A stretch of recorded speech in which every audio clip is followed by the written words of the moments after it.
Mexico are the kids in the back seat. Okay?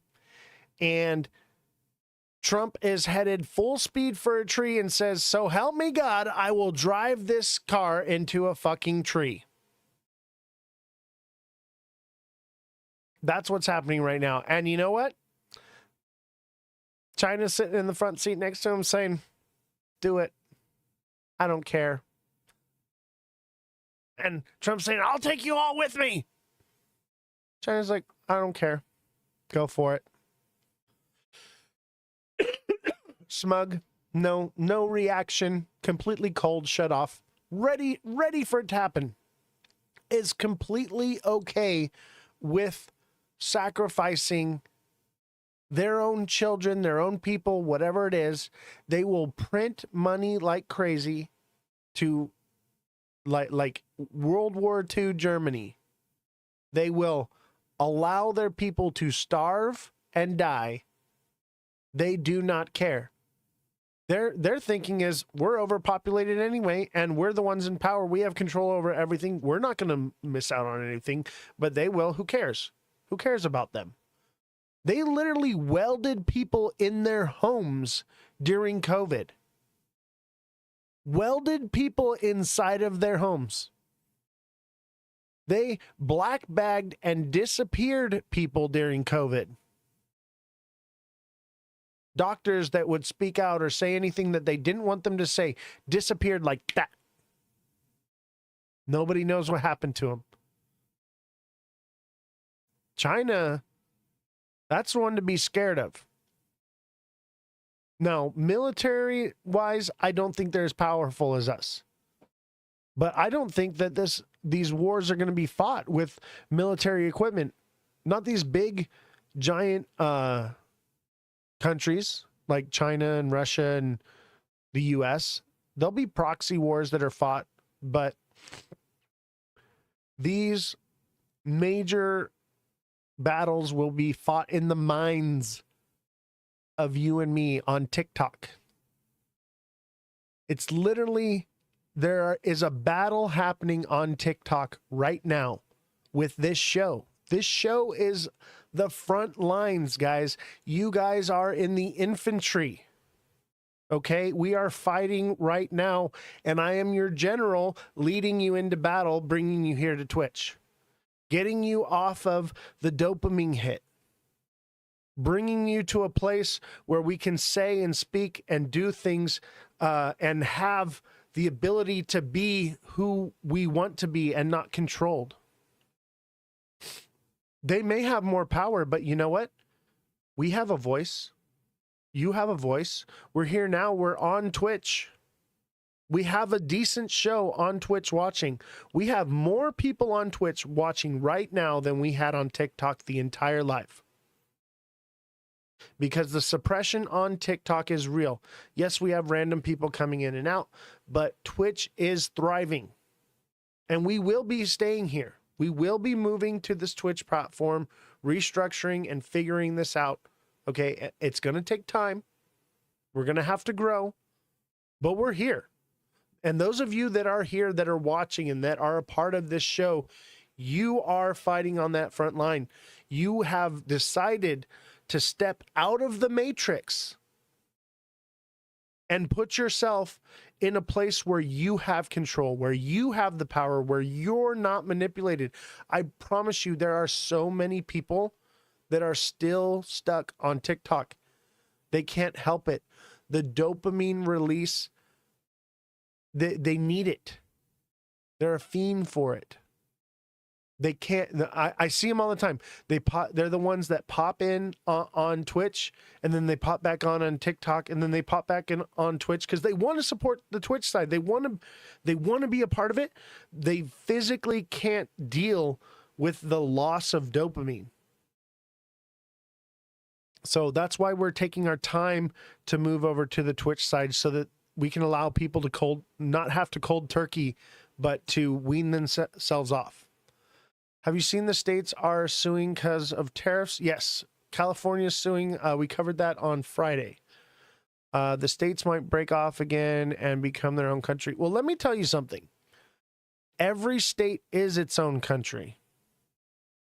At some point, we went from the United States are to the United States is.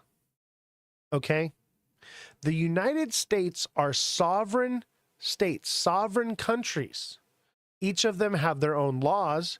The only thing that the federal government is designed to do is to keep the states operating within the Constitution.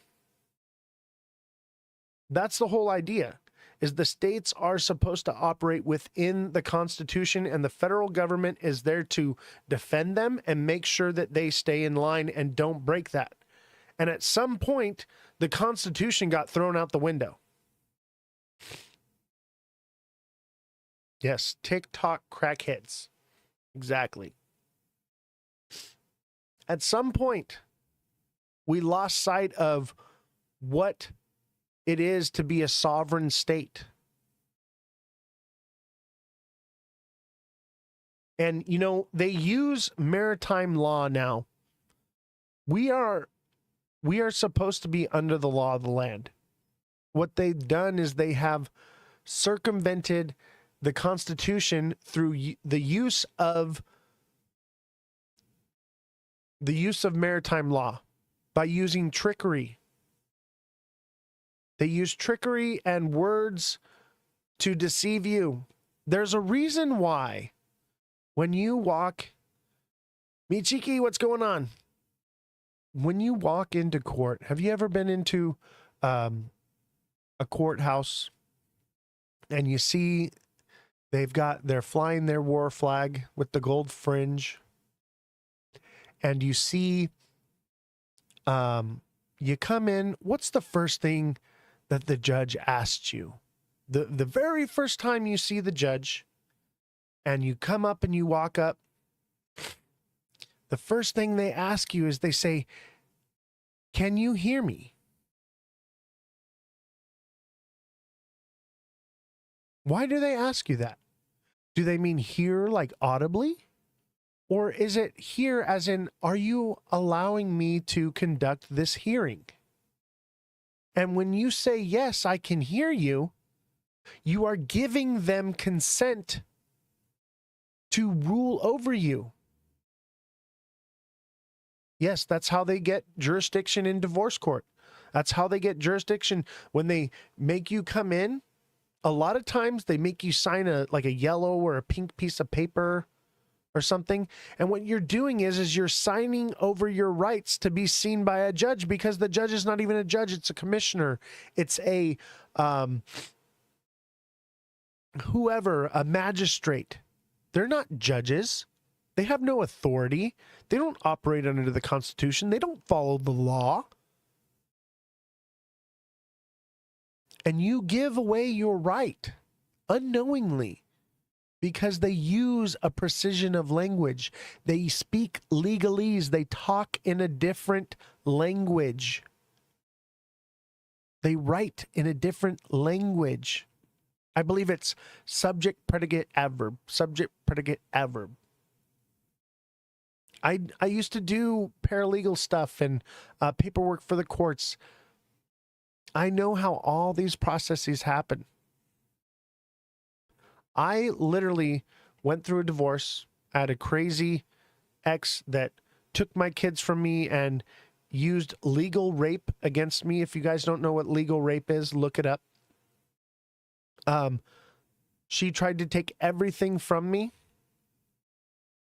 Okay? And I fought her in court for 7 years and never gave up. And in the end, she gave up. And I was able to keep my pension. I was able to keep my Corvette, my home, my kids. I have full custody of my kids now. I have everything. That's because I understand the system and how it works, and I was able to use it in my favor. And let me tell you something. I did not know it when I first started. When I first started, I had no idea. I had to learn it out of necessity for my kids. I learned all these things so that I couldn't lose my kids. But we are in martial law right now. We're in martial law. It's maritime law. And let me tell you something else about those courthouses. They are enclaves. If you don't know what an enclave is, Google it. It's four corners. Four corners is an enclave. You can literally lay a flag down on the ground and stand upon it, and whatever that flag represents, you are now within that country or whatever that is, and you become sovereign. If you lay a flag on the ground and stand upon it, you can't be arrested. Did you know that?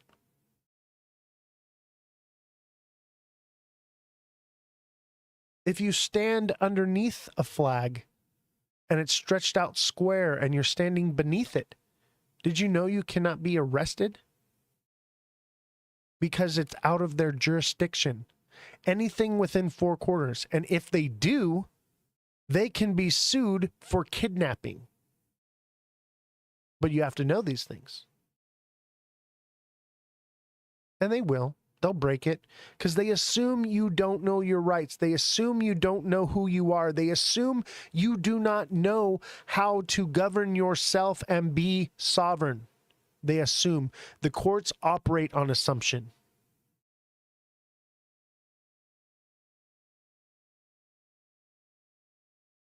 Should I start taking a flag in my back purse? Sure, why not? Why do you think gang members carry a flag, a bandana? It's a sign of sovereignty, and I don't want to get too into that because I don't think you guys are ready for that. There's a lot to it, guys. Start digging, start Googling and looking flag laws. When you go into court, the first thing you need to do is establish jurisdiction. Because if you do not, they will operate under assumption that they have jurisdiction over you.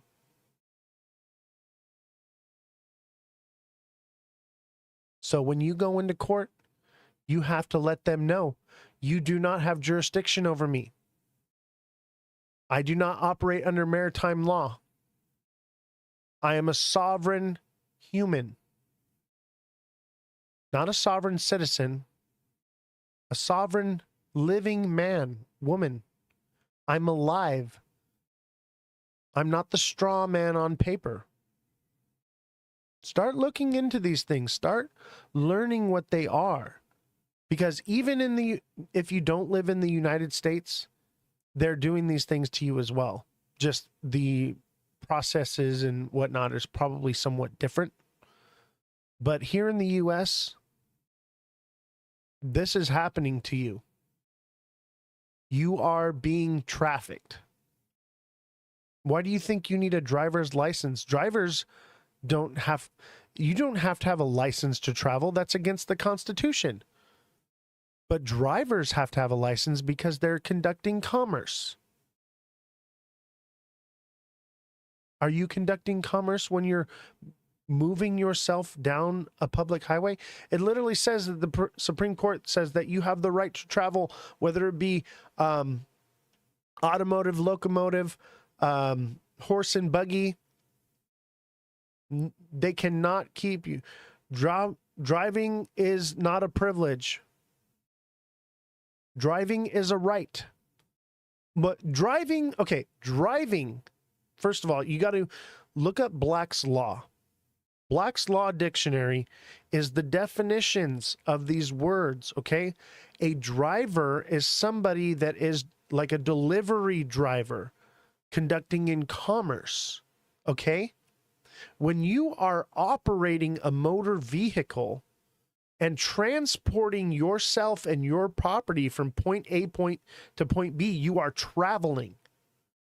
You are a traveler, not a driver. You do not need a driver's license in order to travel. You have the free right of mobility and travel among the roads and railways. That is a God-given right, inalienable.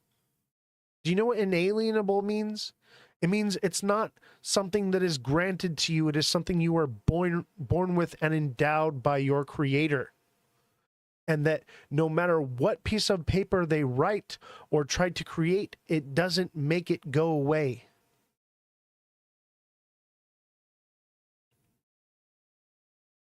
Man, we got off on a real one today. Oh yeah. Hoorah. Oh, I'll wake you all up. I will wake you all up. I will get you off that TikTok crack and get you on some real good. Right? I'll get you on that natural one. Ooh, boy.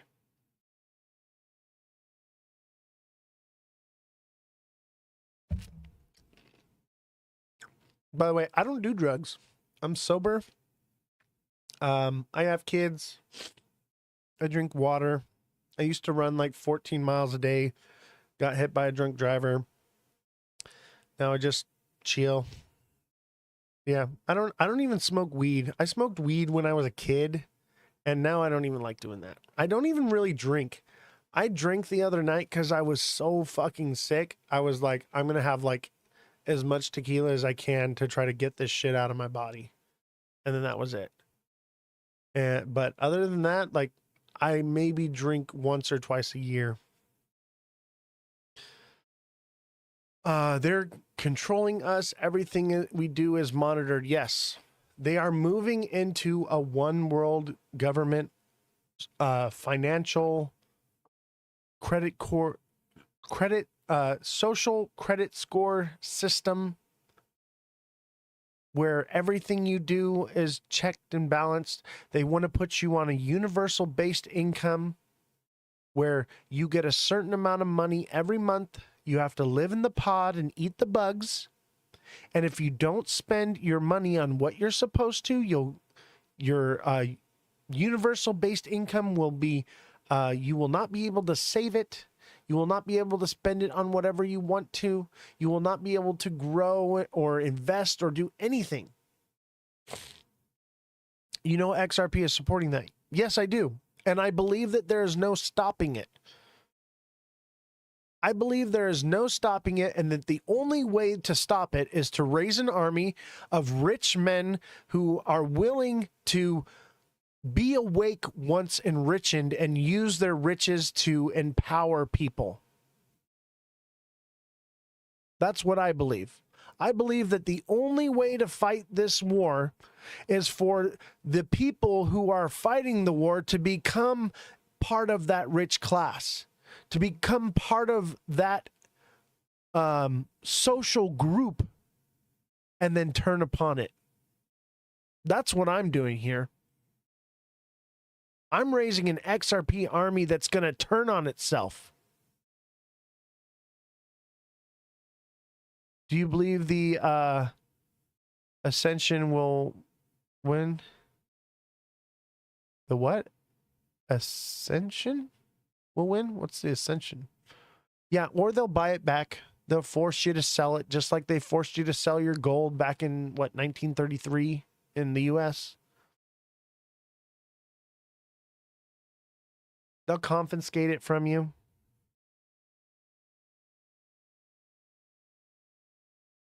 But if we're able to enrich ourselves and make loads of money and bring ourselves into that world, we can be insurgents. As long as we stay awake, that we don't let the money get to us. Because let me tell you, money like we're going to make here can change a person. It can't change me. I can't be bought. I cannot be pushed. I cannot be shook. I will not waver from the task at hand. There is one ultimate goal, and that is what I will always push for. And nothing will ever get in my way. And what I'm doing is I'm looking for people who have that same goal, or just regular people that just don't want to suffer as much. Either way, someone is going to rise to the occasion. And it only takes 5 men to create massive damage, and I'm not saying that we're going to do like physical damage, that's not what I'm saying, but it doesn't take much to make a change. All it takes is for good men to do nothing, for evil to triumph.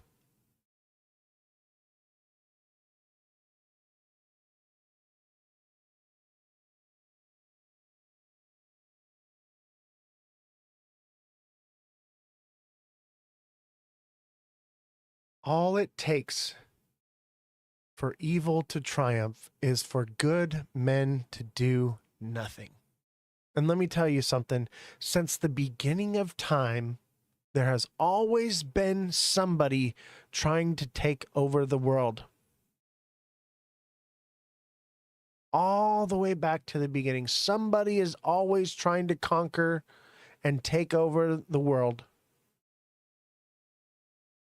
Since the beginning of it, somebody's in control, wants to be in control of everything. And if you think that that has gone away, you've lost your mind. You've lost the plot, in the words of Gordon Ramsay. If you believe in evil, why don't you know about the new earth? What do you mean, the new earth? Got to stand for something or you're likely to fall for anything. Exactly. What do you mean the new earth? I know about the new earth. And let me tell you something. The new earth that they are trying to feed you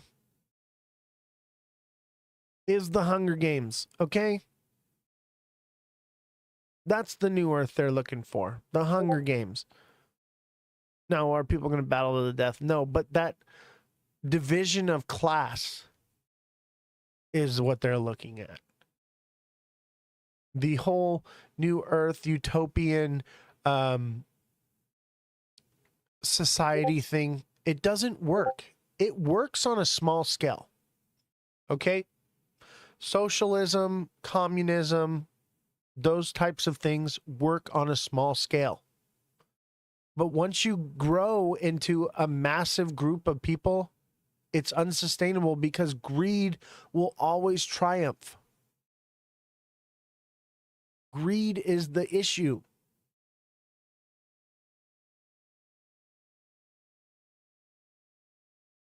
Man, the Terminator movies from the first to the last are very real. Oh, yeah. Let me tell you, bro. Oh, man, I wish I had that news article pulled up. They are... Maybe I should pull it up real quick.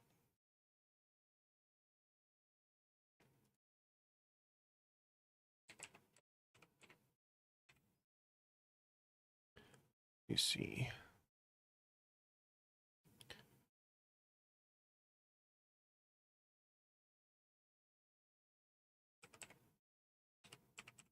I know Timcast has one.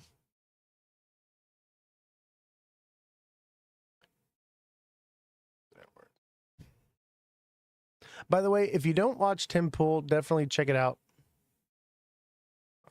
Definitely a fan.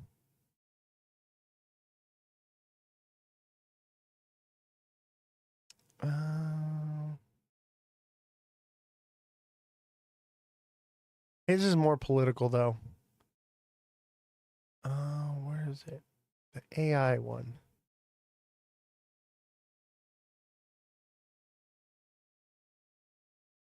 I don't know where it is. Okay. So there is a news article that basically says that super powered AI will control the world within 2 to 3 years. 2 to 3 years, a super powered AI will control everything. You guys ever watch Futurama? You ever see the episode where Bender keeps replicating himself? And then there's more and more and more of Bender, and they're just like down to like a microscopic level. Oh, They Live with Rowdy Roddy Piper. Yes, I know about They Live. Bro, who do you think you're talking to? Who do you think you're talking to? I don't know about They Live. Yes, if you haven't seen They Live and you don't mind a low-end 80s B movie, definitely watch They Live. That is where we're at right now. Now, are the aliens really in control? Who knows? Oh, it's bad. I actually like it, but it's bad. It's so good. The story is so good, but it's so bad. Yeah, it's like what are they? Wrestlers? WWF wrestlers from back in the day made a movie.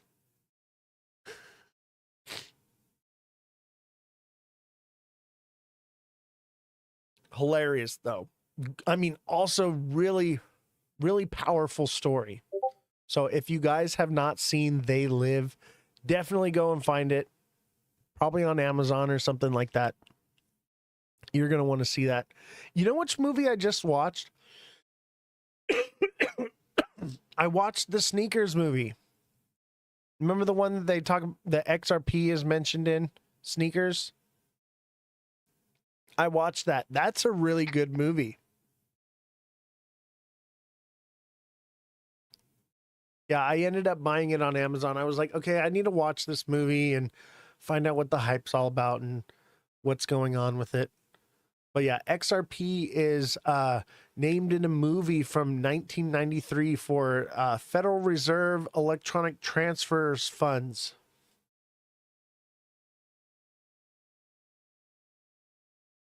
Which is quite interesting. Quite interesting. And they're talking about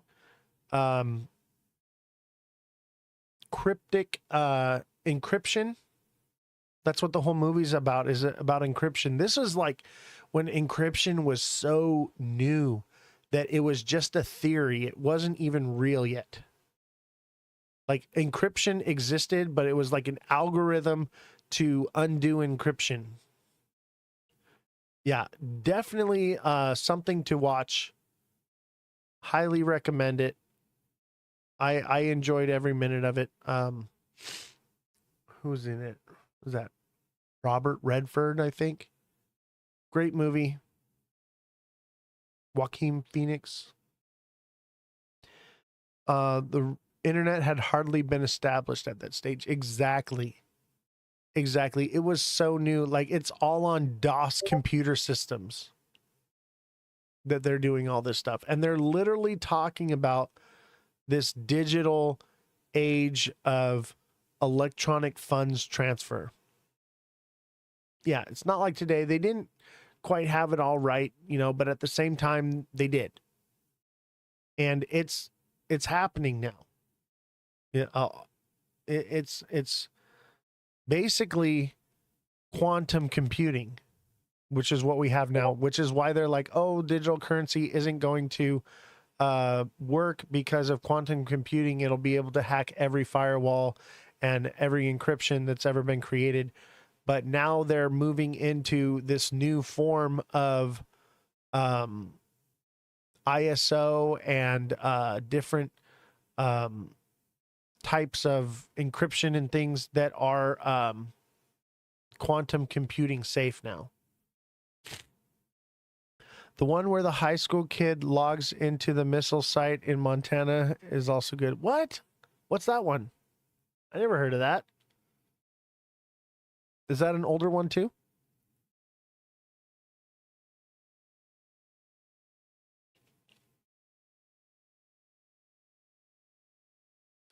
War Games. Oh yeah, War Games. Man, I haven't seen that in a long time. That's a good one.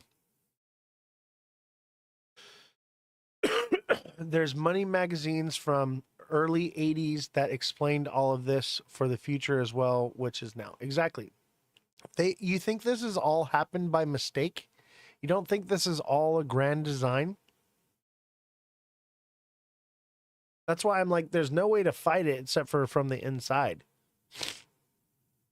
we have to start thinking more long-term, fourth dimensionally in a way to combat this. We have to start to understand that we're basically powerless in all of this.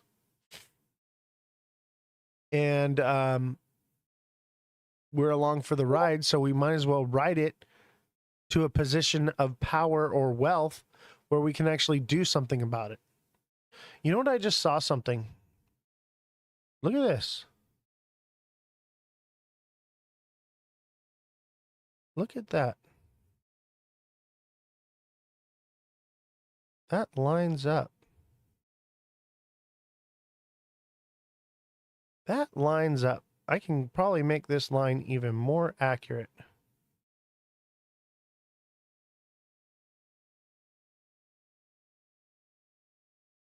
Look at that. That line is pretty accurate. 2030. So 2031 is the agenda. It's Agenda 31. The UN 2030 agenda may be something. But yeah, look up Agenda 31, guys. It used to be Agenda 21, but they pushed it back to 31. It was supposed to happen with COVID. And in 2020, before COVID happened, and I think it was right around the same time, the Release of Suppressed Technologies bill was signed by Donald Trump, which states that all suppressed technology is to be released and implemented into society by March of 2025. And part of that is ISO 222. But that date was pushed back to November 22nd. But all suppressed technology that the United States has is to be released and implemented into society by 2025. And they're already starting to introduce it with the AI, the self-driving cars and automated, new systems and everything. That's why all that's happening. They've been slowly releasing it, okay? By 2030, the world is going to be unrecognizable.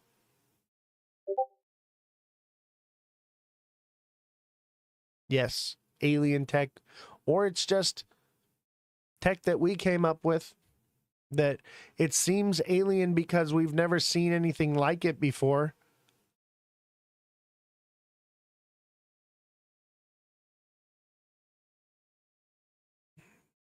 That's 4 years, yes. In 4 years, the world will be unrecognizable. Look at how unrecognizable the world is now compared to what it was in 2019. The world is unrecognizable. It still feels like 2020. Nothing has changed about COVID. Nothing has happened since lockdown. From 80s to now is huge, yeah. But look at what happened from 2019 to 2020. Overnight, the world completely changed overnight. Yeah, growing up, I didn't have internet. I didn't have video games. I didn't have TV growing up. It existed, but we weren't allowed to have it. Yeah, isolated became normal. Social media was becoming more normal, but I remember a time where it was weird to online date, and now it's the only way to do it. Yep, scares the hell out of me what my grandkids' world is going to be in 10 years from now. Yeah, 10 years from now. You think the next 4 years is going to be crazy? Wait till 10 years. And that's why everyone's speculating like all these things are going to happen. Yeah, no human compassion. By the way, I'm working on a new meme right now. I'm waiting for the AI to generate it right now, but you guys are going to like it. It's still weird to online date. I know online dating is awful. It's awful, and I'm so glad I'll never have to do it again because I'm done. I will never, ever, ever do that again. I would rather live in a pod and eat the bugs than freaking online date. COVID made people ignorant, mad, miserable, entitled, and bifurcated. COVID made people bifurcated. If you don't know what that means, it split us with identity politics.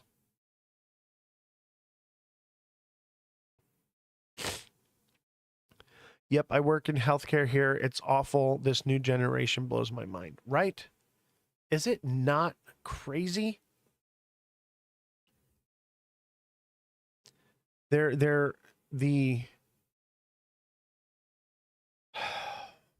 world is changing rapidly. And that's why we know that XRP, all this crypto space, we are turned on to it because we're in crypto. We are awake to it. We are awake to it because we're in crypto. And that's why I'm using crypto as my space to find my people.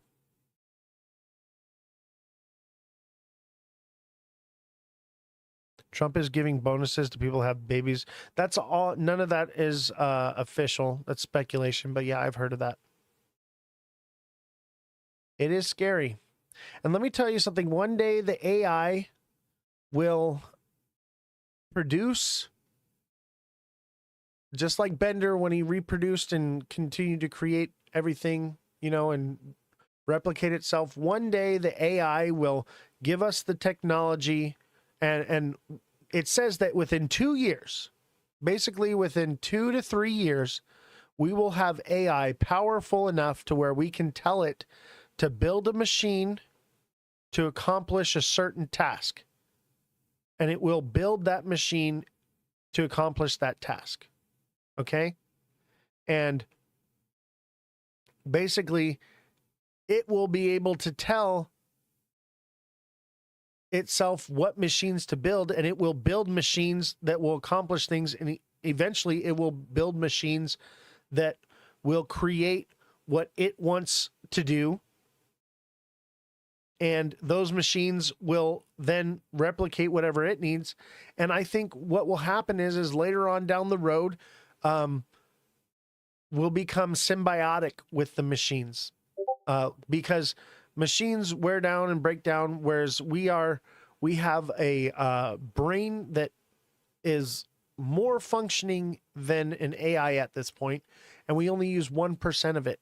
Imagine if AI could unlock the brain power of a human being and be able to function like the Borg, plugged in like the Borg, and work in unison to accomplish whatever task that it wants with a body that is self-healing. One day, everyone will be plugged into the Matrix, plugged into the AI, and we will just not have the free will.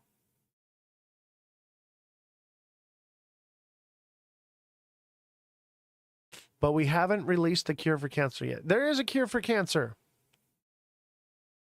We have a cure for it, and people talk about it on... There's so many different things that cure cancer. One of them is 9.5 pH water. If you change the pH of your body, then cancer cannot grow. Do you think that they're going to put that out there? That's really all it boils down to, the water we drink. What's the XRP prognosis? This little bitty dot right here. 147, baby. I think we're going to that. Yeah, let's give XRP a look. Let's see. What we're kind of doing is we're waiting for some more data to find out, because we just don't have enough candles. But I figure by the time the end of the show comes, we should have enough data to make a prediction.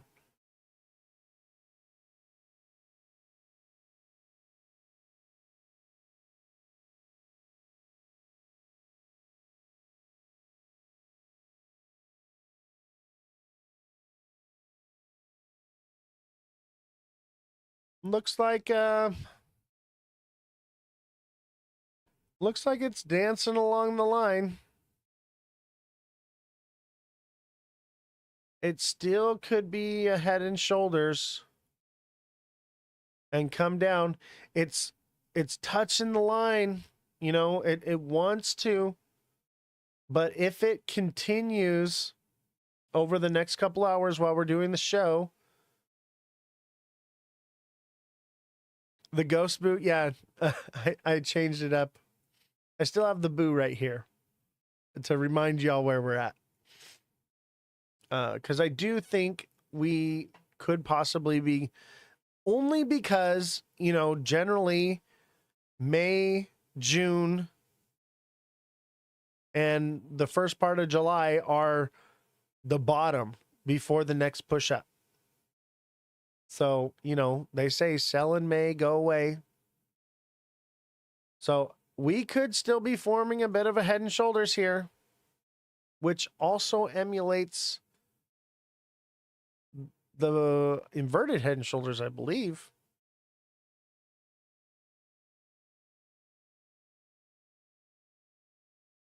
Look at, okay. This right here. See how we pump up, we consolidated, we pump up, and it wanted to head and shoulders right here. And it broke structure. This right here,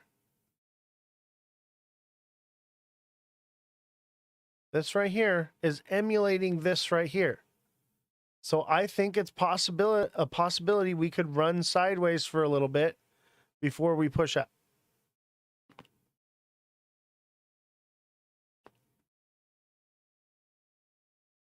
But I don't. Okay, on the 1 hour, it kind of looks like it wants to come back up again. This is.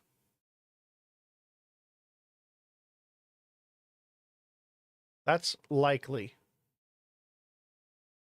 And that would put us at tomorrow at 8 a.m. Lines up. So when I say 3 a.m. it starts pumping. So 3 a.m. would be when it starts pumping. Boom. That lines up with that 3 a.m. pump. So I think it's going to pump. I think we're going to hit this mark up here. I really do, because this inverted head and shoulders, we've only gotten a shoulder, a head, and another shoulder. We haven't formed that body yet. We need to make the body. But as you can see, the body is never straight. It's never one candle all the way up. It's jagged. We've been pumping on Sundays, haven't we, huh? That would put us at a Saturday or Sunday. Maybe Friday. Maybe Friday. Maybe Saturday. Maybe Sunday. We've been pumping on Sundays too, though. But as you can see, we have a new ghost.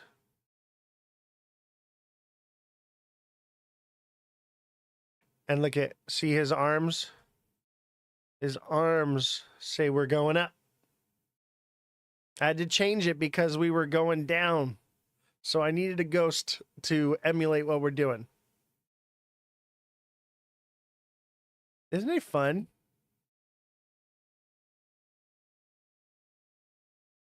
Yeah, it looks like it's going to have, I mean, the timelines match up with everything. The lines match up with everything. It would be just a nice bull push, just enough to FOMO a bunch of people in before it. or it's ready to break out, and it'll break out and we'll come up here to 270, 280, which is the top of his little hand here. If we break above 280 by May 14th,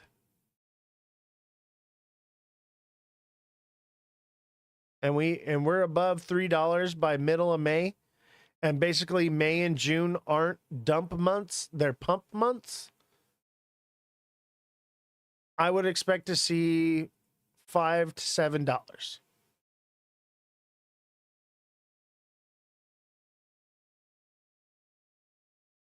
And if it does, then what? Once it completes the body, then sideways consolidation for a bit. I think what it would do is, if, let's say it comes up here, it hits this, it'll probably dip down and then drop. Just like how these, it'll emulate this right here. It'll pump up, it'll kind of run along the top here, and eventually get lower and lower, lose steam, and then drop down. It'll look something like this. It'll pump up, it'll lose some steam, and it'll drop down. Or it'll pump up and it'll lose some steam, and it'll go a little more sideways down. But, you know, I'll draw it for you. Come up here.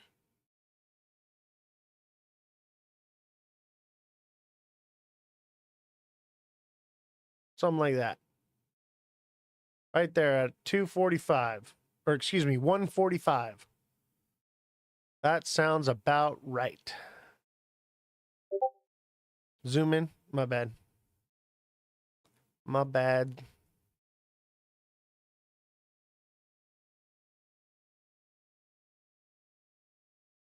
Something like that.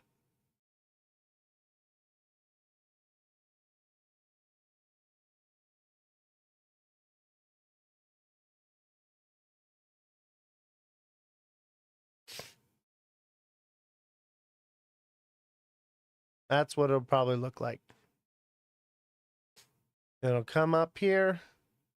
I'll do this. It'll tap it again a little lower, and it'll lose its steam. Everyone's going to go, oh no. And then it'll, right here at this line here, it'll, oh, we're going to retrace back up. No, it's not going to do it, and fall back down.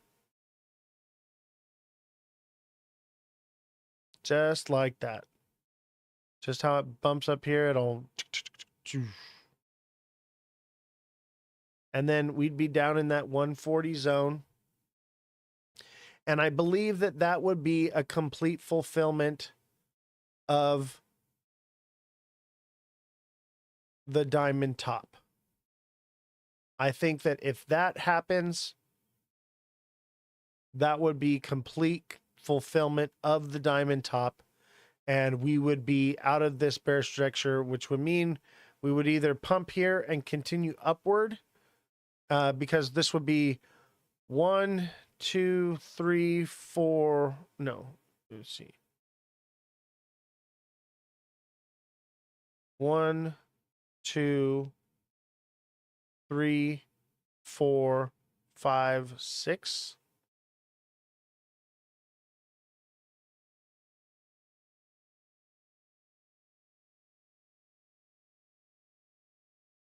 When do you think that might be the drop? Guesstimating beginning of May, end of the month. The 30th, baby, is when it will start. Unless we get like crazy bullish news. So there's a bunch of news things that are coming out. Hold on, I was going to pull these up, and honestly, I was just feeling really sick, and I was going to leave this out of the show and just cover it another day, because it's not quite vetted yet, but I believe it to be true. Bear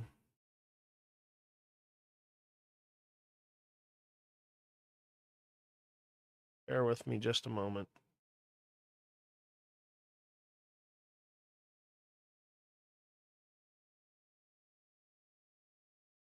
Um,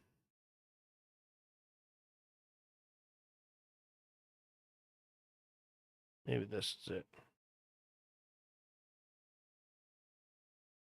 Nope.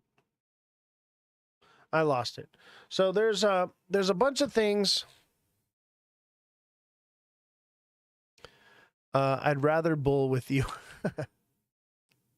That's funny. There's a bunch of things coming up. People are basically they're expecting that the feds are going to drop interest rates is the main thing. I don't see it. I don't see the feds dropping interest rates till maybe July, if not at all. So everyone's speculating that feds are going to drop interest rates and spot ETFs are going to get approved. And there's a whole list of things. Oh, you know what? I think it was on TikTok.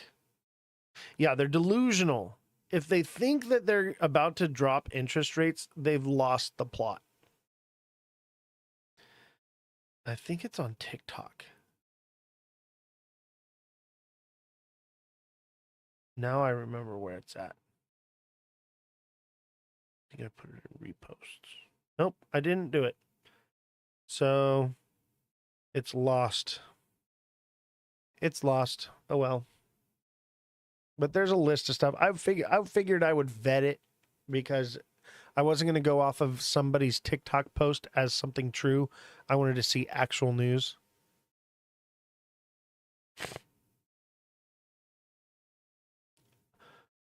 That's not before you enter into nuclear war. Yeah, I don't think it's going to be a nuclear war, guys. It's going to be a war in the minds of everyday people like you and me. It's going to be a war on TikTok. In TikTok. There's one guy that said it. I'll find it. Yeah.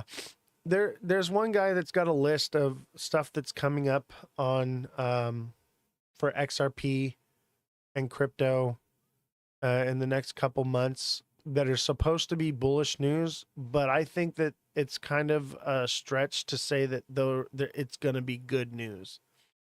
I think we're getting the good news pumps right now, and we're probably in for some more bad news. They tend to feed us with a bunch of good news that is short-lived, that's just enough to give us a little bit, and then it's not enough, and then we get the bad news. So I feel like every time we get good news, I'm like, all right, what's the bad news? What's the bad news coming now? Because they always give good news right before they give bad news.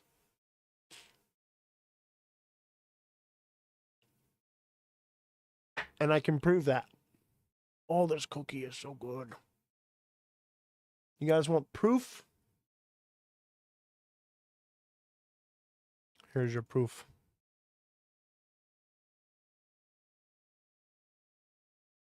Here's your proof right here. The Trump candles. Trump announces the strategic reserve. Tariffs go into place the next day. Brad Garlinghouse announces the end of the Ripple case, which wasn't even true. And then the feds release that they're not dropping interest rates. Always right before something bad's going to happen, they say something good is happening just to keep the prices up.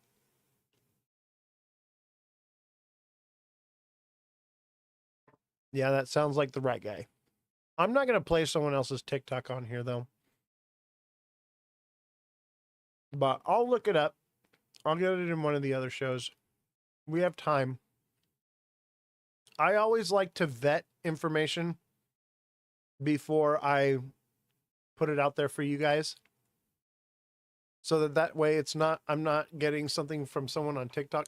The only time that I did that, though, was for the rumor that they were going to be shutting down TikTok on Easter, because it was like, holy crap, how am I going to reach everybody? I don't have the time. And I think that's what they were going for. It was obviously fake news. However, it was worth sounding the alarm for, because we want to make sure that people know where to find us. And that's why you guys are here now on Twitch. And we have to move off of that platform because of that uncertainty.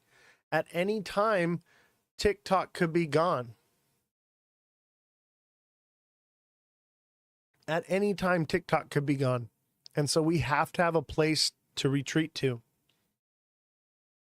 So that's why we have this platform now. And that's why I've started cutting the live shorter on TikTok, because I'm trying to give people, because when I go live the whole time on TikTok, they just stay on TikTok.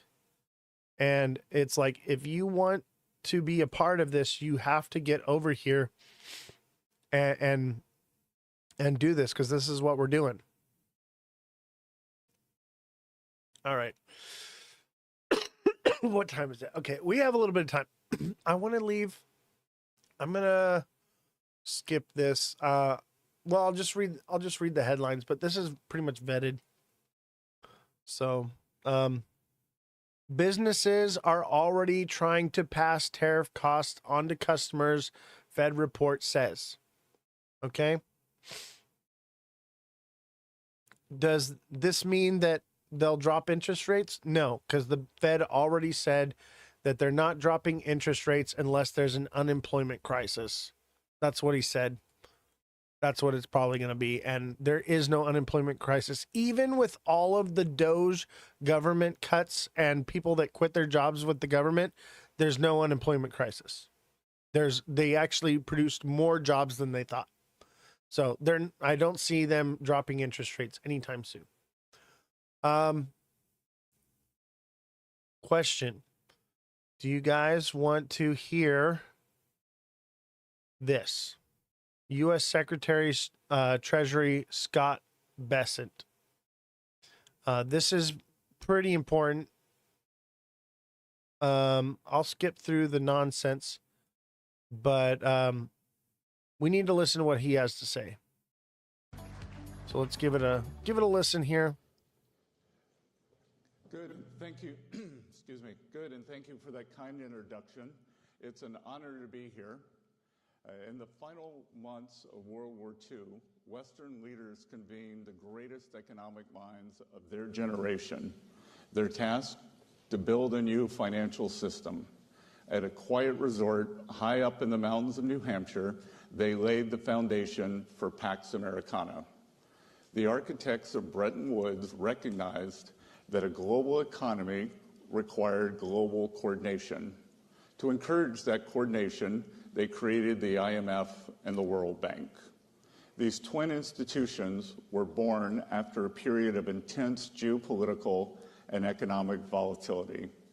The purpose of the IMF and the World Bank was to better align national interest with international order, thereby bringing stability to an unstable world. So we have to cut this every couple minutes and comment on it. Otherwise, it's not fair use. So they're talking about restructuring the financial system. The reason I don't zoom in is because I want to be able to post these on I want to be able to post it on Twitch or on YouTube still, and this is a YouTube video. So my hands are kind of tied. So we're watching the charts and we're listening at the same time, but we're mainly listening. That's it's just a dude in a suit next to the American flag speaking. There's nothing really to watch. What we want to watch is the chart. Obviously, we could not watch it at all and it still be just as relevant. But he spoke today. Secretary of Treasury. So we have to do commentation. Okay, dude in a suit, goat on Twitch. Got it. Exactly. Exactly. Here we go. In short, their purpose was to restore and preserve balance. This remains the purpose of the Bretton Woods institutions. Yet everywhere we look across the international system today, we see imbalance. The good news, it doesn't have to be this way. My goal this morning is to outline a blueprint to restore equilibrium to the global financial system and the institutions designed to uphold it. I have spent the bulk of my career from the outside looking in on financial policy circles. Now I am on the inside looking out. I am eager to work with each of you to restore order to the international system. To achieve this, however, we must first reconstruct the IMF and World Bank reconnect the IMF and the World Bank with their founding mission. Reconnect or reconstruct? He said reconstruct and then took it back and said reconnect. What do you think? I think he said what he really meant and was like, oops, I wasn't supposed to say that. I think they're actually reconstructing the financial system. Do you really think that that was an accident? I do. I think it was an accident. And I think he said it because his mind was saying something else and he subconsciously said the truth. He subconsciously, unknowingly said the truth and then took it back quickly. And, you know, that is part of how they lie without lying, because they operate in a system where they're not allowed to lie to you. They have to tell you openly what they're doing, and they do it without doing it. And that's just what he did right there. And being in where I've been at and being a part of this and seeing this firsthand, and that's exactly how they do it. Whether it was unintentional or intentional, that's exactly how it's done. It's all about wording, exactly. And it's all on a teleprompter. It's all on a teleprompter. He's reading. There's a little screen right here. You see it? It's clear. I used to set these things up and program them and do all of them. This was all part of my job. I would put on this little microphone here. I would put on this I would power the lectern mic. I'd do the lavalier mics. I'd work the teleprompter here. I'd set up the flag and this little background, put the little podium here. That's all me. The lectern, that's all me, baby. I used to do all this stuff. I know that these things are scripted. I know that how this stuff works. And let me tell you right now, I don't think that that was unintentional. I think it was scripted. It was scripted to be and seem unintentional. At least in my experience, that's what I've seen. It's all Hollywood.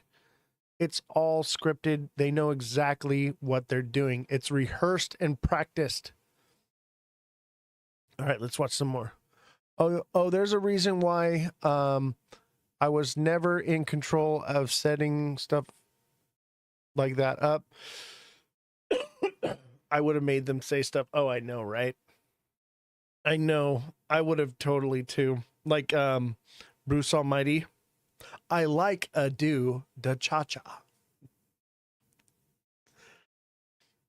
Yeah, that would be me too. But no, I had a good career. I should have done something my last day.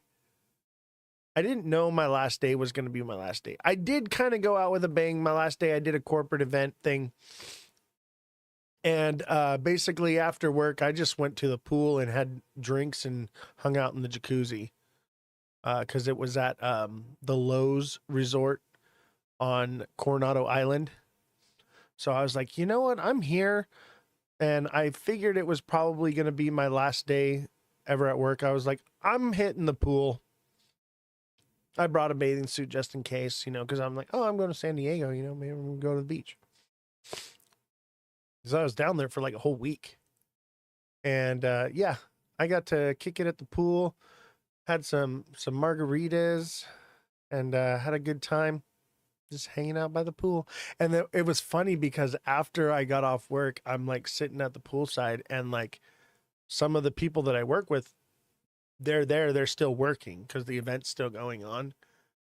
And I'm just like chilling in the pool, and they're like, what the hell? All right, let's get back to it. The IMF and World Bank have enduring value, but mission creep has knocked these institutions off course. We must enact key reforms to ensure the Bretton Woods institutions are serving their stakeholders, not the other way around. Bringing balance back to global finance will require clear-eyed leadership from the IMF and World Bank. Global This finance. morning, I will explain how they can provide that leadership to build safer, stronger, and more prosperous economies all around the world. I wish to invite my international counterparts to join us in working toward these goals. On this point, I wish to be clear. America first does not mean America alone. To the contrary, it is a call for deeper collaboration and mutual respect among trade partners. Far from stepping back, America First seeks to expand U.S. leadership in international institutions like the IMF and the World Bank. By embracing a stronger leadership role, America First seeks to restore fairness to the international economic system.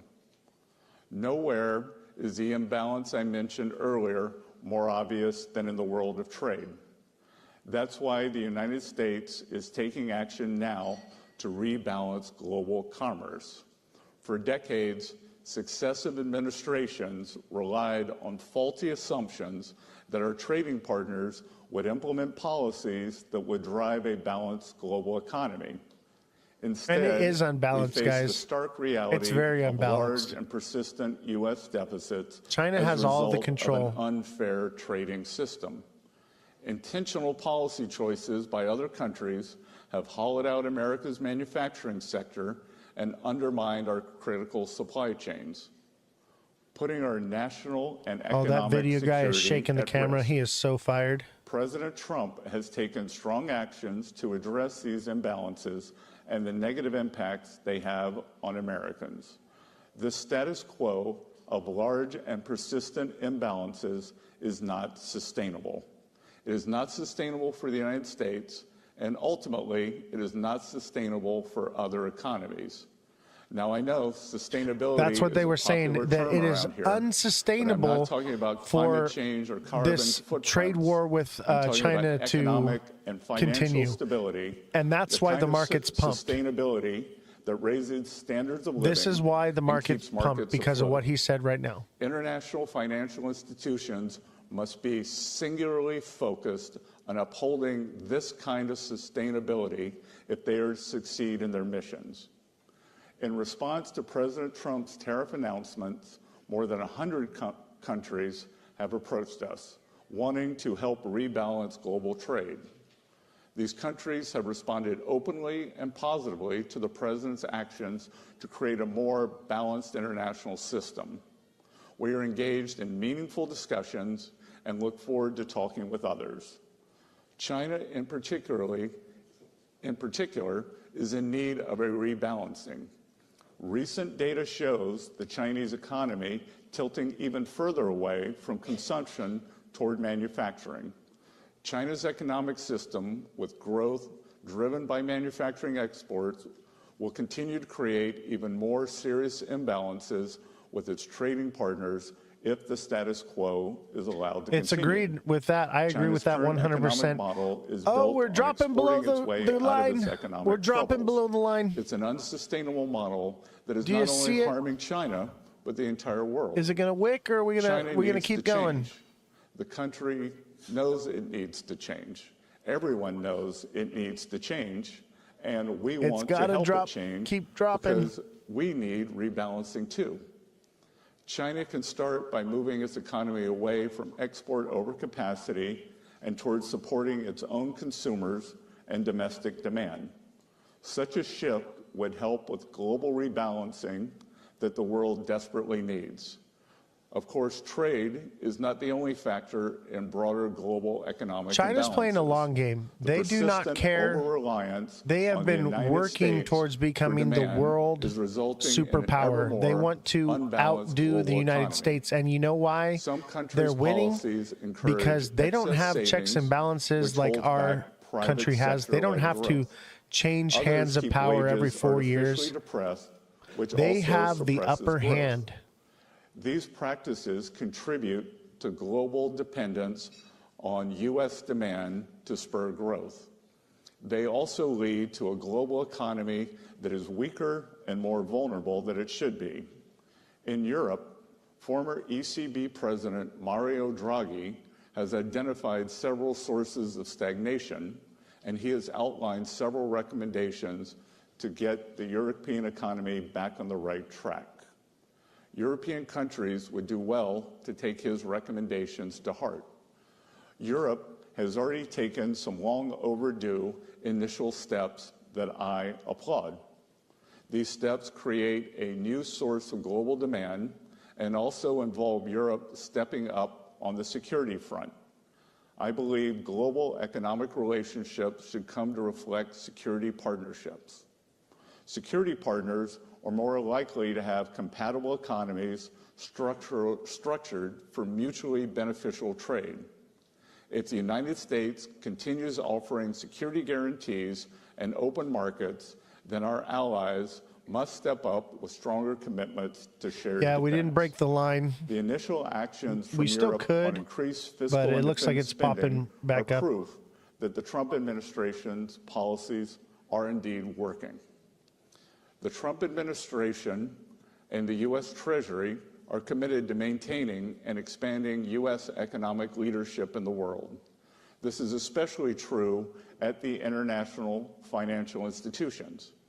The IMF and World Bank serve critical roles in the international system, and the Trump administration is eager to work with them so long as they can stay true to their missions. And under the status quo, they are falling short. The Bretton Woods institutions must step back from their sprawling and unfocused agendas, which have stifled their ability to deliver on their core mandates. Going forward, the Trump administration will leverage U.S. leadership and influence at these institutions and push them to accomplish their very important mandates. The United States will also demand that the management and staffs of these institutions be accountable for demonstrating real progress. I invite all of you to join us in working to refocus these institutions on their core missions. It is in our collective interest to do so. The IMF. First, we must make the IMF again. The IMF's mission is to promote international monetary cooperation, facilitate the balanced growth of international trade, encourage economic growth, and discourage harmful policies like competitive exchange rate depreciation. These are crucial. But this is why we're pumping. Because of this speech, people are speculating that the trade war is about to end soon. The IMF has suffered from mission creep. The IMF was once unwavering in its mission of promoting global monetary cooperation and financial stability. Now it devotes disproportionate time and resources to work on climate change, gender, and social issues. These issues are not the IMF's mission. And the IMF's focus in these areas is crowding out its work on critical macroeconomic issues. The IMF must be a brutal truth teller and not just to some members. Today, the IMF has been whistling past the graveyard. Its 2024 external sector report was entitled Imbalances Receding.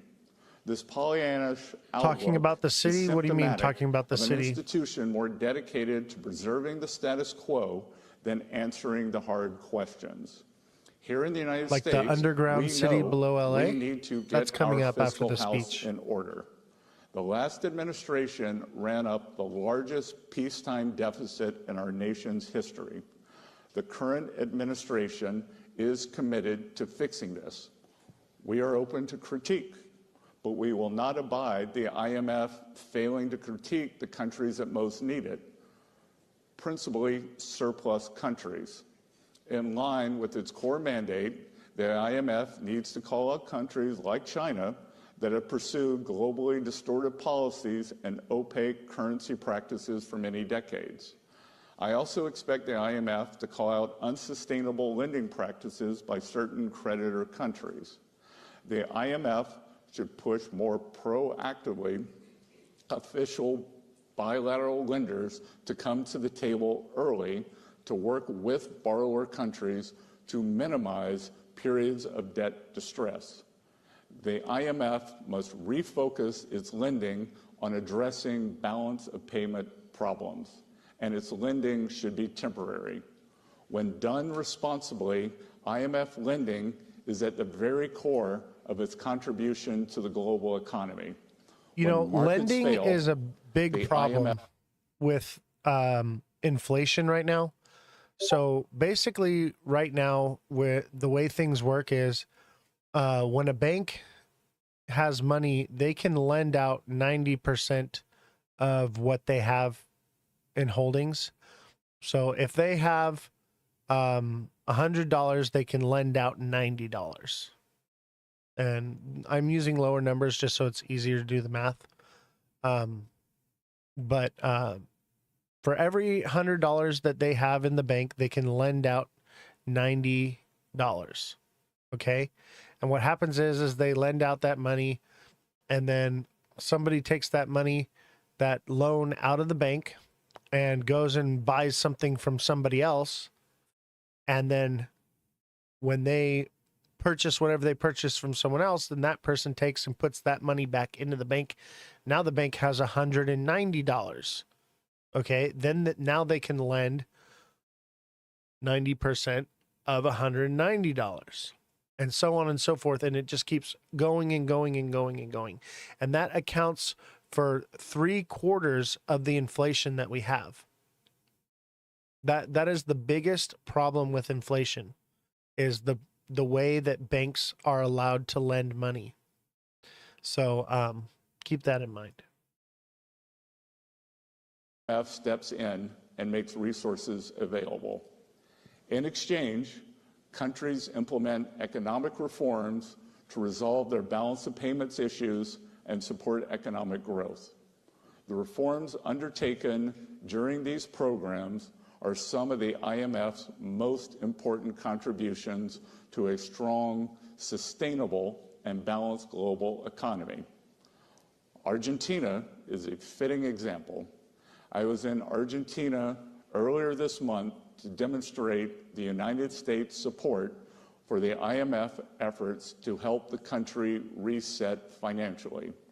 Argentina deserves the IMF support because the country is making real progress toward meeting financial benchmarks, but not every country is so deserving. The IMF must hold countries accountable for implementing economic reforms, and sometimes the IMF needs to say no. The organization has no obligation to lend to countries that fail to implement reforms. Economic stability and growth should be the markers of the IMF's success. So now they're using lending as leverage to make countries cooperate. World Bank.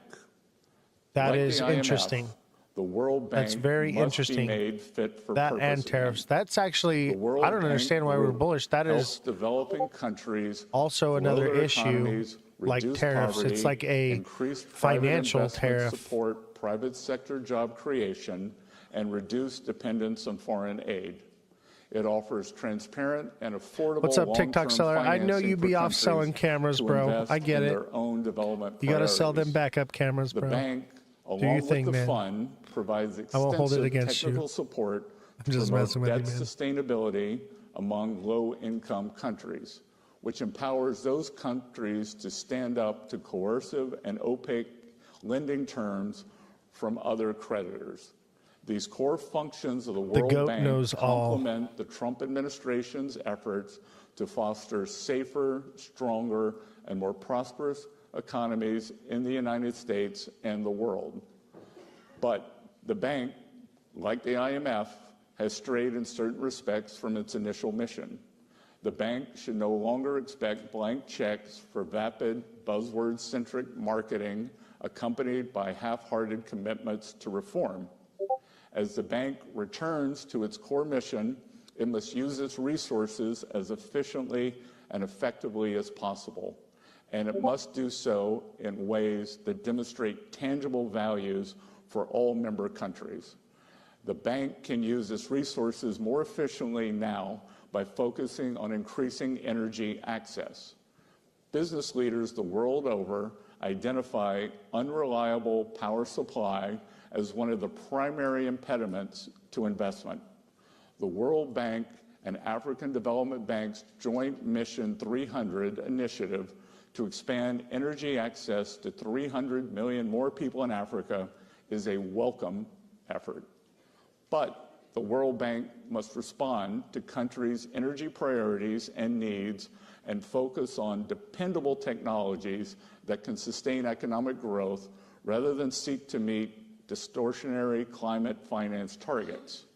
We applaud the recent I really hope announcement that this is the a World real Bank thing that's will going to seek happen remove and that this prohibitions reform on could do support something for nuclear positive. energy, It's a great which could sentiment. revolutionize However, I'm energy not supply sure for many emerging how it's going to markets. work, but We it encourage seems the bank like, to you go know, further they're in pushing giving for countries access to all restructuring technologies the that can entire way the provide financial affordable system works baseload globally. generation. The And, World Bank must you be know, I'm tech hoping, neutral and I think in the long prioritize run it's going to become affordability dystopian, in energy but maybe in the investment. short term it's going to In be most cases, a way this for us to means become investing in gas and financially other fossil free. fuel-based energy production.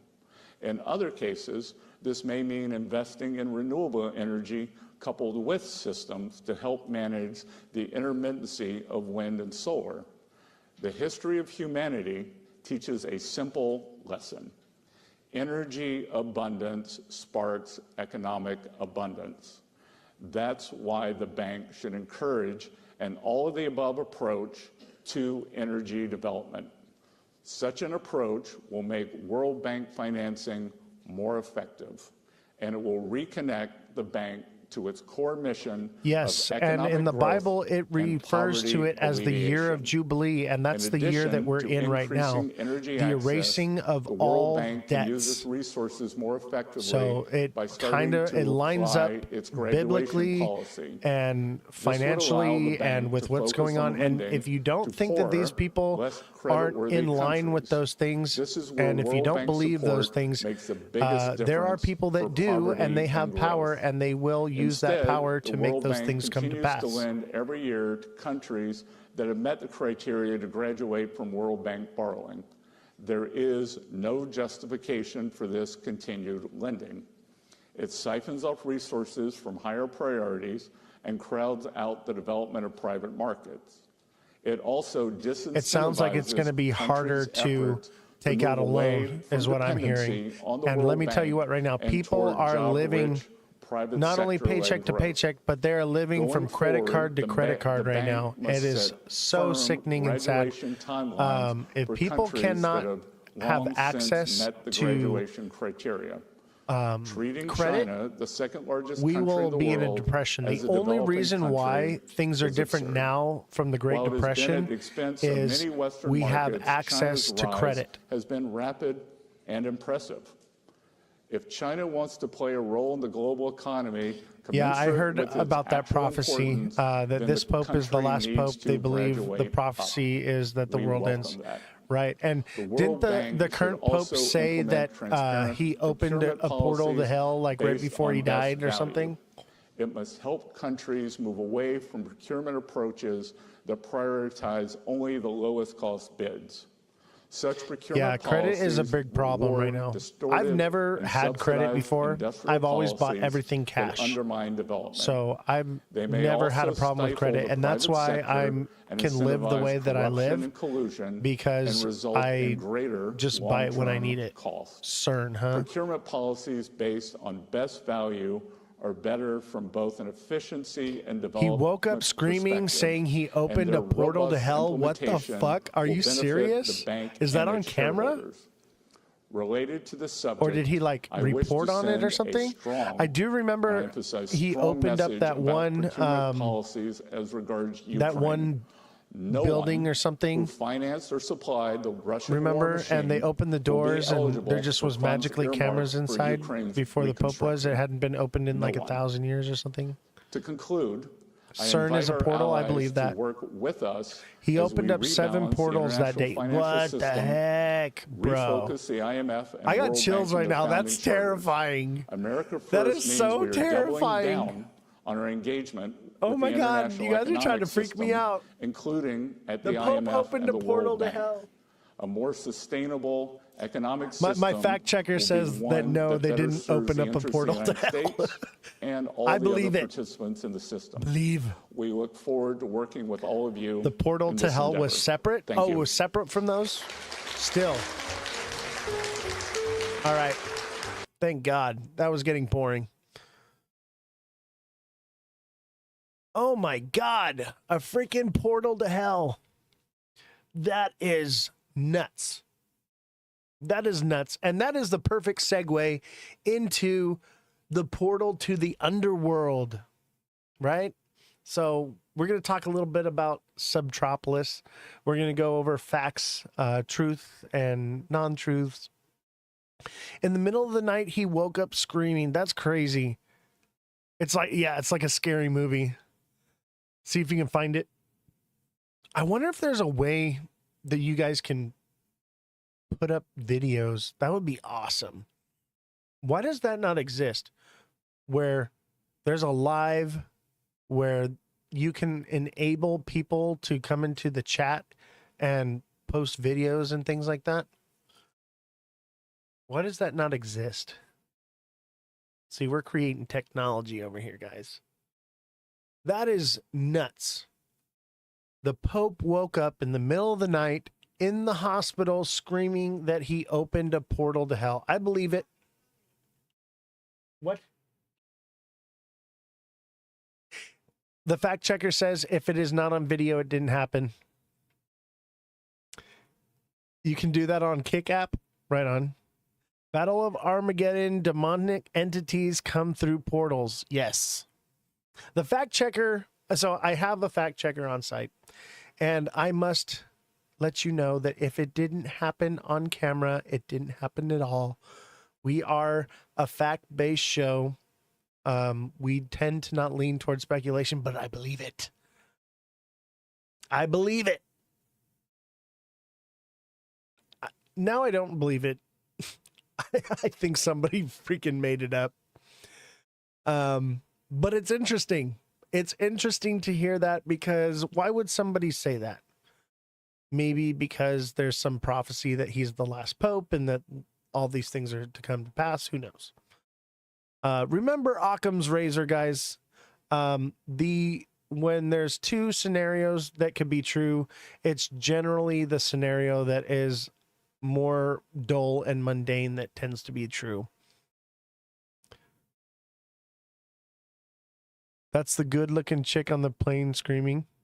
You talking about the one that said that the guy that wasn't human?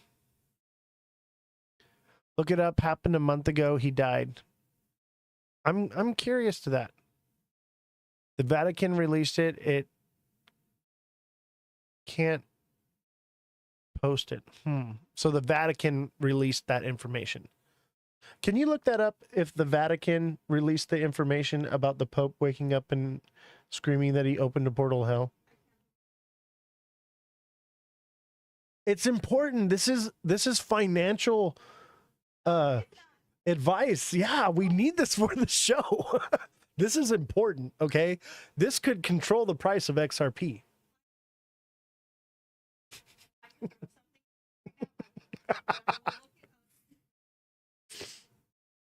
Yes. We're going to fact check this right now, guys. We're going to fact check the Pope stuff. Kodak's on it too. Kodak's going to find out. I don't think she's buying. Yeah, she doesn't buy. Perfect fact checker over here, okay? The voice of reason Okay. The voice of reason, sitting, watching the show, constantly monitoring and making sure that we do not say anything untrue. She's there to reel me in because I can get on a tangent. I can go on things. Her whole job is to make sure that we are factual and that I don't get off track too crazy. It's actually nice having help. And remember, guys, when you donate to the show, your donations go to help support all these services that we're providing. What do you got for me? His last words were thank you to the people before he passed away. What we're talking about is a month or so before he died. He was in the hospital, woke up from a dead sleep and screamed that he opened a portal to hell. It was released officially from the Vatican. If anyone has a link to that, please send it to me and I'll have the fact checker go through it.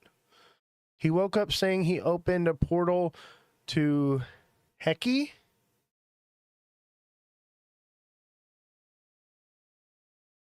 I hate autocorrect. Oh. Bro.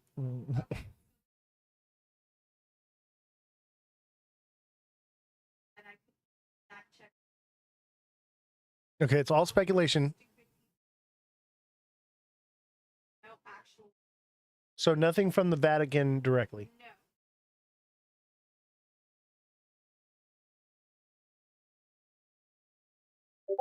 The allegation and that is Facebook, Instagram, and YouTube actual. Did you guys catch that, or do you need me to recap it? I don't know if you guys can hear. She's on the other side of the studio. She should talk into the mic. You want to talk into the mic? They want to hear it from the horse's mouth. Here comes the horse. We have the goat and the horse. And the. Don't make it weird. Okay, so according to news outlets, and unfortunately not actual outlets, just speculation from people on Facebook, Instagram, YouTube, that the allegation, quotation marks, is that a month ago when he was in the hospital with pneumonia, he was having nightmares screaming that the demons or the devil is trying to get me. And that's what it stemmed from, I'm assuming, the whole portal to hell thing. Okay. So there's nothing directly from the Vatican. If you guys do find something that states that it is from the Vatican, please send it to me and I would love to see that. However, it is all just social media speculation as of this point until we can prove otherwise. So we are a fact-based show, guys. Okay. We want to lean into the idea of speculation, but we also want to ground ourselves with factual information. What's up? Listen to everything, believe nothing. Exactly. The great Bill Cooper. That is a quote directly from William H. Cooper. If you don't know who he is, look him up. He wrote a book called Behold a Pale Horse. If you haven't read it, read it, get it on audiobook, listen to it, okay? The man is a freaking genius. He worked for, what was it, MI6 and the NSA, I think, and the CIA. No, I haven't talked about the underground story. We're segueing into it. We're jumping down the rabbit hole as we speak right now. But definitely check out William H. Cooper, Behold a Pale Horse. You can get it on audiobook, and it's actually read on audiobook with his own voice. He reads it to you. It's a long one, but man, if you guys want something to listen to on a long drive, that one will jump you down some rabbit holes. Multiple rabbit holes. And the dude predicted his own death, okay? He predicted that he would be assassinated, shot on his front porch in that book. And that's how he died a few years later. He was assassinated on his front porch. Trippy, trippy stuff. Definitely check it out. It's got a lot of that secret society stuff, you know, the things let me tell you, I can personally validate some of the things that he says. Some of them I have no connection to, like his deep stuff with like aliens and the NSA and all that, but I'll tell you what, his stuff with the secret societies, on point. Okay? And if you guys don't know about me, I have been what's the word? Disbarred, excommunicated from my society. And I'm barred to secrecy about some things, and some things I can tell you. And what I'll do is the things I can't tell you, I will leave you breadcrumbs and you'll have to put the pieces together. But yeah, I was a 33rd degree.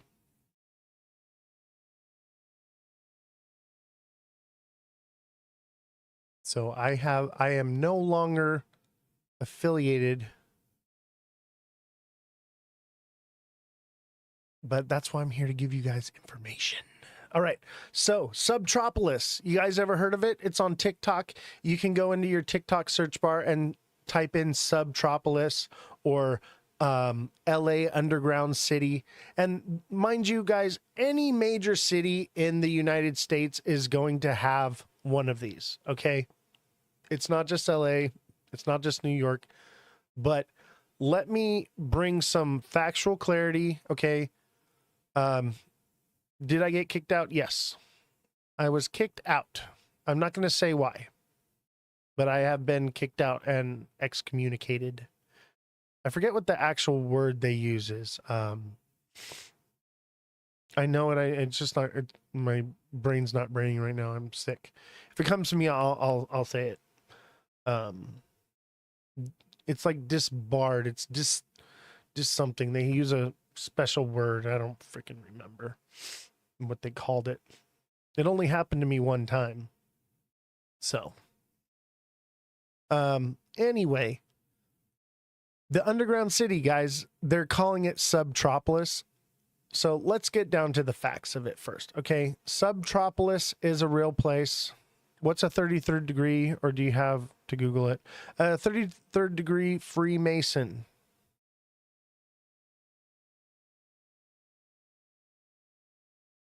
So if you know anything about the Freemasons, disavowed, dismembered.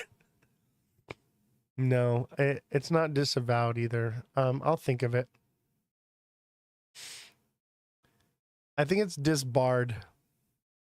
Disney does have Club 33, yes. And I was also a member of IATSE 33. I was IATSE member of 122, 33, and 504. That's where this comes from. If you notice, my Venmo and Cash App are 122, 33, and 504.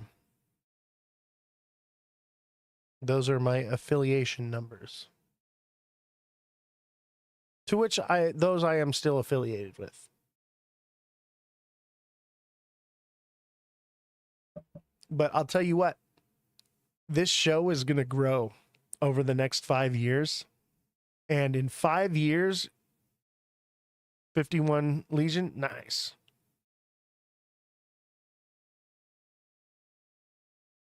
Yeah, that's another one. That's more like a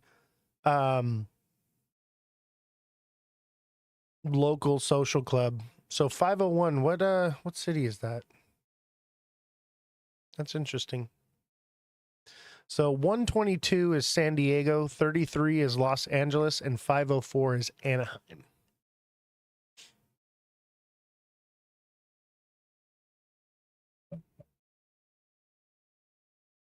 So where was I talking about?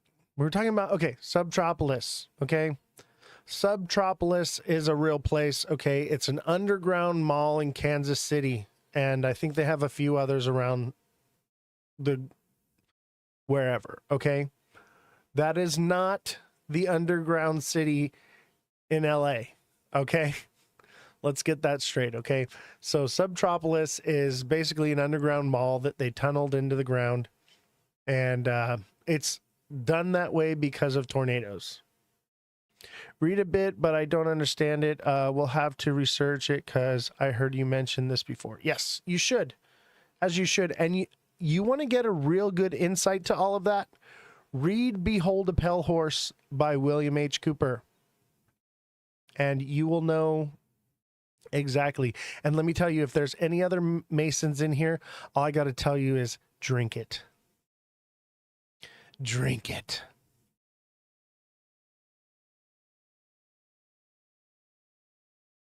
So, anyway, Subtropolis is a real place. It's an underground mall. It is basically underground because of tornadoes. Okay. There's loading docks and things tunnels that go underground or into mountains and things. And people post these videos on TikTok of the entrances of it. And they're like the trucks driving into the loading docks. And it looks like this underground tunnel system thing. Okay. That is not even close to what the underground city is like in LA. There are places that resemble those loading dock areas like that. However, those are low ceiling service entrance places. Okay. And they look cool and mysterious and all that. But that is not, it's not what you think. It's just TikTok nonsense. However, there are underground tunnels, railways, roadways, walkways. You ever wonder why you don't see certain celebrities in traffic? Well, you do. Okay. They drive in special unmarked cars. We call them town cars. And basically what they are is we're breaking through here. Are we gonna close red and continue downward? We might go down. Let's keep an eye on this right here. We're getting closer to 9 o'clock. I said probably around like 9-ish by the end of the show, we would kind of have enough data to see what's going to happen. So they do travel, but they're not driving, first of all. They take, special cars and things like that. When I worked, I was not in the Secret Service, but I worked with the Secret Service. I do have a uniform and a badge and all that. However, I would do like the president's motorcade, and portions of the motorcade do travel on the highways and the roadways, but there are sections throughout LA, throughout major cities, where the expulsion, that might be it. That doesn't sound right. It's more, I'll think of the word. It might be expulsion. I'll think of it. I have to Google it right now.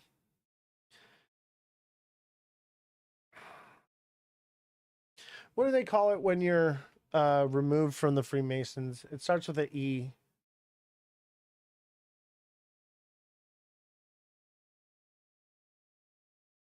Is it excommunicated?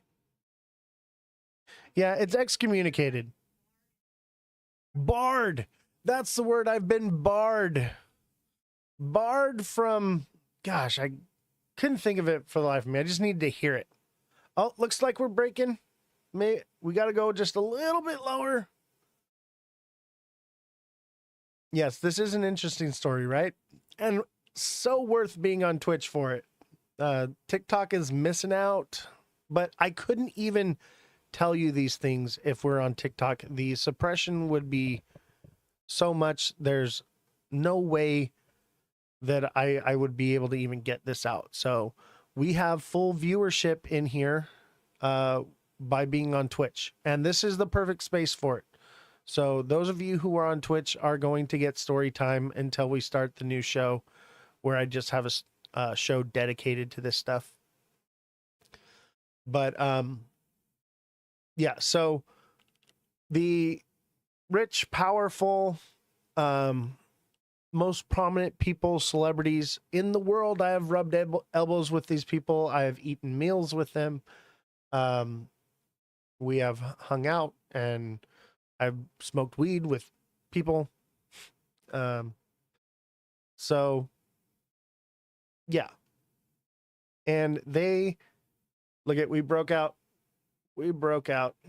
almost at 9:00, just right before. Will we pop back up in? That's the question. But we're definitely starting to break below, and that looks like it lines up right nicely in with the Head and Shoulders. So there is an underground city, however, not just tunnels. Okay. Yes, there are tunnels for travel. There are even walkways, and we have golf carts and coachmans that we drive around down in there. We also do walk on foot. A lot of times, it's a couple city blocks from one place to another, but a lot of places are connected. Like take for instance, Crypto Arena and the Peacock Theater are connected underground. Now, above ground, there are two different buildings, but below the plaza is a massive underground parking structure. Okay. And there is also two massive underground parking structures behind Crypto Arena and Peacock Theater. However, between the two parking structures on either side, in the middle between the two venues, is a massive underground. There's a tunnel system. There's also just an open area, and the venue itself goes down deep into the ground. Even the orchestra pit in these venues, such as like the Dolby Theater, and they go deep underneath, and that's just like the first layer, and they go down even further, and there's just layers upon layers on the way down. Have I ever been to the bottom? I don't know. I don't know if I've been to the bottom, but there are different layers to it, and those two venues in particular are connected, same as like YouTube Theater and SoFi Stadium. Those are connected underground. Those ones are actually really close together, so they're really basically the same underground system connection there. And there's a connection there between that venue and the Forum there. And I would imagine that the new Intuit Stadium, which I haven't worked at because I retired before we got that contract and it was built, but I was actually going to be the head audio engineer at the new Intuit Stadium, but I decided to retire. But that is more than likely connected as well.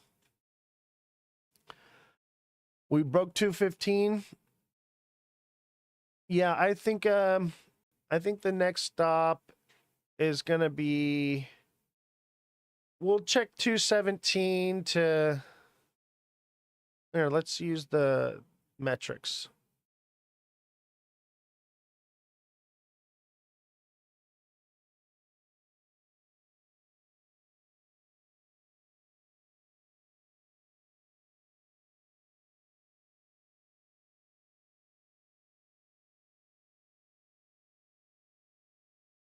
I'd say like 215, 214, maybe 213. Actually, let's adjust this. That's not accurate. Probably like 214, 215. That's probably where we would go. How long have they had these tunnels? Oh, they've been around since long before I was there. I worked there for 17 years and all those places existed. Now, if there's between Intuit Stadium and SoFi, which I guarantee there is, because all that was under construction while I was working there at SoFi Stadium, and you could see the excavation going on and the dirt being pulled out. So I'm willing to guarantee those are connected as well. But the forum's been there forever, dude. I would imagine, you know, that once SoFi was built, what was that, like 6 years ago or something? That's when they put in the connection between the forum and there. And I'm sure there's more connection from the forum and SoFi directly to LAX. Actually, I mean, I know that to be the case because when the president flies in, the whole motorcade's like down there and stuff. So I actually have a video of me at SoFi when Air Force One was flying in with Joe Biden. I'm gonna have to look that one up. Actually, I think it's on my TikTok. I think there's a video, and you can't really tell. It's just a plane like flying and then landing, and you'll know it because the song is Air Force One. Who sings that? Nelly? Air Force One? Yeah. Yeah, so that's the song. It's used for the public? No. Not for the public. This is for VIPs, specialty. I'm only allowed down in there when I have special clearance. So even when I drive into work, I have to go in through traffic just like everybody else, get my clearance. And then once I have clearance, oh yeah, I'm already down there, and I'm traveling through LA, and I'm popping up at different places from underground at these different elevators that lead up to the surface. And I'll be at one place, I'm down underground, and I'll pop up and be at a different place and walk a couple blocks over and grab some Mediterranean food and come back for lunch or whatever. So yeah, there are these places all over LA where there's these elevators that lead to places, and they're private key card type elevators. How do you get down there? You have to have clearance, first of all. So you have to have credentials. And I don't know if you've ever seen the live. I've shown some of my credentials before. Maybe one of these days I'll do show and tell when I have the camera working. But you have to have credentials, and then you have to have like a key card. Usually the credentials have like an RFID in it, or they have like a barcode scanner or QR code or something like that that's used to access those certain things. And they only give you certain access to certain places. However, with what I do, I have full access to everywhere because I'm running cables through places and different things, and managing crews of hundreds of guys, moving boxes and equipment and things. So I usually have full all access to anywhere I want to go. Trump has to show credentials. Exactly. Everybody has to show credentials. So, and I mean, it's deep, guys. You have to give them your date of birth, your social security number, you have to fill out paperwork. You have to give, fingerprints and ID and all that stuff. It's very, checked. When I first started, it wasn't like that. It was like a password. Okay. When I first started, like 15 years ago, it was not as high tech. Actually, it was 17 years ago. It was not as high tech as it is now. And you basically had to know the password. They'd give you a password to say when you got the call or the show. and they'd give you the password and then you'd say it at the door. And then they moved up to like having a list. So they started having a list where your name had to be on the list. Now they have the list and the paperwork and the credentials and everything. It is bumped way up. Is there anything down there, or is it just tunnels? That's a great question. Okay, some places are tunnels. There's a video of me on TikTok, and you'll know which one it is. It's just me like kind of walking around from corridor to corridor, and it says "Lost in the Labyrinth." That's a video from inside the tunnels. So go check out that video, the Lost in the Labyrinth video. And that's me. Basically, I was at a new venue I'd never been to before, and I got turned around and lost. And usually everything is square, you know, and it's easy to find your way through.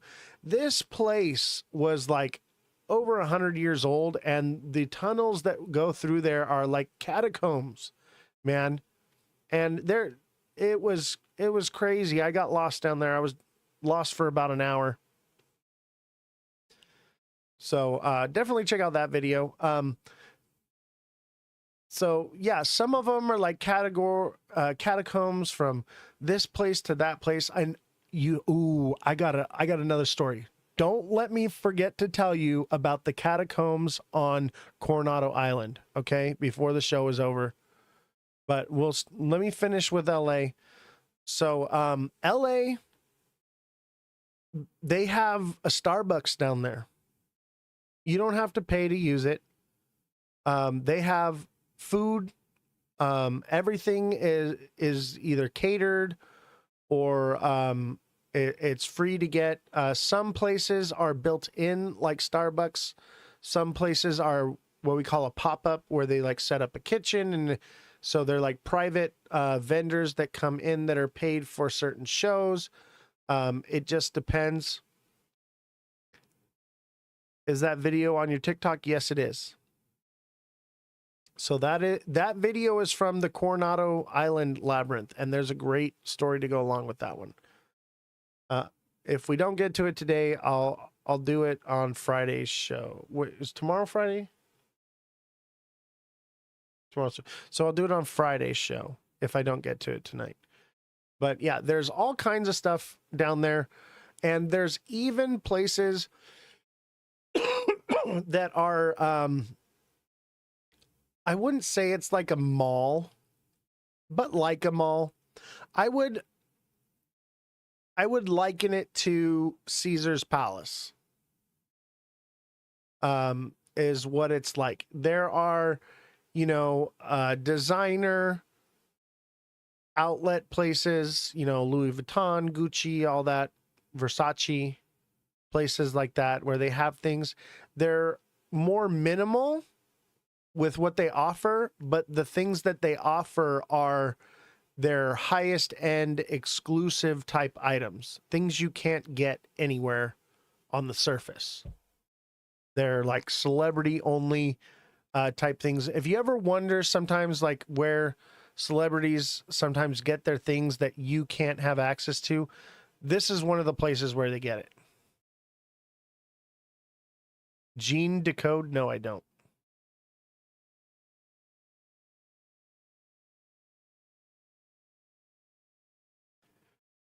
But yeah, that's one of the places. They have a fake sky, guys. They have a fake sky. It's like Caesar's Palace if you've ever been to Las Vegas. And if you haven't, Google it.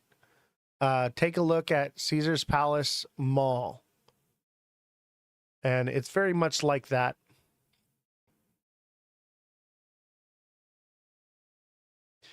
So you can teleport somewhere and magically have a Louis Vuitton bag in your hand. Basically, kind of, yeah, but not. You're not teleporting, but you are teleporting. You're going through a portal into another world and popping out in another area of the world. So I guess you could say that. And mind you, because of traffic, you are changing space and time. So yes, you could pop up into somewhere else that you couldn't be, because how would you get there because of traffic? But yeah, I guess that's modern day teleporting. I used to do it all the time. Traffic's crazy, you know.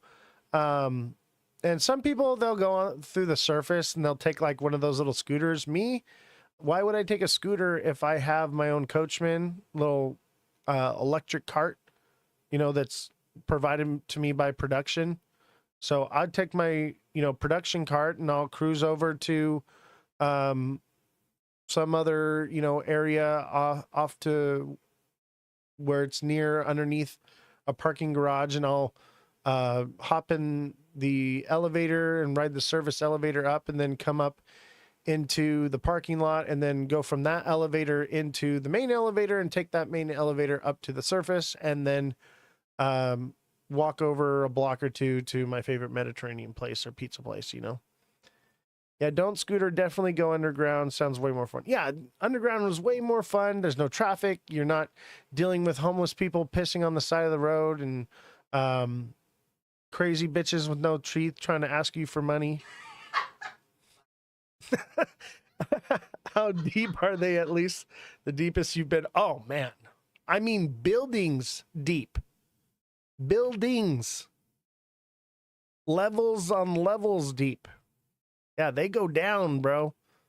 Some of the areas have lower ceilings, like the catacomb type places, and the tunnels are low ceiling, small, confined, you know, like if you pass somebody in the hallway, you're going to bump shoulders kind of thing.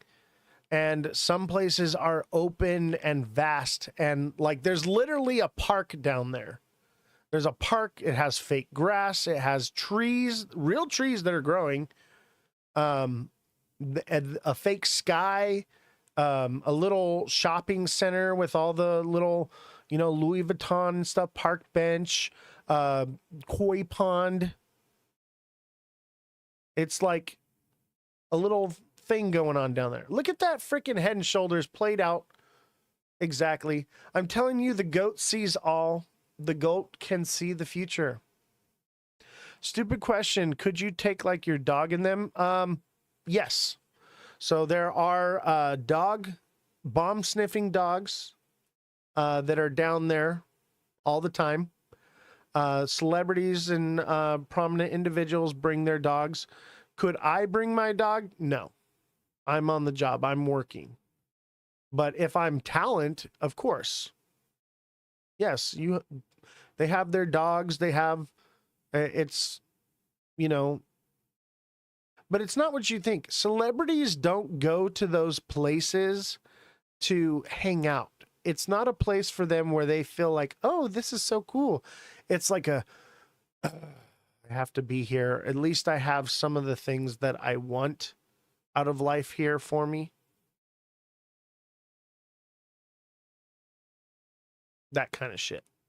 They look at it so differently. Even me, like when you first go down there, it's like, whoa, so cool.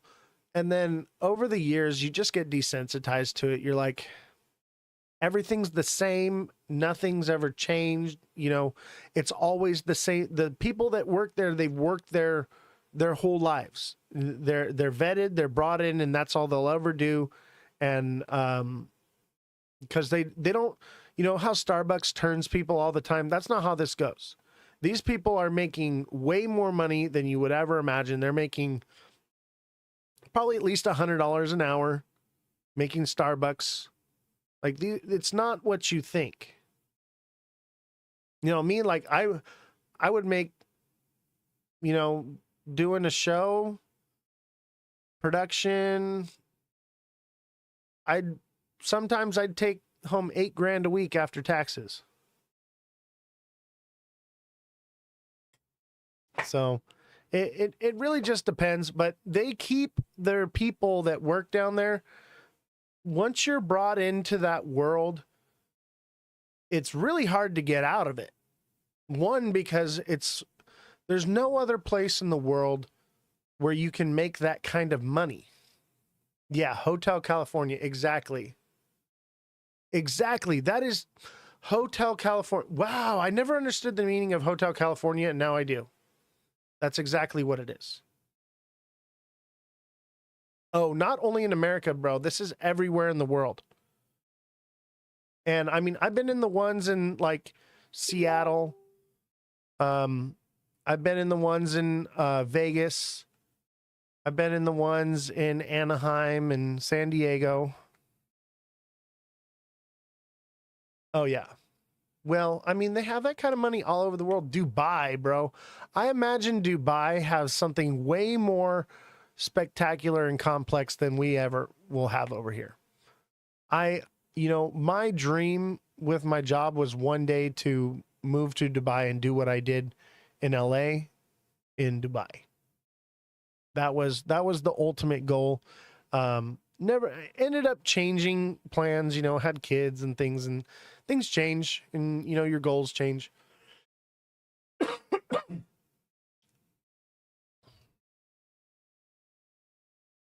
But yeah, and then there's another side. So that's the bright, beautiful, glamorous side of the underground city. And then there's the Skid Row side, okay?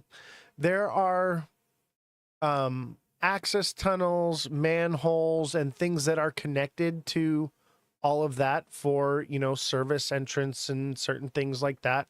Electrical, plumbing, piping, things like that. Air filtration, ducting. And the homeless in Skid Row will find manhole entrances. They'll find places where there was an access that's been backfilled, and they'll dig it out and find their way into certain areas. And in that area, and I because I use all that service area because I'm running cables, I'm doing certain things because they have events down there too. They have certain things, that they do. More or less they're like VIP party stuff. And they have some of those that are above ground too and up on the rooftops and stuff. But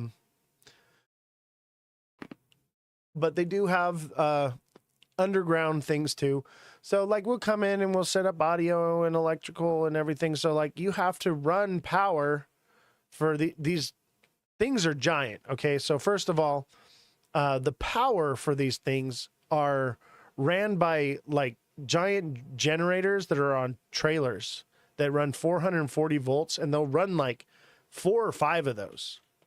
And you have to run 4-aught cable all the way down, hundreds and hundreds and hundreds of feet down into these areas and stuff. So you go into like these service areas, and that's where you run into the Skid Row weirdo nonsense. You'll run into somebody down there sometimes, and when the president comes through, they sweep all that stuff, and that's why they have like the dogs and stuff that sniff things out and stuff, because the Skid Row people, they do find their way down there.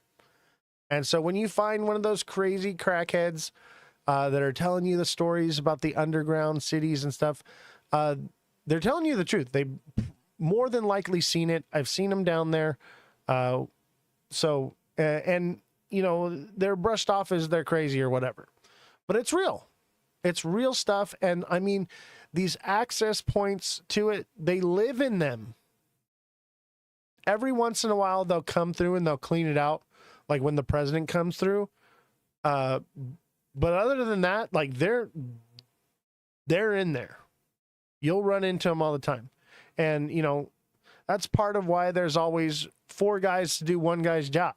It's a safety thing, not only for when you're working, getting hurt, but you're having more hands. But there's always 4 guys to do one guy's job. Always. So I'm always the guy eating the cheeseburger, leaning over the guy that's working, saying, "You're doing a really good job, bro." That was me. So, yes, there are the mole people. And in Vegas, you can look up the videos about the mole people in Vegas. They're there too. Those are more or less the drainage tunnels and things. But those tunnels are anywhere there's a major city, guys. Those cities are built on top of giant underground structures. A lot of those buildings go down into underground, and you may see the underground parking part of it, but there's more to it. Like there's down there. You just have to have access to it. So these are a real thing. I've seen them. I've been in them. And it's cool. You know, it's cool. It's fun to talk about, you know. But I wanted to kind of set it straight that Subtropolis on TikTok, that is not the underground city in LA. Okay, Subtropolis is in Kansas City. It's an underground mall because of tornadoes. Okay, if you see a Subtropolis, it has nothing to do with any of that. But it should open up your mind to just how easy it is for them to build things underground. They've been doing it for thousands of years. Okay, with who knows what kind of tools they were using back then, but it's a real thing, and I've seen it with my own two eyes. It is, some of it's really incredible, some of it's really whatever, but it is cool. I have been there, I have seen it. But I'll tell you one of these areas. So Coronado Island, right? It's an island, right? Water, right? Sea level. Okay? Put your head around that, okay? There are catacombs underneath Coronado Island. There are caves under there. And I did not know this until I stumbled across it by accident.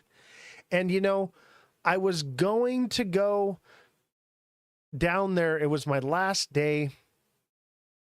I was at the Lowe's resort, but I was going to go over to the other side of the island to where they have Hotel del Coronado. By the way, if you don't know what Hotel del Coronado is, I do have a TikTok video that you can go onto my profile.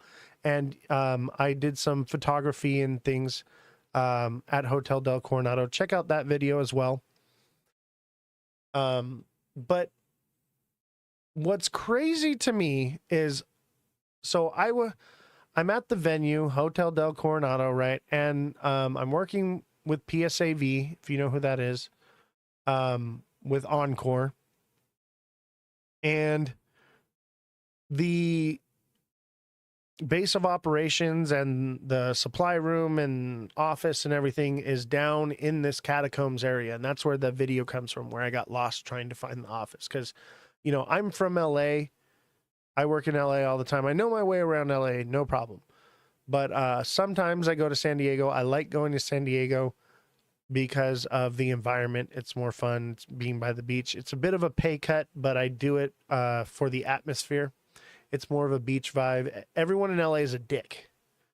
But in San Diego, everyone's like chill and cool, bruh, you know?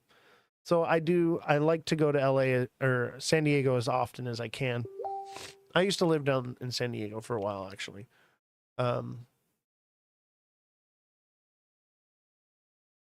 That's what you thought of LA. Yeah, everyone in LA is a dick. They're all assholes.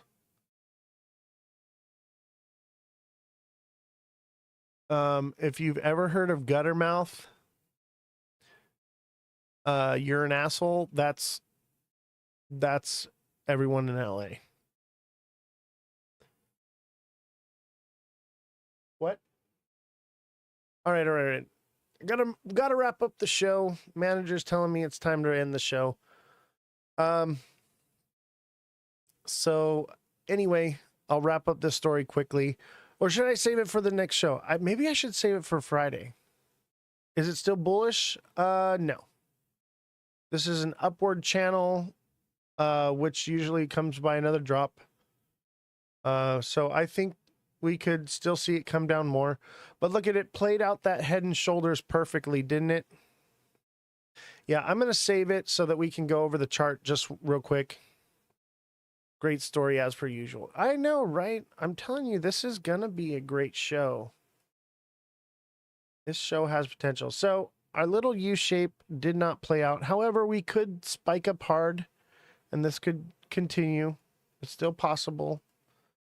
But in the micro, we have this Head and Shoulders here.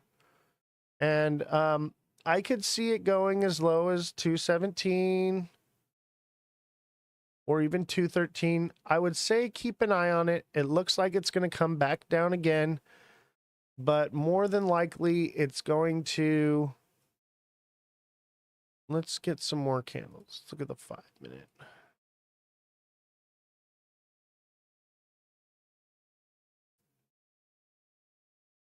Yeah, so this channel should break down again, but it could double bottom and then move right back up. 33rd degree.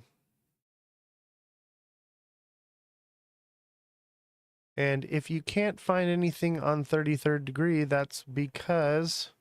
oh, look, it broke just like I said it would. 33rd degree. Did you know there's more than one way to climb the ladder as a Mason? There's multiple avenues. There's the long way and there's the short way. Some people will dedicate their entire life to climb that ladder and never make it past a certain point and will always be held down. And then some of us rise to the top very quickly.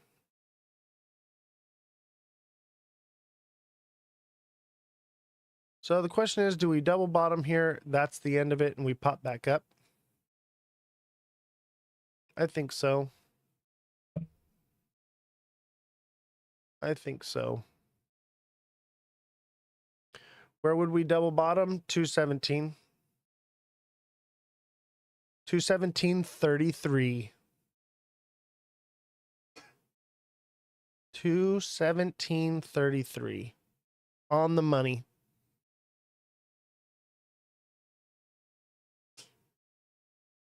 So that would be the double bottom right there. So if you're looking for an entry zone, that's highly likely.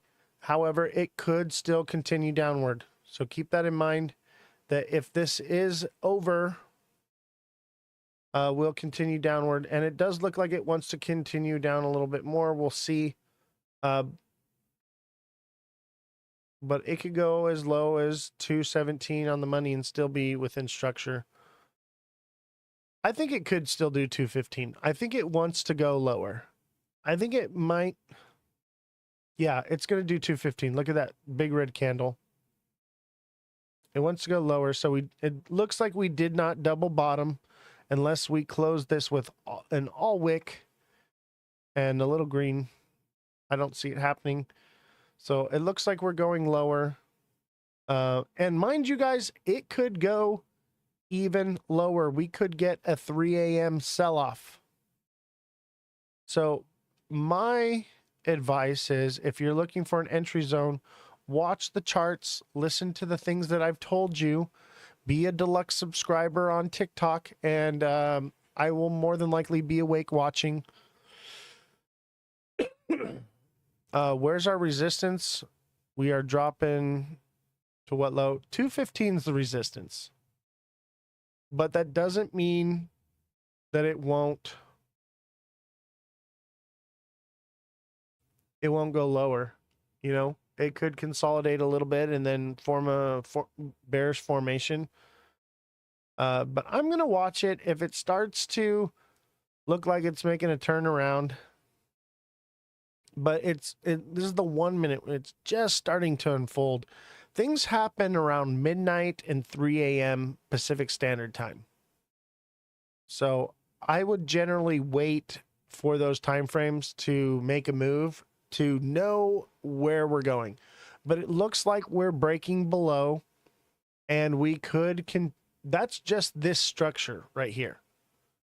Right? So this structure played out. Now we have to watch and see what structure it makes right here to tell us which direction we're going to go.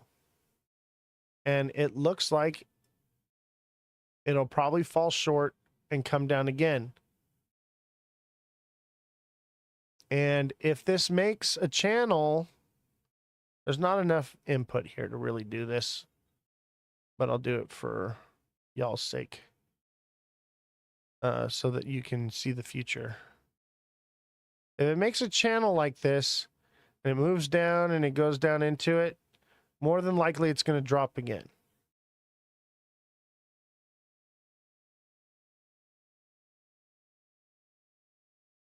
But I don't think I think there's just not enough data yet. But resistance is at 215. 217 to 215 is that resistance zone, okay? It's more like 217 to 214. And then if it breaks that, then it's 212 to 210. And then if it breaks that, it would be 208 to 205. If we head back to 205, I would say that we're done and we're not going up again. And if we do, we could see 225 again, and that's it. But if we see 208, I would be confident enough to say that 247 is off the table. At least for now, until something new forms. The problem is time, guys. We only have so much time for this show. And we are waiting for data and structure. But, you know, we pumped up. We had a pullback to about 50% here. So if we do remain bullish, this kind of looks like a descending channel here. A little bull flag. Okay? This looks like a bull flag to me, baby. Look at that little pennant. All right? That tells me we're probably going to pop up. Probably. That's a nice little bull pennant. I would say yes. Get in. Not financial advice. I'm not going to tell you what to do. But I am looking at my exchange right now. I'll tell you that much.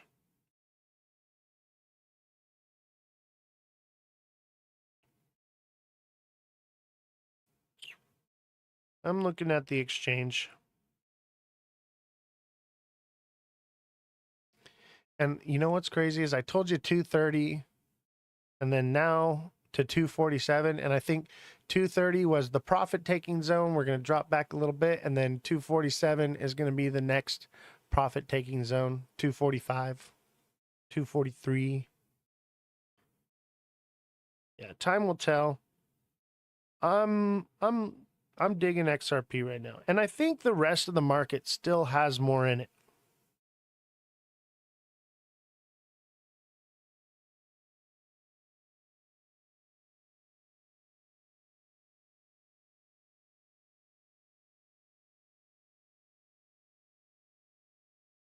Yeah, a couple racks on XRP, why not?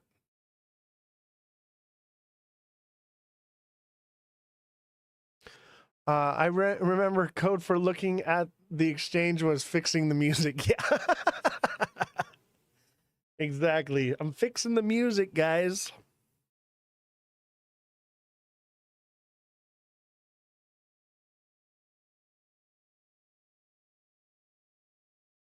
I figure it's worth throwing a few racks at it.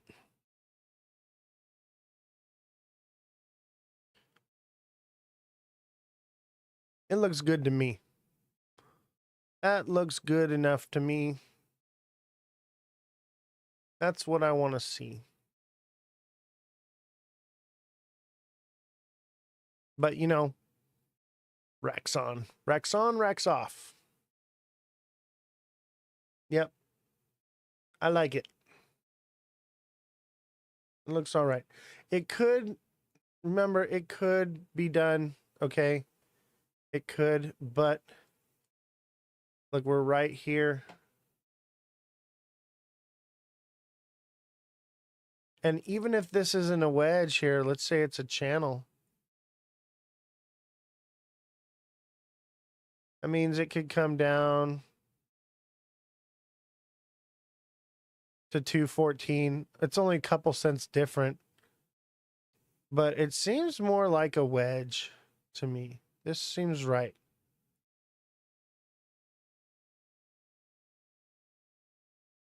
Either way, it looks all right to me. There's really not enough data to tell, but I think everyone is the bullish sentiment is going around again. So I'm gonna play on the moon cheese. Factoring in moon cheese says yes. BTC 100K has to be ain't no way it ends now. I think you're right. I think Bitcoin is headed for 100K. I think you're right. That looks like a pin it to me. Let's look at a lower time frame real quick. Got to wrap this show up here pretty soon though. Bitcoin.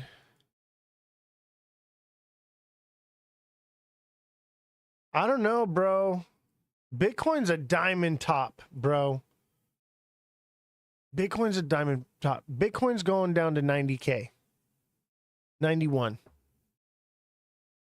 Bitcoin is a diamond top, yo.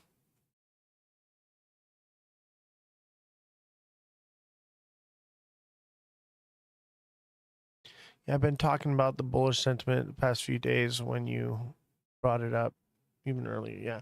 Bitcoin's going down, but I think Bitcoin's lagging behind XRP. So XRP had a head and shoulders that played out. Bitcoin is about to have a diamond top play up. See the diamond top?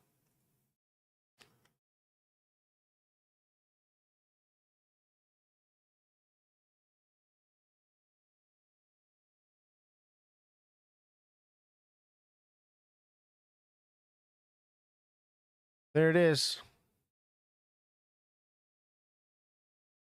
I think moon cheese, though, even if it does come down, that only means that it's coming down to 90 and it could turn itself around.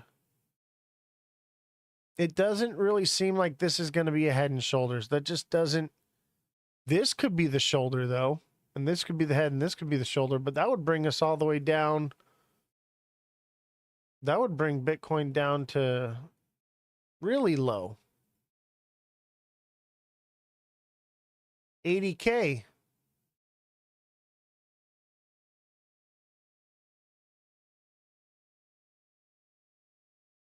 If this is the shoulder, man, it doesn't line up, bro. It just doesn't line up. Yeah, it's too low. It just doesn't make sense. I think it you know, this is, you know, a diamond top. Let's look at XRP in the 15.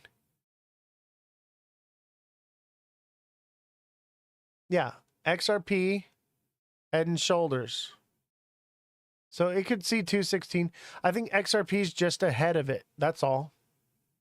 Bitcoin held stronger for longer. Shoulders look Nah.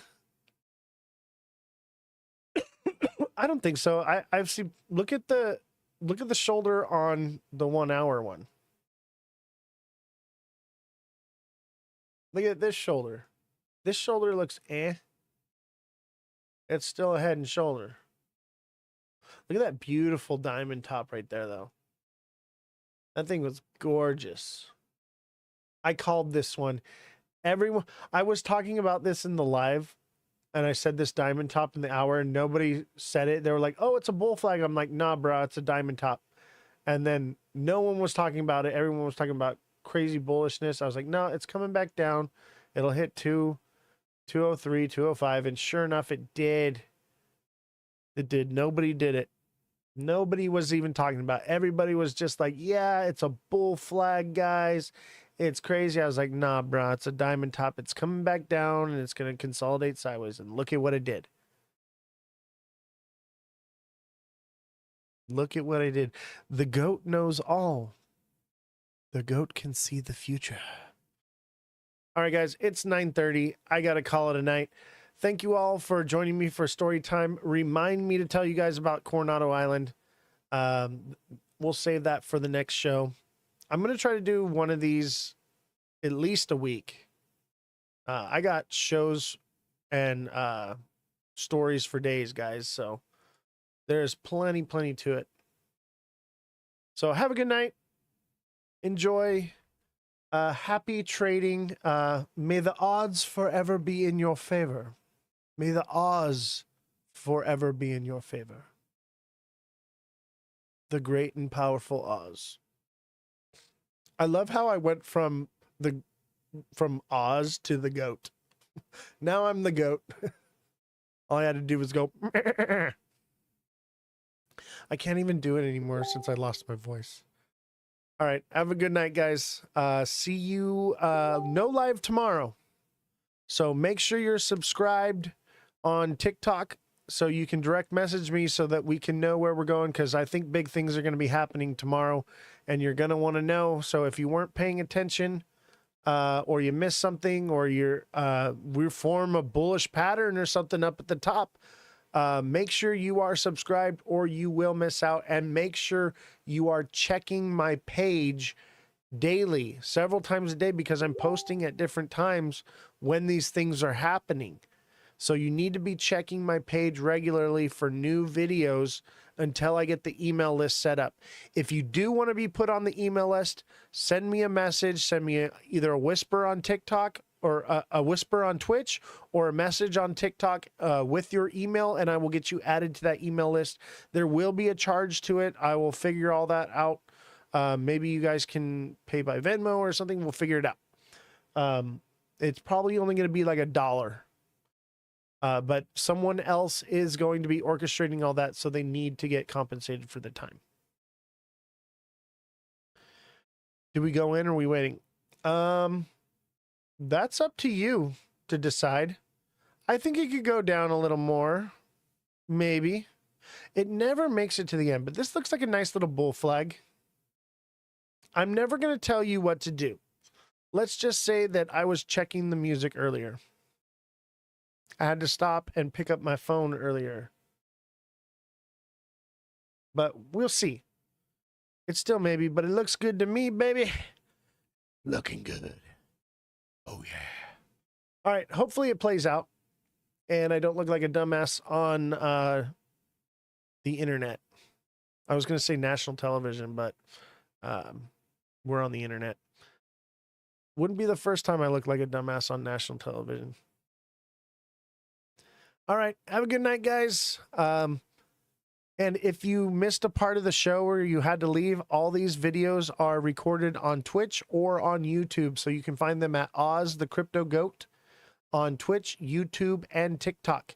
TikTok, you won't find these videos, but you will have access to becoming a subscriber. You get those daily price point videos, and you get my memes and everything else that I post. And as well as a deluxe subscriber, you can message me directly.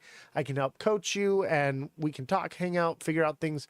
And if you want to be put on the email notification list so that anytime I post something, you get an email notification, because the algorithms have been suppressing this information. So if you want to get on that email list, please send me a whisper on Twitch or a message on TikTok. If you're not a deluxe subscriber on TikTok, you're gonna have to become a deluxe subscriber before you can get on the email list. Okay. So if you want to get on the email list, you must become a deluxe subscriber on TikTok, and then you message me with your email and I will add you to that list, and we will get that set up hopefully by Monday or sooner. Can this flag take us up to the 247? I think it could take us up to maybe 235 and then flag again and go up again. And it could go to 235, pull back a little bit, and then go up. But that's why you want to be a deluxe subscriber, so that you can message me, because I can't go live all the time. The show is over, ladies and gentlemen. We went 30 minutes over. We had a wonderful show tonight. So make sure you're a deluxe subscriber and you message me directly and get on the email notification list, guys. All right. Have a good night.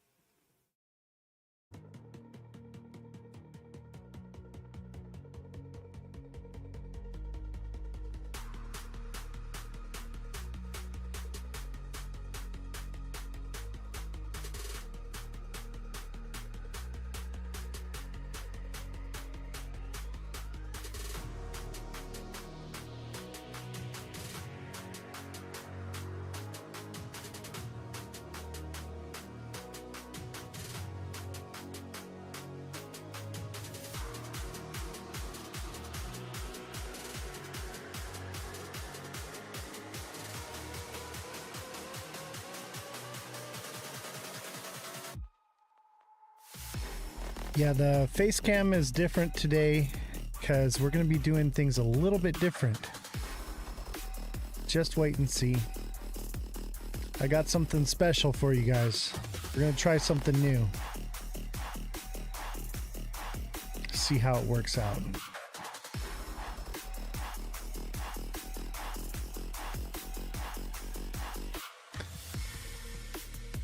Let's see here.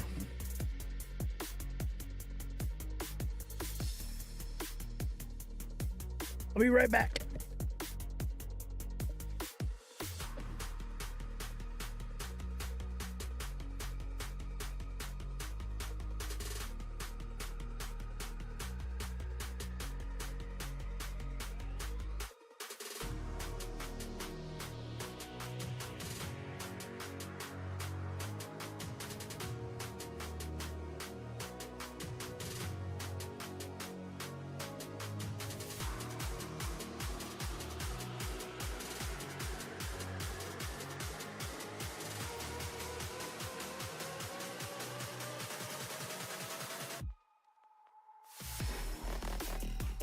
All right, we're back.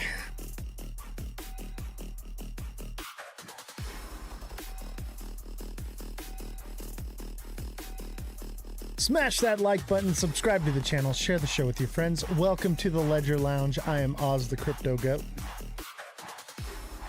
And today's live will be special. We're going to be doing something a little bit differently than we've done in the past. I'm convinced there was a cyber attack today. There was. We're going to talk about that. Probably going to have to do it on Twitch, though.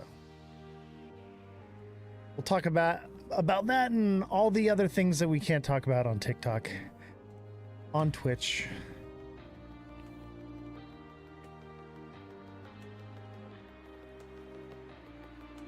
Let's see here.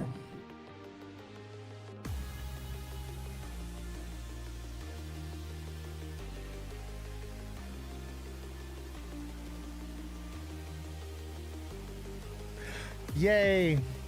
Jesse, your camera's off center. I'm camera's off center. Okay, Yeah. 1 second.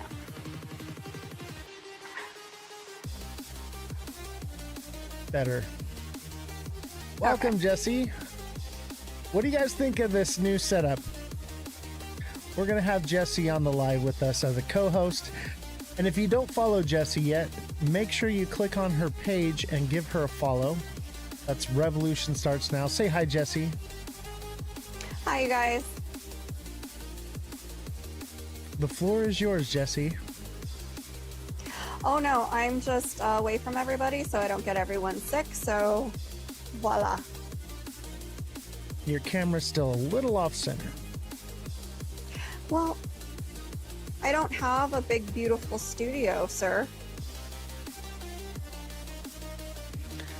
How do you like the setup? Like this chat? You're still off center. Your background, the little. I'm a stickler for professionalism. I get mad when they come in to the studio and they mess up the curtains because I like the curtains to look perfect in the background. You Well- see the little corner in the right side of your screen, your backdrop. So There's You're- no light on that side. you can see it. Oh my god. You are impossible. Professionalism. Mm-hmm. I need a goat background for my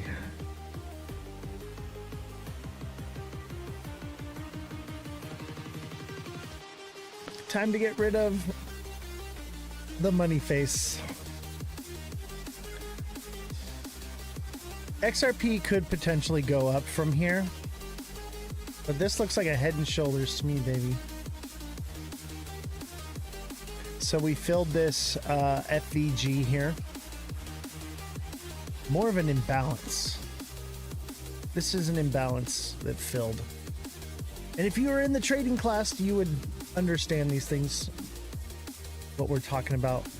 Thoughts on Pengu? It's a meme coin.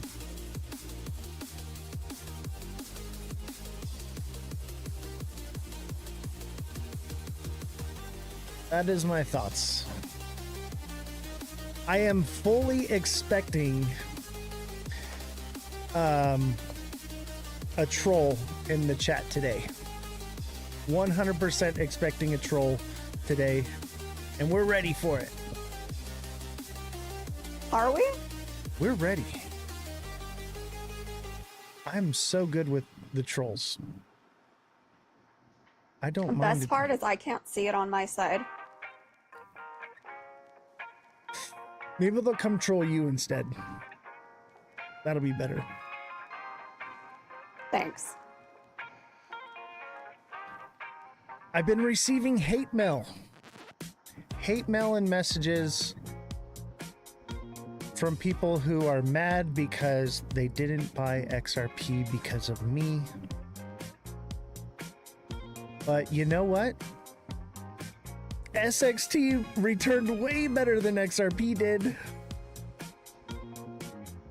And XRP is already coming back down. It didn't moon. It's already back to where it was in January. Hopefully you've seen my memes. If you haven't seen my memes yet, make sure you go and like, share, leave a comment, because they're hilarious. Why do people act like you can only make money on XRP? That is a great question. There are so many things that will pay you so much more than XRP will. They are in a cult. That's the problem. They're in a cult. And that's fine, you know, but like, don't be a bear, don't be a bull, be a goat. Be a goat. And add a goat to your name. Let everybody know that you are goated.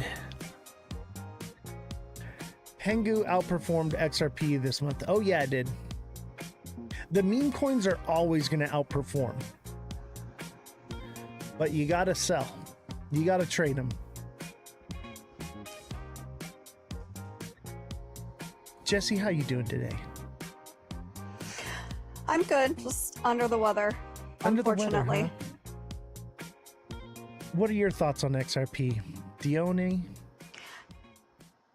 Honestly, it's just I know nobody wants to hear this, but I think Ripple is just seeing how well it works, if they can stabilize the price, and I don't think it's ever going to 10K in this year or 20.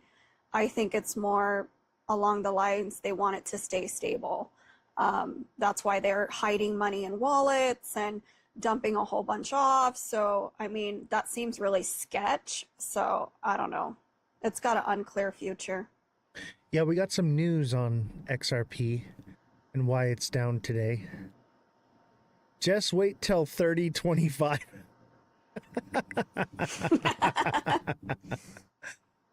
3025, it'll be dead tech. That's funny. Exactly.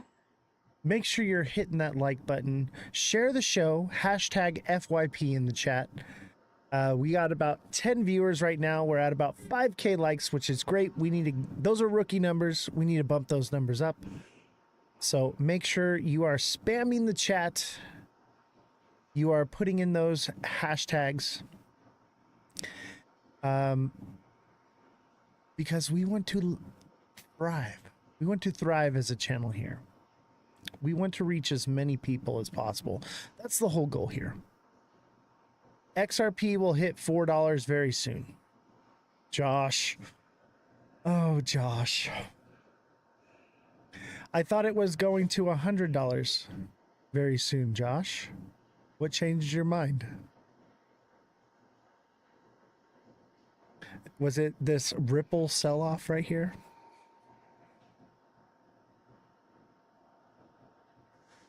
Jesse looks bored. No, I was thinking, I think the max it's ever going to go to is maybe $15, but that's a stretch. I think it could do 25 by 2030. I think that's possible. If it's still relevant, it's possible. I think it'll still be relevant over the next 5 years. That's not that long away, you know. I think that that's very possible, especially if they get rid of their supply and they're no longer dumping it. You'll see it do crazy stuff. Alexa says, "You're the goat." XRP rugged us. What'd I tell you guys? What did I tell you? XRP. That's what I'm saying. What they're doing is sketchy. Yeah, it's like the biggest scam of all time. And maybe it's on purpose to scare people away from it. Like, who knows? George Orwell says XRP is overrated. Absolutely. 100% overrated. I think that it will serve a purpose, but not what everyone's saying. Come on. Let's be real here. So many people talking about market cap and everything, but that isn't the only thing that determines. Dude, market cap matters, bro. Okay? And supply matters. Okay? And who holds the supply matters. This is a fundraiser, baby. This is a pyramid scheme at its finest. If you've ever done multi-level marketing, okay? Let me tell you right now, my family used to be all deep into the multi-level marketing. My mom sold Amway, all right? And so many other different products. And it doesn't mean that the product's not good, but the people on the top will always dump on the people on the bottom. That's just how it goes. That's the name of the game.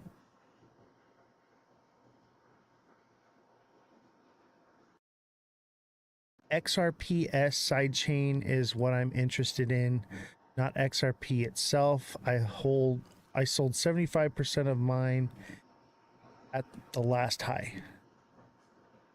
George, what is XRPS? That's interesting. Jesse, can you look into XRPS?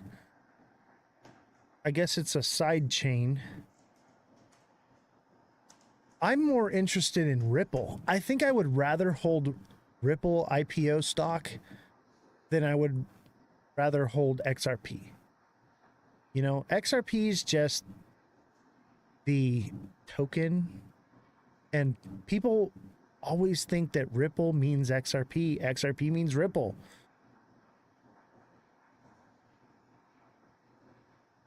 Are you sure it's XRPS? I can't even find it.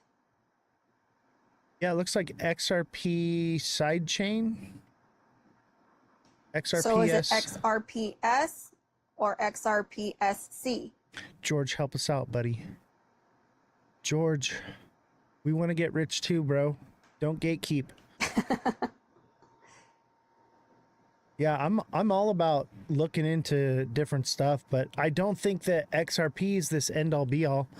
No, it's XRPL EVM sidechain. Yeah, okay, XRPL. I've heard of this. Look into XRPL EVM sidechain.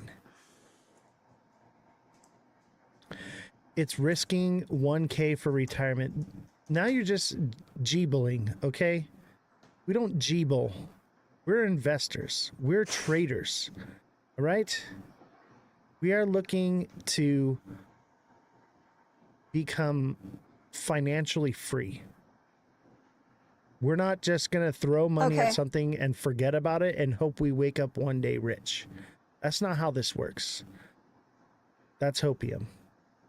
And I get it. You all need hope in order to wake up every morning and go to your shit job. But if you really want to get out of that shit job, follow me. Become a subscriber. Become a deluxe subscriber. Let me coach you. Let me teach you how to actually become financially free. All right, go ahead, Jesse. So XRPL EVM sidechain. It's a new development that merges the speed and efficiency of the XRP ledger with the smart contract capabilities of the Ethereum virtual machine. It operates as a separate sidechain connected to the XRPL mainnet Axlar bridge decentralized interoperably protocol. This guy Ethereum Jay, capability. What? hold on. I gotta address this guy Jay real quick. We'll circle back to that. So leave it pulled up. This guy Jay says, Okay. "I'm 20. That's how it works. So you just buy something and you hold on to it forever and hope that you get rich from it. That's how it works. That's how BTC work. No. That is not how it works, bro. People get rich on crypto because of its volatility. And with volatility, you can swing trade this thing and you can make some serious money. And you can do it quickly. Yes, you can gamble.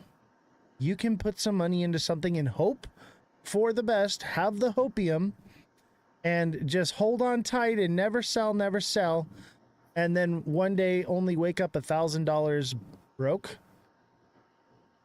Or you can take that $1,000 and trade it. Trade it and you can grow that bag.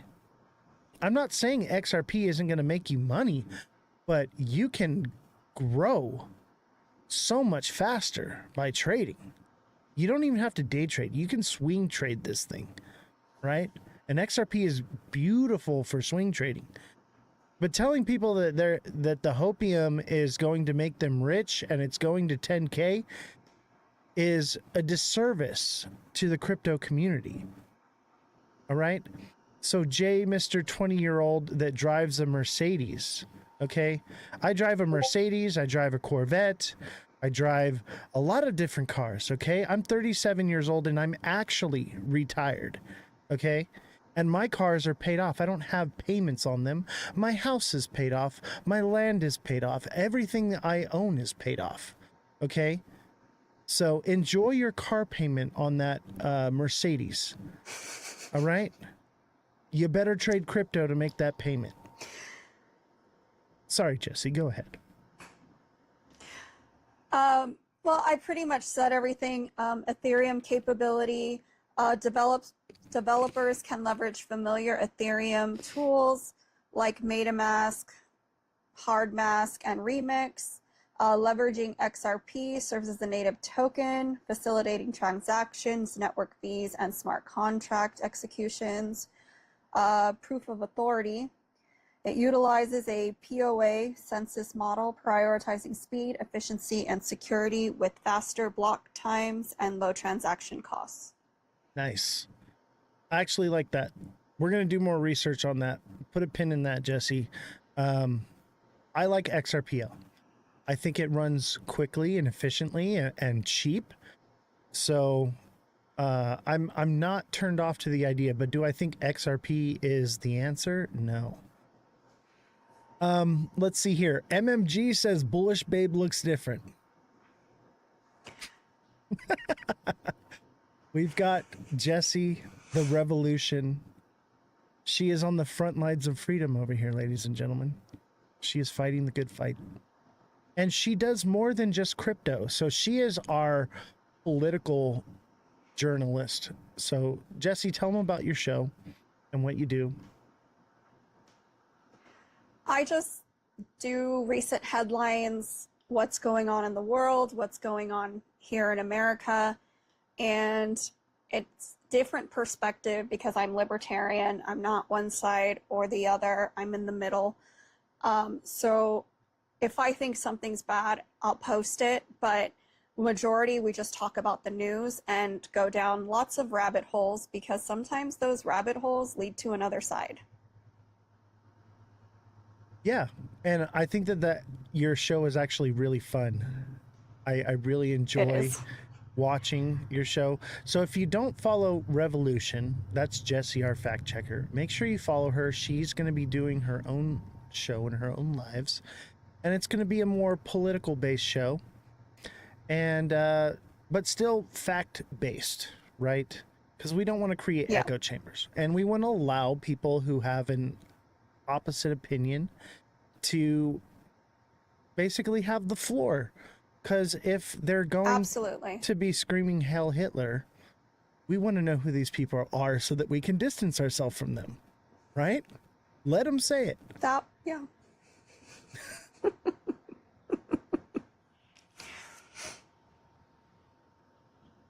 Oh my God, chat, you are so bad. I can't even read some of this stuff. I can't. I'm kind of glad I can't see it. Oh my God, chat is so bad. They're talking about you, Jesse. Apparently, you are Oh. beautiful. Aww. Big Baller that's says, "Wow, sweet. so nice to look at someone so beautiful." I told you she's beautiful. Aww. I'm not allowed to ask for pineapples anymore. That's on you guys. Mother of Dragons is our. Oh, there she is. As soon as I said it, she pops in with the. She's our She HR felt now. it in the force. I'm buying another 10K of XRP this week. Oh, Josh. Josh. Let him have his dream. He's out there trying really hard, and he seems to be doing well on his own. You know what? I have to give this to Josh. He's 18 years old, and he's at least in XRP and not in the trenches trying to trade butthole coin. So. Oh my God. I give him that. He's at least somewhat educated and like trying to do something. So he's a smart kid. I think he's just caught in the echo chamber right now. That's all. But he's here now. He's part of this show. I'll tell you what, he's become a lot more conservative with his price numbers and the things he says now. He holds back a little bit because I'll tell you what, a few weeks ago when he was here, he was preaching 25K, 100K, something XRP. Now he's like $4. That's a big swing. That's a big swing in the right direction. Let's see here. What does chat say? I want to do TikTok shop tactics. Help. TikTok shop. We love TikTok shop. We love TikTok shop. Fredrum, become a deluxe subscriber and I can help you to get onto TikTok shop immediately without any restrictions, without any thing holding you back as a creator. It doesn't matter how many likes you have, how many followers you have. I can get you on the TikTok shop selling within the week. I have connections. Oz, you're in Mine your own just live. opened. It says, Oz, you're in your own live in chat. Imagine that. Am I really? Oz is in the live. Goat, come up here.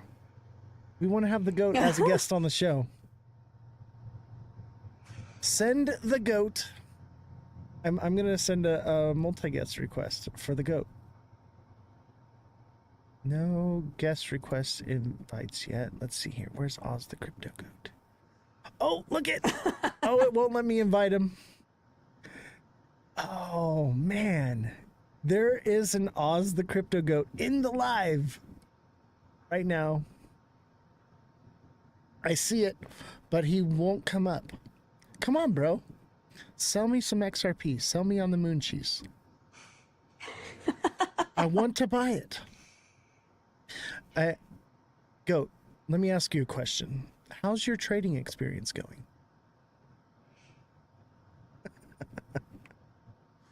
That is crazy. Let's see here. XRP will be at 298 at 2 a.m. buy. It will go up to 250 next day by 10 a.m. And then, oops, 350. That's possible. Marco says, I'm buying another 10K of SXT. With the money faces. Money faces on SXT, okay? SXT lags a little bit, but, bro. And the narrative is not even there yet. Wait till the narrative comes. Bro. Jesse, what do you think it's going to stay at $3 and not go down? What, XRP? Are you talking to your chat? Yeah. Yes. Okay. Do I think it's going to stay at $3 and not go down? No. I think depending on how high it goes will depend on how low it goes. But eventually when this cycle is over, it will come back down. Unless we're in like a long extended cycle and we go into a bear market where we come back to like $2 again. But it won't stay at $3 forever. No, it will fluctuate forever and always. Just imagine. All right, what did you need? I forget. Oh, Sorry. let's talk about SXT. Obviously there's some people that know SXT and those that don't. Let's let them know what we stumbled onto. The greatest crypto in the history of crypto. I'm just kidding. It's great. It's a one of a kind, that's for sure. And I think once the narrative is there, and I think the narrative is being built right now. So Trump had done some things recently with data. Oh, my foot massager is going off under the desk. Hold on, guys.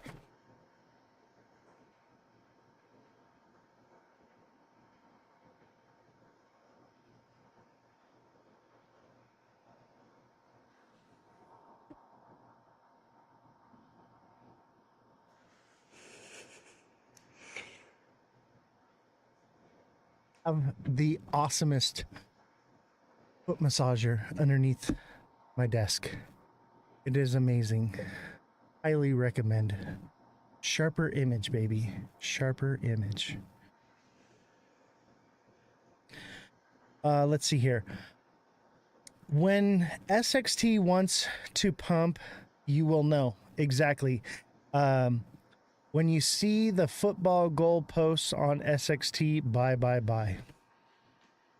Yeah, SXT is basically one of those. It's the canary in the coal mine, right?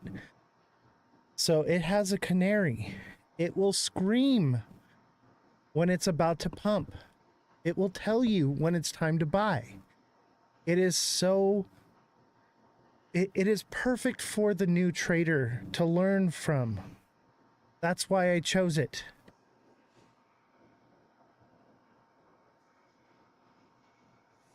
What brokerage is that I'm using? This is TradingView. Oz, I never said it won't hit 10K anymore. I just said $4 for the next move. Oh my God. Josh, you're still on the 10K moon cheese. Josh. I feel like we need to He's talking about XRP? Yeah. He's still on the 10K That's train. like saying Bitcoin's going to be relevant in 5 years. It's just not. That bubble's going to pop. And it'll by still that be time, relevant. nobody's going to care. Not really. Nobody's going to invest in it like they are now. STX makes it relevant. You showed us that. I think it does something amazing. Bitcoin will always be a placeholder in this place. It's not going anywhere anytime soon. Give it 20 years, maybe it goes away.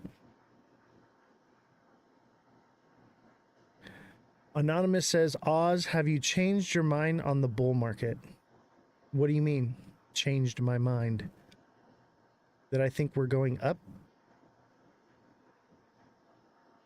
I've been saying we're going to go up since XRP hit 163. And then I said it was going to go down a couple times, and it did. And then I said it's going to go up. Now I'm saying it's going to go down. I think it's got a little bit more downward movement, just a little bit. That's why the red light's on. And then it's going to go back up again. That's what it does. It goes up and it goes down. Who unalived Hulk Hogan? Interesting question. I had that same thought, but we're going to talk about that on Twitch. There's been a lot of mysterious, prominent people. And let me tell you right now, I have to have surgery. That's how Hulk Hogan died, surgery complications. I'm probably not going to have surgery just because of who I am. I think I'm going to end up having to deal with this pain and just go on living. Look what happened to Ozzy Osbourne. He had that surgery and he was never able to walk again without being in severe pain. Right. I'll tell you what, I had back surgery before and it just made it worse. It just made it worse. Why are you on the list? Mastrotech. Why am I on the list? That is the right question.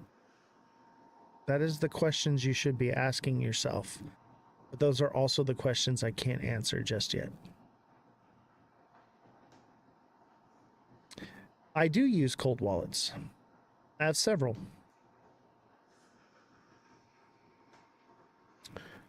Oz, I'm no longer looking at you since Jessie is on my eyes.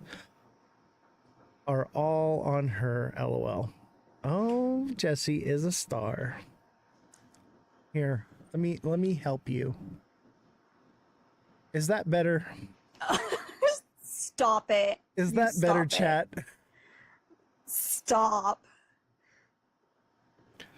Or maybe I Stop. should put the moon guy up here.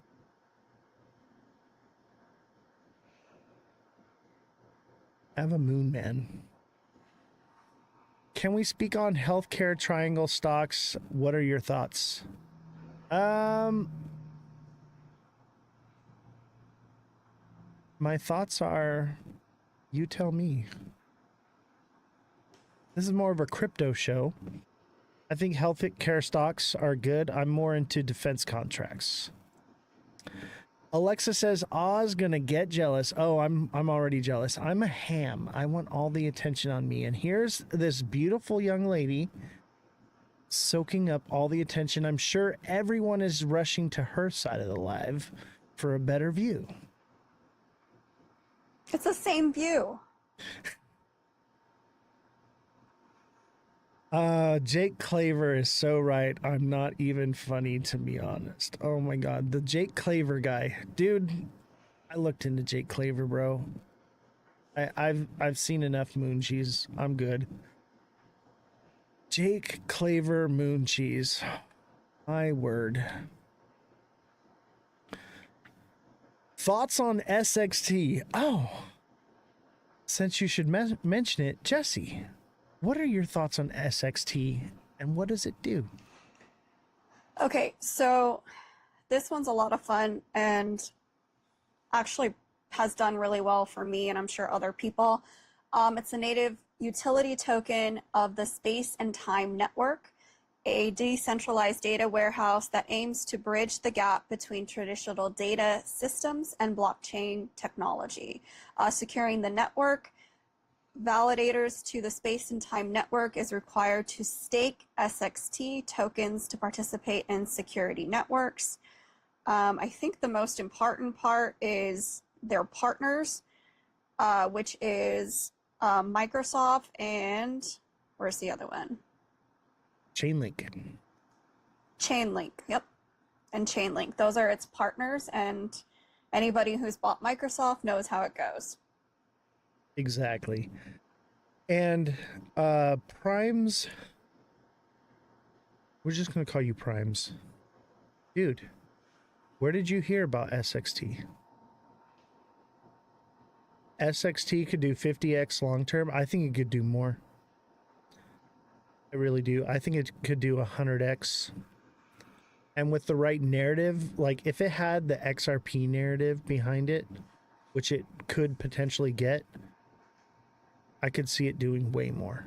The market cap is so low on it. It's in like 150 million. Wait till it gets in the billions. It's newish on Coinbase. Look at chat. Look. Prime has discovered SXT on his own. All right. People are starting to find the narrative. The narrative is creating itself. Yeah, Big Baller said that this is going to be big. SXT could do 500 times what it is, and I agree. I think this is gonna blow up. I think it could do 1,000x by 2030. To be honest with you, and that's obviously like a moon cheese pipe dream, okay? But I've seen other projects do that, and you have to understand that the market cap is so low and the coin supply is so low that it's actually possible. Because, and that's why it's not as possible with XRP, because the market cap's already so high. It would take trillions upon trillions. Hi, AB. How are you doing? How's adoption for SXT currently? They're actually pushing for these data infrastructure. So Trump just did something on it. Big Baller knows more about it. Yeah, he just said this is the easiest coin to take profits. I agree. I took a little bit of profits this run. Obviously just a little bit, and then when it dropped, I put the rest back into it. But yeah, this one's going to be fun because we bought in so low. Justin just said, why is no one talking about XRP ETFs tomorrow? And I have the answer to that. Let's see here. Where is it? SEC grants, then halts approval for crypto ETF with XRP. Expert calls it a bizarre situation. So, XRP's ETF is on hold. It's not happening. That's why, and we'll get into this more later. Let's talk more about SXT though.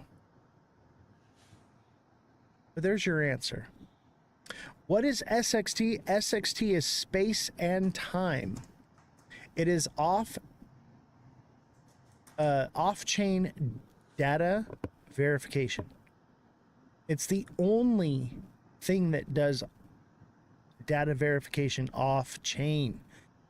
The most secure way to store your data, period.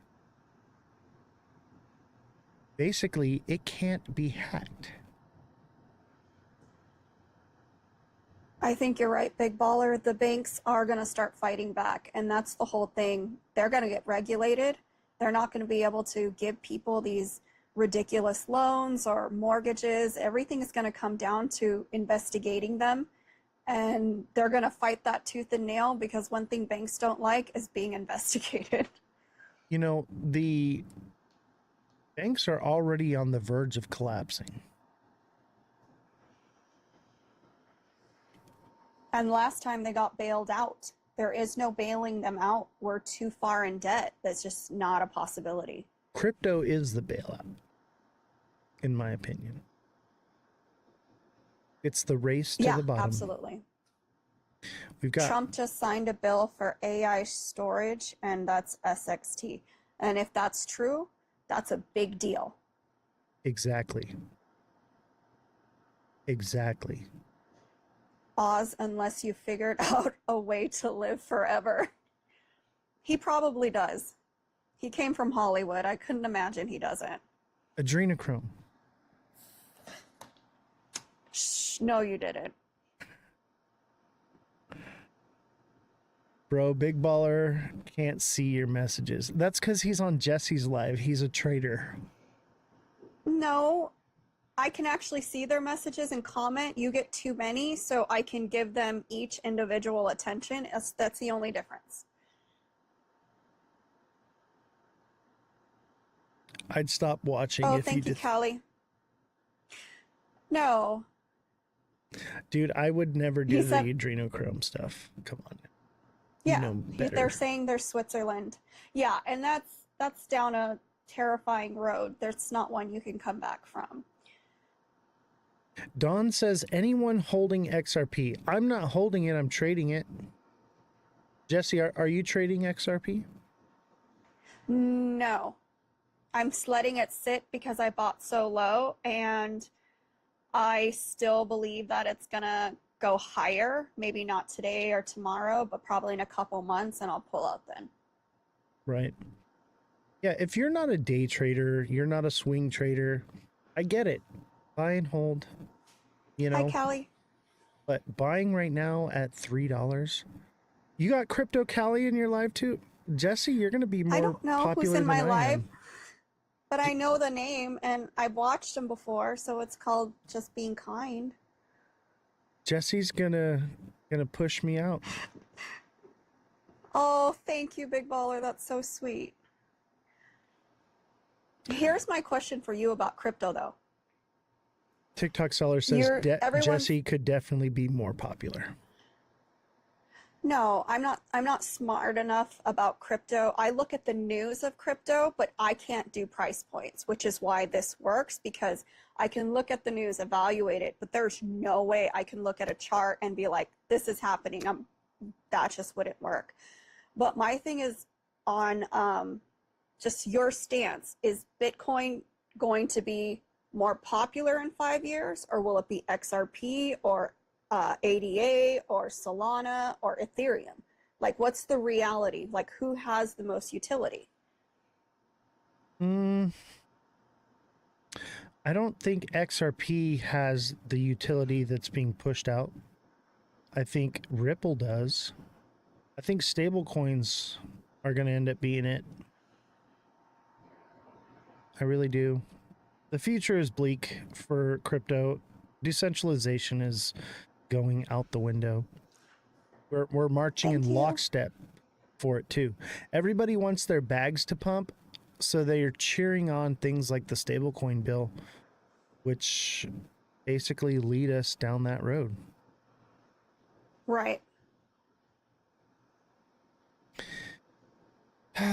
People always march in lockstep for the opposite of what they want because they want a short-term goal. They'd rather slap a band-aid on something than actually try to dig out the bullet from the bullet wound. So just like a Band-Aid on a cracked cement block. So that's pretty much what it is. Won't inflation eat your stable coin? That's a good question. That is a good question. That's why I like RWAs. Why would I want something that's backed by fiat when I could have something that's backed by a real world asset? Here's the thing. I'm not sure inflation will affect the stable coins.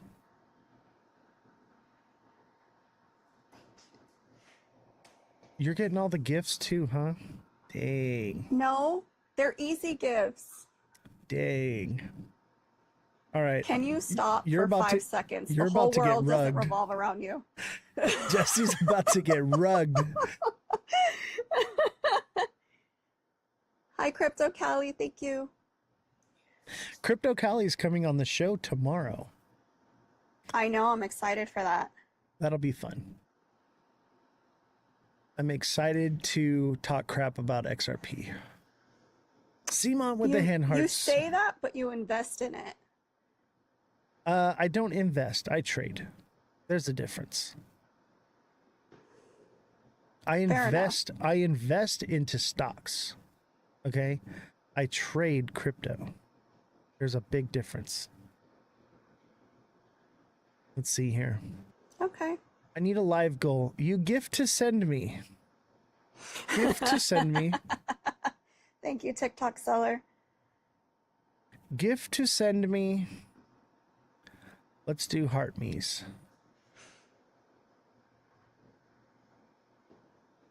Gift to send me with the heart me's. And make sure you're sending Jessie gifts as well. I'm just giving her a hard time. I'm actually really glad to see. What's your viewership at right now? Not high, but I appreciate all the people in the chat and on my side. I have 6 people and they're awesome and being really supportive. That's great. Now I don't feel so bad. I'm just kidding, Jessie. If you guys don't follow Jessie, make sure that you follow her. Send her a heart me. Let's promote her channel. Let's promote her as a creator. She is an awesome, phenomenal creator, and she is going to be doing her own show. She's going to be doing a more political side of journalism, right? So we're financial. She's going to be more political and current events. And I think it's good. What are you going to talk about, Jesse? What's your next live? We're still on the Epstein files. We haven't gotten past that yet.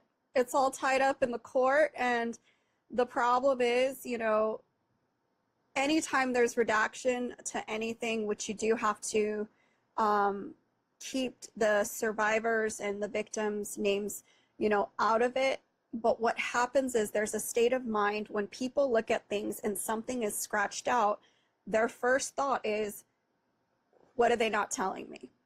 And even though it's a victim's name or a survivor's name, it's irrelevant because people, and it's just automatic. If you see something scratched out, you're going to try to read it. You're going to try to see what they wrote.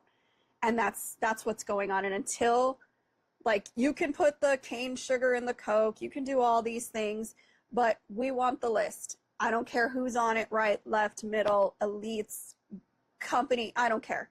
We all want the list. And I think all of us are really in agreement about that. And until that gets more sorted out with the courts, I think that's just been the number one thing everyone talks about. Even if my name is on the list, I want the list released.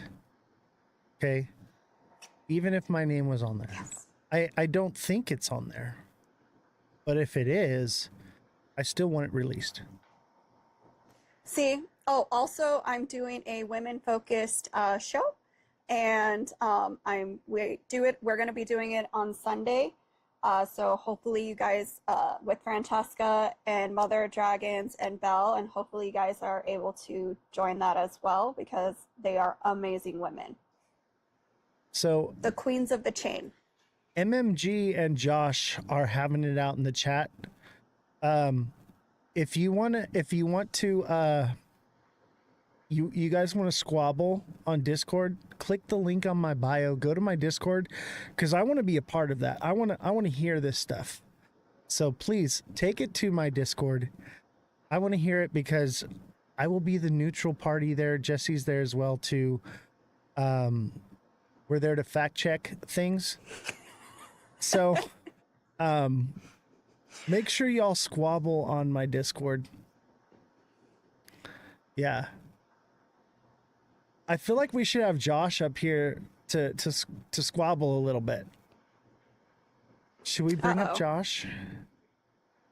I don't mind. I don't completely disagree with him, but I noticed with the both of you, there's some, like, yes, you're right sometimes. Yes, he's right sometimes. But really, you guys are arguing about the same thing. And it's pretty much the middle ground that you do agree on. You just don't agree on the extremes, if that makes any sense.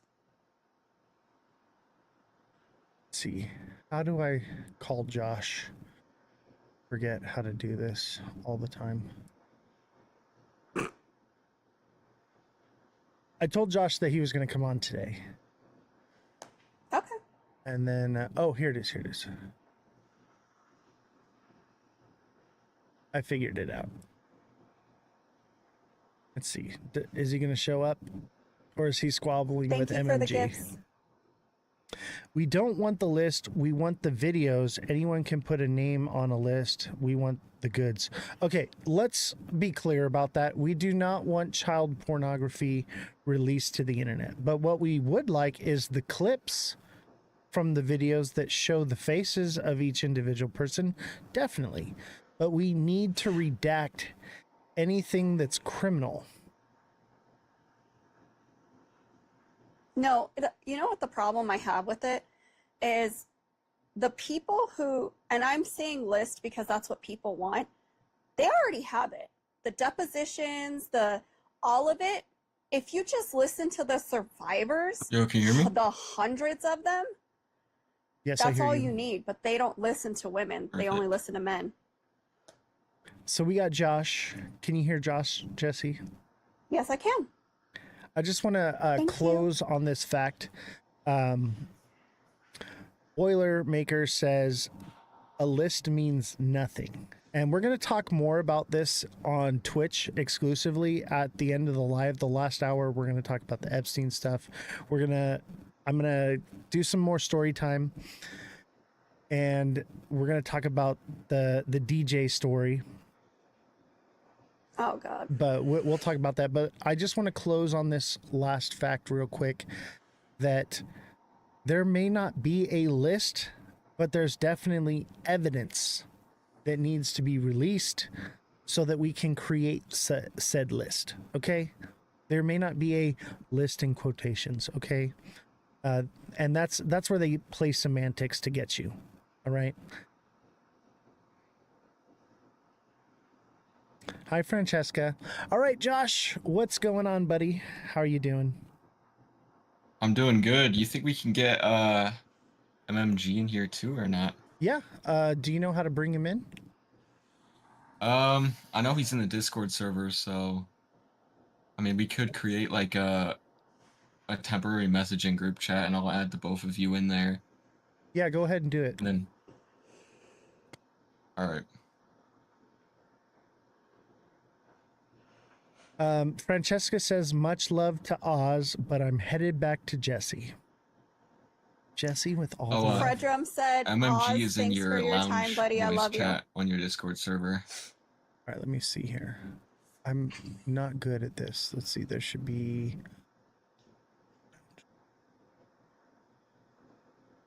admin lounge. No. I believe it's the open one under voice channels. Okay, let's see here. Okay. I'm in MNGs now. There it is. What up? Bonjour. Hey, MMG, you're a little quiet. Can you turn your mic up a little bit? Yeah, I might have to turn it up on Discord. Let me look. Or sometimes also you can turn up the mic if it doesn't let me. Let me see. So we're gonna squabble this one out here. Let's get to the bottom of it. The gloves are off. XRP is a scam. I'm just kidding. I don't know if it's a scam. I'm not 100% I'm not. It's a scam cam. Yeah, I know. I'm just being hyperbolic. Okay, like, and we have Jesse here. Jesse's gonna fact check anything that should come and rise from this conversation here. So let's start with MMG since he's a newcomer here. Welcome to the live. Thanks for having me. I've been trying to get you on for a while, bro. Yeah, I don't know. I feel like, especially like recently, I've been like having some long work days, so I haven't even been able to have my own live streams. I'm starting earlier than I'd like to and going a little extra long. I work in crypto, and so it's been a fun time in the market. And certain clients are a little demanding. Work in crypto. Elaborate. Yeah. So, I mean, like a few years ago, like I would have said work in crypto as in like I just do DeFi for myself, right? But then I was brought in-house for a DeFi protocol on Ethereum about 3 years ago, and so I did that for a year or so, and then transitioned from that to working for an agency. And so now it's a marketing agency, but yeah, I write blogs, threads, and documentation for different blockchains. I work for different blockchains, DeFi protocols, games, etc. Okay, cool. That's actually pretty awesome. So yeah, it's like a dream job to me. Yeah, so you're like, in I it, get man. to wake up and do crypto. Yeah. I've been like full time for over 5 years, like haven't done anything other than crypto for like 5 years, and only because I had taken like 2 years off, just like being like a trench like degen, and I was like, I should probably get an actual job before it looks really weird on my resume. Facts. So from the trenches to the blockchain. That's amazing, man. So as you all know, and hello Josh, how are you doing? So Glad to have you. You all know Josh here in the chat. Josh comes on quite often, and we squabble a little bit, and then usually by the end of the live, Josh is on our train. We'll see. Josh, I believe in you, bro, and I believe that you have a bright future. I just believe that because you're young, you're like, I'm okay, I can lose, right? So I feel like you're just feeding into the hopium because of your situation. Maybe I'm wrong. I mean, I wouldn't say hopium because I originally got into XRP before I even heard people talk about it.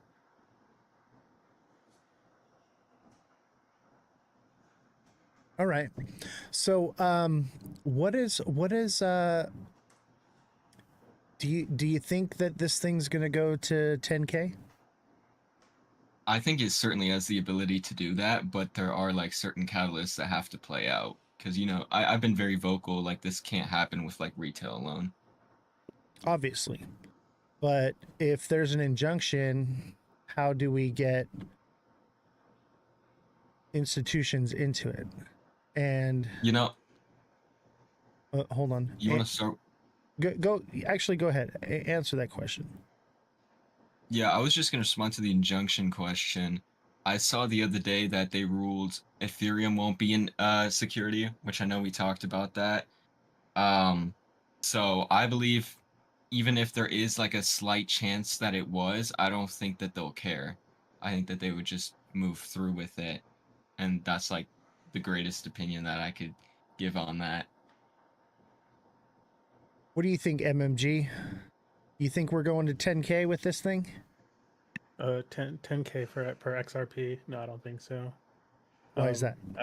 I think simple, like, I know tons of people in the XRP community hate to hear it, but like when you compare the market cap, so like, which is just a simple like equation to value that asset, like it doesn't really make sense. It would be worth more than the entire crypto market, like, and then some. Like the leaps and bounds that you have to take to get there just don't add up. So like that would be like one thing to say. Um, then like outside of like the market cap equation in itself, um, just like logically speaking, like when people make up a lot of these arguments to get there, like when they try to like reason, well, here's how it could happen. They're like, well, if XRP took over the entire world and then all of the money went into this one centralized company and did what no other company has ever been able to do in the history of mankind, and what people have for the history of mankind stopped individual companies from doing for things like monopoly purposes, etc. But XRP, well, Ripple is going to do it. Like it doesn't. It's not really rational. I agree with that sentiment 100%. I think it's irrational to think that a company that is basically there's other rival companies is going to be this end all be all. I mean, David Schwartz himself at the XRP conference out of his own mouth said that XRP won't be this end all be all one world thing and control everything, that it will be an ecosystem. And if that's the case, how does it reach 10K? Even with institutional money, there's just not enough liquidity because market cap does matter. I think I think like the counterpoint, and I just want to be clear, I don't associate myself with the group of people that just post about it. Like they just say it's going to go to 10K. Like I have my actual reasons for it. But I think like the overall point to look at here is David Schwartz also hasn't ruled out that a $10,000 price is impossible. And he's actually tweeted multiple times in the favor of that happening under circumstances, which in my opinion would have to be settling the derivatives market, which is an actual issue. And then obviously XRP right now that I know of is the only blockchain that does real time what do you call it? Basically the audit of the transaction. So like Solana, for example, can take up to 3 minutes to validate a transaction. And that's like a huge thing, especially for banks. Like if you're operating in the SWIFT system and the government passes some sort of legislation that tightens the rules on that, you would need something that can validate during a transaction and not after. Okay, let's back up to what you said about what David Schwartz said. Okay, David Schwartz and Brad Garlinghouse, all these people that are affiliated with Ripple, they have everything to gain from keeping the price up. So they're never going to openly come out and admit that those prices are or are not possible. You know, so that's not really an argument for me, because I take everything that they say with a grain of salt, because just like Brad Garlinghouse saying that they could potentially take over 14% of Swift, of course they could potentially, but even that is probably not going to happen. I mean, it would just depend. I think like overall, if we were to address it, I mean, there's so many millionaires just even on the planet alone. So, assuming like ETFs came in, that would boost the overall liquidity. And if they decided that they were going to use it, it could become an actual asset. And I mean, they've been very vocal that Ripple is going to use XRP. So I, there's like, I don't see how that's a contrary. Like, just because they have everything to gain doesn't necessarily mean that they're lying, right? Like, at the same time, they've basically already gotten rich off of it. So at this point, they don't really gain that much extra about saying it if it wouldn't even happen in the first place. Well, I would jump greed. in and Yeah, go say ahead. I don't think it's that they're lying. It's just that they're avoiding telling the truth in some of these cases. Like they don't want to Oz's point, like they're not going to go out there and bash their own token. And it's not really even bashing the token, but they're not going to talk. Number one, from somebody who works in crypto, it's like a no-no for you to talk about price whatsoever. For you don't really talk, if you're a blockchain, you don't talk about price or yield, period. It's not allowed. Like, so they're going to avoid that conversation. And when people bring up those numbers, they're going to avoid answering it most of the time. Like, it's just something they're not going to do.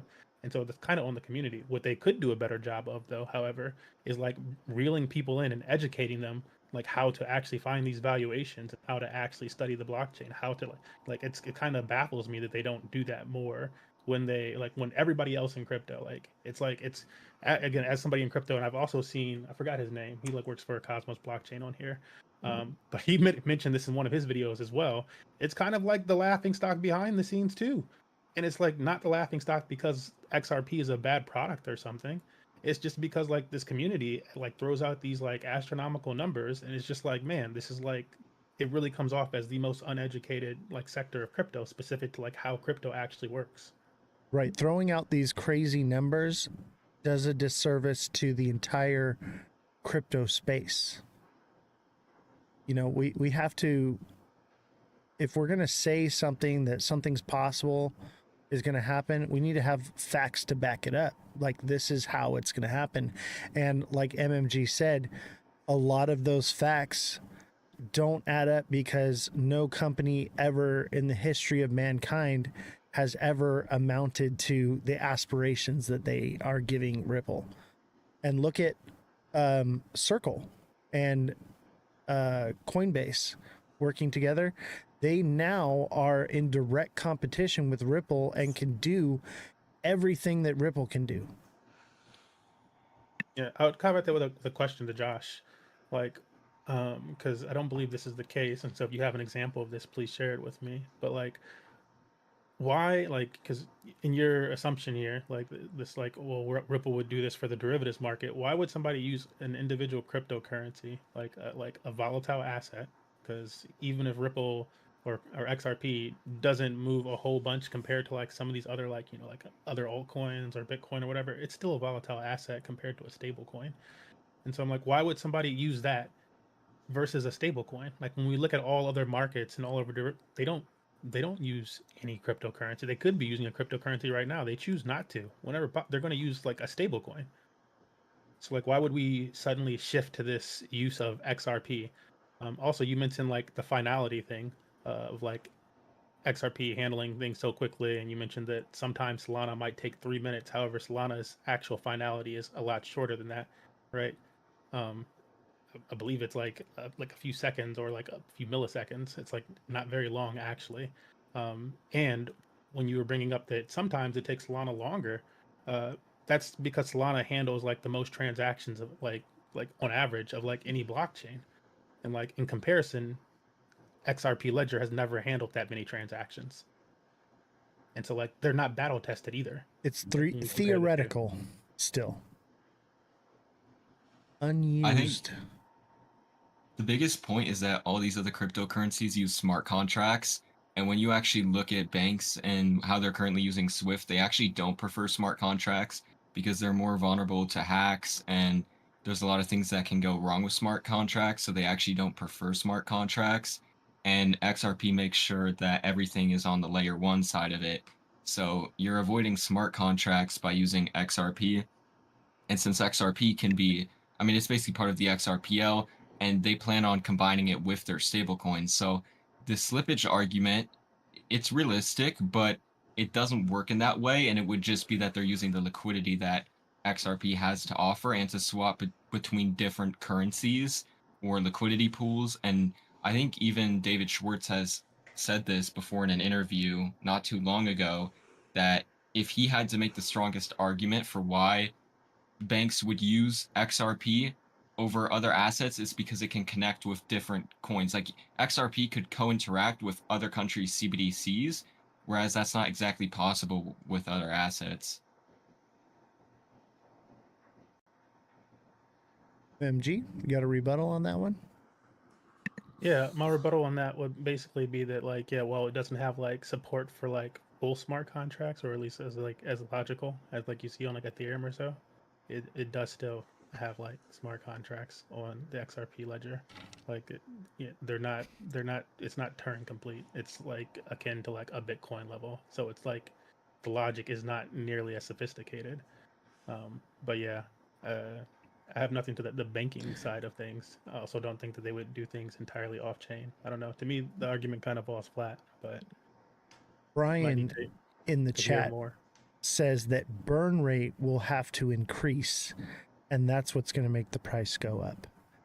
But let me tell you right now, the supply of XRP, it would take like 1,000 years if XRP was used on a global scale to burn enough for it to actually increase the price to some of these like the $1,000 price range. It's not even $10,000. Another fun thing to look at with that Oz is like, because like you can compare existing products, right? And so like Ethereum is an existing product that burns with each transaction. And actually there's like millions of dollars of Ethereum that burn like on a daily, weekly basis, like millions of dollars in comparison to XRP. It does like what XRP does in a year in like a few days. Like right. If that like it's just it's above most, and it's not moving my point here is that it's not moving the price. Exactly. So if you have this thing that's burning millions of dollars and XRP hasn't caught up to that yet, it's like we're seeing the proof in the pudding that like just burning millions of dollars is not enough to move the price of an asset that has a smaller supply. And correct me if I'm wrong, but I believe XRP can operate fractionalized so that they don't even need a whole XRP to facilitate a transaction. Yeah, that's correct as well. And also for like when people bring up the argument of like, because I've seen this argument around sometimes, and there was like an article a while ago where they were like, well, if XRP moves back and forth between hands this much, I'm like, they threw out like this theoretical number of XRP that if this much move back and forth, then this would happen. And it's like, but you don't even need to move that much back and forth. Like, quite honestly, if there's not enough, like, if you're moving $100,000 at a time, like, then you're just moving 100. You can, sure, you could maybe do the full 100,000 if you had enough liquidity and that you didn't have to incur slippage. But if you did not have enough liquidity, like what would you do? You do the same thing that we've learned, like well, like that I've learned on decentralized. You transfer smaller amounts, and that's how you would get the transaction across. You just wouldn't transfer the largest amount of XRP. And a lot of people have this like argument They're like, oh, it has to have this certain value so that it can handle that much volume. Not really. Like, not really. You've maybe gone to ChatGPT and asked it this question, and you haven't like rebutted it enough. You haven't like countered its arguments enough. Because when you do, you get more full answers. Because that's like the truth of it. That's what you do with any money market. It's like, okay, we don't have enough money, but this person needs this. Like, well, we do multiple transactions. I think like overall the burn argument is pretty lame inside the XRP community. I think that's like a really bad basis point to argue for a higher price. I would see honestly it's more likely for maybe 5 million millionaires deciding that they want XRP, or they were advised by their financial advisors or whoever they have in their circle to purchase XRP. And if that were the case, that would limit it to about 7 to 8 XRP per person, which significantly lowers what Ripple has to work with. But going to the divisibility part, it would be down to 6 decimal places or drops. So it lets basically XRP handle tiny transactions, which is good because, I mean, in theory, it could basically process millions of small payments or move billions in a single transaction, unlike stablecoins, which would be my argument against stablecoins. Hey Ray, thanks for deluxe subscribing. Appreciate you. What was the unlike stablecoins part? Sorry, I missed that. So like basically, because it has 6 decimal points, it basically allows XRP to process millions of small payments and move billions of dollars in a single transaction, unlike stablecoins. But like wouldn't you just like go to like a smaller, like you don't necessarily have to move a full dollar. Like that's kind of like how dollars work, right? Like it's already down to decimals. So I'm kind of like missing like what part you're saying is the unlike stable coins part. So like I would say like the reason why banks would need an asset that can scale for both retail and micropayments is because, you know, trillion-dollar flows and derivatives and cross-border payments and all these things, you get really low fees per transaction, unlike other coins. And like even like with stable coins, it doesn't really work because if everybody has their own stable coin, now you run into the issue where people have to move their money between the stable coins, which unless you're doing it through XRP, you have to pay a ridiculous amount of fees to move it back and forth, and then you have liquidity issues again. So Well, in the case of that argument alone, like at least the part where you ended it, like unless you're doing an XRP, that's like assuming the XRP is the only option. Like it's not even the fastest blockchain. Like it's a Exactly. right. blockchain. It's a blockchain, but there's tons of blockchains that are faster and cheaper than XRP at this point. Like most blockchain developers go, okay, speed and cost don't really matter as much as like security, and then we figure out these other things. You need security, you need adoption, period, and then you figure out the other steps. Because like the speed and like they can only get so fast. Like again, we got blockchains that are down to like a millisecond, under a millisecond and stuff now. Like XRP is not at that level. And so, like, if we were just talking about speed and cost, then it loses, and then we'd be talking about these other blockchains that are faster. Let me tell you something that in that argument is security will always trump speed and cost. People want secure transactions, especially if this is institutional at a global scale. They're going to want to make sure that their money is secure. Right. 100%. I like to break that down. Like, explain this one time because like somebody was on one of my live streams and they were arguing. They're like, "Oh, well, the security doesn't matter. Blah blah blah. This is what matters: the speed." And I was like, "It's not even the fastest." But then I explained it this way, and like some of the stuff. Like again, I came from like being a poor degen to making a decent amount of money in crypto, and then like being truly like immersed in the industry. And like when I was immersed, I'm like working with hedge funds and stuff, and institutions all of a sudden. Like so, all of a sudden, I get to see like I'm coming from the side of like how do I increase $5 to $20 to $100 to 1,000, etc. And then I'm being met with people that are millionaires, plus that are like, okay, well we can't even enter the liquidity pools that you're talking about because like we'd incur too much slippage, and like that stuff didn't even cross my mind. Um, but then they like also mentioned that like yeah, like that's when I first heard like security is the thing that matters the most. And so I like to kind of explain that by going like if you were a millionaire or a billionaire, right, and you needed to move your funds from wherever you were to like some bank downtown or whatever building downtown in your city, Like, and you have two options. You have the option of like somebody with like a rickshaw who can get you there in 10 seconds. He'll transfer your $4 billion or $4 million downtown in 10 seconds, but he's gonna put your money in a rickshaw. It's like there's no windows, there's no security, it's not bulletproof, etc. Or you can get it downtown in an armored vehicle that's going to take 10 minutes. As you're always going to choose the armored vehicle. You're not going to risk your money, your capital, for speed. That does not matter to you. What matters to you is that at the end of the day, your money gets to where you thought it was going to get. Exactly. And I right think now, the narrative is utility. The next narrative coming is going to be security. And that's why I'm so bullish on SXT. Because SXT basically is security. But please go on. I think my like core argument is I'm not really on the speed side. I'll be the first person any day to agree that XRP isn't the fastest blockchain out there. But the reason why banks would use it is literally just due to the fact that it has validation while the transaction is going through. And that's something Solana or Ethereum both do not have. And banks would prefer that over anything else any time of the day, even if we're talking about cryptocurrencies or not.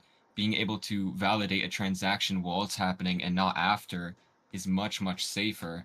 So, if we were to talk about stablecoins, why would banks just use stablecoins over XRP? Stablecoins are infinitely, like, there's no supply limit to stablecoins. We see it with Tether, what they're doing with Bitcoin. So, stablecoins, they just don't serve the same purpose as you could with XRP. And I mean, we could go back and forth on this any day, but I don't think that stablecoins in the long run would win here. I just don't think they would. Liquidity would be too far spread out. And then, I mean, we talked about this last time. If Walmart wants their own stablecoin, Amazon, even if that were the case, at the end of the day, they would still have to use XRPL to connect them all. So at that point, XRP wins regardless because of the volume that's being, created over the ledger. And then, a lot of people like to argue, well, the transaction is going in and back out, which is correct. It is going in and back out, but it's using the original liquidity inside of the ledger and then replacing it with whatever transaction is coming in front of it. So when you have banks using it 24/7, it just creates total 24-hour volume, which then, because there's only a limited supply of XRP, would then create the supply shock to where you have a larger asset price. And then obviously, if they were to do this, many people would probably most likely buy the asset. And when you really point it down, it's about 7 to 8 XRP per person, assuming everybody who is in crypto would want to hold XRP. So Well, with this limited supply you speak of, yes, there is a limited supply, but there's also Ripple dumping on people constantly. And I have an article right here. XRP news today. XRP dips 17% after Ripple's co-founder moves 175 million in XRP. So, and XRP, or excuse me, Ripple has restructured the way that their escrow operates, where they can unlock more than they ever have, and they're moving it into private wallets. And they're unloading it when not just at the end of the beginning of the month, but whenever they see fit. And the reason that they said that they do this is to stabilize the market. So how does that skyrocket the price if Ripple continues to dump on it? I don't think them dumping it will long-term affect it at all. Like I get people's concern with it, but I don't personally see it as an issue. I mean, people were dumping billions of dollars in Bitcoin the other day, and it's like nobody talks about it then. So I think the only difference is that they're part of the project. But the other thing is XRP wasn't even called XRP when it was first created. And, even the Bitcoin maxis argue that Bitcoin's going to be used for payments, right? So it's literally the same argument, just different blockchains. And the only the side that everybody argues about is supply. if you were to run every single bank transaction on Bitcoin, which is impossible because it's way too slow, but if hypothetically you could, the price would be way too high. So when we're talking about $10,000, that's just a sweet spot where you can use less XRP per transaction over it being too expensive, because there's also issues on both sides. If it's too inexpensive, you run into issues, and if it's too expensive, you also have issues. So 100 billion tokens was thoughtfully thought out before they even created it, which is what many people fail to understand. So even if they unload, and let's say we have entire 100 billion circulating supply, it would get eaten up like insanely fast if it gets adopted. So that's why I've always said it's non-retail. It's just if they adopt XRP, the supply, like 100 billion really isn't that much realistically. I don't really think that adoption is what you think it is, though.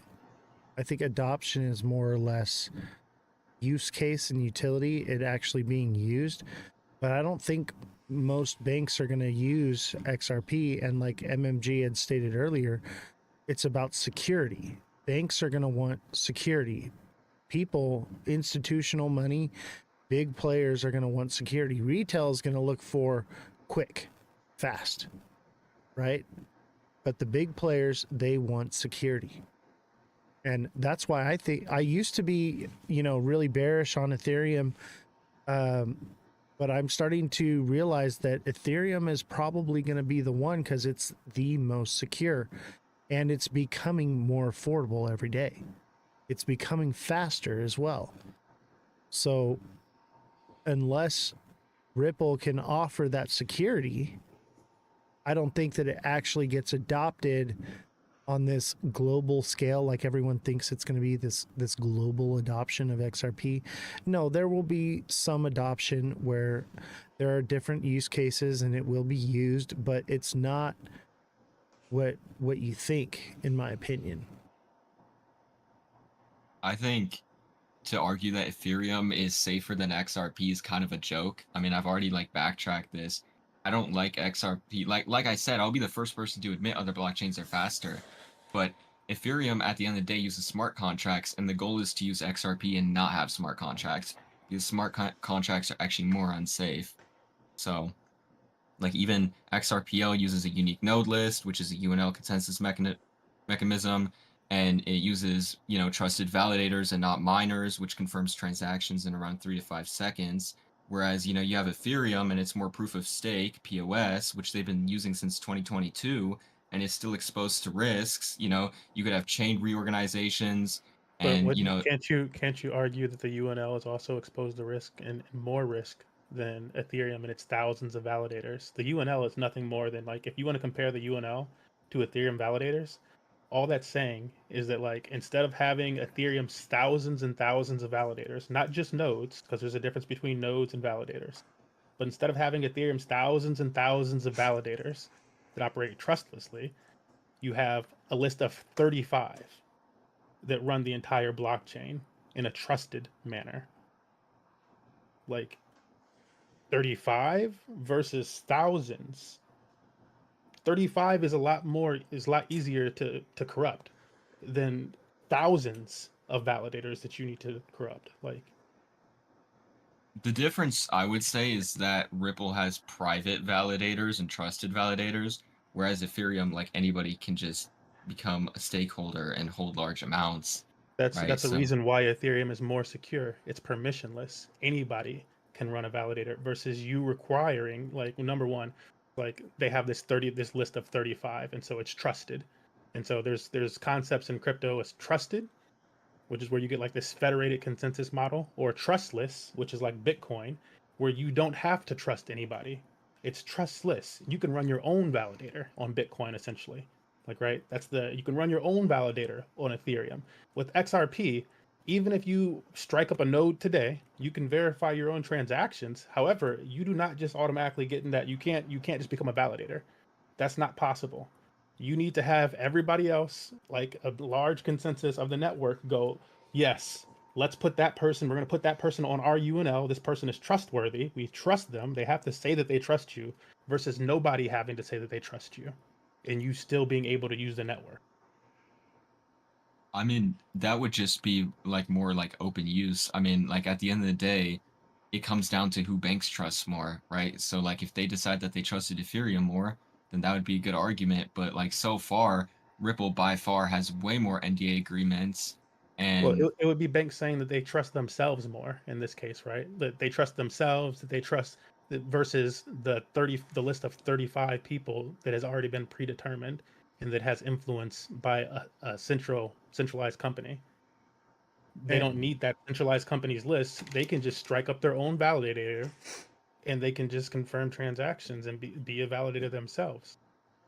And with the NDAs, man, that's not really a solid argument because every single person working at Ripple has an NDA. Every single it the number of NDAs isn't really indicating that there's NDAs for multiple companies for adoption or all these different things. That's very speculative. I mean, at the end of the day, the only person I saw at the White House was Brad Garlinghouse really representing on that edge. And at the end of the day, I mean, whichever way you want to look at it, I would still have to say that Ripple and like the XRPL ledger is far safer for banks. I mean, Ripple is already trusted by major banks. They're already working with them. So it would make sense. And literally the whole reason why Ripple even was continuing to develop on the XRPL is for this exact reason, right? Like that was the whole reason they were doing it.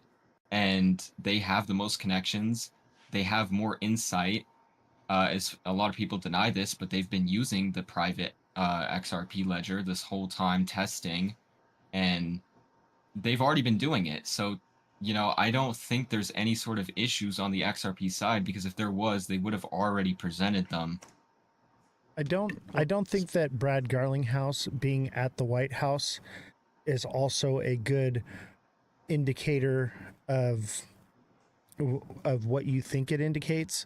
Okay, he's basically the face of the SEC's witch hunt that Trump has thrown out there that is happening, right? And that's part of why they're at the White House, because they're trying to figure out how to get this injunction lifted from them. And they're that voice of, we're in the crypto space and we're being attacked. So that doesn't really tell me that, oh, he has this what do you call it, like influence. What it tells me is that this is the face of the company that has suffered the most from the prior administration. Can I say something real quick? Yeah, go Right? ahead. I mean, I'm not using it Hold- as like my hold on, whole Josh. argument. Jesse, go ahead. Okay. The thing with Brad Garlinghouse is he's a perpetual liar. He leaks out misinformation. The thing is, my thing is, I'm not saying either way how you guys feel or believe, but he has so many times just leaked information when he wants it to pump right before they dump a whole bunch of. He does a lot of things that are sketchy, and the newest thing with XRP is there with they just putting away in random wallets has been sketchy, and I don't think you should trust Brad Garlinghouse. That's just my opinion. I don't trust him. I don't trust anything they say, anything they do. It's all a theater to me. And I notice, and like Jesse said, the timing is just so impeccable of when these things happen. What do you say, MMG? Yeah, I mean, I don't think there's a lot of weight to somebody being at the White House. I wouldn't give that too much attention. Like honestly, it's like it's a nice camera moment, but I would pay more attention to where people are putting their money, right? To Josh's comment about Ripple having more institutional partners or more bank partners, I think it was like that's been their goal, to work with banks specifically versus a blockchain that has had the goal of being decentralized and permissionless, as I stated earlier, where anybody can just choose to build on it. And so when people choose to build on Ethereum, they don't need a partnership. They just go and build on Ethereum. And that's why we've seen when we look at the juxtaposition between like Ethereum and XRPL, where are people choosing to actually build?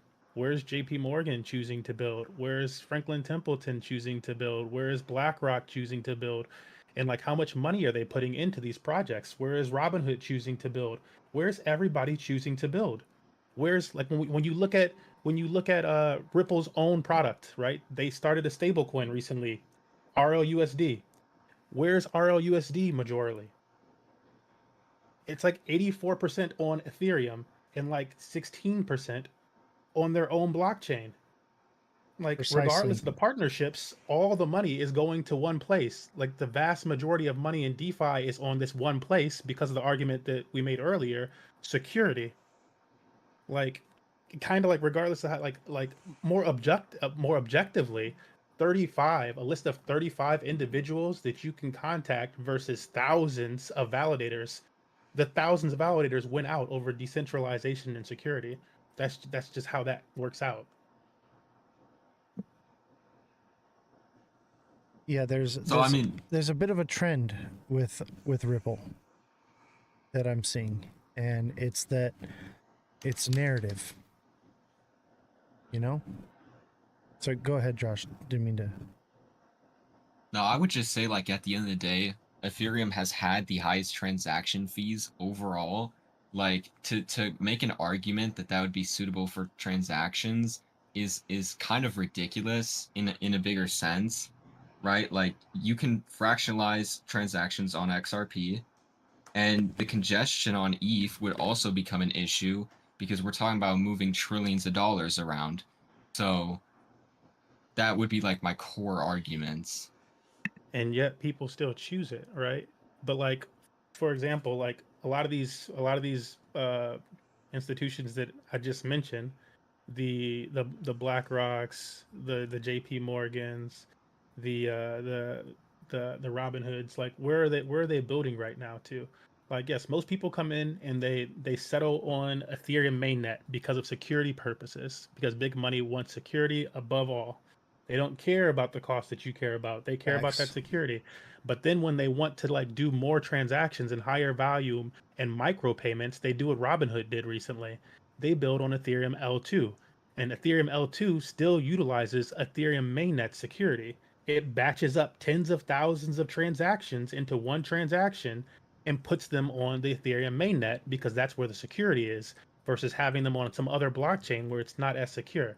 That's a rollup. That's how that works. And that was Ethereum's goal with their initial roadmap.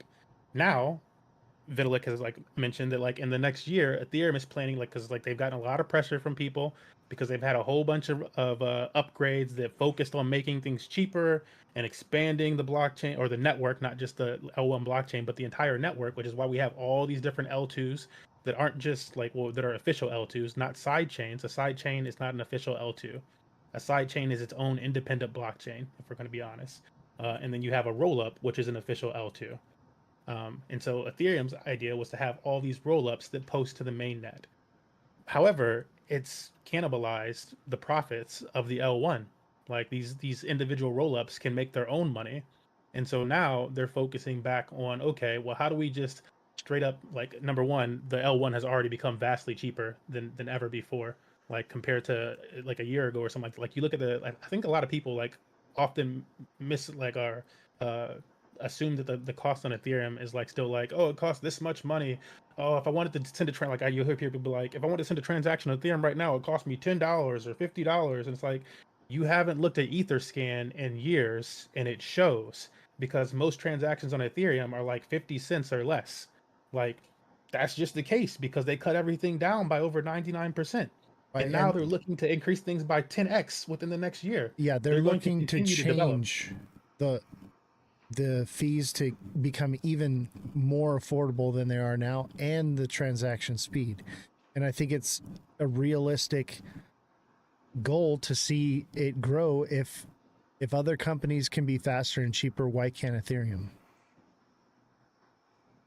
I think like this is really the part where I would have to say like this is perfect because if you really think about it, even if Ethereum fixed all these issues and they started using it to move in between all these different coins, you would still need XRPL ledger anyway. So like the goal has never been for XRP to be this one-stop all, but it's going to be the thing that connects everything, and I truly believe that, right? And then like even the fact that XRP can already fractionalize at the millions means it's already steps ahead. And at the end of the day, I could actually argue that I think ADA or XLM would be better than Ethereum over. If I had to pick, it wasn't XRP, I would honestly pick XLM or ADA Well, over just. have you used either of those blockchains?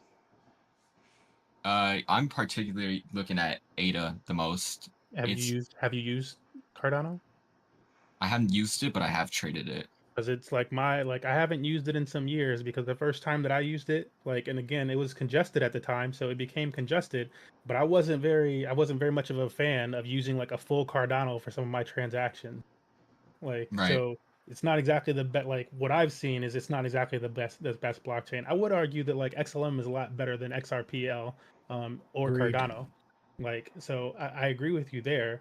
However, from what you just said that I disagree with is that XRPL would be needed to move between all these different coins. It's currently not needed to move between all these different coins, and it's currently lagging behind most other like contemporary popular blockchains in terms of interoperability. You need to point at Bitcoin to find a blockchain that's not as interoperable of such like a high name. Like XRP just got a connection. Like they're praising a side chain that has like, I don't know, less than $100,000 on it right now. They have like a connection. They just got their connection from that side chain. Again, not a true roll up to Axlar and IBC, and they just got an interoperability like integration with Wormhole, which isn't even like really being used yet. There's no bridges using it yet, but they're lagging behind. Every like Ethereum, like all these things start on Ethereum, and then they go to all these other chains. Like there's a reason why their side chain is an EVM sidechain, Ethereum virtual machine, so that they can tap into Ethereum's interoperability and its volume, and its TVL, like all the money, the liquidity over there. But like, yeah, I'm curious to hear from you, Josh. Like, why is it that you think that like if all these tokens are already able to interop with each other, they're already being traded between different blockchains and whatnot. I went from base to Avalanche last night in about 5 seconds because I saw a good yield opportunity. Like, I didn't use XRPL for that. Why would all of a sudden everything as we know it change and we have to use XRPL? So first, what we were talking about earlier, the only reason I said ADA is because it's in my opinion the most decentralized.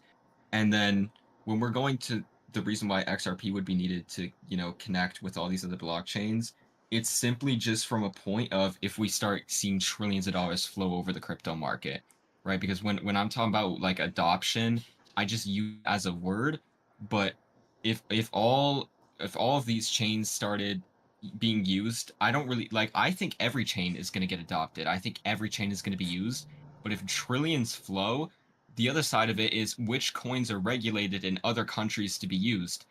XRP has that. XRP has more contracts in every single country than any other chain in the world, which makes them perfect for it. And when we're talking about liquidity, XRP is so close to flipping ETH even. The minute we get ETFs or even more open interest or people start finding out what they're actually trying to build, the liquidity is going to be massive, and that could be a huge hedge on it. And it's just regulated in more countries.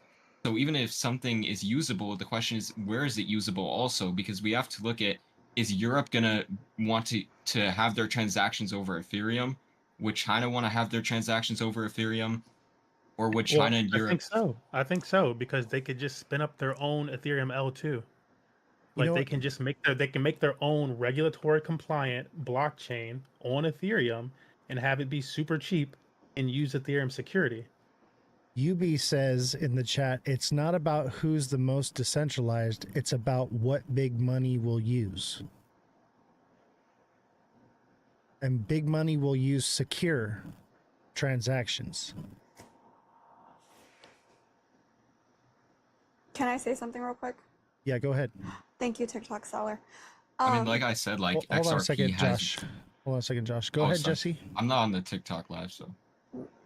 Oh no. In reality, any of us, our first priority is going to be security.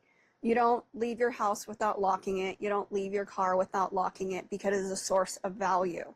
So here's my thing.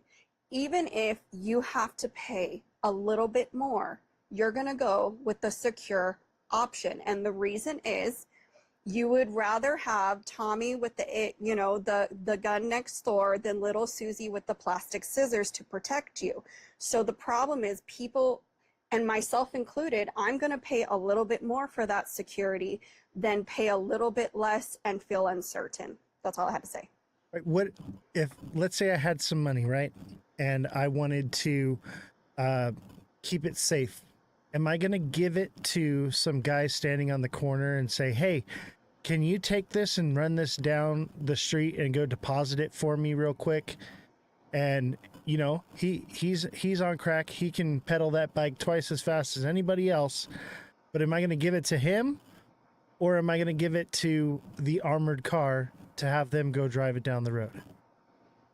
You know, it's literally that simple. Like, I don't trust some random dude on a bike to go make sure that my money gets delivered. I trust the armored car because I have a lot of money and people want that. Go ahead, guys. Oh yeah. Before Josh takes the floor again, I would also just like to throw something in there. Like, you made a comment that, and we don't have to stay on this. I would just like to say that, well, I've argued this with people in chat before. Decentralization is like not black or white, right? Decentralization is a spectrum, and so there's various things that play into what is actually decentralized, right? So it could be the validators, it could be your ability to vote, it could be the supply, it could be, there's all sorts of things, like, you know, how it's distributed. All sorts of things play the decentralization, and the sense of like calling like Cardano the most decentralized. I think maybe you're like focusing on like maybe the set of validators or something, but you can easily like counter that by saying I believe Bitcoin probably has more, or like Ethereum might have more, or in terms of voting, like Polkadot has what's known as the largest on-chain governance ecosystem. So they have the most people that actively participate in voting, and that could be considered decentralized. But yeah, I don't. I mean, I'm not that I'm saying Cardano isn't decentralized. Obviously, it's decentralized and more than some other blockchains that we've talked about today. But I don't know that I would just free-handedly give it the top dog spot. What do you think of this? Trends to You says in the chat, bro, would you trust Ripple is secure once they're a bank? What do you think on that comment? I would trust them the same as I trust any other bank. There's a reason why I like cryptocurrency to begin with. Exactly. I don't necessarily trust the banks. Do not Like, when trust you put the money banks. in a bank, you don't own that money anymore. The bank owns your money. I want to own my own money. Yes. And that's why I brought it up, because I was like, that is the worst argument I've ever heard. That's why we're all here in crypto, because we don't trust the banks, right? Yeah, 100%. Right. But go on. So, is everybody? I'm assuming, kind of our kind of basis argument right now is over smart contracts or XRPs.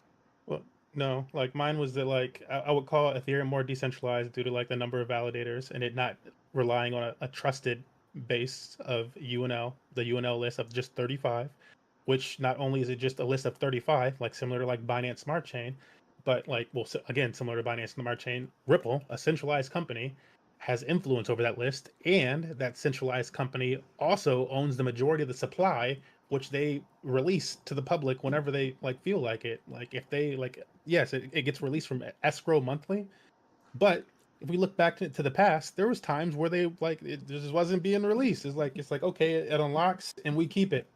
We just kick it down the road. Like, when I say they keep it, they lock it back up. Maybe they lock up all of it, but in general, they like choose how they choose, because when you read their website, when you read their documentation, they own all of that XRP. It's theirs. They do whatever they want with it. They Exactly. own the vast majority of the supply of that token. That's not decentralized. And so like, yeah, my argument is that like the Ethereum ecosystem is wider. It's the biggest DeFi ecosystem in cryptocurrency. There's more new addresses being added to Ethereum than XRP or the XRP ledger. Somebody was just like celebrating in my comment section the other day where he was like, "Yay, we had the 14th. They added 7,000 new wallets today. That's a win." I'm like, Ethereum is adding like 100,000 plus wallets a day. Bitcoin is adding like nearly a million new wallets a day. That's like nothing. That's like nothing. That's like Exactly. congratulations, but that's peanuts compared to everybody else. So like on the decentralization of the supply, on the validator nodes, on the size of the ecosystem, on the TVL, on the number of transactions going across, on the active users, on the developers in the ecosystem, all of these things, Ethereum is winning. And I don't want to give all this attention to Ethereum because I like other blockchains too. Like I'm not a maximalist for Ethereum or Facts. Bitcoin. I'm chain agnostic. I've deployed capital in more than 20 plus blockchains. But if we're putting apples to oranges and it's like, oh, XRP versus like something like, I'm like, well, here's an example of something that's like beating the crap out of it. And like, if we're being objective, like it's not winning, it needs to catch up. And I don't think it's ever going to actually catch up if the community doesn't get more realistic about what it needs to improve on. Like I just saw the other day, it was their side chain was like making a joke about Bitcoin, and they were like, "Haha, this meme that the Bitcoin account posted like aged so well." And I'm like, "Why don't you guys focus on your own volume? Your exchanges have like $5,000 of volume a day for an entire blockchain. That's pitiful. Like incentivize your blockchain and get some liquidity over here before I move my money off." Like, but Exactly. but those conversations aren't being had enough. People are like in the comments clapping it up like, "Oh, it's so good. We got a wormhole partnership now." It's like it's an integration. It's not a partnership. But like, man, And I'll say this, okay? And there's a lot of people in the chat that were like, I'm not buying XRP anymore, blah, blah, blah. I got turned off to it. And then it ran up and they were salty about it. I never said that XRP won't go up and won't make you money. The narrative behind XRP is so phenomenal. And the cult like following for it is just beyond what I've ever seen before in crypto. And one thing that I've noticed is a lot of people that are in XRP are religious. And so they treat this almost like a religion. And because of that, it's going to do phenomenal numbers. It's going to go crazy. And Ripple's going to make a lot of money dumping on those people. Right. And the fact of the matter is that a lot of those people will not sell if it hit even $25 because it's not the price that they're being fed with the moon cheese. They're waiting for that $1,000, $10K, $100K price that's probably never going to come. And I think that's why the narrative is those numbers, is to get retail to buy and hold forever, to keep it from being sold, to keep it running up. But that doesn't mean that you won't be able to make money off this thing. The narrative is just ridiculous, and that's why I still trade it. But I trade it because I know it's going to swing very volatilely because of the people buying it and holding it forever, and the people and then Ripple selling off on it, and it's going to make it swing, which is beautiful. That's what you want in crypto, right? That's how we get money here. But at what cost? Somebody has to lose, right? Somebody has to lose. And that's what I'm trying to educate people, is that just because there's a narrative there doesn't mean that the narrative is true, but it doesn't mean that you can't make money from it. I would say, and this is a really probably not the greatest thing, and I'm not using this as a debate, but just for a factual point, Ethereum was actually formally developed and it began through a Swiss company. And right now, through our current administration, I don't see any chance that a company that is not from the US would basically be adopted. And like for many good reasons. I mean, you already see Trump coming after every single other country with these tariffs, and everything is going to be US prioritized. US companies are going to be prioritized. So, not that that's a strong argument, but it is one. And at the end of the day, if, going back to which is safer or more secure, Ethereum or XRP, I would still say smart contracts are never safer than what XRP has right now. And when you want to argue, well, yeah, but it's not as decentralized, banks don't really care if it's decentralized. They've always been pro centralization. So they're not really going to be like, oh, well, I want to use Ethereum because it's more decentralized, because banks don't care about that. And at the same time, the fact that they can validate transactions while the transactions are being made and not after makes them a lot safer.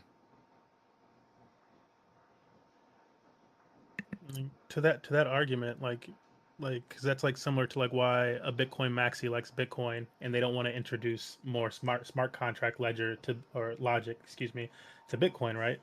Because they don't want to expose Bitcoin to all these like vulnerabilities. Like you enter more logic into the equation, there's more opportunity for people to get smart and create things that expose your ecosystem. So yes, that's part of like why these blockchains aren't fully Turing complete in terms of XRPL and Bitcoin. However, if we're just talking about like straight up like transactions, like going peer to peer, wallet to wallet, you're not interacting with a smart contract. That's something different, and that's that ability on your blockchain, but you're not sending your money necessarily through a smart contract. That's just more opportunity for your blockchain. It's having more programmability options. So like I hear that argument that you were making, but I'm also like, well, there's a reason why XRP keeps trying to, or XRPL say, keeps trying to advance, or is made the side chain to begin with, or is working with Flare to begin with, because they realize that they do need that programmability, even if Right. that isn't the like what all the transactions, the basic level peer to peer like type of transactions are going through. Yeah, I wanted to ask Revolution. I sent a video in the general group chat, which is from a German financial company talking about Ripple, which I thought was really interesting. Was it on X? Was in the Discord or on X? Where was it? I sent the video like in the general group chat. Okay, I don't always get them, so I'd have to look into it because I'm not trying to be mean, but anytime it says X, I don't really read it. So I will look into it when I can because I don't have Discord on here while I'm on my phone. Let me see. I could probably pull it up. It's in the general. Yeah. And do you know when you It's sent above my it? comment. Is it recent? Yeah, it's right above my wave comment. Oh, is this the one that says Josh at Revolution? Yeah. This video? Let's take a gander. Der zeitliche Druck, so schnell wie möglich etwas zu tun gegen diesen drohenden Kollaps. Und da wird man natürlich auf das zurückgreifen, was da ist. Ripple ist da mit seinem Angebot, und wenn die Zeit für Ripple spielt, dann kann Ripple durchaus die World Reserve Bridge Currency werden. Und wenn das der Fall ist, dann können wir das hier streichen und eine 4 oder eine 5 hinmachen. So he's basically saying Ripple can become the world bridge currency. Yeah, I mean, at the end there, he also said that it could be a 4 to 5 digit price, which is what I was saying. Like, even people in Europe are looking more towards the XRPL. It just depends on like who you're going to. But Who is this guy? Anyone can I say don't that. I don't exactly know who he is, but I could probably find so many other articles and companies and videos of like these similar high net worth people talking about. How much you want to bet he holds XRP? Well, I mean, That yeah, part. he obviously holds it, but I don't see why he wouldn't. He served me food in Germany last time I was there. Oh my God. We don't know who this guy is. We don't know who he represents. So I wouldn't say that this is a valid source. I mean, I was just like putting it like as a general idea because I mean, even if we went like back and forth on this like all day, like even if you ask AI, there's like an actual reality in where a high price on XRP is definitely plausible. UB Like, UB says I have info for that. I'm from the EU. UB, if you want to jump in Discord and get in the debate, you're more than welcome to come up. I can't bring you up on the live with TikTok because it'll rug Jesse. To Josh, like, what do you have to get to with the AI for it to go, okay, yeah, that's more probable. This is a likely outcome that XRP would reach these 4 to 5 digits. that's actually an interesting question. I don't think I ever go too deep into it, but I just kind of ask it general questions. Like, here, let me actually. I wonder if there's a way that I can share this because I just did this recently. Actually, my last conversation, which I think, as we said, we were going to talk about this, but my last conversation with AI was about the cycles. How I told you I don't think we're going to see a bear cycle anymore because I said it was unrealistic for BlackRock, MicroStrategy, and all these other people to dump their Bitcoin. And the fact that even if they tried to create a bear market, people would buy up these dips so quickly, it wouldn't really even be a bear market. So I got into that, and then I was asking it about like XRP, and I asked AI from a non-biased perspective if it thinks CBDCs or XRP are more likely to be adopted to settle these transit dollars and transactions. And it said, due to the fact that Trump is anti-CBDC, uh, it's leading towards XRP. And that's like literally like the greatest Could thing. you could you expand it then past that? 'Cause I get that, but like I feel like even when you're like asking a question like that, you're giving it two options versus being a little bit more objective and giving it the full optionality of what's available in crypto and what we see actually being practiced. Like, do you have like examples of like other ones you'd want to also have in Like that list? an example would be like throwing any other cryptocurrency or blockchain that's Right, faster right. or cheaper than XRP into the equation. Throwing just straight up stable coins into the equation. There's a stable coin for like all these different countries. Like they all have their own stable coins at this point, as well as we have USD peg stable coins. There's a Euro peg stable coin. There's a Brazilian Reals peg stable coin. Those Juan peg stablecoin. I would throw them all into the. I wouldn't limit it to only two options, and then be like, well, it picked my one option of the two options. I would give it all of the options. Right. I'm not opposed to that. Again, I'm just more leading to the fact that like Ripple and XRP is a US company, and especially here in the United States, that's what they're going to prioritize.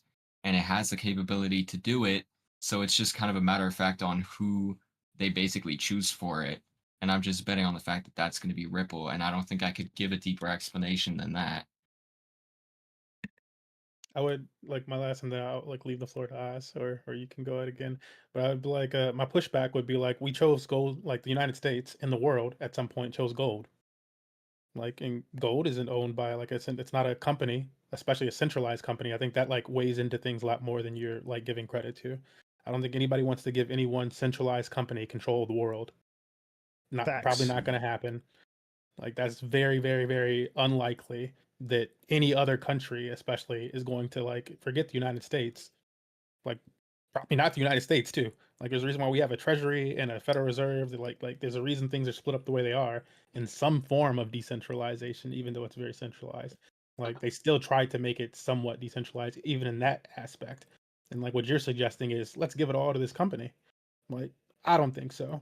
And also historically, to my point with gold, we chose gold before, and gold isn't owned by one company or one country, and gold isn't primarily in the United States. You like mine it like other countries like more gold than the United States. We chose that before.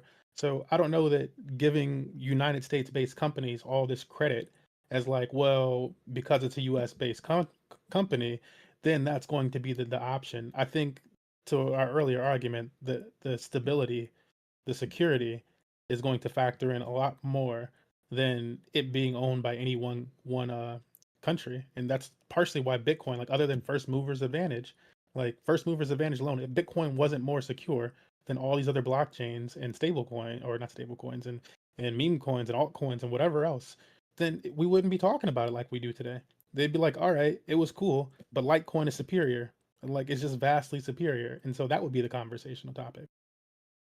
I think like I could give you a really good counter argument, and basically when I talked about this before with Grok too, but I do want to answer your first question. With Grok. What I I told basically when I asked it around like the $10,000 XRP price, the only thing that I said is that the XRP's circulating supply does not limit it if enough demand comes from people buying it in institutions, and that's where it agreed that it's unrealistic to say that that supply is too much to get bought up. And then to counteract what you said about it being centralized, or you said decentralized, yeah. So Federal Reserve, I think that they're going to get rid of it, to be honest. If not, they're going to appoint somebody new. And then the other thing that I asked, where you said with gold, is I think we should get a new U.S. dollar that's backed by gold. That's one thing. And then two, if every country wants their own CBDC, and the reason why, like even with the U.S. dollar, these other countries they don't like it because it's the U.S. dollar, right? Like you could argue China doesn't like the US dollar currently being, you could say, the leading currency.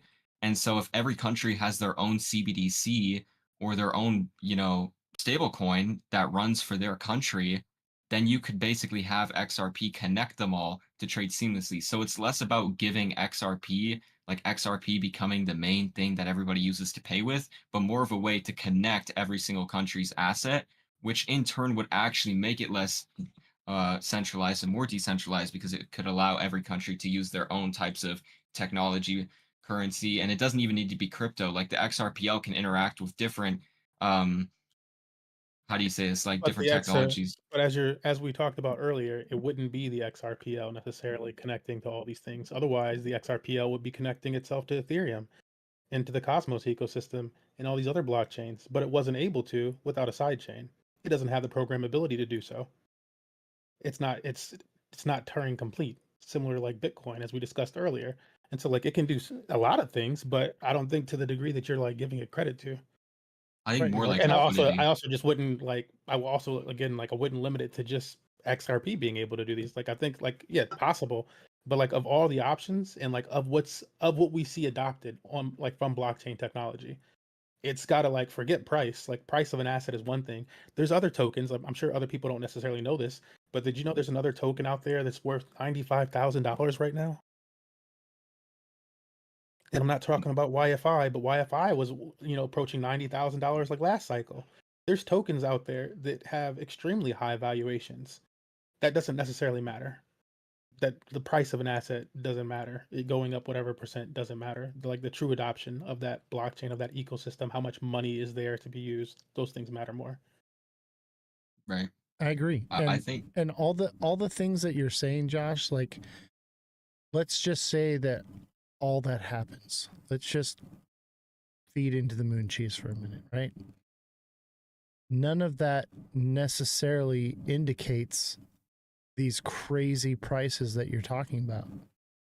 Because let's say mass adoption for XRP, it's still not going to go to 10K. It's like XRP is like trying to fill a bucket with no bottom in it. The liquidity doesn't stay in XRP; it flows through it. What do you think about that? Oh, hold on, I want to see where MMG. He's gone right now. Oh, He said he's okay. going to be back. Got you. Brooke is here. She's not happy. Hi, Brooke. How you doing? And we should get Brooke in here too. I'd love to have Brooke. Brooke, if you want to come and yell at me, come on Discord and join the lounge voice chat. And we're on Discord doing that so that way we don't have to rug Jesse. Hi, Jesse. How are you? Good. We're having our own conversation listening to you guys. That's awesome. Make sure you follow Jessie. Jessie has her own live going on, and she's doing a more political type show. And so make sure you give her a follow. Go check her out. She's a cute one. Can I say something real quick? Yeah, go ahead. And I know this generation is very different from our generation, but the more you talk to these AI things and you bring up specific things, it feeds its algorithm and will feed you back specific things it knows you want to hear, whether they are probably true or probably not true. And we did a test case with Oz's computer, and the more he pushed a certain thing, the more it started giving him what he wanted to see. Exactly. So be very careful. Have one account where you do it, and another account that is so just out of left field, and see if you get the same answers, because more times than not, you just don't. AI tells you what you want to hear. And it doesn't mean it's not true. It just Yeah, means like, it's I would agree with conflated. that.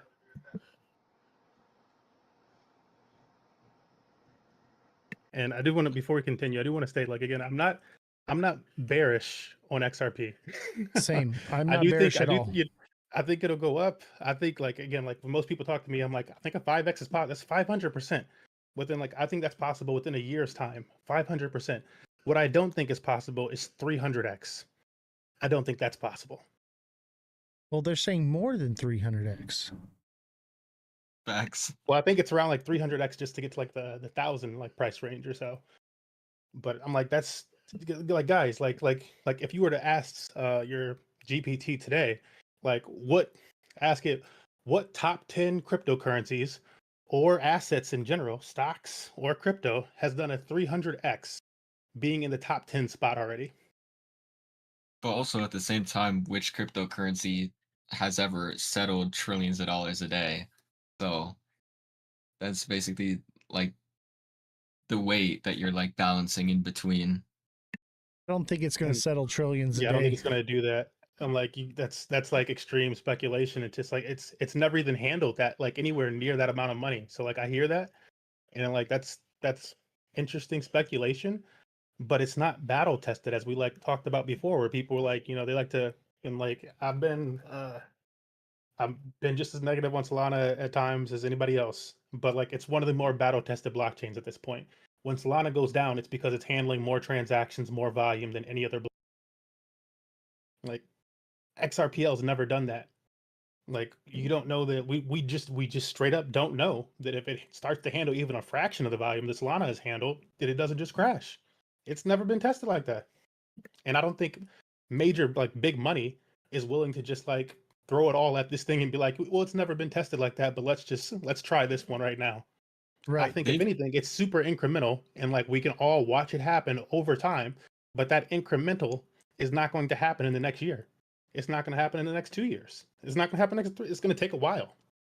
That's what I like what Brooke just put in chat. Like they are testing it. They've been testing on the private ledger.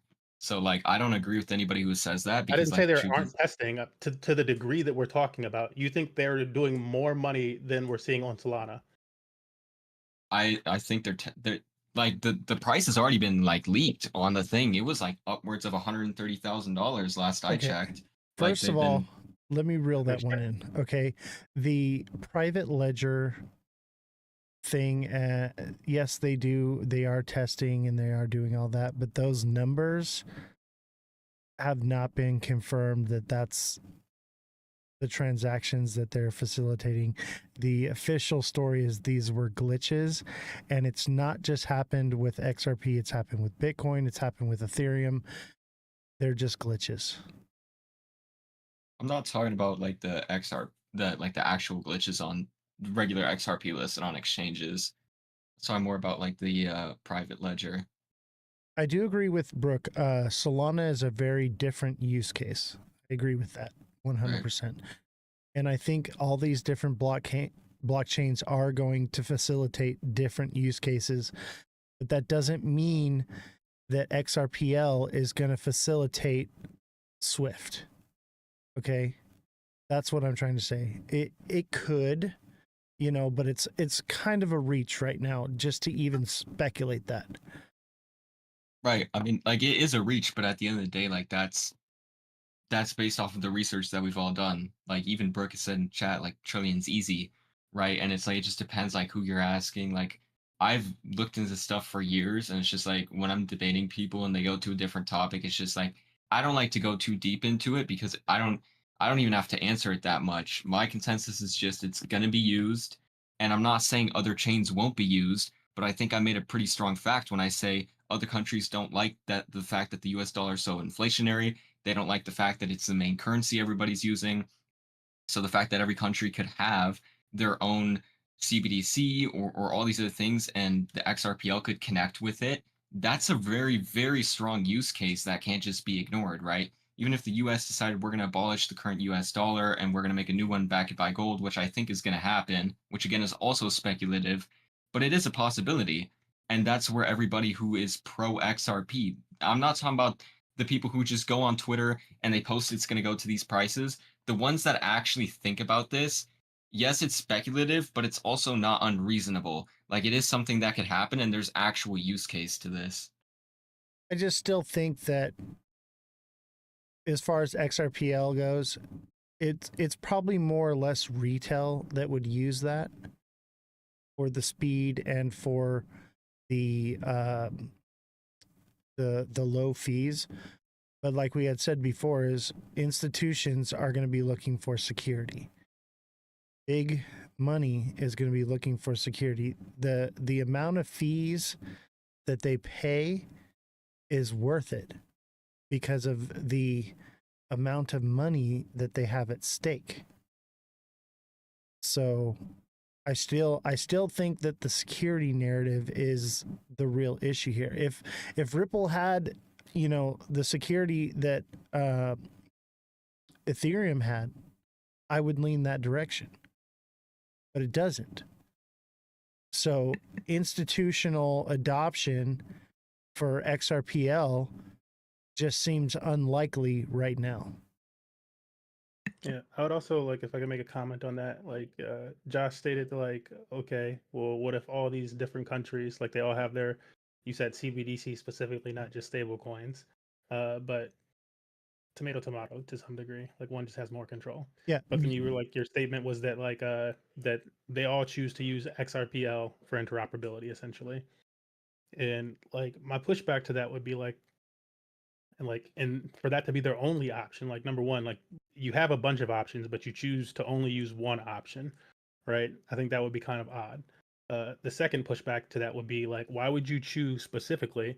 Like if you have the option to use like again, Bitcoin L2s are coming and they're working on having them be trustless and have interoperability and everything else. Like so you have the most secure ecosystem with trustless, not trusted interoperability. I think that becomes really attractive, especially to big money.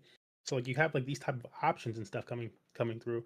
Why wouldn't you choose one of these options, an Ethereum, a Bitcoin, or something like that, versus choosing a centralized United States owned company because you want to get away from the United States dollar ruling things? You're going to go to a centralized United States company, or like I say company specifically because like like possibly like RippleNet, but if you want to keep it to just the blockchain, like it's still a situation where again that company owns the vast majority of the tokens for that, so that company owns like the circulating supply essentially of that blockchain. They can inflate it whenever they want, they can make it like crazy numbers whenever they have that control. And at the end of the day, who has control over that company? The United States. And so like I don't understand, like how are you escaping it if you're still giving United States so much control versus something that exists outside of that? Brooke, hop in the Discord. Come on into the chat. Come up Yeah, here. I was gonna ask Brooke to elaborate on what she was. Yeah, Brooke, come in up chat. here. UB, come up here as well, man. Go in the Discord and in the lounge where we've got a voice chat. All right, no Oh, problem. she can't. No problem. UB, come on down. UB says major institutions are building their own L2s on Ethereum because it's safe. Exactly. Security is the next narrative. Right now, the narrative is utility. Okay. Everyone's looking for utility right now. Okay. And right now, XRP is going to do phenomenal things and you're going to see major price movement. and you're going to make a lot of money off of it because of the narrative behind it and because of its utility, which is great, right? But the next narrative coming will be security. And that's what this show's about, is about being ahead of the wave, thinking fourth dimensionally where things are going to go, so that way you're not buying something and get stuck holding the top of it and then it just comes right back down. This way we can get into projects that are, because we understand that security is the main thing that is going to play a role here in the future. To get into security now, before it's ran and done crazy phenomenal things just like XRP has. That's all I'm trying to say is, if you got into SXT, which is on the Ethereum network, okay, it's the only one that does what it does. There's no other crypto, whatever you want to call it. I don't claim to be know everything about crypto, but I'll tell you this, that SXT is the only one that does off-chain data verification, and that's security. And that's also going to be interoperable with AI. And it has use case with military intelligence, storing intelligence information on the chain, but verified in a data center off the chain, which makes it secure. So that's why I'm like, okay, like SXT is going to do phenomenal things, but you're not looking at billions of dollar market cap on it. You're looking at a low coin supply, and you're looking at $100 million market cap. So when XRP runs like crazy, you made what, 20% on a bad day? On a bad day, SXT is going to give you that same return. So when it actually does run, you're looking at 30, 40, 50% returns. That's what I'm talking about. It is why get stuck in a monocular vision on one project when there's so much more to be had in this whole space. That's all I had to say. That's yeah. a good point. Before Josh says something, just good point there. Like, I think it's really important, again, to not be like, you could say tribalistic or whatever, but like to take off the blinders and to look at the entire space, and like not just the entire space for, okay, these are options, and then like outside of looking at the options, look at what's actually being built on. Look at where developers are building. Look at where the money is. Like, there's the saying, follow the money. Actually follow the money. Absolutely. We don't have to be tribalistic in crypto, right? We don't have to be, but we've chosen to become tribalistic. And that's Cosmic Crypto likens it to the cell phone era, right? Everyone had their own different cell phone data carrier that they were, super into. And obviously one day there will be whatever is adopted and used, like iPhone or Android, right? But the issue is that what it'll come down to is real world use case. Retail and institutions are going to choose what will be supreme based off of ease of use and based off of security and based off of what is fast, what is secure, and what is the best option out there. The market will decide. Okay, so being stuck on XRP because it's fast and it's fast and it can do all, I can't think of all of it right now. Everything that everyone's saying, right? There's so many other options out there that can do what XRP does, if not better.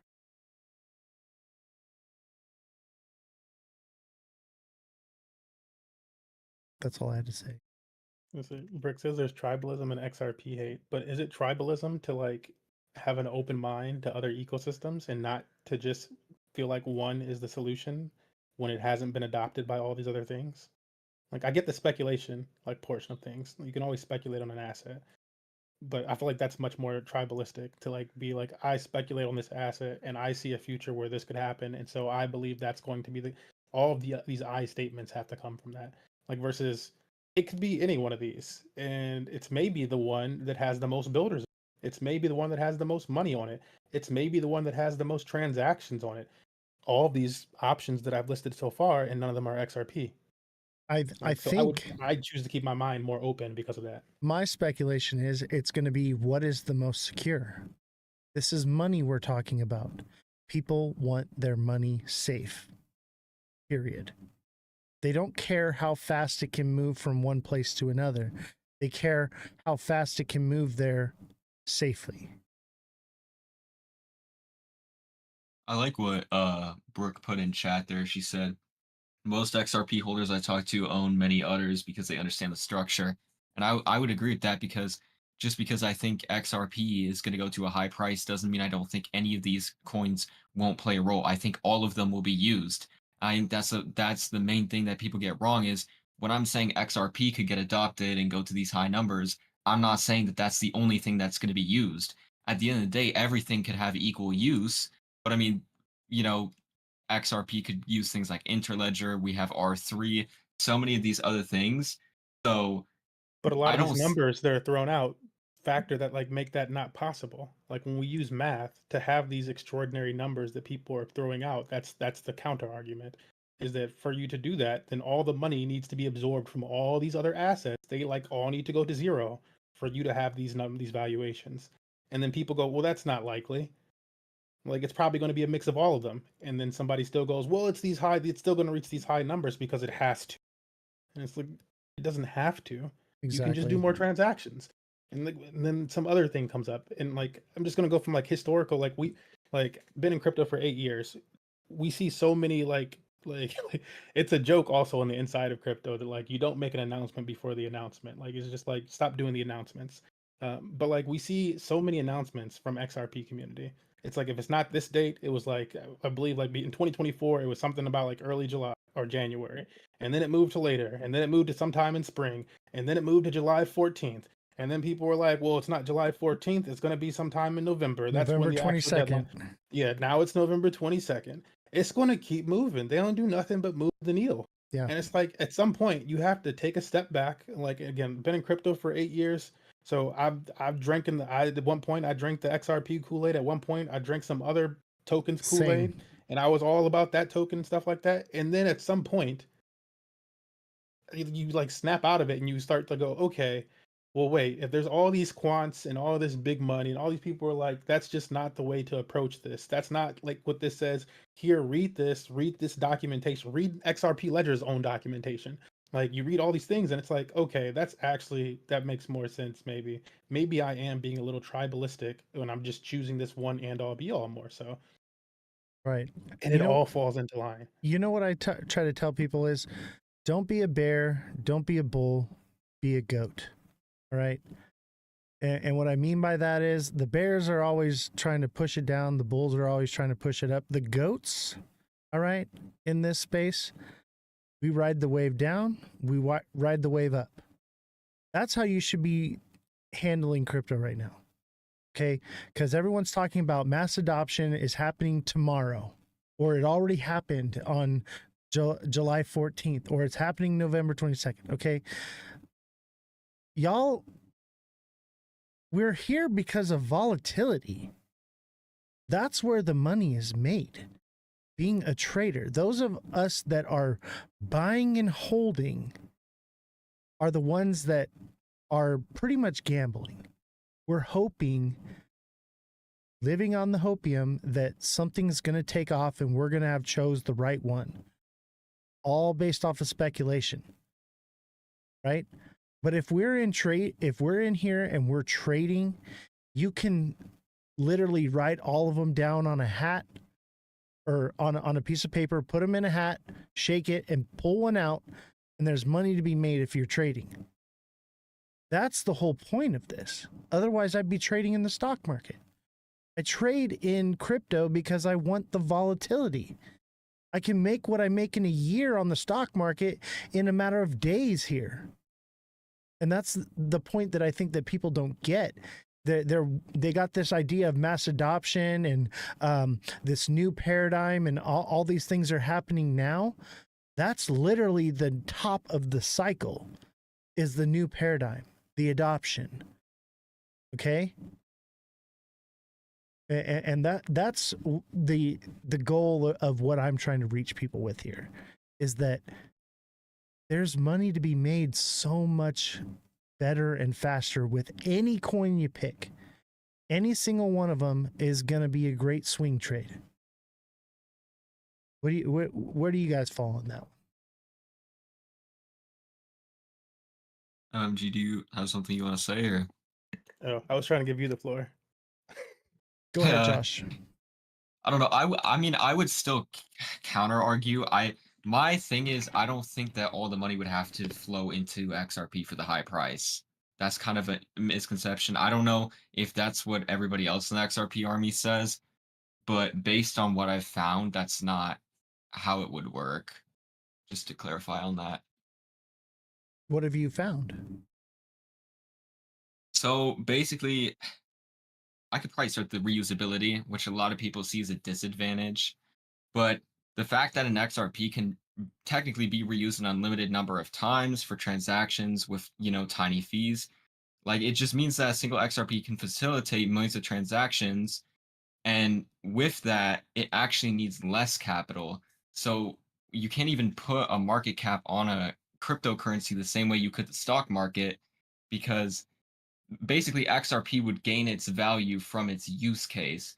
So even if all the money from the other coins isn't inside XRP, the only thing that's bringing up its value is the sheer volume, the severe volume that's running over the ledger. So it never needs to be inside of it. As long as it runs over it, that alone just brings up its market cap. And there's so many other people that say it the exact same way.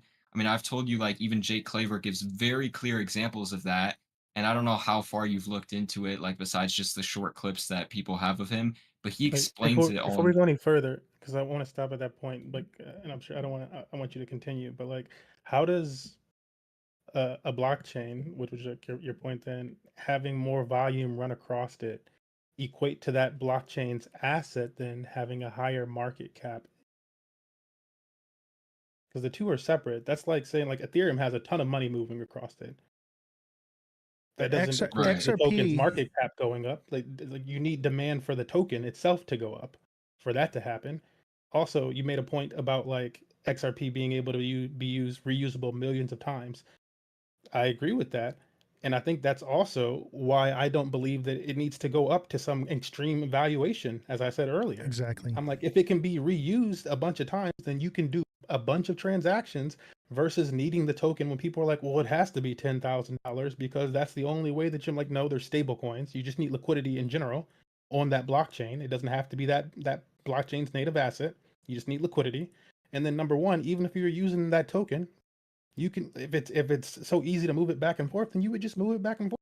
You wouldn't buy a bunch of it. You buy $5 if that's the cheapest option you can do, and you can move all the money for $5. You're gonna do the cheapest option. My Discord link is in my bio. I would say the biggest thing is, like, it would still require more XRP if it's a lower price. So, like, these transactions are still using XRP to go through, but they're not holding it. It's just using the liquidity that was already there. So if you can use less XRP, it's actually faster. And David Schwartz said that himself. So it's pretty straightforward. XRP gets its value from the people that hold it, not the liquidity that will flow through it with adoption. Okay?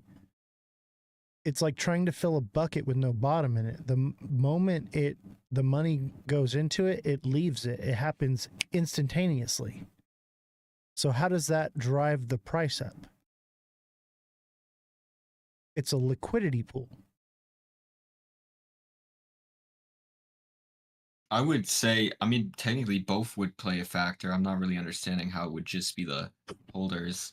it would affect the price somewhat, but it would be the splashes of drops of water that hit the side of the bucket, not the actual money flowing through it. But like transaction volumes would still basically drive demand for XRP as a bridge asset, though. Like that's still the same concept. I just don't see it. Would it? Would it? Especially if like what we currently see right now is that like because your whole argument is based around like institutional adoption. After the institutions buy enough money, buy enough XRP, why do they need to keep buying more XRP? They don't. Then they have enough liquidity of XRP to make these transactions. You only need so much, and then you can make the transactions. Like you need, if you want to make $1 billion, then we get $100 billion, and then we don't need any more XRP. We can start making $1 billion transactions like that. Like Exactly. at some point, they no longer need any more XRP, and that factors out like the volume thing. Like if we're just talking about like demand and that type of institutional buying for that purpose, And then people, it has a ceiling, and then I'll give this to Oz really quickly. But then like we're constantly seeing that like retail, by and large, doesn't use XRP. They don't actually use the blockchain. They don't use the EVM sidechain. They don't use other blockchains. they they don't use these chains, but these other ecosystems do have that more so. So I'm just like, and I don't think it's going to come from retail. they act like, okay, it's going to be trillions of dollars, if not quadrillions of dollars flowing through it. What makes you think that these institutions or banks or Swift or whatever is only going to use the XRPL? You know, like mass adoption is not just going to be with XRPL. By that time, there's going to be so many different options. Some will use it, but we're not talking about all of it going through one pipeline. Think of it like water flowing, okay? That's what I'm trying the analogy is water. Okay? Right now the water faucet is not turned on. It's just dripping out of it, right? Eventually the water faucet will turn on, but it's not going to go through one hose. It's going to be, you know, one of those four-way valves with multiple different hoses going from this place to that place, and with other hose attachments that take it to other places, all throughout the entire garden. It all comes from one spigot, possibly, or even multiple spigots, but it's not one hose being used. I think the main thing is like demand would still outstrip like supply. So if you have ETFs, obviously, and you have all these people holding it, then realistically, even though it can be used in a limited number of times, the fact that people are holding it and the fact that there's volume on it, and then you can also put real estate on it, all these other things, like XRP has so many use cases. So I still, like, we could go back and forth on this, but to be completely honest, throughout our whole conversation, I still haven't really shifted my opinion just because, you know, if I talk to somebody like Brooke about it, we would understand the same points that we're relaying. Whereas if you were talking to somebody who has counter arguments would say the same thing. So My thing is Because to our first point earlier, you still believe XRP Ledger is more decentralized than an Ethereum or a Bitcoin, right? I think it's safer. Well, that would be in like its decentralization would make it safer. Like, because again, like Yeah, the peer-to-peer payment system is what it is. You don't have to use smart contracts. That's an option that people have on those chains. I'm thinking they don't use smart contracts, is what I'm saying.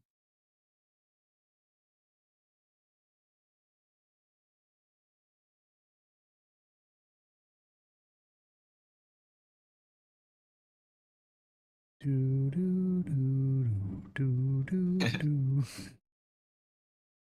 But yeah, I mean, yeah, it just depends who you talk to about this. You know, I think it would be really cool, and I know Oz might hate this, but if we had Jay Claver come in here and debate Oz, that would be something cool to watch. I'd love to have him come on. Have him on. We should figure out a way how to do it. I Because tell people that I don't claim to know everything about crypto. But what I see is the reality of these situations, that a lot of this is just pipe dreams. Okay? And you can come up with every kind of avenue for speculation, but the reality is that what we've seen happen in the past? It's understanding the past to predict the future. Have we ever seen anything like that happen in the past? No, that's just not how the world works. So thinking that XRP is going to take over everything and so that it reaches these numbers, yes, there's probably a situation where you could come up with any kind of speculation to create a narrative that fits your price that you're looking for. That doesn't mean that that's exactly what's going to happen. And that's where I'm with it. Is like, it seems a little too good to be true. And maybe it does. Fine. I'd be happy with $10. Great. $5. Great. But holding on to something, waiting for something that's going to be super crazy is a disservice to people. Because the real people that are making it in crypto are the ones trading it. There are a few people who have gotten lucky. That's what I'm trying to say. It's not about rolling the dice over here with me. For me, it's about creating wealth and doing it as fast as possible for everyone. Is XRP crashing? Kind of. It's coming back to about $3, maybe $3.04. I mean, even like Brooke said, most like their actual XRP holders, they hold everything. They hold XLM, they hold XDC. A lot of them hold Quant, which Quant is actually great because it has half the supply that Bitcoin has. Like, we're not really placing all our eggs in one basket. But they're all just And holding.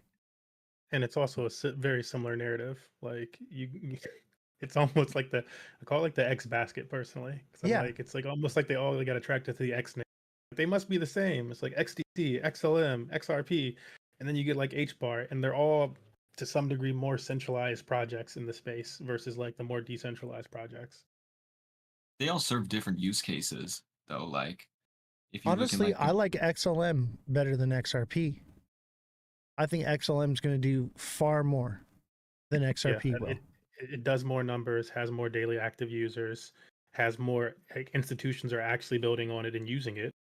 And instead of like, because they have a similar like type of setup with their consensus, but instead this one's run by a nonprofit. Exactly.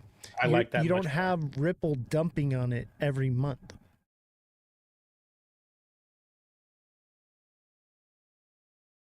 That I mean, I don't money, really, yeah. that liquidity that's extracted from XRP every month goes right to Ripple.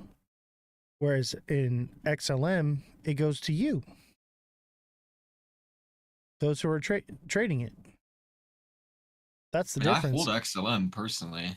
Right, but what I'm trying to say is like, when you're just holding, right? You're holding and you're hoping. You're on hopium. You're hoping that you pick the right one, that your lottery ticket is gonna hit. All right?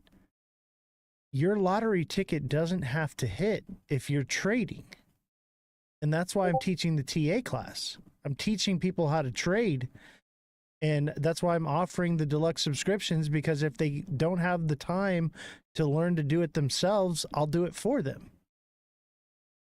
Because you don't have to pick the right one. You can pick any single one of them and you're going to do well.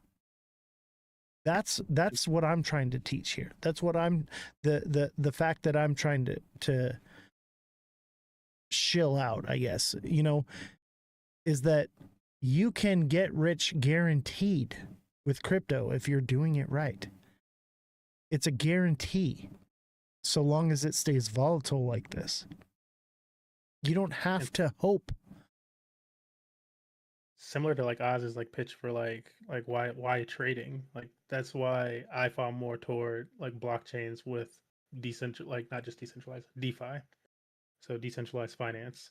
And I would be that much more interested in XRP Ledger if it had like decentralized finance projects that like actually did anything or like had any real like yields on them. Like when you look at it, it's like sologenic yields are like pathetic. It's not comparable to anywhere else in the space. You can get that like anywhere else times 10. So like you don't see it there. You don't see this many builders and stuff like that in that over there. And like over the years, you have to start to question like similar to like the just straight up volatility like question. You'd be like, okay, well, why aren't they building over here? Why don't I have that opportunity here? And I have that opportunity on all these other blockchains. And like that portion of things like makes me go, okay, there's something going on. If I have that opportunity on Sui, on Tron, on Solana, on Ethereum, more so on XLM, even though the yields are great over there, but I have it on all these other chains. They're starting to build those opportunities on Bitcoin, and they still don't exist on XRP. I just have to hold my token and pray. Like I'm going to choose one of these other options to make a bunch of money. Exactly. With SXT, if you're gonna buy and hold that one, you're gonna do way better than if you buy and hold XRP. But you don't have to. You can swing trade it. I mean, just like a counter argument, not that trading is bad or anything, but a lot of people also aren't that into it. So like you could be out of a trade and the asset gains adoption all of a sudden and you're out of that trade when that happens, then you're locked out. So there's where those issues come from. And also like me saying I think XRP is going to go up. I also hold XLM. I hold these other assets that I also think are going to get adopted because we're leaning more towards crypto being adopted as a whole. So I don't really think it's a one-sided thing, to be honest. But that's I just mean, greed. That's just greed and hopium.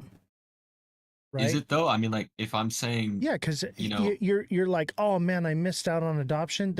Something else is going to come along. Okay, that's what I'm trying to say is you're looking for a winning lottery ticket, and you're locking up your liquidity.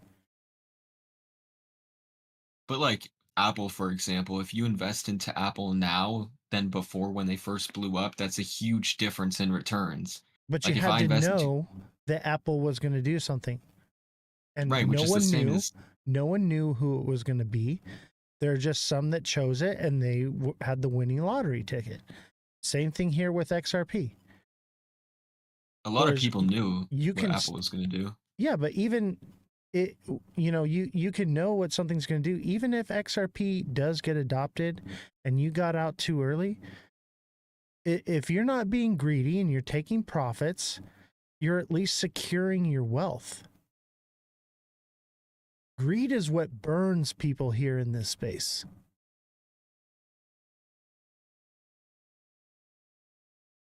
I mean, I guess it would just be different if we're looking in terms of like adoption, because like like crypto isn't really being adopted like at that scale. So like it still doesn't exactly make sense. Like I'll be the first to say I don't really like Ethereum, but can it hit $42,000 within a year or two? Absolutely. Like Honestly, I think it could hit 5K, maybe even 10 by 2030. Yeah, I think that's possible, and I think like to the adoption conversation, like yeah, like crypto as a whole isn't like totally like adopted. We haven't had our point where like yes, the entire world is using cryptocurrency, but we do have blockchains that are more adopted than other ones. Like that's something that we can look at data for. Like we look at Bitcoin. There's a lot of active addresses on Bitcoin. We look at Ethereum. There's a lot of active addresses on Ethereum. We look at Solana. Solana currently, I believe, has the most active daily addresses. Like shortly down that list is XLM. They have a lot of daily active addresses doing remittance and stuff. Like Tron has a lot of daily active addresses. It takes us a while to get to XRP. It's something like its average, I believe, for the year is something like 20,000 daily active addresses compared to other blockchains that are in the 100,000. Exactly. It's just like it's behind the party. And like I get that a lot of people hold it on exchanges and are waiting for it and stuff like that. But like that's my point. Like it's not being adopted on chain. Those people like people on chain, like even if they do go, they're not using for its like actual like DeFi like uses. Like, so you can say it's a decentralized blockchain or whatever. Nobody's using it for those purposes. It's not being used. Yeah, It just does Follow not the have that money. adoption. Follow the money. Where's the money? And it could change someday. I won't say that it can't change someday, Absolutely. but like I will, because like I changed my mind on Solana. Like I was like, all right, well, change this thing up. They're more centralized, and eventually they change things up. I'm like, okay, cool. And like I need to see more than it just being like an NFT space. Cool. They started building more DeFi applications on Solana. I will change my tune. I have not seen these things from XRP, and I don't think like number one, I don't think Ripple does it a very good like service. They do a disservice when they don't like correct the community in certain things and like actually help educate them, which they should be doing, And in that's my because opinion. Ripple And has then the everything community to hurts. gain from that. That's why the True. narrative has been created and pushed the way it's been pushed. Yeah, I think so. The community doesn't like because of these reasons they just like a lot. I feel like a lot of people are like, I did research, and it's like, okay, you read an opinion article, or you listen to somebody talk about their opinion on YouTube, and Or they're on running a X. speculation.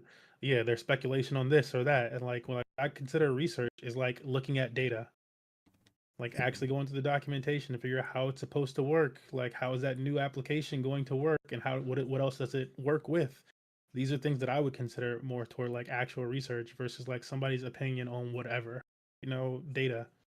Data and what's actually happening is what I would consider research, and like what's the trend that you see from that data. Absolutely. And that's why I've been more like, you know what, Solana is going to do something phenomenal as well. I mean, It yeah, doesn't as even much as I have. did not like it. Yeah, I didn't like Totally it different. at first. I was like, oh, that's going to be where all the collectibles are at, right? It's going to be the collectible blockchain. And it very well could end up falling into that niche. It pretty much already has. But that doesn't mean that it's not going to do something phenomenal. XRP doesn't mean that it's not going to do something phenomenal because the narrative behind it. But like MMG said, I'm looking at real use case. And I see XRP and I'm like, why would I buy XRP when I can buy XLM? Why would I buy XRP when I could buy something that doesn't have a crazy market cap already and a low coin supply? There's so many more options. But most of the retail is low information, uneducated, and force fed the moon cheese through the algorithms, through the social media, which is the only reason why it's doing what it's doing. There's no actual real use case that's causing these prices to go up. right. I mean, I was the first person to say that on your live the other day ago that all the recent price appreciation hasn't been towards utility. But that's why it's like I'm over here fighting for the fact like I'm not even trying to convince people to really buy. I just have a deeper understanding that other people just can't seem to see. And it's like, yeah, like right now there's no utility on it, but that doesn't factor out the fact that it has it. It's not being used, but it has it. And when it's being used, like besides what other people say, there is 100% a chance that it's going to be a high value. I don't see why it wouldn't. Like all this global adoption, I don't even think it's going to take 50 years. It doesn't even make sense that way. Like that's like being an XRP maxi that it disagrees with the people who think it's going to go up to a high price in a short term, but say, well, XRP is going to be worth $8,000 by 2070. That doesn't even make sense. That's like saying one bank is going to use XRP and another bank is going to use it 7 years down the line from that. Like the slow appreciation model doesn't work the same way for Bitcoin. That's why I don't think we're going to see a bear market for Bitcoin, because why would they sell Bitcoin if somebody else is going to come in and eat their position up at $50,000 per Bitcoin when they could just keep loaning against it and bringing it up and using it as a store of value like they're marketing to everybody right now?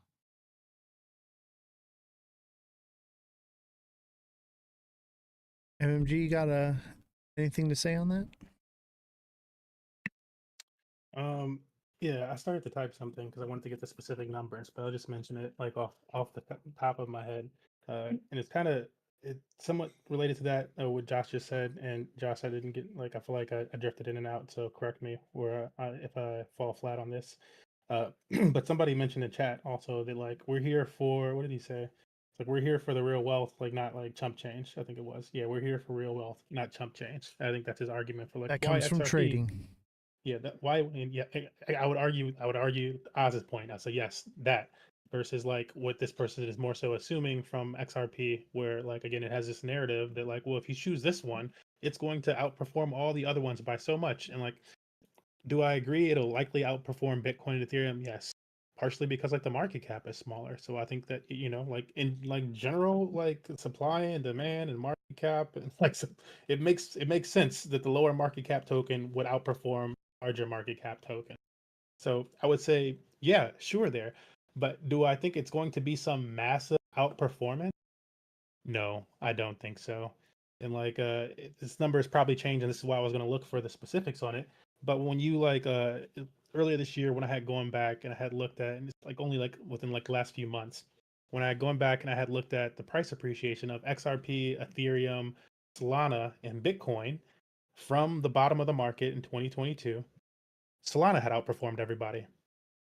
Solana was the best performing asset from the bottom of the bear market, not XRP. XRP had outperformed Bitcoin by a little over 100%.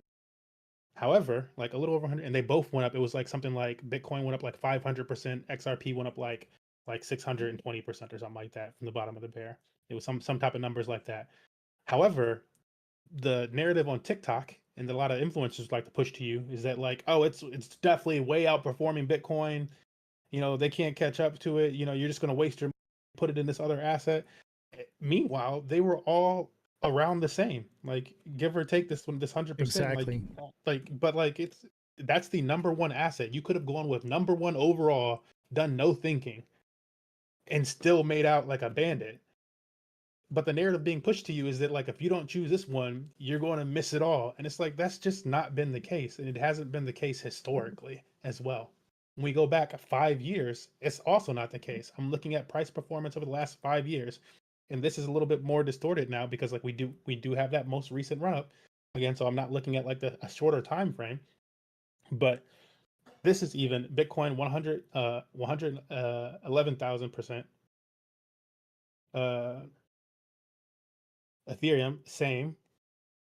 So 1,200%. I should say 1,100%, 1,200%, XRP 1,400%. You would think with the narrative being pushed that XRP is at least 2x more than these other ones, not just inching above them. But it's just not the case. They're just not historically what it's been. And it's partially because they're all large caps.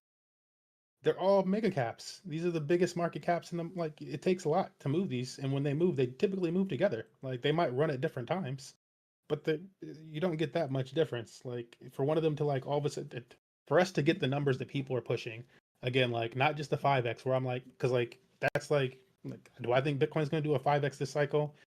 I don't think so. I think a 2x is maybe in the cards. Maybe. I don't even know about that, right? We've already moved up so much. So that 2x is already partially played out. Same thing for though I think a 5x is more likely from Ethereum. Cool. Yeah. We're moving down the line of market cap though. And so yeah, it's more likely for that one than the higher market cap. And then when we look at XRP, do I think that 5x is that's the one where I give the most credit to the potential for a 5x. I'm like, sure, we've moved Absolutely. down that much more. This has way more potential to do that 5x. However, where I start to call BS is at a 300x. I'm like, no, Absolutely. it's not going to do a 300x, guys. We've never seen a 300x of any asset in a year's time. Period. It's not about to happen with this one, not from a top 10 asset in any market. It's no. Exactly. And you have to understand the way the money works in Bitcoin, Ethereum, all these different cryptocurrencies is it flows into Bitcoin, it flows into Ethereum, it flows into the other alts, and then it flows into the meme coins, and then it comes back around. And that's the cycle that we talk about, the bull cycle. But that cycle happens over and over and over. So you can buy Bitcoin, then trade it to Ethereum, then trade it to XRP, and then trade it to HBAR, then trade it to Algo, and then trade it to SXT, and then trade it to meme coins, and then back around. when you're trading it, you're just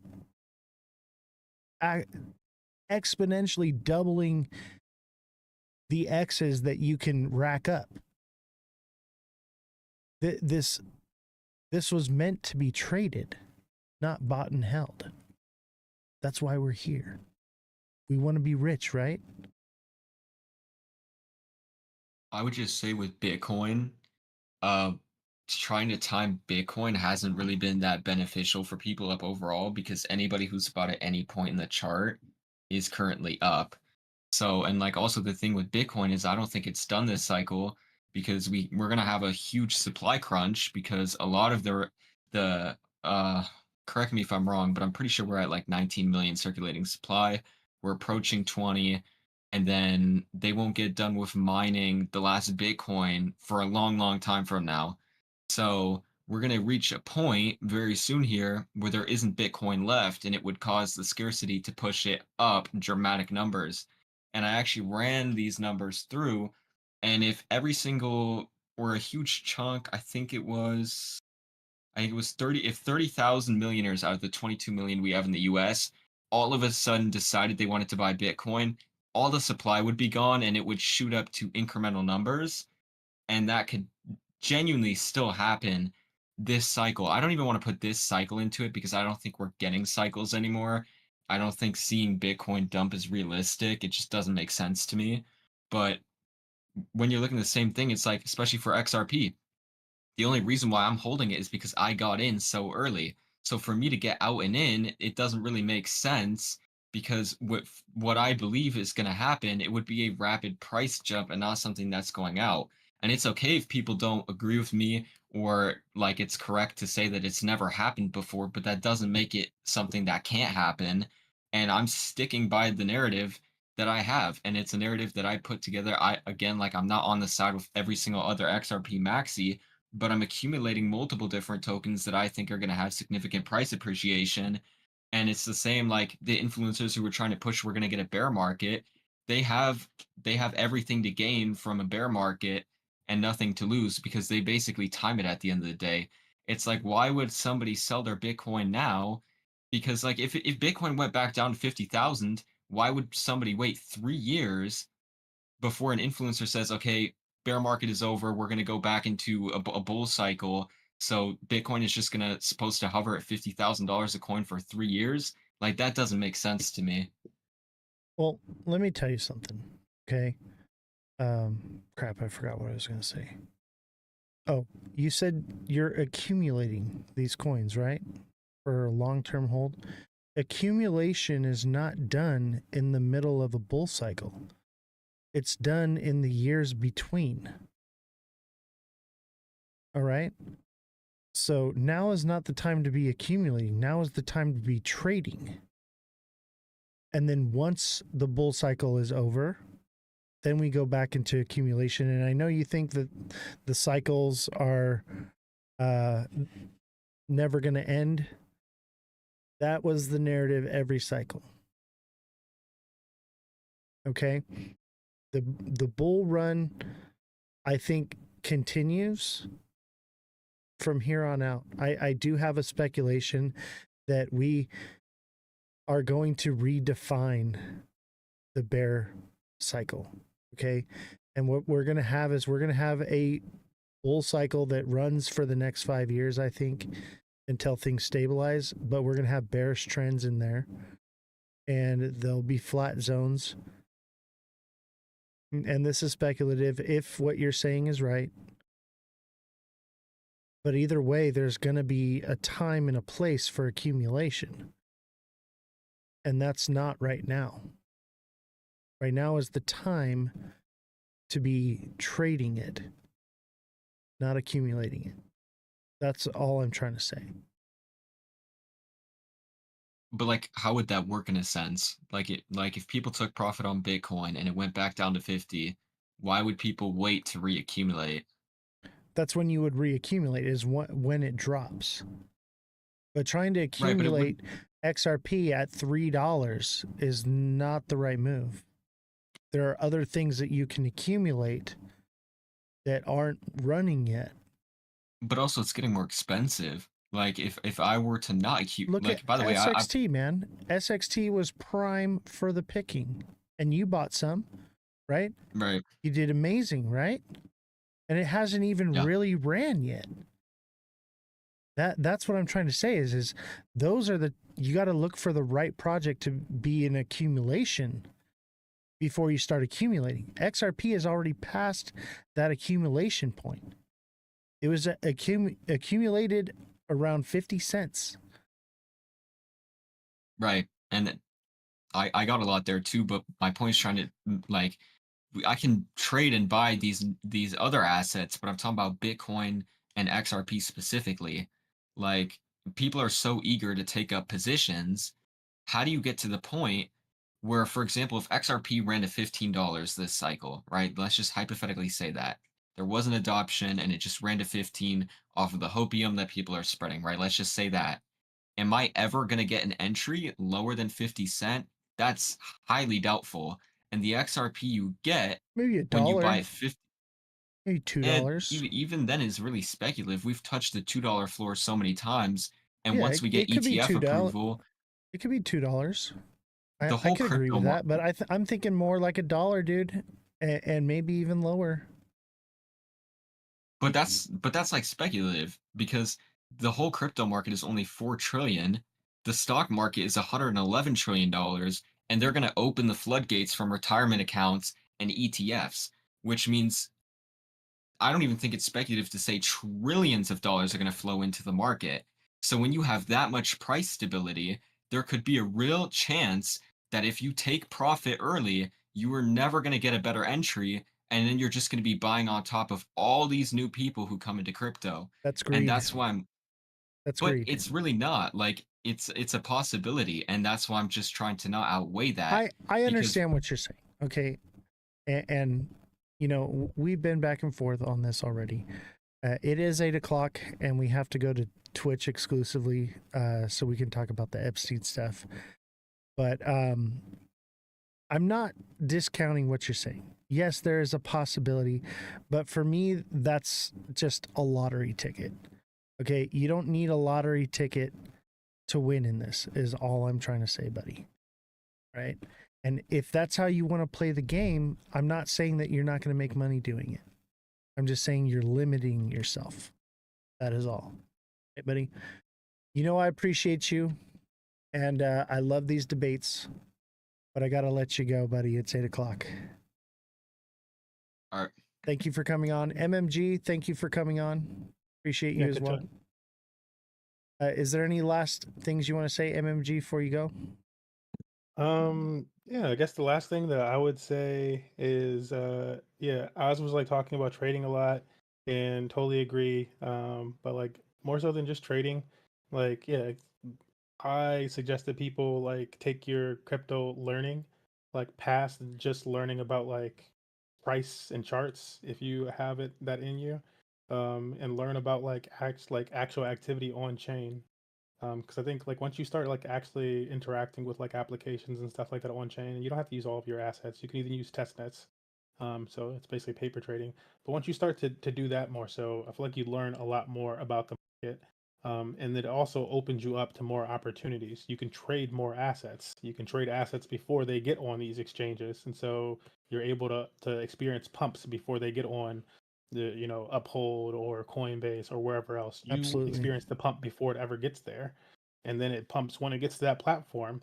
You're open to way more opportunities outside of that in terms of like what's available in DeFi and TradFi.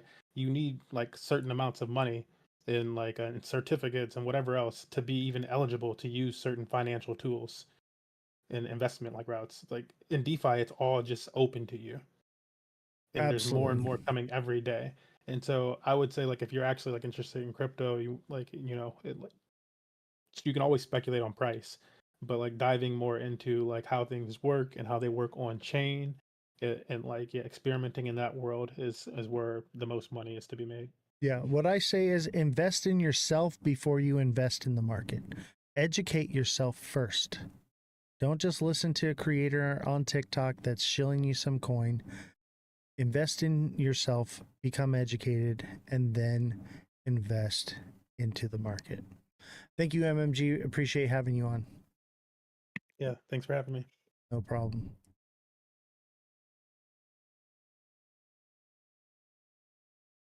All right, that was a great debate.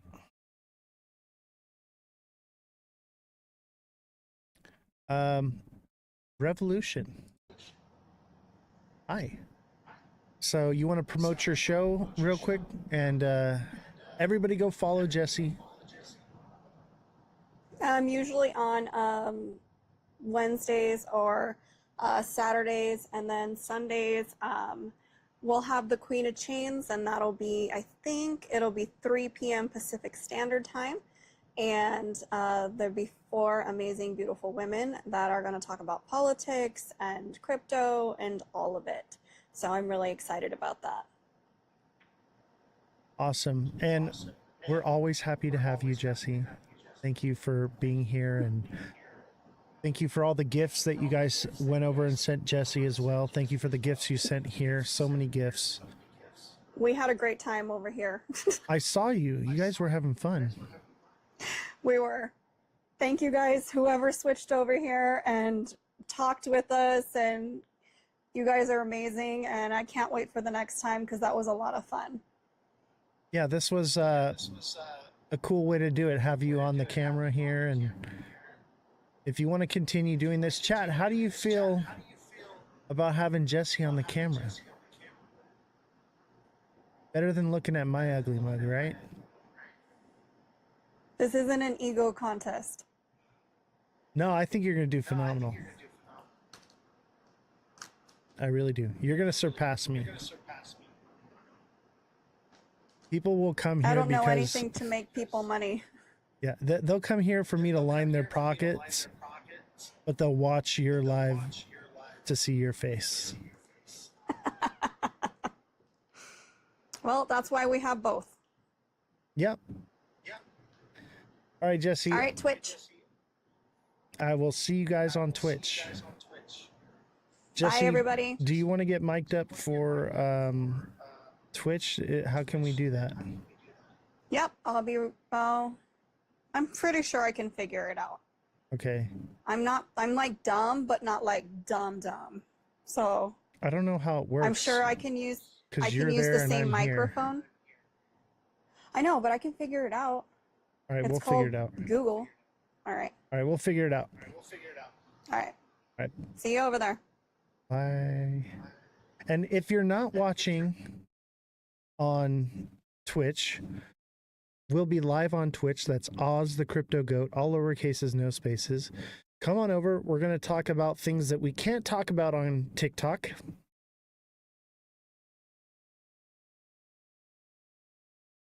Buy high, sell low. Yeah, that's the way to do it. Buy high, sell low if you're in a short.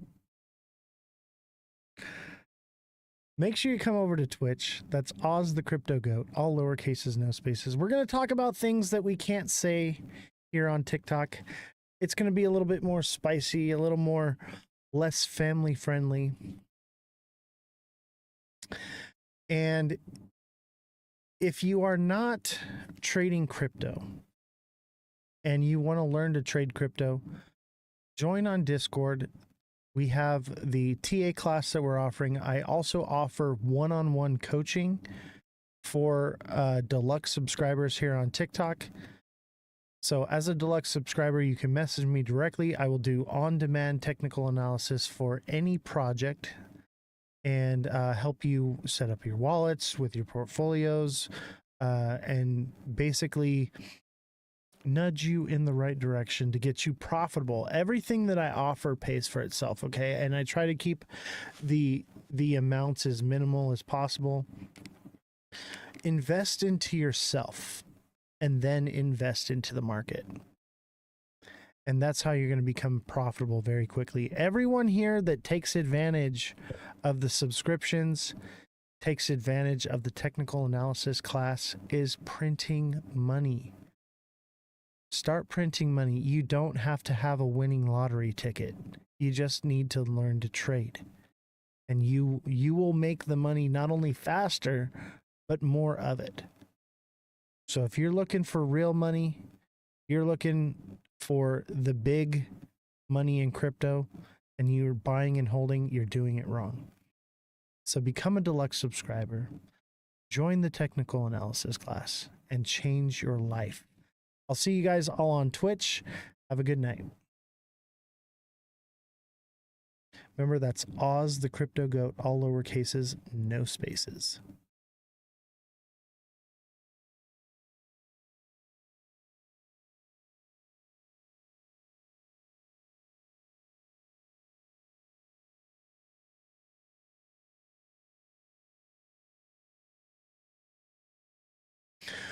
What's up, chat? How we doing? Let's see here. So how hard is going into XRP going to crash? I mean, it's pretty much done what it's gonna do. I think there's a possibility of a head and shoulders formation right here. So that would send it back down to like 247, 265, somewhere between there. Okay, I lied. I can't figure out the microphone, but I can talk in the chat and have commercials anyway because my boss is cheap and won't pay for the ad free. If you have Amazon Prime, you can get a free subscription through your Amazon Prime. I believe everyone has Amazon Prime. Can I be completely honest with you? No, absolutely not. Just kidding. Go ahead.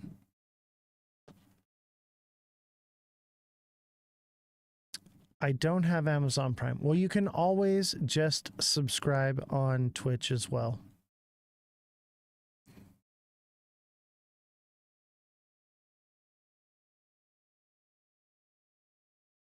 I will buy my deluxe tomorrow. Nice. Yeah, get the deluxe subscription. Take advantage of it. And remember, you get out of it what you put into it. All right. I have other people I'm coaching as well. So you have to, you know, message me and conversate with me, and it's not something that happens overnight. But it does happen, and it does happen quickly. And I'll tell you what, like the TA class, man, TA class is legit. You guys are going to learn a lot from there. I don't have Amazon. You need to cut those boys off after an hour because you guys were talking in circles and it was just going on, and you didn't do any TA, didn't go Uber over any news, and you have a set time limit to be aware of time. Yeah, you're right. Big Baller just gifted a tier 1 sub to Paul. Thank you, Big Baller. How do I send a sub to Jesse? I think you have to select Jesse's name when you go to gift a sub.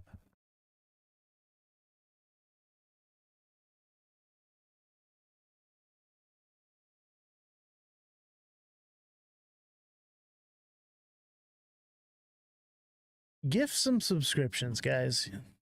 Help support the channel. Remember, when you guys send those subscriptions, that money goes to Jesse. To everyone who was on my side of the live and kept me entertained and we laughed and had fun, I appreciate you. Oh, Jesse. And look, Big Baller just gifted you a subscription. There you go, Jesse. You are locked in.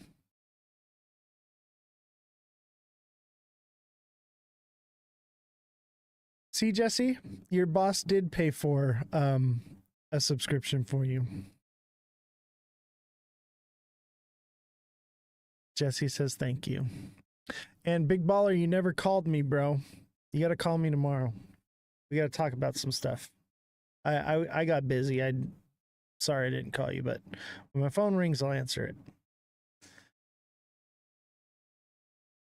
All right, and we'll do some technical analysis because the Epstein stuff there's not too much to go over, but we want to stay informed on what's going on with this. because this is a big deal, man. I think this is the biggest deal. Children matter, right? And we need to do everything that we can to keep this relevant and keep people talking about it and fighting about it, because so long as it's being talked about here on the internet, they can't hide it. So Trump's deputy attorney general says he will meet with Elaine Maxwell again tomorrow. So Deputy General Todd Blanche said he will continue his interview with Ghislaine Maxwell tomorrow. Today I met with Ghislaine Maxwell and I will continue my interview with her tomorrow. He said in a post on X, the Department of Justice will share additional information about what we learned at the appropriate time. So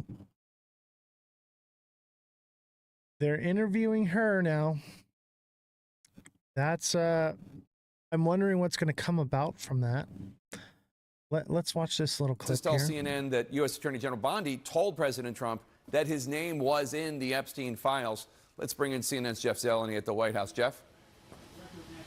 Jake, we are learning this evening that the president was briefed, as you said, by his Attorney General Pam Bondi back in May, that his name was mentioned in the Epstein files. That is what we do know. What we do not know is the context in which his name appeared. Of course, it has long been established that the president was a longtime friend of Jeffrey Epstein back in the 1990s in New York. They were featured at many parties together. Jeffrey Epstein attended one of Donald Trump's weddings at least, and on from there. But what this does is return the questions, the unanswered questions, back to the White House. The White House, of course, has been working overtime trying to change the subject with the deflection, with the distraction. But what this shows is that Pam Bondi, the Attorney General, told the president that, look, your name is mentioned in here. Of course, several other names, many other names are mentioned in these volumes of files, but it does not answer the questions that still remain about this entire matter. Now, White House officials are telling us, look, this is not surprising. The president knew his name would be in there, but they are saying that he did nothing wrong. Of course, the president severed his relationship with Jeffrey Epstein over a real estate fight in Florida in the mid-2000s here. But what this does, again, return the conversation back to the president's name being in the files. Of course, the files have not been released. There's been an uproar over that. And many people are wondering if it is because of the Trump mentions in here. Again, we don't know the context of how many times his name appears, but we do know the president was briefed on this by his Attorney General. Yeah, we should reiterate, this doesn't mean he did anything wrong. There's a lot of hearsay in investigative documents by definition, but it's sure interesting. It sure is interesting, isn't it? And it kind of brings light to why he was like, why are we still talking about this Epstein guy? He died years ago. Why does anyone care? Obviously, he knows that it's bad for him. Whether he didn't do anything or not, his name is listed in there. The fact that they would not release the information just because of that, that's sickening. Okay? That's sickening, but I'm sure there is some kind of evidence, and maybe there's not. Maybe it gets sealed by the Secret Service. We don't find anything out about Trump. Jesse brings up a good point. She will cut a great deal if she says what they want to hear, and that's a problem. Okay? She has everything to gain from saying what they want to hear, right? So are we going to get the truth from her, or are we going to get some moon cheese just so that she can get out of prison? That's a problem. So that also raises more questions and concerns about this whole thing. Do I think Trump is implicated in this criminally? I think there's a high likelihood. Does anything come about it? Probably not, because it'll be sealed by the Secret Service. Jesse says, take them all down, listen to the victims. He and Epstein was deposed for SA, a 13-year-old. Yeah, I think there could be some evidence. You will never see any Epstein stuff come out. I don't think so. I think we'll get a fraction of what's supposed to come out. And let me tell you, these files that they have, this is the FBI files, all right? The CIA files, the NSA files, they're separate, and no one is ever going to get that, okay? And that's going to be more along the lines, was Epstein intelligence? Was this an operation that was happening? None of that information is going to come out because everyone's going to be focused on the FBI stuff. They're not going to realize that there's more to be had. And that's a problem as well. He's going to give Americans a lot of money to silence them. That's what I heard, you know. I'm telling you, like, that's all you got to do is lower the cost of food and make it so people can buy a house, and they will be too concerned with getting into their new house and moving to even question what's going on with the Epstein stuff. They will be distracted. Give them food and entertainment, and they will never revolt.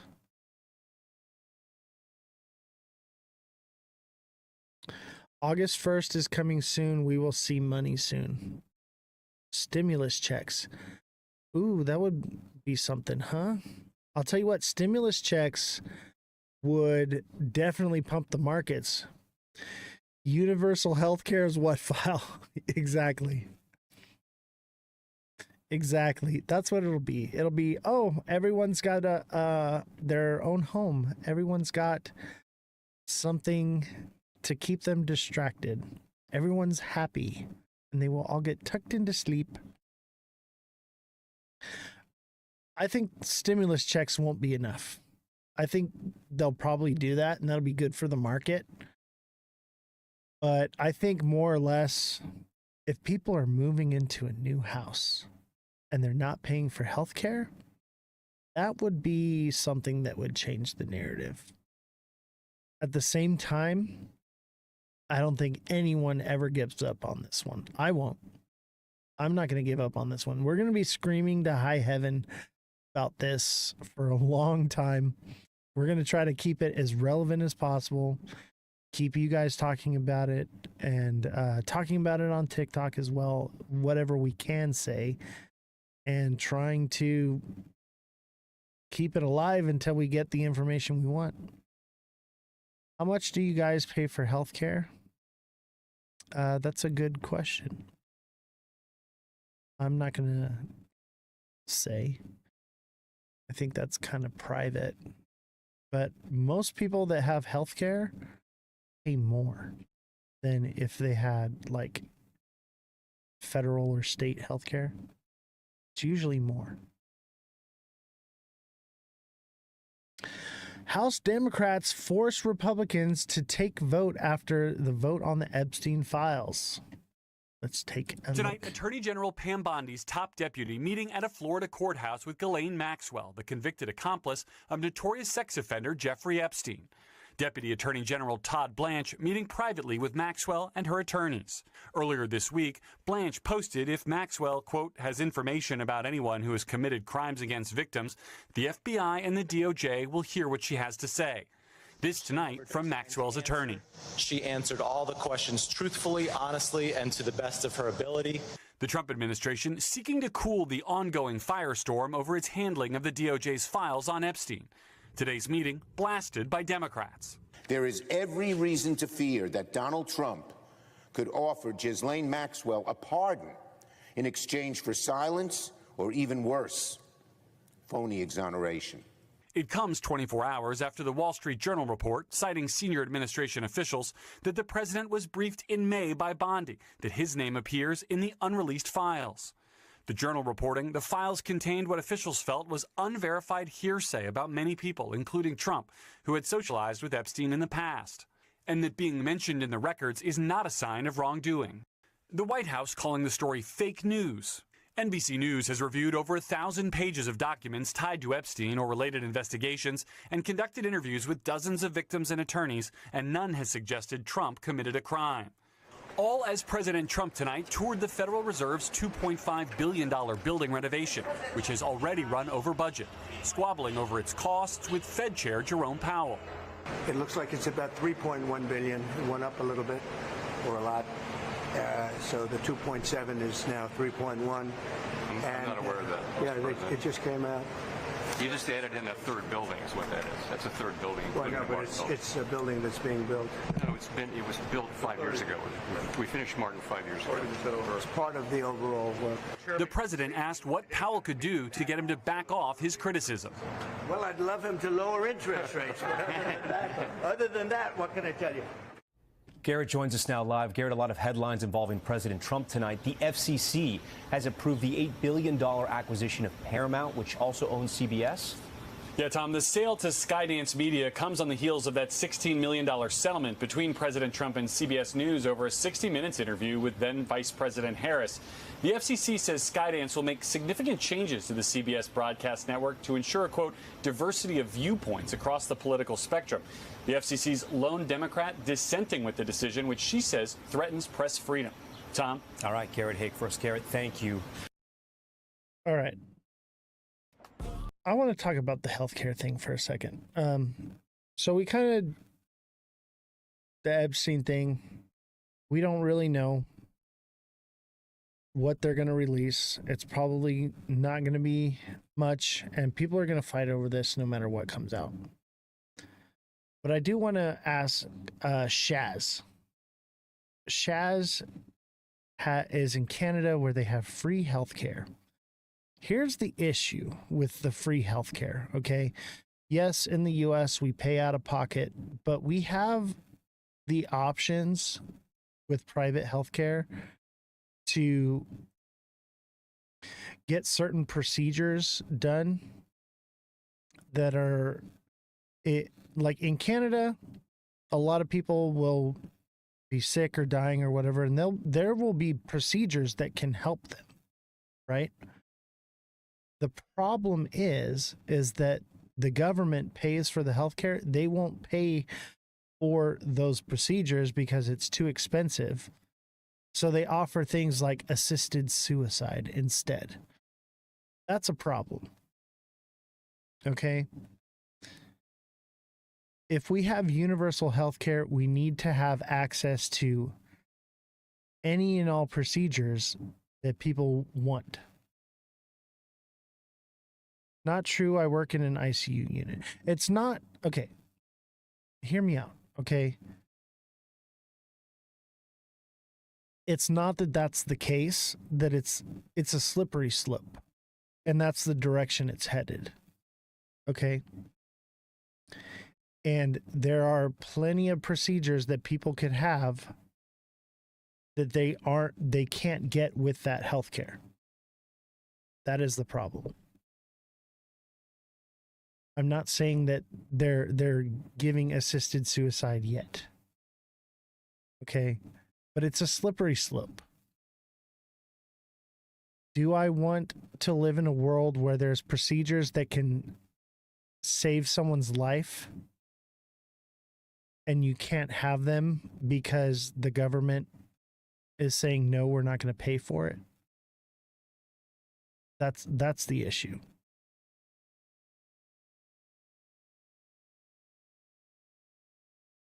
Yes, we have to wait longer here and can go to the States and pay big dollars.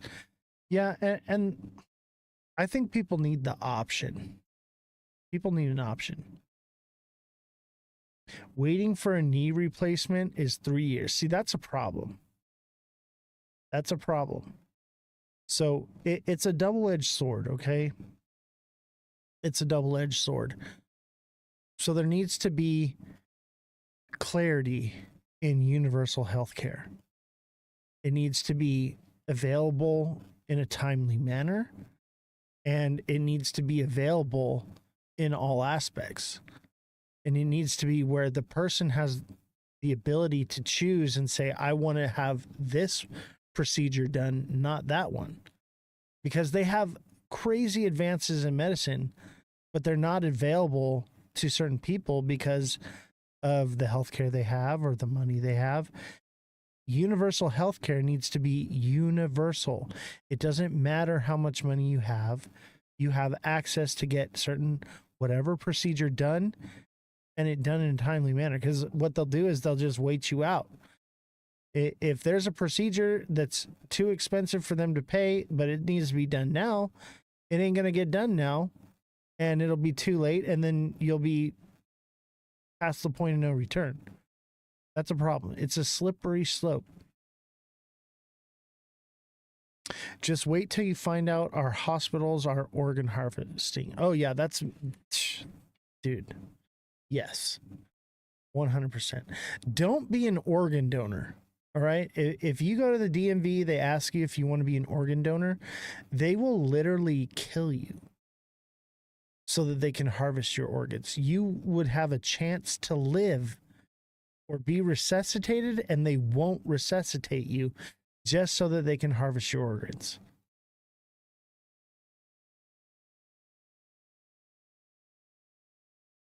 Somebody is dying but has a good kidney, $100K for the hospital. Exactly. Exactly. The healthcare system is screwed up. It's all screwed up. Everything is messed up in this world right now. That's why we have this show. That's why we're trying to change things and make a positive change in the right direction. But like I said, it's a double-edged sword. We need to be more educated and more clear as the people of what it is that we want and understand what we want and how it can be accomplished. And that's the problem, is most people are low information, don't know.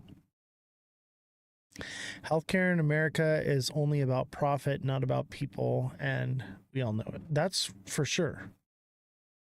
In the ICU, we deal with a lot of organ donations, and it's very emotional for all. Yeah. The organ situation is a problem too. That's why they want to do the cloning. They want to, what was that movie? The Island? They would clone the people and have them live on the island, and then it was like rich and powerful people, and then they would harvest their organs.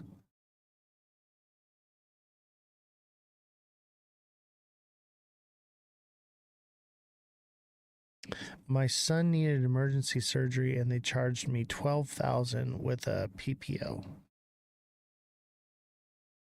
It's messed up.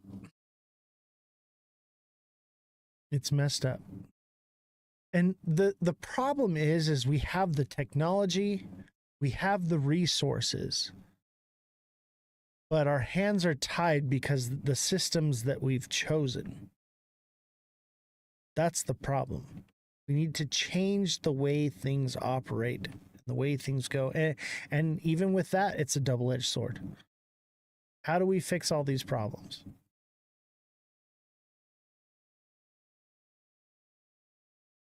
What happens if you don't have insurance? Basically, they garnish your wages. They take your assets from you.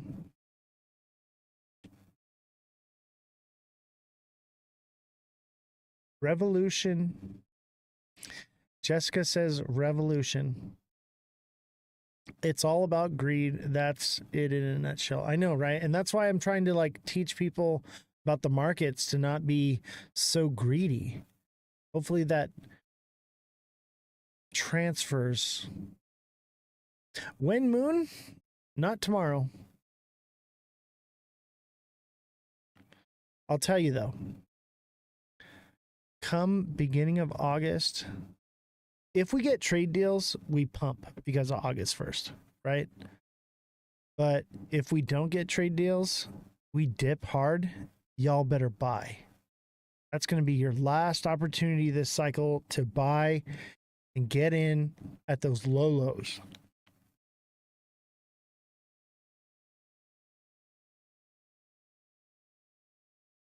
Back to $2. Thought it wouldn't age well. 126, here we come. On what? On XRP? Yeah, we shall see. We shall see. I don't know if they go that low. They pumped everything just right before. They knew what they were doing. They're going to keep it from falling that low. You still have the short, dude. That short is going to pay off at the end of the cycle. All right. Come November, you're going to get paid. End of November, baby. End of November. Maybe sooner. Maybe we get it on the 1st. Maybe things just drop like crazy. Maybe so. It depends on how bad the deals are.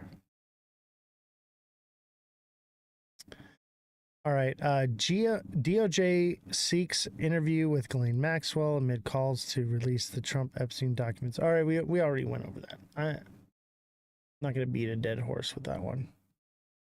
Let's do some TA. What's happening in November? ISO supposedly gets adopted again. It gets its last pump November 22nd. And then I think it's all downhill from there. Retail will start selling off for Christmas. I have Beer Gator merch coming in. I need to get you some tanks in about 2 to 3 months. Yeah, we'll meet up, bro. Dude, the Beer Gator thing, I have aspirations. I have ideas. As you know, dude, I've got Raider Nation. Okay, I have like one of it's like a spider web of Raider Nation connections. Not only do I go to the Raider Nation car meets, because I do like the car club stuff, but also my security guard is like a crazy Raiders fan and knows every Raiders fan. All of them, they all know each other, and it's a community. He does his social media on, I think, Instagram or Facebook. He is plugged in as well, and dude, he's down. He's on board, and I want to tailgate party this thing.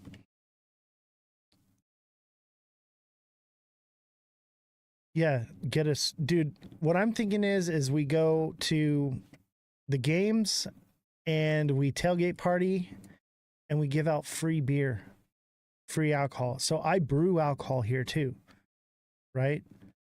So I have gallons and gallons of free alcohol to give out.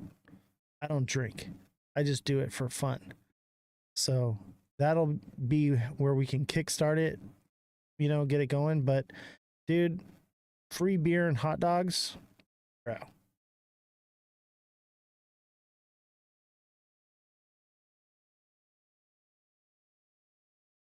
I'm telling you right now, people are going to come for the free booze and the free food, and they're going to stay.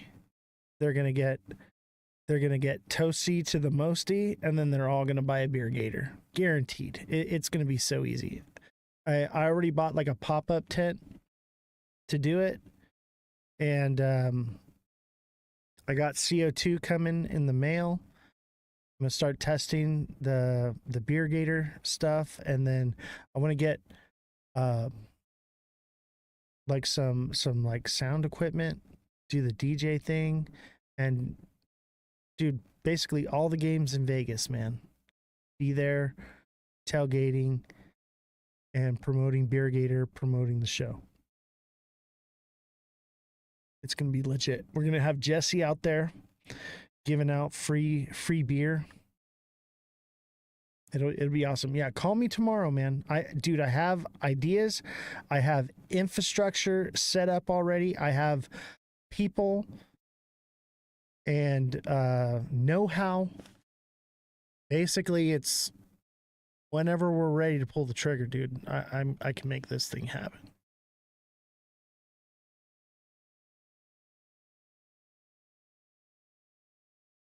Can I come and help give out free beer? Absolutely.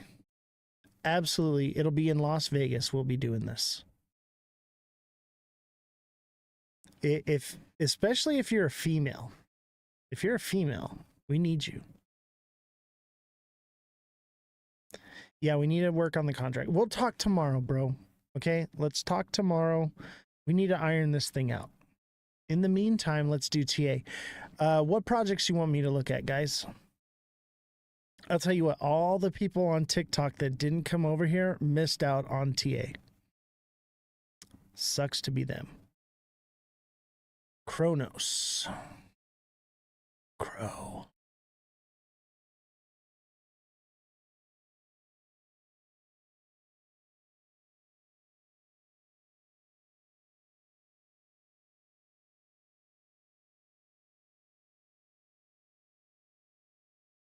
Kronos. Is Kronos a meme coin? Help me out here. Oh, dude. Kronos hit that mark that we were saying, 13 cents to the cent. Is that what we said? I think it'll do 14, to be honest with you.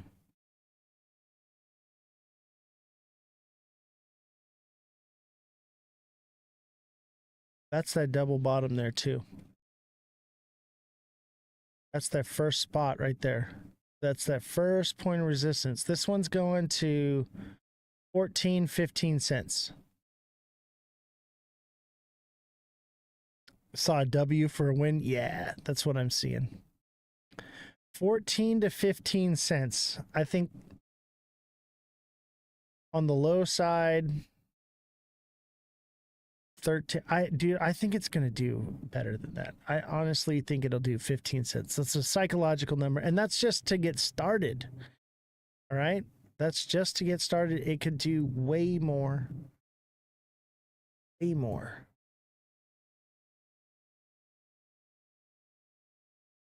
Yeah, I'm going to go with that. Somewhere around 15 cents, baby. Well, I can only TA what I see, right? So obviously it can go much higher. If this is the trend,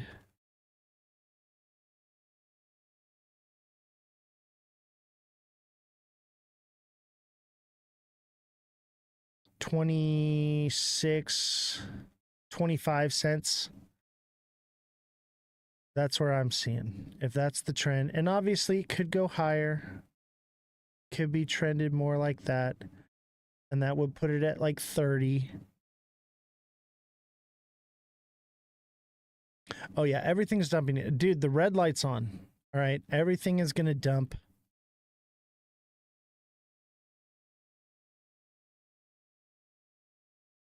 But I think long term, obviously this could come back down first, and it would probably hit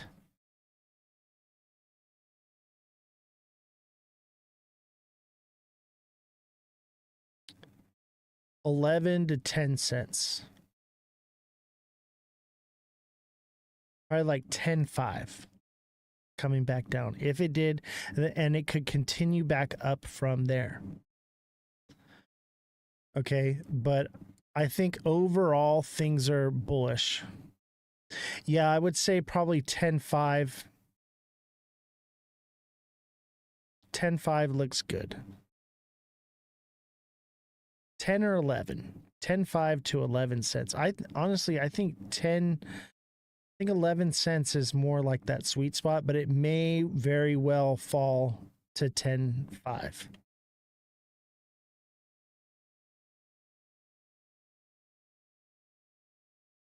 But that first spot is at 11 cents. But everything's going up, okay? Long term, everything's going up. So it really depends on your time frame on these things. So if you're looking to buy more, just buy the dips.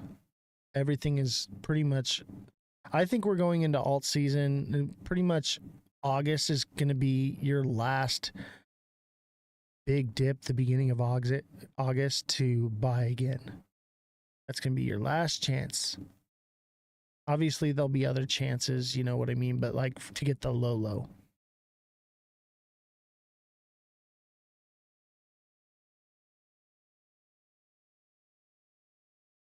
All right, Ethereum.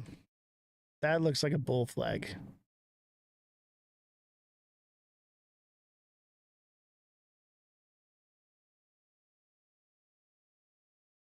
Also kind of looks like a head and shoulders in the 1 hour.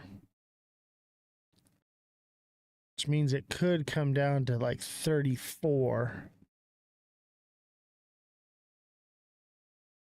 But I think this one's going to keep pumping.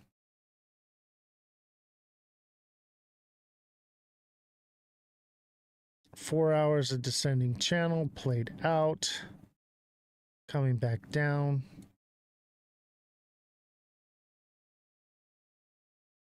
Hulk Hogan, wrong orange. Dude, do you think they murdered Hulk Hogan? You think he knows something?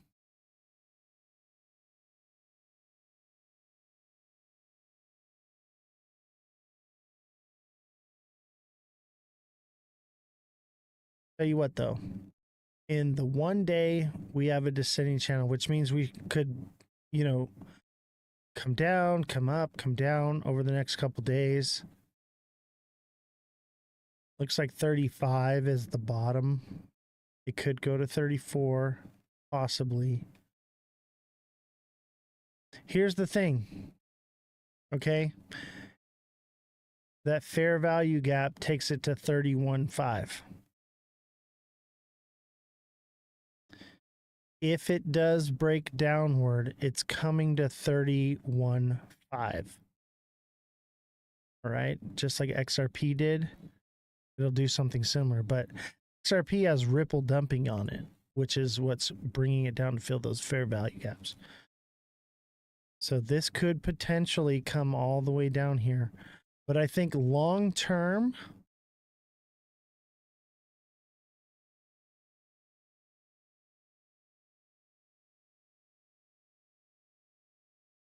if it breaks 4,000, it's like, if it breaks 42, it's going to go, its next spot up is going to be 44.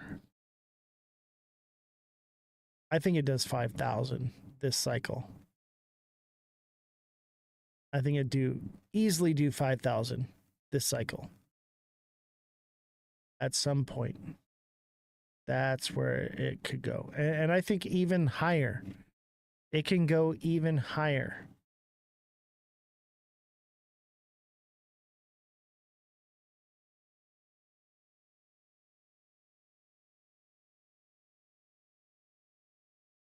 Welcome to the Matrix just keeps hanging a carrot in front of your face. Yeah.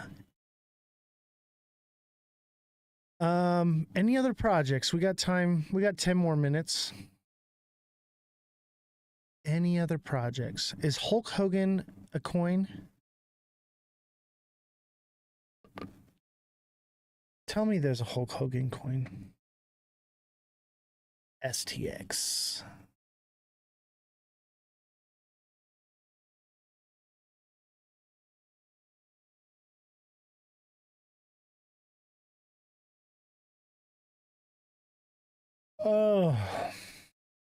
Oh yeah, STX is about to pump, y'all. STX is about to pump.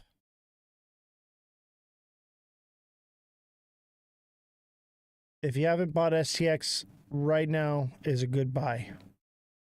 It could potentially go to like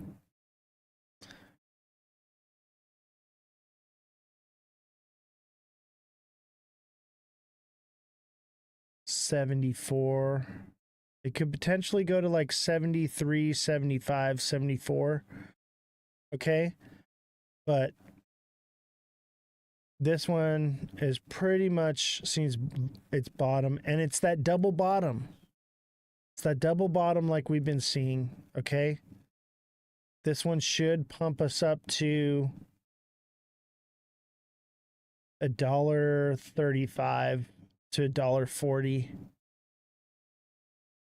to get started.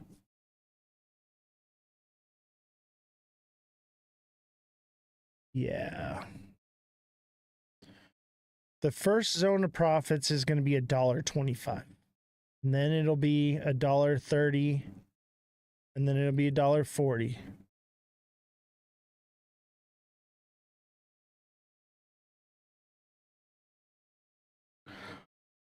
Really? I did buy a little bit last week. Yeah, it's definitely a good buy right now.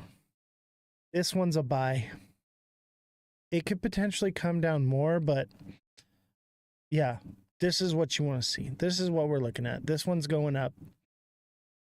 All right, and that's with the presumption that we're going into alt season. By the way, when you guys see the red light on, you shouldn't be selling. You should be buying. All right. When you see the green light on, you should be taking profits. You know? I mean, I guess this is okay. No, don't go off of that. Ask me. Okay, ask me.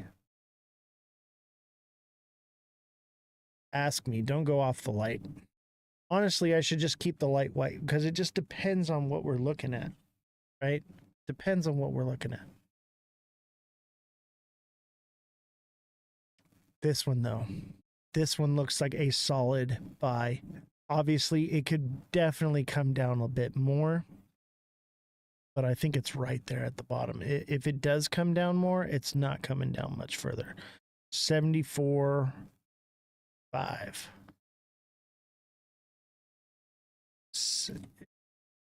The lowest it's going to come down is right here. If it does, it's going to be right there. 73.81, 74. 75. Yeah, pretty much where it's at, where it wicked to could definitely be the bottom of this one. This one looks prime. Like, hopefully alt season happens. I think it does. All this crazy cycle stuff, I'm not buying it. I'm not buying it. Can we talk about taking profits? I haven't done that yet. My thoughts, if you take profits in XRP, then I have less XRP. I'm not grasping the concept. Shaz, are you a deluxe subscriber on TikTok? And what I would recommend is also the technical analysis class.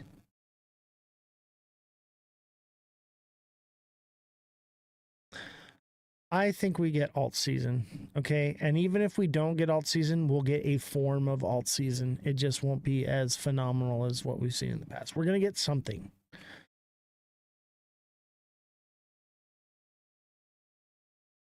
Okay.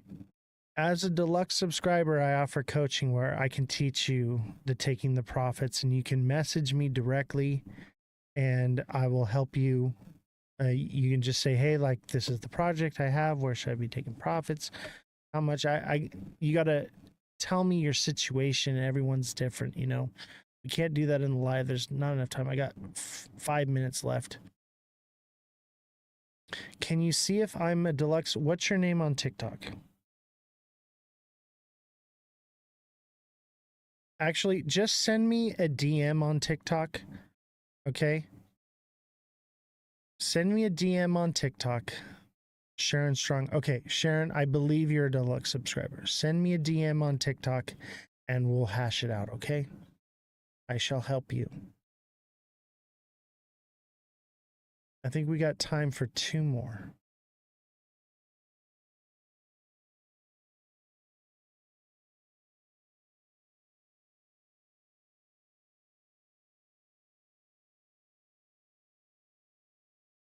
Oh, that's beautiful. I think SXT is a buy right now too. It could potentially fall lower. If it does fall any lower, it's not going past like 8 cents. But what I would predict is this is an imbalance. So this thing's definitely going up to 10.21, 10.5 for sure. Eventually, wherever it goes from its bottom, but here's the trend line right here. Bottom. So 0.85, 0.875, somewhere around there would probably be the bottom. This is a strong buy right here too. This is a strong buy. Creating higher highs. This should, when it pumps again, reach for higher. I would think that if it breaks 12.5 its highest and it goes again, it would wick up to like 13.5 would be the next spot. So it should go from where it's at now to like 13.5. And it could obviously go higher. Look at that nice green candle. We're starting to get those big green candles again. All right. That is beautiful. That's what we want. Okay. And the fact that it came back and it filled this again, like that's what we want. That swing trade. Boom. We're going to trade this thing as it goes up and down. Obviously, we got a cup and handle here. That pretty much played out. Now we got to see what else it does. If it doesn't run up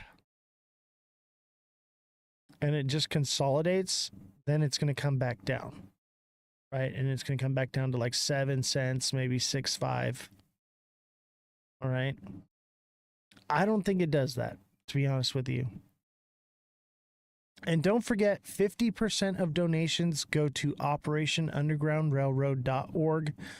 That's the Tim Ballard Foundation, the founder of that foundation, to stop sex trafficking of children. Right? Everything going on with the Epstein stuff, we don't want that.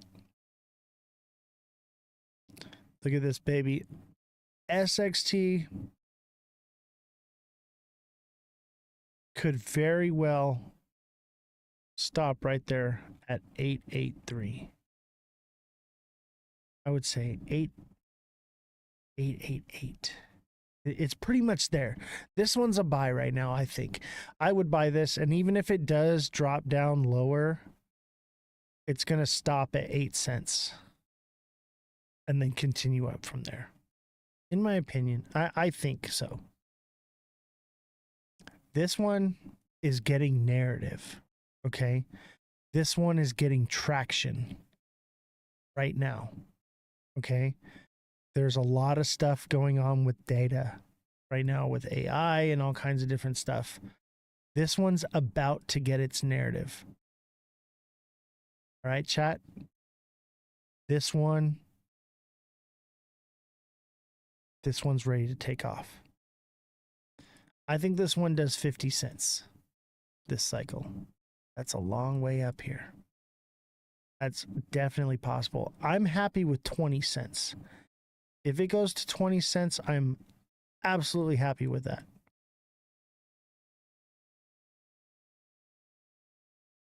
Let's set our mark for 20 cents.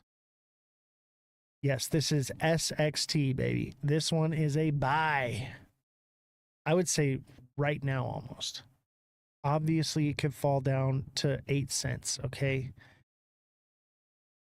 If this thing falls any lower than 8 cents and it goes to like 7 cents or 6 cents, buy it. Buy it, buy it, buy it, buy it, okay? Anytime this thing falls below 8 cents, you better buy it. All right? And it's just a matter of time before you're able to get some profits out of it. It might take a little bit longer, but it's going to pay off big when it does pump. All right. This one, this is your golden goose right here. This is the project that is going to make me the most money. It's so new. So new. Because it's so new and unchartable, it's actually better. It's more likely to go up. It's going to be hard to get this thing above 16.5. But when it does go above 16.5, it's and after it goes up and it gets that pullback, it's going to shoot up to 20.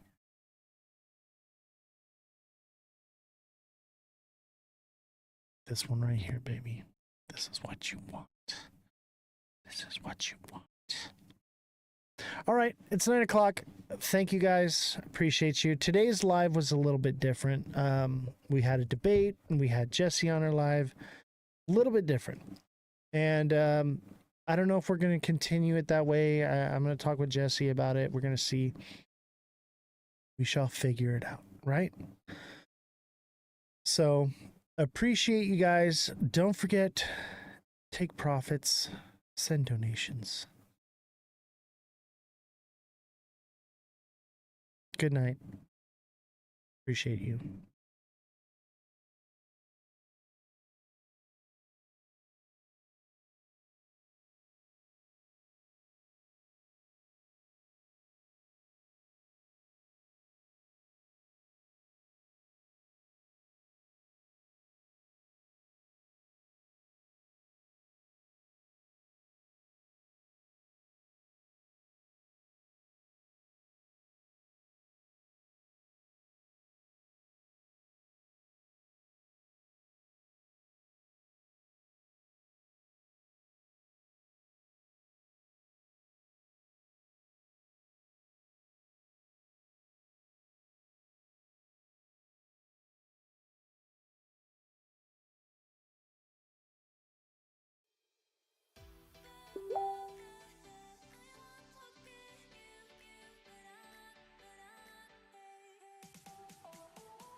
Smash that like button, subscribe to the channel, share the show with your friends. Welcome to the Ledger Lounge. This is Oz the Crypto Goat. How's everybody doing? Don't forget to hit the like button. Start tapping the like button. Let's see if we can get to 100K likes today. 100K likes. That is the goal. That's what we're headed for. We are on a liking storm. I need my liking warriors out today. TikTok seller, I see you. Thank you. Always liking away. TikTok seller is my top liking warrior. And TikTok seller, I'm going to make a video special for you. I know that I put one out for Nate and Francesca. Those were automated by TikTok, but it didn't make one for you. And you do so much for the show. So we're going to do a special thank you video somehow, some way. I still owe you a Corvette video, but we'll put. I'll see if I can put something together for you. At least a special thanks or a shout out to you with a link to your shop. So DM me about that, so I can get the link from you and we can put that out. And we should have the agency soon promoting all of our content.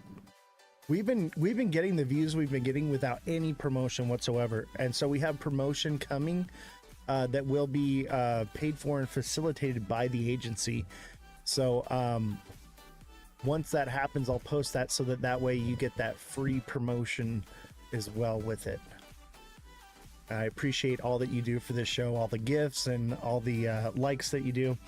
That's why I try to keep you up. And guess what? Jesse's back. Everybody say hi to Jesse. Jesse wave, or Jesse, I'm going to bring you on the mic and you can say hello to all your fans that gifted so much to you guys. We raised $100 just on TikTok alone for Jesse. I'm going to bring you up on the mic. Say hi, Jesse. How you doing? Hi guys. I'm really glad to be back. I don't really like job hunting. Yeah, I'm sure that wasn't very fun for you, was it? Never. Yeah. It sure is nice to just be here in the studio with the air conditioning on, hanging out with Jordan, our IT guy, backstage, taking it easy. I'm sure it beats the heck out of Walmart, right? Absolutely. Well, we're all very happy to have you back, and let me tell you, the fans showed up for you. Guys, if you want to send gifts right now, they're gonna go there for Jessie. Let's see what kind of gifts we can get in to let her know just how much we love and appreciate her. I've got the dragon helmet up. I wish Jessie was on camera to wear the dragon helmet, but the dragon helmet would be for Jessie. Ken, thank you for the heart me. And you know what, guys? If you can't afford the dragon helmet, no big deal. I know you guys have been gifting like crazy, but if you send a heart me and 2 popular votes, it helps the algorithm. It's only 3 coins to do it, and that boosts it. So 1 heart me and 2 popular votes is the ticket. TikTok seller, thank you for the 11 popular votes, the 24 roses. Risky, thank you for the rose.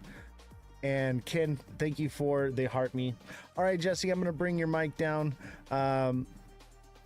Risky, thank you for the heart me as well. Thank you for coming back, Jessie. We missed you. Everyone missed you so much.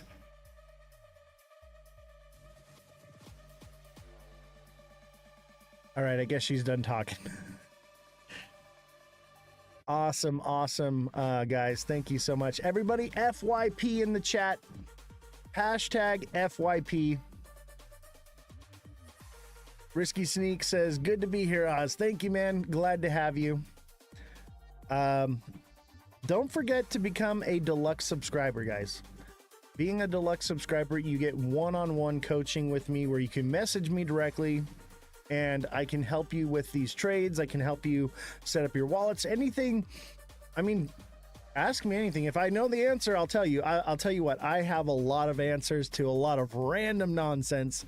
My brain is a sponge and it just absorbs everything I come in contact with. Or if you want to fact check on something, we can look into it, you know? Who was it today? I think it was Kodak. It was either Ken or Kodak messaged me today about Ripple buying back XRP for $175 a token. That is a myth. That has been debunked. That is fake news. Yeah, so it was Ken. Okay. I knew it was someone with a K. So Ken messaged me and he's like, hey man, is Ripple buying back XRP for $175 a share? And I was like, nope. Ripple is buying back their stocks in the company for $175 a share. A lot of people get XRP and Ripple confused with each other. They conflate the two all the time. Hey, Guinea Marie, how are you doing? But yeah, that's one thing that, and that's what creates a lot of FOMO in the space with XRP, is they just automatically assume Ripple means XRP, XRP means Ripple.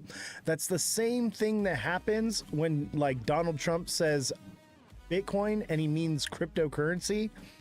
This is a common mistake that's made. So something you want to watch out for and pay attention to because you can be misled.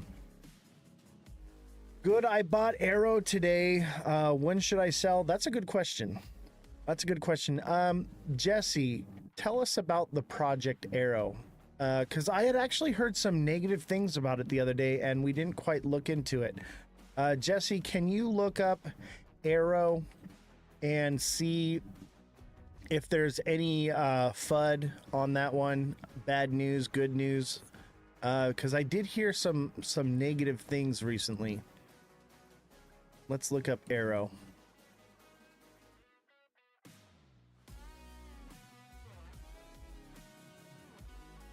That's a stock, right?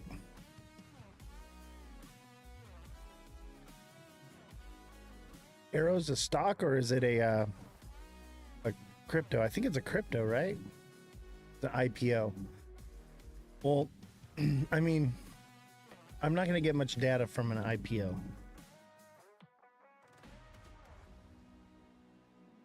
Generally, what you'll get from an IPO is it will double in price. See, look at that. What am I supposed to do with that chart? What am I supposed to do with this chart? Generally what you get is you double your money on the opening price and you get out, or you hold on to Class A shares. That's pretty much what you get. That's the general rule of thumb.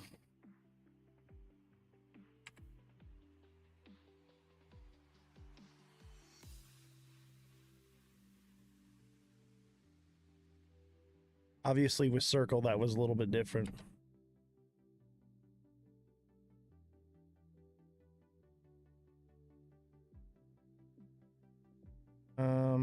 Drone maker Arrow shares rise up 291%.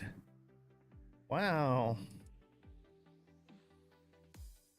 Yeah, drone maker Arrow jumps 140% in the latest IPO post. Drone stock IPO more than doubles after IPO. What to know about Arrow? So see how they said it more than doubles? Usually that's what you get, is a doubling of price. The fact that it went up more is great, but make sure you're taking profits. Maybe hold on to a few shares. That's up to you. That depends on what your goal is with this IPO. If you believe in it and you're like, I'm holding this for a long time and I want to hold Class A shares, then that's different. Jesse, never mind on the Arrow. I was able to pull that up. So yeah, I remember this one, the drone stock. Aerospace. Aerotine. Remember Aerotine from Wolf of Wall Street? Aerotine. Gibby, thank you for the heart me. Revolution, thank you for the popular vote. Revolution, thank you for the heart me. Ken, thank you for the popular vote. Risky, thank you for the heart me.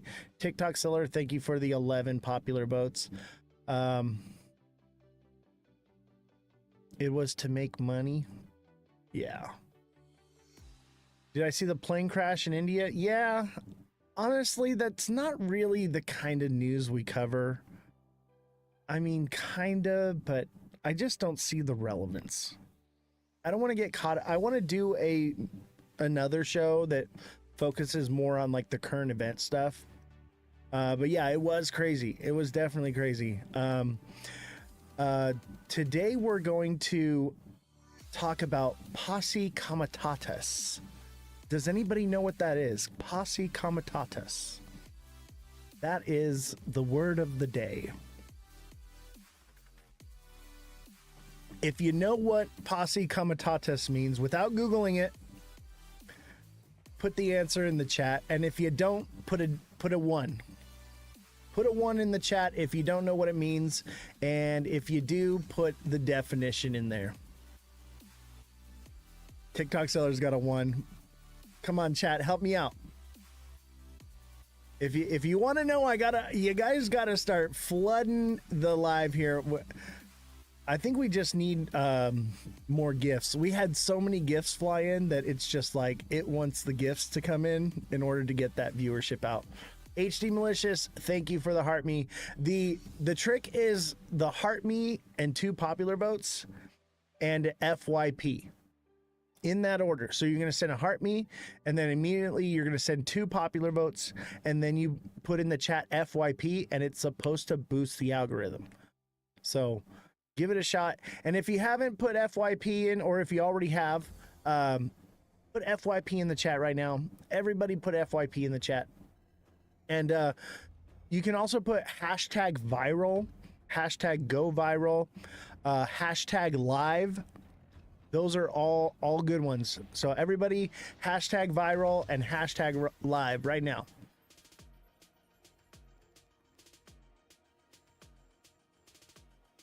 What is cup, Guinea Marie?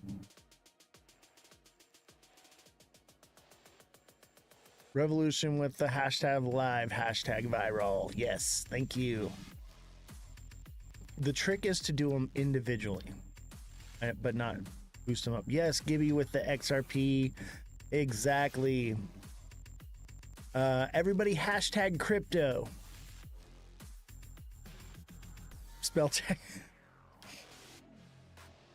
Everybody hashtag crypto. And remember, you're putting hashtags with these. The popular votes are when you put the GIFs. There's a section right next. You click on GIFs and then it shows where it says exclusive GIFs. That's where you're going to get the popular votes at. Revolution says hashtag moom cheese. Let's see here. Hashtag food stamps. All right. Hashtag watch this. Oh, must watch. That's what it is. Hashtag must watch. Hashtag 11D. Yes. 11D is going to be, that's going to be the word, man. Hashtag must watch. Yes. Let's get those rolling in. Anything you can think of, it's going to help. Hashtag TikTok. Hashtag TikTok live. Putting those out periodically puts it into the FYP and the algorithm for people. Hashtag 10K. Yeah, 10K, man. That's going to put the wrong people in here. Hashtag goat. I like that one. Hashtag goat. All the people are going to be like, this guy is not a goat. Guinea Marie, thank you for the 4 popular votes. And Guinea Marie, thank you for the heart me. Revolution, thank you for the 2 popular votes. You guys are awesome, man. Your guys' support for this show is just overwhelming. We were supposed to have Neil on the show, but he backed out last minute too. Like, I talked to him yesterday and he's like, oh yeah, I'm gonna be there. And then he messaged me this morning and he was like, yeah, dude, I can't come on. I'm sorry. I forgot I had this thing to do. He's like, I should have gave you more time. I should have told you sooner. My bad. I completely forgot. And I was like, he's like, can we reschedule? I'm like, dude, I'm booked out till mid-August. So I was like, we'll see if we can. But then like he's talking in the chat and he's like, saying stuff about how the market doesn't make him nervous, and I was just like, does this comment make you nervous? And he's like, yes, Oz, it does. It makes me very nervous. What's up, Mega Crypto? How you doing, buddy? Glad to have you here. We all love Mega Crypto here. This is like Mega Crypto's second family here. Everybody here, I love Mega Crypto. I would probably say my favorite crypto creator in the space, for sure. Top notch, great guy, pure soul, clean heart, just an amazing dude. Too kind, bro? Nah, dude, I'm just being honest, man. I'm just being honest. Great guy. And his TA is pretty on point too, you know? I mean, not as good as me, bro. No, I'm just kidding, man. We're pretty much in line, I would say.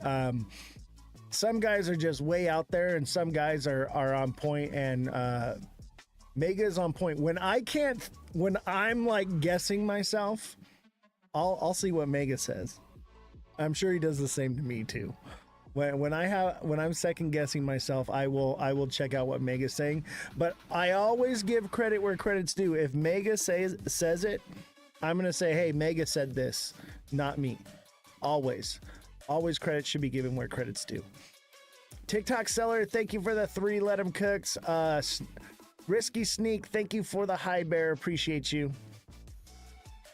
How you doing, Mega? Mega's back from LA. He's safe from the craziness. And that brings me to what we're gonna talk about. Posse Comitatus. Posse Comitatus, ladies and gentlemen, is the word of the day. So if anyone doesn't know what it means, I guess we could, let's pull it up here.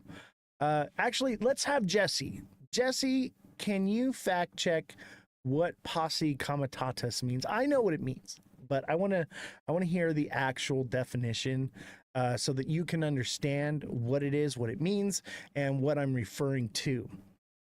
Yo, G, BTC may be short. I would say either become a subscriber, send the gift in the goal, or come over to Twitch and put it in the chat, and I'll do it absolutely free.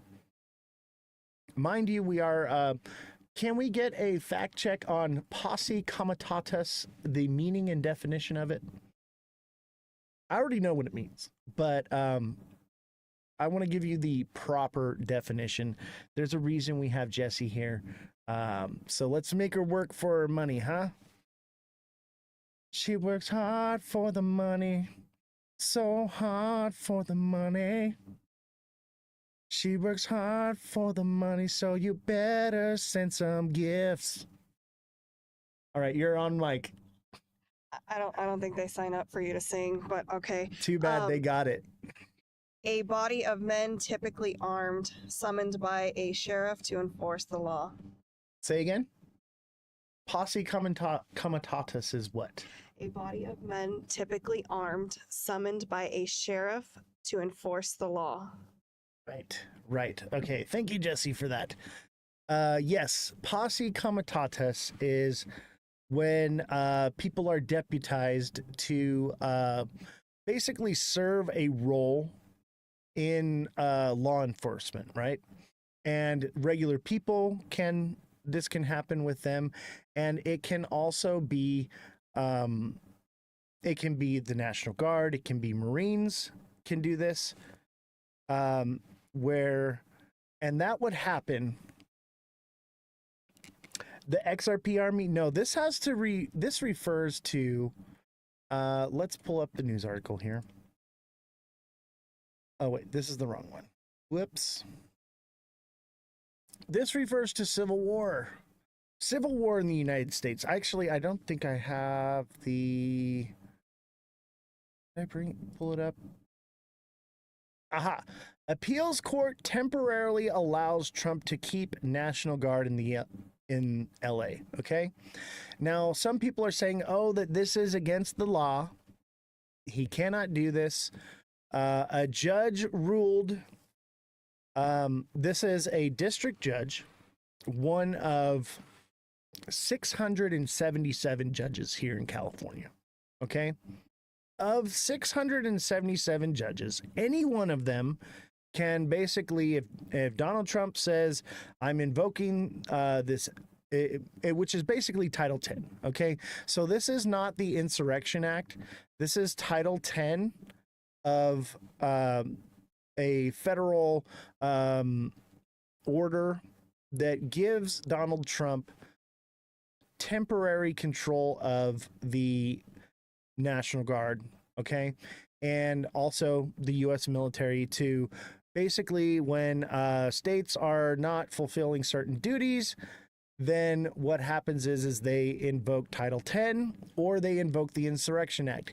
He can legally, at this point, do both. Okay? He can legally do both. He has not implemented the Insurrection Act.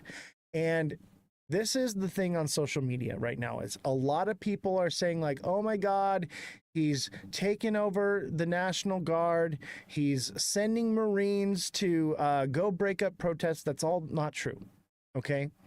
The fact of the matter is he has sent Marines into LA, which he's allowed to do under Title 10 to defend federal property. That's it. That's all they're allowed to do.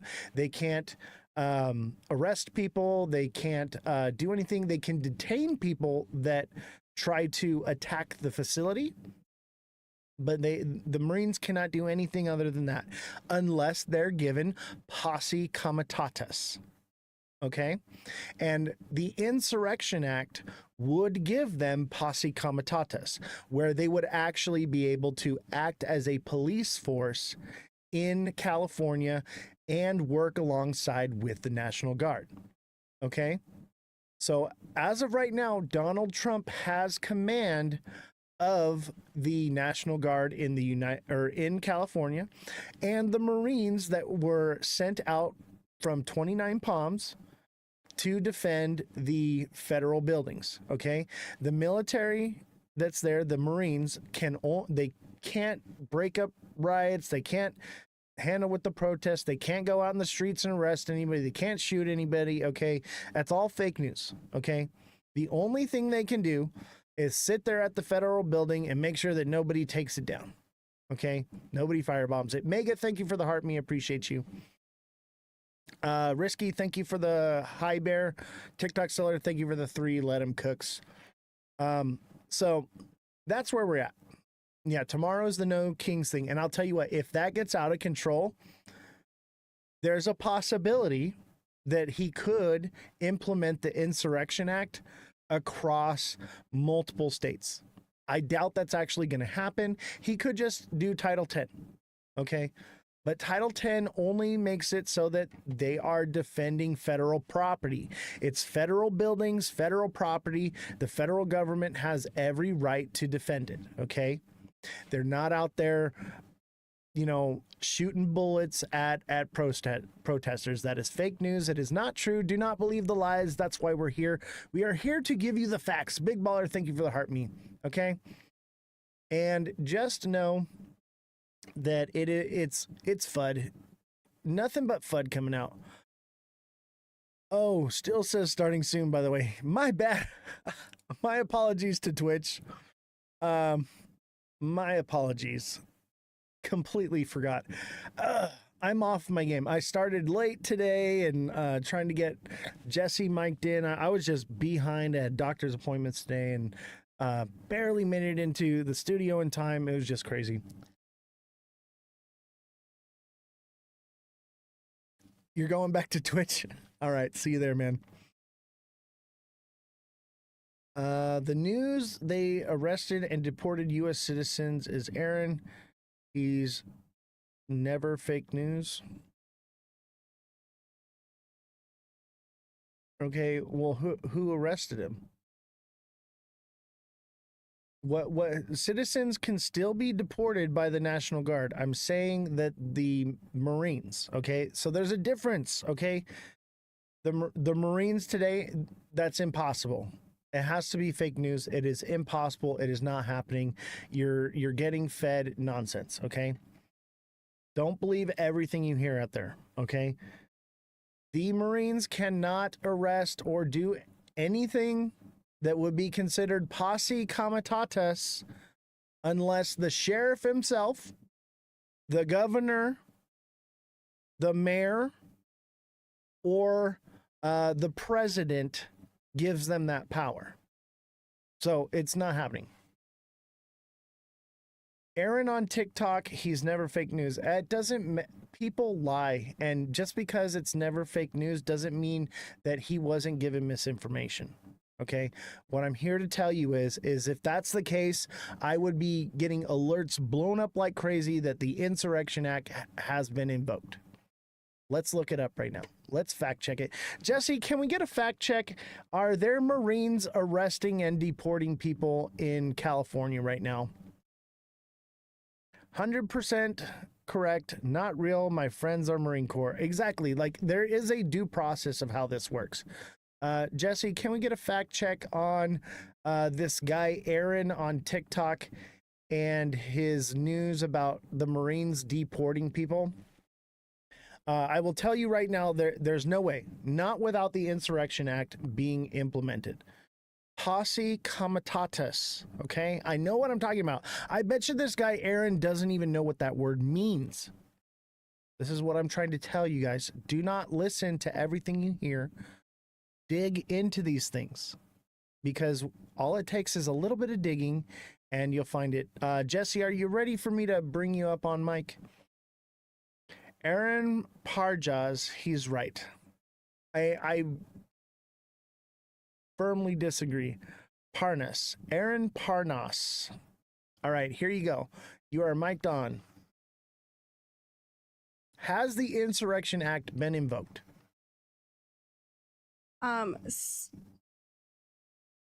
No, the Insurrection Act hasn't been invoked, and the threat was made that the Marines would arrest, but I think people misunderstood. Those were federal agents who made the arrest, not the Marines themselves. Exactly. So the Marines have not done this, and the Insurrection Act is not been invoked. And what is... But they were all together. Okay, and Donald Trump is operating under Title 10 right now, if I'm correct.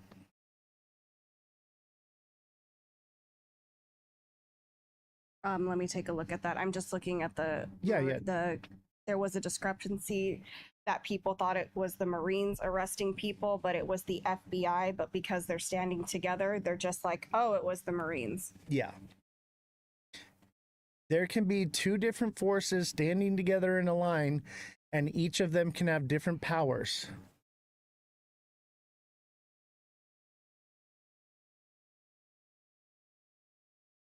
Yeah, he invoked Title 10 to deploy the National Guard. Okay, there you go. So Donald Trump temporarily has... Thank you, Jesse. Appreciate you. It's a good thing we had you on today. So people can be wrong, okay? And this is why we have fact checking here. And, you know, Guinea Marie, you're going to believe whatever you want to believe, okay? You can go on the internet and you can find something that's going to tell you what you want to hear every time, and no matter what you're looking for, okay?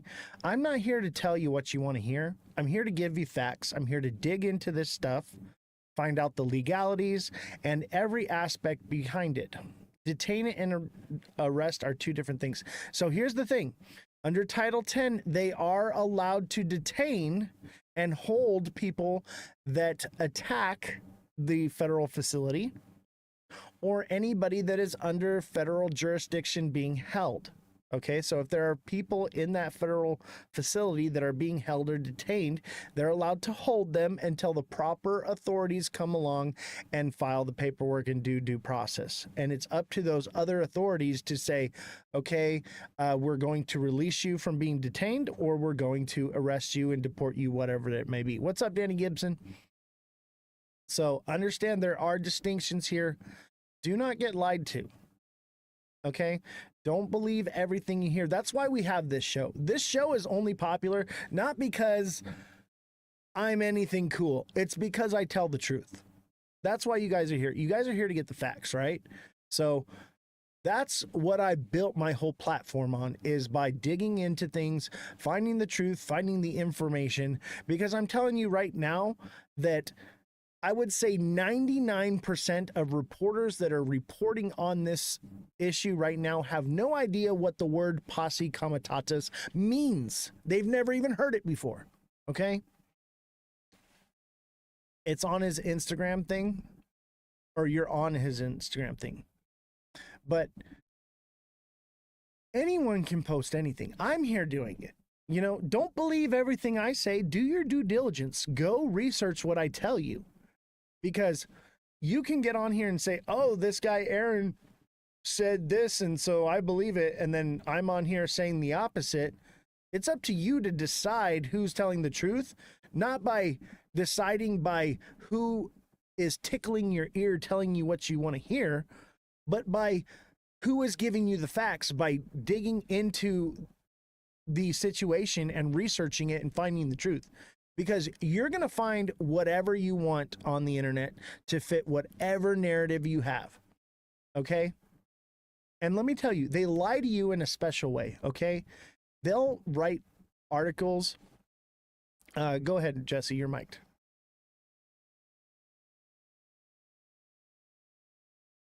Go ahead, Jesse.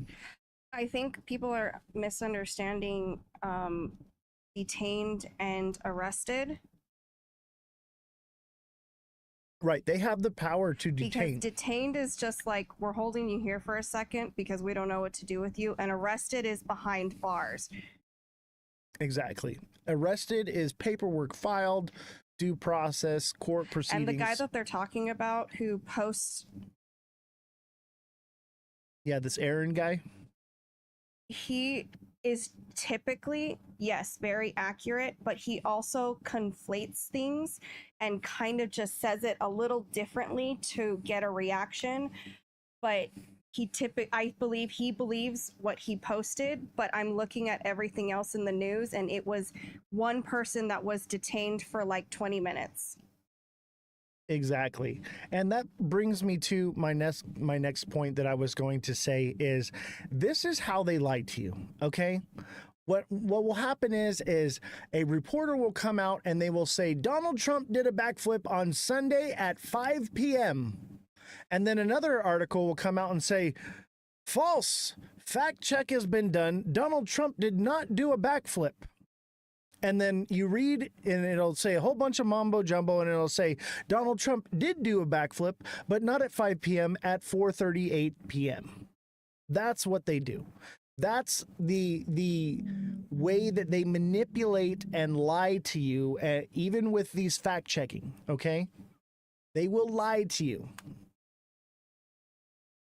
Oh, he tells the narrative, the truth too, and he fixes it. Yeah, everyone is entitled to a retraction. If I am wrong, I will come out and I will post a retraction. No problem. People are allowed to be wrong, okay? But the thing is don't take anyone's reporting, any news outlet, even this one, at face value, okay? Listen to everything, believe nothing, okay? You want to listen to the information and then dig and find the answer. That is how we find the truth, okay? Inflation up 0.1%. I know, right? Is that like the biggest nonsense or what? Exactly. They use special tactics to lie to people. And they're doing that on purpose with the inflation results. One, to make it look like Donald Trump's not so bad. And two, to make you think that interest rates are coming down so you'll throw your money into the market and the whales can eat it all up. This is what they do. This has been happening for thousands of years, guys. We have to learn from our mistakes. We have to educate ourselves. We have to do our due diligence, okay? We cannot just listen to a creator, even myself, okay? Because I am flawed just like everyone else, okay? We all make mistakes. You cannot just listen to me and take it as fact. You need to look into the things that I'm telling you. That's why I have the news up here. That's why the article is right here for you to read, okay? So that you can see where my source is, okay? This is how you see how I got to it. But at the same time, you got to look into it more. Do your own research always. Exactly, Mega. Exactly. Do your own research. Use other creators and content creators, news outlets. Use them as an avenue to find the right questions to be asking. And then do the research to find the answer to those questions. Do not rely on me to tell you the truth, okay? Do not rely on this Aaron guy. Do not rely on Mega Crypto. Do not rely on Neo. Do not rely on TikTok Seller, okay? Do not rely on CNN News. Do not rely on Steven Crowder. Do not rely on Tucker Carlson, okay? Do not rely on what's that one? The View, okay? Don't rely on these people. Use them as a vessel to figure out what are the questions you should be asking so that you can do your own research to find the truth. I'll rely on CNN and TikTok. I would not rely on CNN, man. CNN, it seems like for the last 4 years, every time I turn on CNN, it's just Trump derangement syndrome. And I can't believe anything they say because so many times they've lied to us. So many times. It's just Trump this, Trump derangement syndrome, Russia, this and that, Insurrection Act, whatever you can name it, they've gotten to a point where they've lied so much, I can't listen to anything they say. Same thing with Fox. Dude, Fox is just as bad. I'd say they're probably on the same team.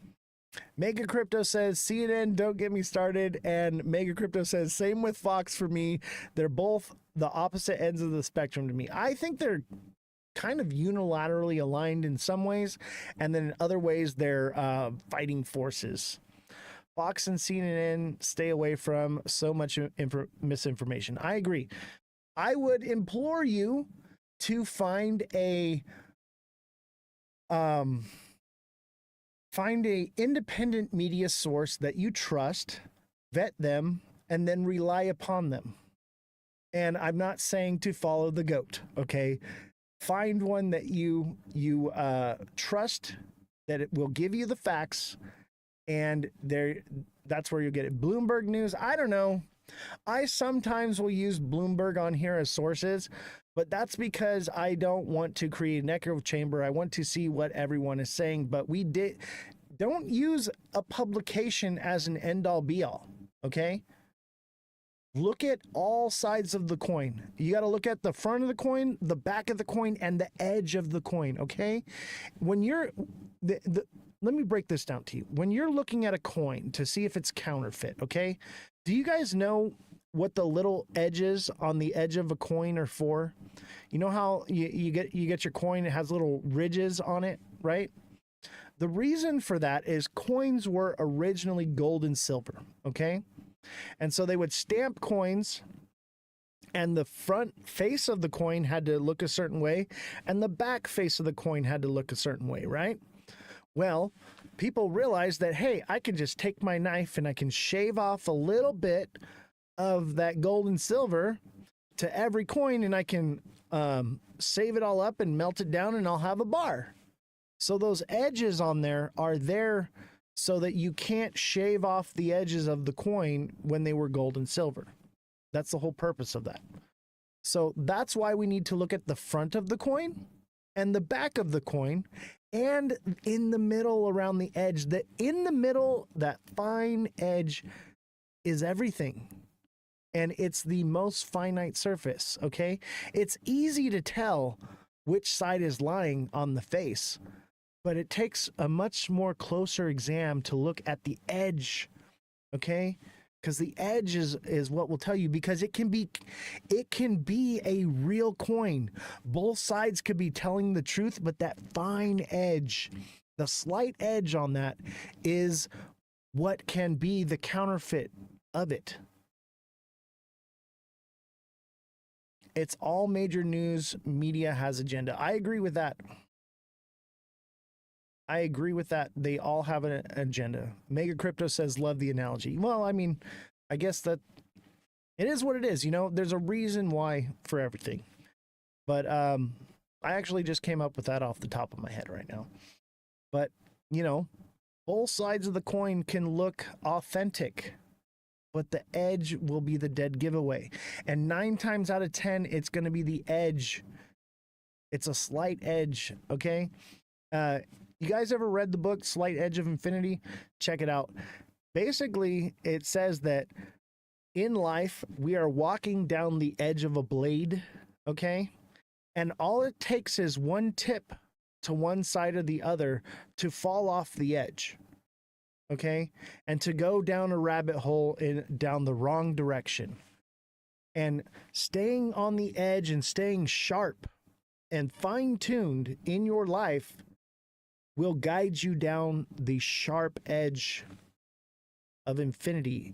It's literally, this sharp edge goes for infinity, and all it takes is one mistake to lead you off into the wrong direction.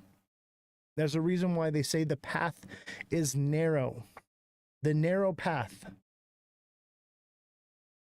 The narrow path that few follow. Exactly. It is very easy to fall off the path.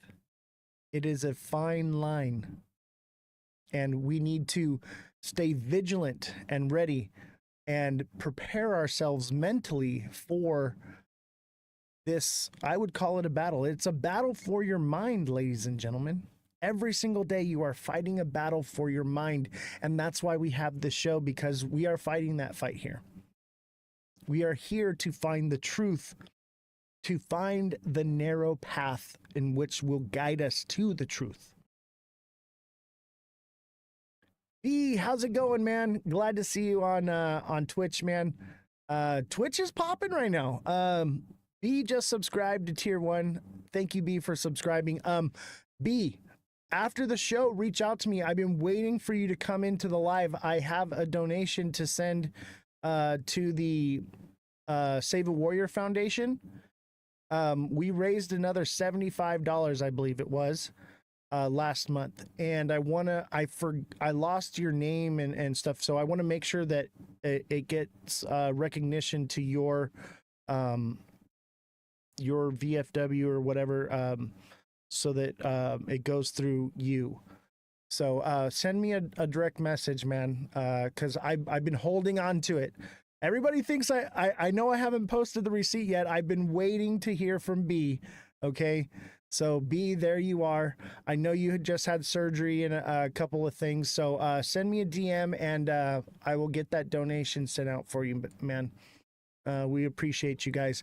And this month, I don't know. I think donations this month are going to go to Jesse to keep our fact checker here. But the following month, I think what we're going to do is we're going to do the Tim Ballard. I think it's the Tim Ballard Foundation, or I got to figure out what foundation it is.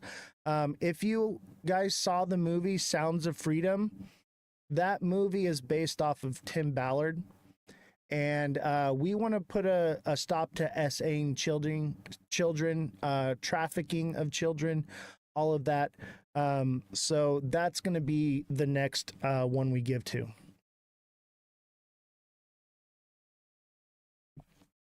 All right. Let's read this. Oh, thank you, Mega. I appreciate you. Yeah, anyone that wants to make a donation, the best way to make a donation is to the Cash App, PayPal, or Venmo. All that information is on Twitch because we cannot do that on TikTok. TikTok wants to take that money. When you give through that side, it goes directly into our account, and that way we're able to put the donation. Obviously, you can go to that website and make that donation. But the reason why you do it through us is because these foundations, they have a fee when you give and you donate. So when we lump all of everyone's together as a community and we give it, we only have to pay that fee one time. And then that way it all goes in one pot so that more money actually goes towards helping the cause than just an individual giving on their own. So that's why we do it this way. All right, appeal court temporarily allows Trump to keep the National Guard. Okay, so let's talk about this. Okay, so a district court judge, one guy out of 677 men that are district court members in California. Okay, that means any one of these judges could have a vendetta against Trump, could have a Trump derangement syndrome, or for any reason, maybe they're acting in the right. Who knows? But it just takes one bad actor, okay, can basically bang a gavel and say, I am taking away the authority of the sitting president of the armed forces. That is literally the president's job. Everybody thinks, oh, he does this and he runs the whole country. No. The president's job is to be in control of the armed forces and the military, okay? All this executive order stuff is new. That didn't all happen until, like, I think Patriot Act, okay? This is all new stuff. It's unconstitutional edict. All of these executive orders. The executive branch is not allowed to write legislation, okay? There's a separation of powers in the United States of America, okay? The legislative branch writes the laws and passes them. The judicial branch interprets them, and the executive branch has power to enforce them through the force of military, National Guard, and so on and so forth. Okay? Commander-in-Chief, the military answer to the president. Exactly. Okay? So for a judge to come and say, no, you can't take... So basically, the National Guard is under the control of the governor of whatever state. So each state has their own National Guard, right? So in California, Gavin Newsom has control of the National Guard. But Gavin Newsom and oh God, I can't remember her name. The mayor of LA. And I should know because I literally have a picture with her. Karen Bass, okay? I've met Karen Bass personally. So Karen Bass has the authority to mobilize the National Guard into her city. And Gavin Newsom has the ability to mobilize the National Guard into any city or the entire state of California. Karen Bassel. Bro, come on, bro. All right. So she's actually a really nice lady. She has her moments, but she's actually, as an individual, she's a nice person. I do know her personally. There was a time where I was in politics and I was actually going to be groomed to be the next mayor of LA. But that didn't happen. Plans changed. Politics are dirty, nasty. I don't want to have anything to do with it. I would rather be here and making a difference right here with you guys. I met Rick Caruso quite a few times. Nice. Yeah, with my job, dude, like I was pretty plugged in. I was pretty plugged in.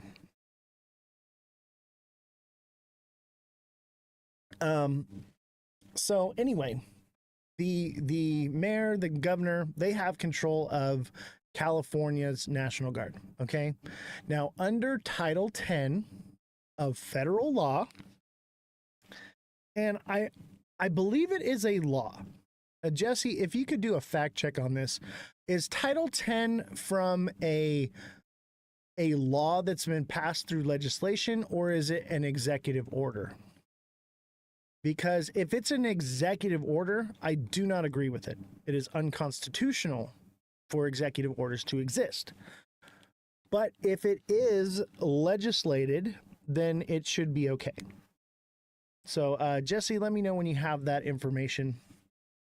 But either or, because of the Patriot Act and all the things that have happened in the U.S., executive orders stand. They are temporary orders. They are unconstitutional edict. They are not laws, okay? Just because something's not a law doesn't mean that there can't be a policy, okay? Stores have policies where they're like, no, you can't use the bathroom, even though the law doesn't say you're not allowed to go to use the bathroom. Just certain stores have that policy, okay? That's what it is a law? Okay, so it is a law. A judicially voted upon passed law, okay, Title 10, which gives the president this authority to invoke not only United States Code. Let me bring you up on mic and you can tell us what the code is. I'm going to mic you right now if you're ready. Go ahead. Okay. Title 10 refers to the United States Code, part of the Department of Defense. So that's programmed into it. That is something any president can pull out. Okay, great. Thank you, Jesse. Appreciate you. So Title 10 is a voted on passed law. Okay. If this was an executive order, I would be speaking out against it. This is a law, okay? Which means that if states get out of control, just like they're in California, and they don't do what needs to be done, like bringing in the National Guard to calm people down or to chill this out, then the president has the authority to invoke Title 10 or invoke the Insurrection Act. But Trump didn't do the Insurrection Act. He could easily have said, I'm invoking the Insurrection Act, I'm taking control of California, and done all these different things, but no. He said, I'm sending troops, I'm taking control of the National Guard, sending them in, and I'm sending Marines in to defend federal property. That's it. Yeah, that's it, to protect people and property. They actually found an unalived person after the protest today. No one knows who it is or what happened. It could have been foul play. It could have just somebody croaked and that was it. But they found an unalived body. Okay? This is why we need to have National Guard there, because if the people are running rampant and crazy, a lot of times these people are just serving as medical aid. A true fascist would take the opportunity to take charge of the power ASAP. Trump hasn't. I mean, I will give it to him. I think he was well within his right to invoke the Insurrection Act. But I think at the same time, if he had done that, it would have not been favorable for him. A lot of people would have called him a fascist. So here's the slight edge, okay? The double-edged sword on this one is, did he do that not to be perceived as a fascist, but wanted to? Or did he not do it because he felt he didn't need to? Or did he not do it because people might look at him poorly? That is the question exactly. So we don't know what his intentions were, but we know that he did not do this. And we have to focus on the facts of that. He has many fascist qualities and it's adding up against his... Jesse, please try not to take a side. We have to remain neutral. Okay? Don't make me fire you again. Just kidding. We love Jesse here. We didn't fire Jesse. Jesse almost quit. Don't care. He did the right thing. Exactly. I think he made the right choice. It needed to be done. But it feels like you take Trump's side. I'm not taking any side. What I'm saying is here are the facts and here are the possibilities of why. I'm not taking any side. I have the side that I've chosen. Okay. But I am not here to take a side. I'm here to give you the information. All right, Revolution, here you go. Go ahead.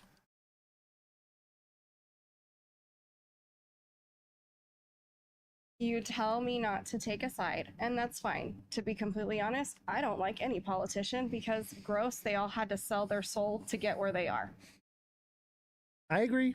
But he pulled this out of his butt when that lovely little tweet about him being on the Epstein files, and all of a sudden send the National Guard to California. We had it under control before the National Guard even got there, and then Trump said, oh, the National Guard made everything better, and he tweeted that before they had even arrived. That's true. You can look that up. That's not a lie. Well, there has been the rioting very, has not very stopped. few parts that are rioting, and 90% has been peaceful protest. Yes, and I agree with that, Jesse, but you have to understand that maybe in one area the rioting had subsided, but the problem is this is compartmentalized into multiple different areas are doing different things, so you can find news that fits the narrative that, oh, the rioting stopped right here, but it didn't mean that it wasn't going on over here, and it didn't mean that it couldn't possibly continue. So that's the issue. But we need to... but if you follow the timeline, he lies. I agree. They all lie. Politicians lie. That's what they do. Okay, that's why you're watching this show, so that you can get the truth and the facts. But Jesse, we need to remain unbiased and give the information in a way where it is not Okay, but then so do you. I am, but I'm also giving that this could have happened because of this reason or because of this reason. Okay, I'm not taking a side here. You already know what side I'm on. We've talked about this off mic. Okay, we must not. First of all, we must not argue. Okay, I mean, we can argue it, but we must not take a side, and we must be. I'm not arguing. I know, but we need to be bound to the facts and not opinionated in our responses. That is the whole purpose of this. Is people will come up with their own opinions. As long as we both do it, I'm here for it. Okay, and if you hear me slipping up, chime in and put me in my place. But the whole goal of this show is to not take a side. Just did. Okay. All right. Thank you, Jesse. Jesse, everyone. Mega says Oz for president. Mega says I was there. It was bad. Yeah, dude. I messaged Mega. I was like, hey, bro, I know you're down there. Are you okay? I was like, are you alive, man? Like, tell me you're breathing, because I didn't hear from him for like a week. And I was like, bro, please tell me you're okay. And then I tried to bribe him with tickets to get him to answer me, and he still didn't answer. I feel like everything he does is being glorified, or he's right. I agree with that sentiment. I think there is a part of the news media that is their job is to make him look good. I get that. I believe that. Trump was born out of all the BS the last administration tried to make us believe. I agree with that too. What's XRP dropping to tonight? That's a good question too. We'll get to that in a little bit, so stick around. Guinea Marie, I agree with Jesse. No, you say he's right, or he did it because. I literally said he did this. He did a thing, okay? He invoked the powers that needed to be invoked, in my opinion, okay? When he could have legally, he had every right to do what he did and could have taken it a step further, but I believe he made the right decision by not taking it too far, okay? And doing just enough to make it okay. And I believe that he either did that out of because he didn't want people to think he was a fascist, or because he's just not a fascist. That is what I'm saying. It is my opinion that he made the right choice. Okay? I believe that we needed the National Guard there. Okay? Just to facilitate, they found a unalived body. Okay? Just to facilitate with first aid. There needs to be people there that can help with that. That is more or less what the National Guard does. Okay, the police are the ones that go in there with the tear gas and all the riot shields and the batons hitting people. Okay, the National Guard, more or less, they will, do some of those roles, but most of the time they're out there rendering first aid and help and things like that.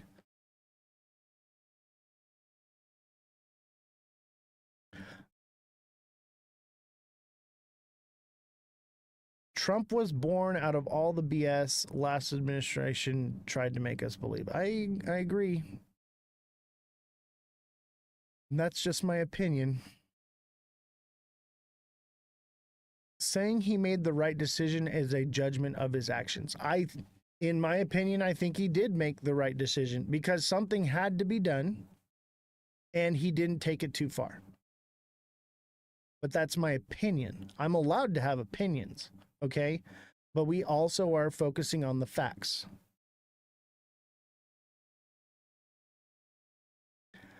B says, take a look back, Obama, Clinton, and even Schumer, they all said we need to deport illegal people. This is nothing new. The only reason why there are so many protests and riot is because Trump is doing it. Your opinion. Yeah. Well, I mean, people don't want to go home. If you were facing life in prison, okay, in your country, and you ran to another country to seek asylum or whatever you want to call it, and you came to this other country and the other country said, no, you have to go back and you have to go to prison, would you want to leave? Of course not. So would you incite something to make it so that you didn't have to go back to prison for the rest of your life? Probably. There's no due process now. There is definitely some discrepancies in the due process, and I'm still digging into that story. When politics became polarized to one side or the other, was the turning point that got us all here. I agree.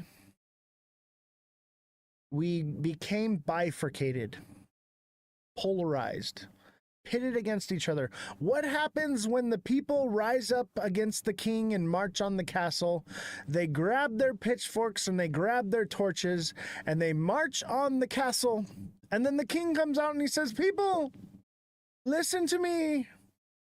The people with the torches are trying to take away your pitchforks. This is a tale as old as time. If you love this country, fly the stars and stripes high. I fly the stars and stripes, but I do not fly the regular flag that you're all used to seeing, Old Glory, with the red, white, and blue. My flag is all black. I fly a black flag in my front yard. That is the FOFA flag. That is the flag I fly.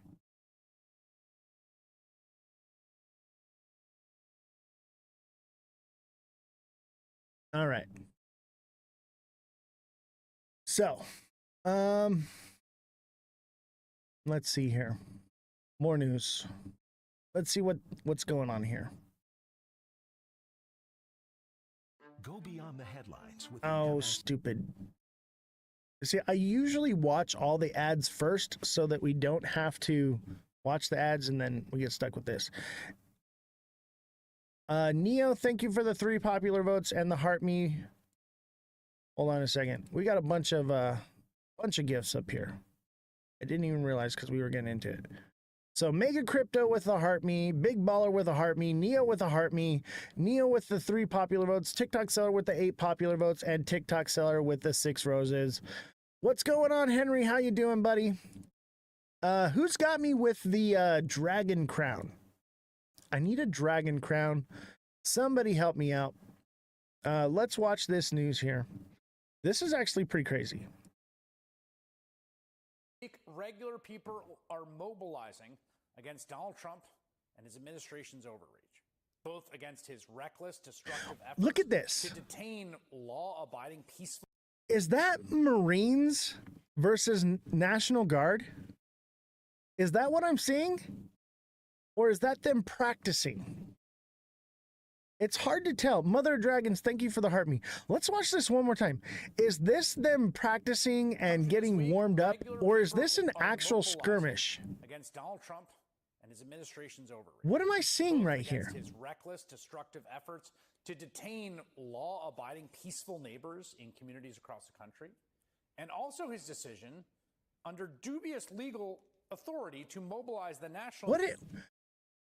Practice? You really think so? I don't know. Look again. Watch this with me. And even if it is practice, why would they put this up here to people are going to believe civil war. They're going to think it's begun. Regular people are Either way, this is not good. And his administration's overreach. Both against his Go back to crypto. To detain law. Dude, I just used you guys. I just used crypto to reel you guys in so that I could do a news show. Authority to mobilize the National Guard and the Marines against peaceful demonstrators. I just used your wallets to rope you in. Against what is happening in this country, from Los Angeles to New York, El Paso to Raleigh.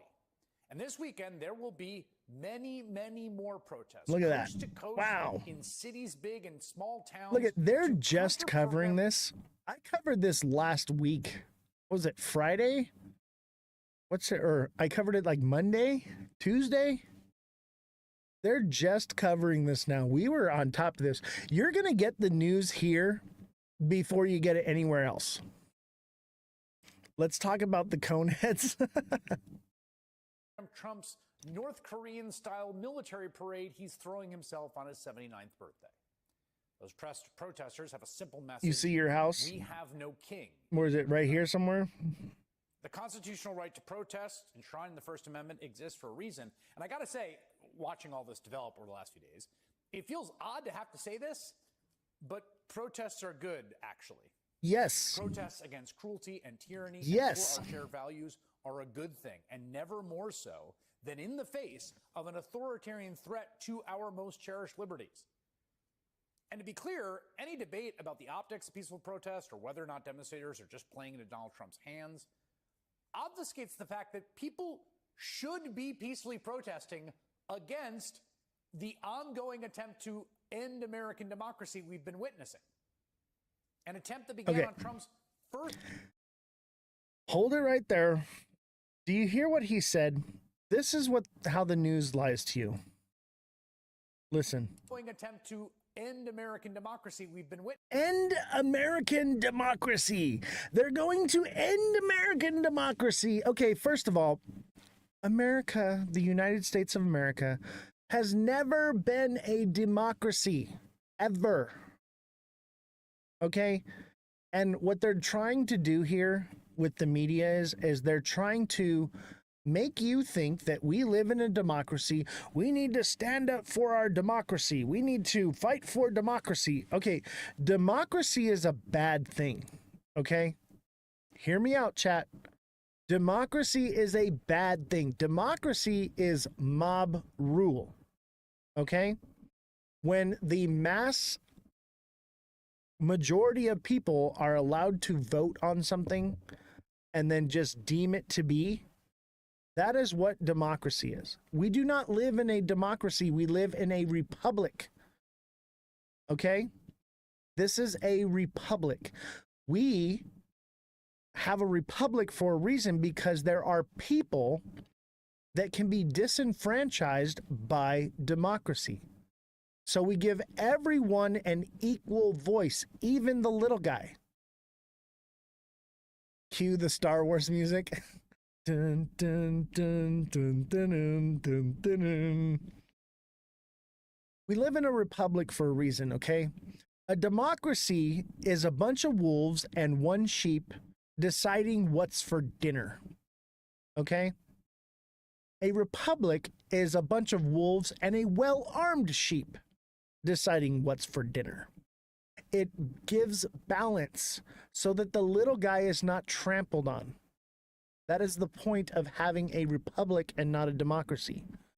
Do not be fooled by the media, by these prominent pundits, okay? We live in a republic. Long live the republic, okay? Democracy is not your friend. Democracy is mob rule. Risky Sneak, dictatorship is when they tell you what to do. Democracy is when they pretend not to. Exactly. Exactly. Well said. The little guy needs to have a voice too. Just because you don't live in a congested city doesn't mean that your opinion and your voice does not matter. Your vote should count equally. That is why we have a republic. But I also agree with what he's saying. He's saying something that you agree with, that we have the right to peaceably assemble. We have the right to protest. And then he throws in, this is undermining our democracy at the same time, so that you conflate the two with each other. They have been doing this. This is brainwashing, brain programming at its finest. Be careful, chat. Okay? Be careful, because they are doing this on purpose. And over time, our children will think that we live in a democracy by using this type of word manipulation. Be careful. Be careful what you listen to. Be careful who you listen to. Okay? Listen to everything but believe nothing. Don't believe any of it. It could all be a lie. Question everything. Dig into everything. Do your own research. Find the facts. Witnessing an attempt that began on Trump's first day in office of this term, when, as one of his very first official acts as president, he pardoned every single participant in the violent insurrection he incited at the Capitol on January 6th. Even the people who bashed the heads of cops in, the people convicted of seditious conspiracy against our country in jury trials. Of course, the Attorney General and Trump's spokesperson, as she is, says this is all different somehow. I just want to fact check that right there. Donald Trump did not pardon the people from January 6th that bashed in the heads of police officers, because that did not happen. The only police officer that was harmed died of natural causes, I believe it was a heart attack. Okay. There may have been somewhat assaults on police officers, but there were no actual reports of anyone bashing in the heads of police officers. You've been criticized for having a double standard with the president pardoning all these people who attacked police officers on January 6th in his first day in office. How do you answer that criticism? Well, this is very different. Attacking police officers. Look, they said it again. Listen, chat. There was not one report of that happening. You've been criticized for having a double standard with the president pardoning all these people who attacked police officers on January 6th in his first day in office. How do you answer that criticism? Well, this is very different. These are people out there hurting people. She answered the question right now. incorrectly. This is ongoing, no longer. We're going to protect them. We're going to do everything we can to prosecute violent criminals in California. California is burning. These people are waving Mexican flags, yet they don't want anyone to go back to Mexico. They're burning American flags. This is the United States of America, and we're going to protect Americans. We're going to protect all citizens out there. First of all, I'm just duty-bound to say, when January 6th was ongoing, when people were getting hurt and Donald Trump had a chance to stop it, he didn't, remember? Crucially, right? So when it was happening, when he was watching the coverage of the cops getting their heads bashed in, he didn't stop it. Also, Never she's happened. Misrepresenting the protests in California. The Constitution protects waving a Mexican flag at a protest. If foreign flags require the National Guard, I got bad news for some members of Congress. Perhaps most importantly, the January 6th rioters. I'll tell you this right now. I don't agree with the idea of burning the American flag, stomping on it, flying the Mexican flag while you're doing that. However, we have freedom of speech in this country, and I will die for your right to do it. You have every right to protest. If you feel like you want to light that flag on fire, I don't agree with it, but I will die to defend your right to do it.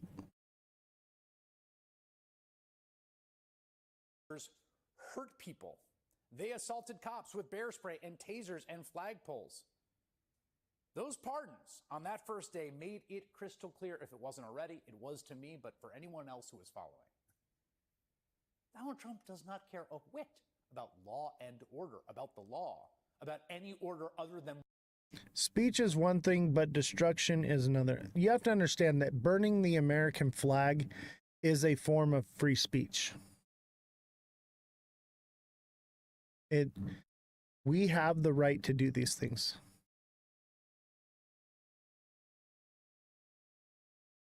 Danny, I appreciate that. And what one with him on top. Yeah, he's federalizing the national. You know what?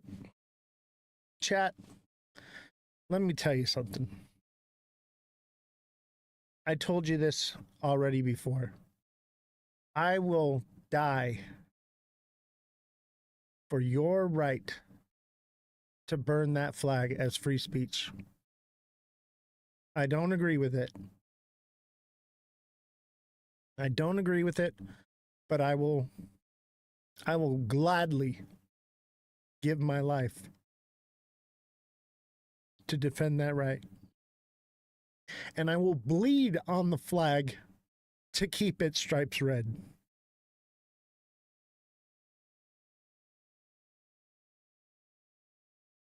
Do you hear me, chat?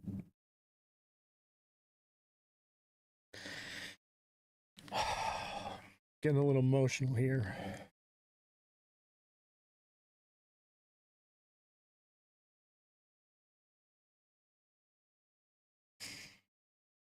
Hate it, but it's part of free speech. I agree.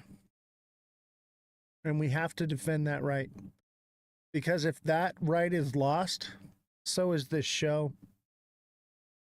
This show is under attack as far as free speech. I cannot say certain things. We have to go to Twitch for special segments just so that I can tell you certain things. Free speech is under attack right now. And this is the front lines. This war is not being fought like any other war we've ever seen. It's being fought in your hand, in your phone, while you watch this show. I am literally fighting on the front lines of freedom with you. That's why I do this. That's why I used crypto to get your attention. This was never about crypto. It is. It's about financial news. But this is about waking people up.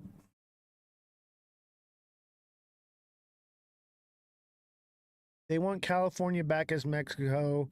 What if it was Russian, Korean, or Chinese flag? I agree with that sentiment that there would probably be a different narrative. Exactly. We don't care what sides we're on. We will fight for everyone always. Exactly.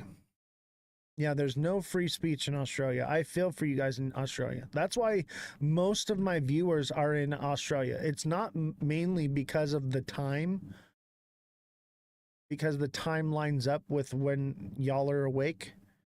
That's part of why I chose the time I did, was because I wanted to reach Australia. Because I saw what happened to Australia during COVID.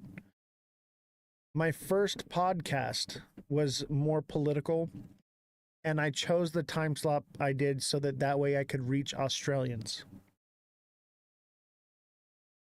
Australia is suffering as far as freedom and free speech.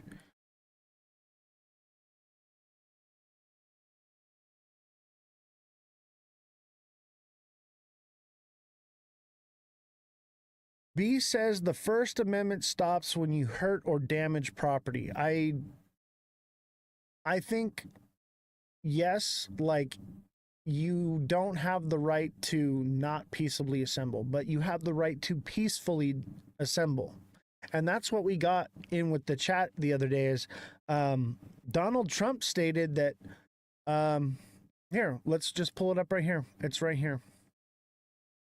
Trump warns that military parade protesters will face heavy force. And these are Donald Trump's words. If there are any protesters that want to come out, they will be met with very big force, Donald Trump said. I haven't heard about a protest, but you know, this is people that hate our country, but they will meet the very heavy force. This is wrong. We have the right to protest. Okay? If he said rioters, I would agree with him. But we have the right to protest anything that we want. We have the right to peacefully assemble. This is wrong. Okay? And we got into it with the chat with someone the other day, and I was like, he was like, oh yeah, but these people are rioting. I was like, this event hasn't even taken place. How are they rioting already? This is a future event coming up that is being told that no one is allowed to protest. That is wrong. This is evil. That's why I don't trust this guy. Maybe he meant to say rioters. Maybe he doesn't know his own constitution. Maybe he's just an idiot. Maybe it was taken out of context. But if this is true, this is wrong. We have the right to protest. If you're going to protest, do it peacefully. Take a page out of the history book and look at how Dr. King did it. They linked arms and they marched down the street and they did nothing. They knew better. They knew if they rioted that they would probably be hung or something worse. They knew how to act right. Today's generation, they don't know how to act right. They don't know how to protest. They riot. And there's a fine line between the two. The problem is, I believe that the government now pays or hires people to show up to these protests. And all it takes is one person. You have to understand that this is how it works. A bunch of people march on a federal building, right?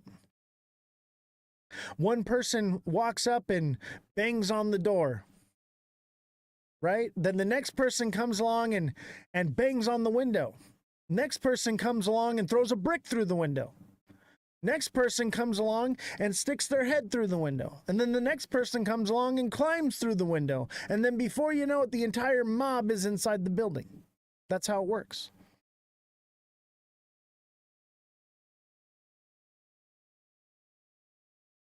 Yeah, one person does it, and if not, stop, people follow. Exactly. They hire people, I believe. The government incites these things. Hey guys, viewership's down. We got to get gifts and likes and stuff coming in. Send some gifts, send some popular votes. Hit the like button if you can't give. Obviously, you guys gave a lot the other day. I understand. But if you can't give, hit the like button. Viewership is way down. We were at like 80 to 100 people on average yesterday, and we are just way down. Chat, everybody, FYP in the chat. Viral in the chat. Hashtag viral in the chat. Hashtag must watch. Danny Gibson, thank you for the Dragon Crown.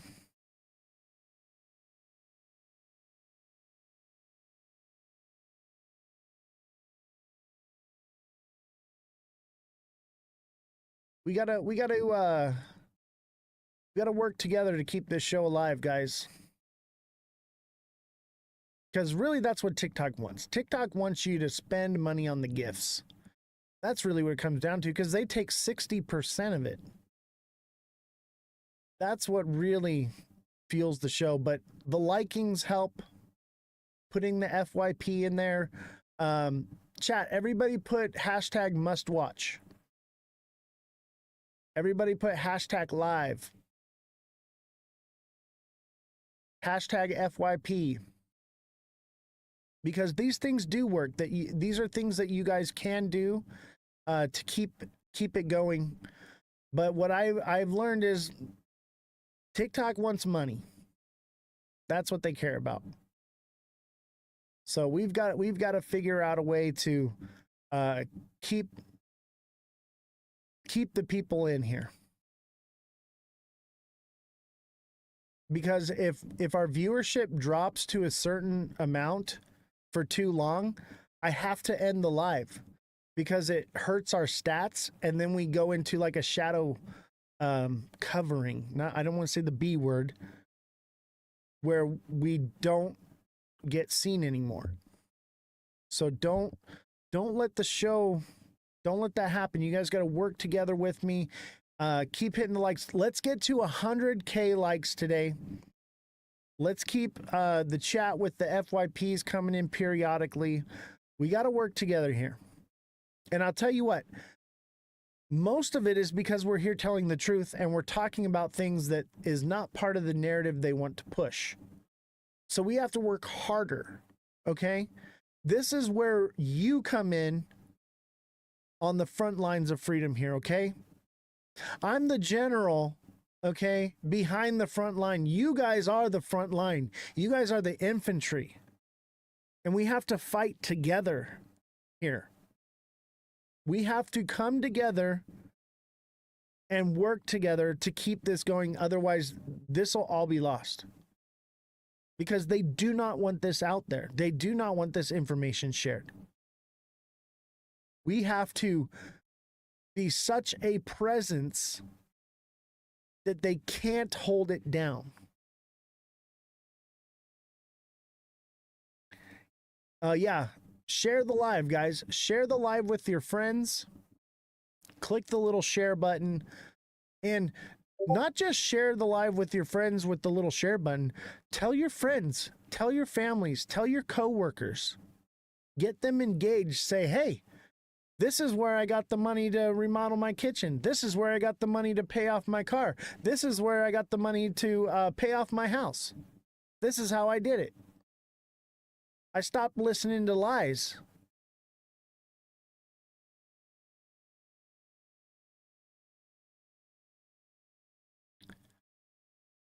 All right.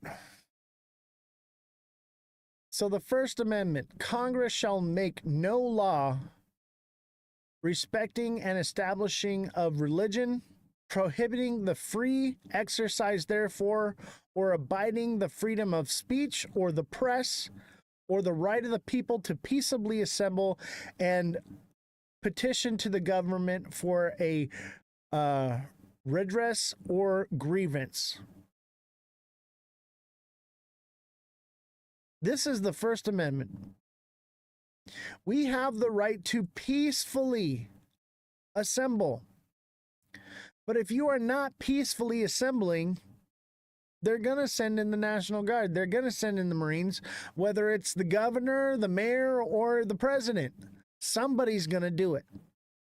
And that's why there's Title 10.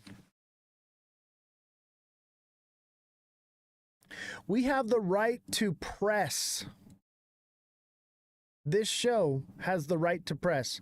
But let me show you something. We have 15 people watching right now. If we start talking about crypto, oh, it's going to skyrocket and we'll get viewership right back up. But because we're talking about what we're talking about, they shadow ban us. I'm going to say it, whatever. We're already on that train. We have the right to press. The problem is Section 230.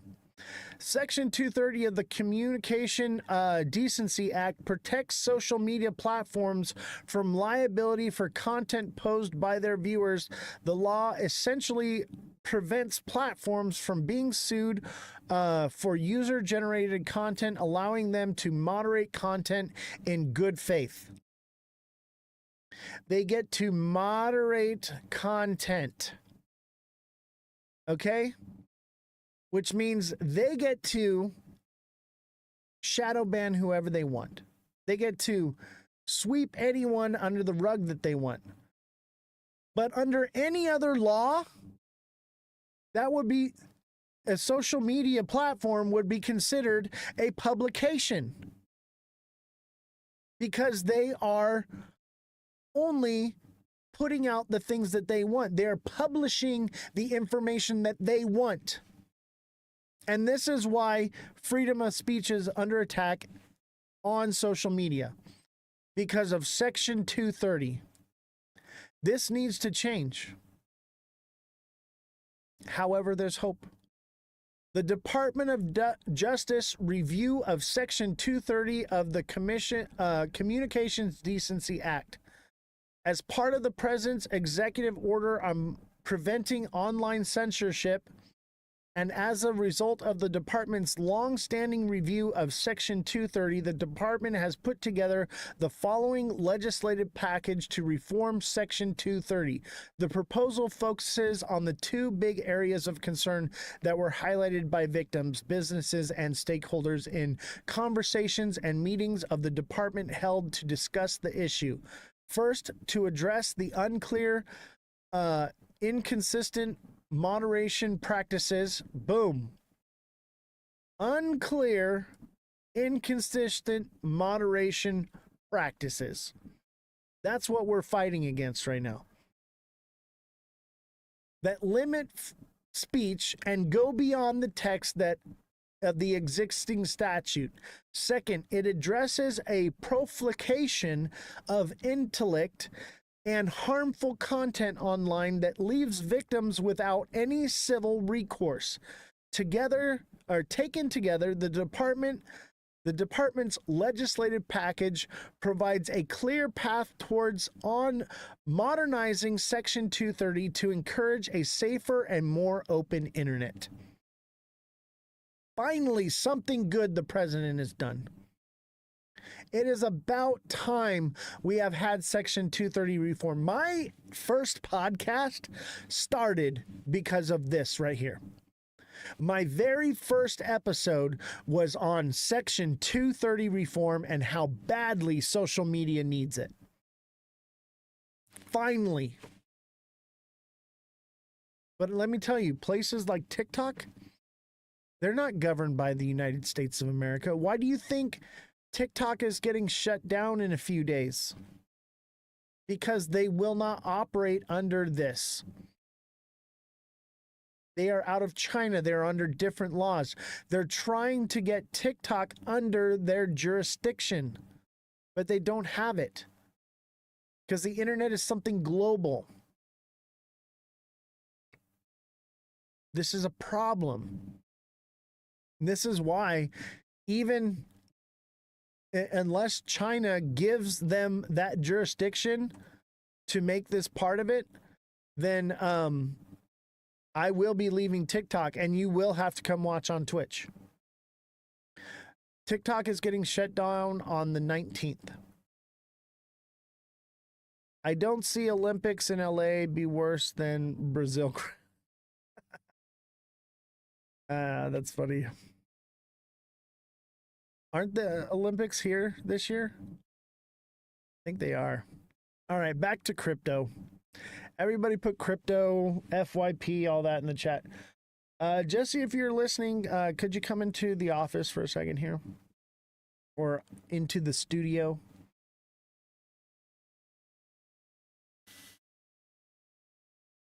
So you guys ready for a little bit of TA?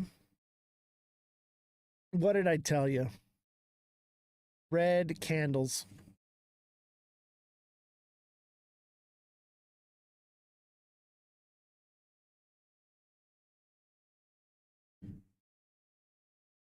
More red candles. So look, we came down here and we tested the blue line. Textbook came to the blue line and we pumped up to about, looks like we went to 215. I thought we were going to hit 217, to be honest with you. And it didn't even go that far and it started coming back down. Now, hear me out. We could hit about 207, 208. Retest there and come up from there. And that would be a double bottom. And then that would send it up to the price of 224. Where's the kid from yesterday? I know, right? Josh? Should we give him a call on Discord?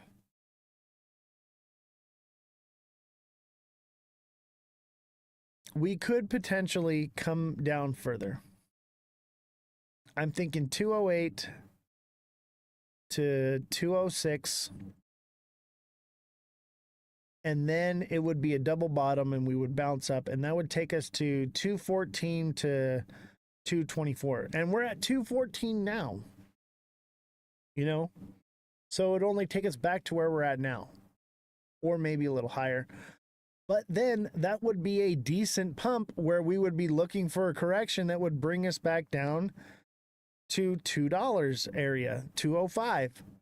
And we're getting dangerously close to $2. $2 is not far away. If it starts, look at, it's been trending on this line, I guess, since May 12th. Well, that's not fair. May 15th, we've been trending on this line. Okay? It's already June 14th. For a whole month, it's been trending on this line. That means it's probably going to break down. I mean, it's textbook now. If this is not a head and shoulders, I don't know what is.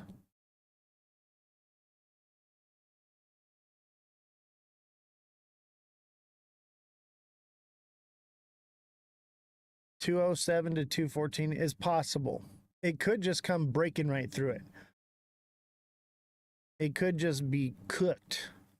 We've seen worse. Look at these moves. It went from 216 all the way to 199. Boom. It hit $2 and blew past it. It obviously picked up right away. But we'll have to see. Is it going to bounce off of $2 and continue back upward? Or is it going to come down? The chart tells me it's coming down. This is textbook, as TikTok seller would say. This is a textbook.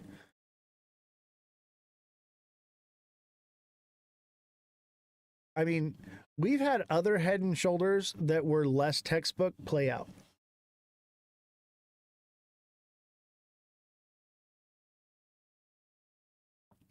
Kodak says, I'm anti-FOMO certified now. Yeah, dude. I remember, man, you were like, oh, dude, this, I'm worried. I'm like, just chill, bro. Chill out. You get 2 shots. Look it.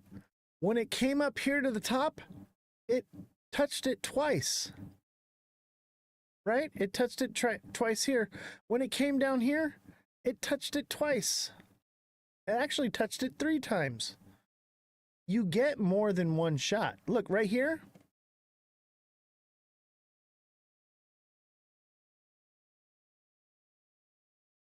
Look at right here where it touched down before it pumped.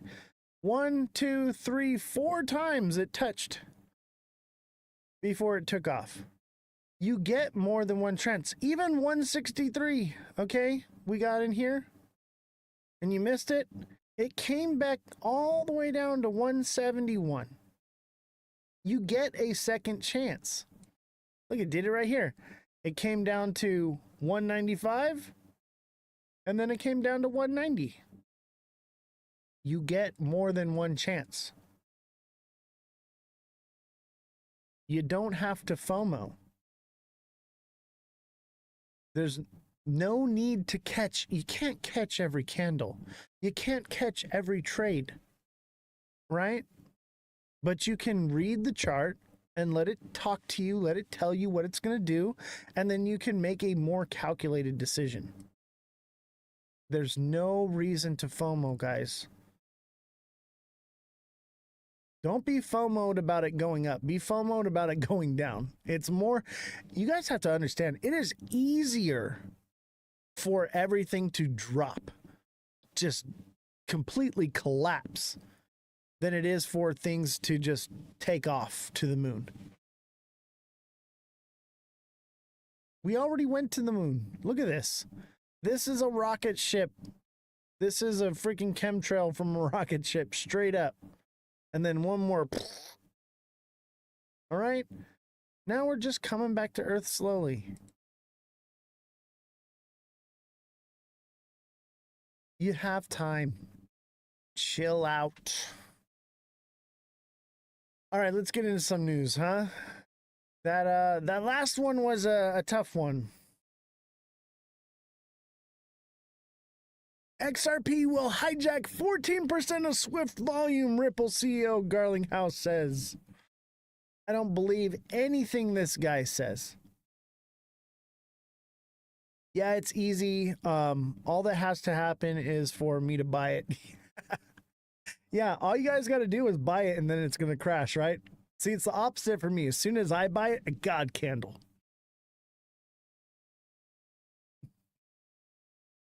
I buy every time I buy it just creates a God candle. That's why I tell you guys to get in before I buy, because as soon as I buy it just sends it straight up. I can't take credit for the full God candle though, because 50% of it is just all the latecomers FOMOing into it. I don't believe this. Let me tell you what. It is June 13th and we're going into July. Another we'll look at SXT in a minute. I want to wait for it to find a new bottom. Like I said, if it broke 9 cents, that it was going to come flying down and that we'd have to find a new bottom on it. But I'm not selling. I only bought it at 10 cents. So what, it dropped a couple cents. I really don't care. It's not that big a deal. I didn't put, $100,000 into it. I threw chump change on it. So let's talk about this. I just don't see XRP taking 14% of Swift on. Maybe. And we talked about this with the guy yesterday, okay?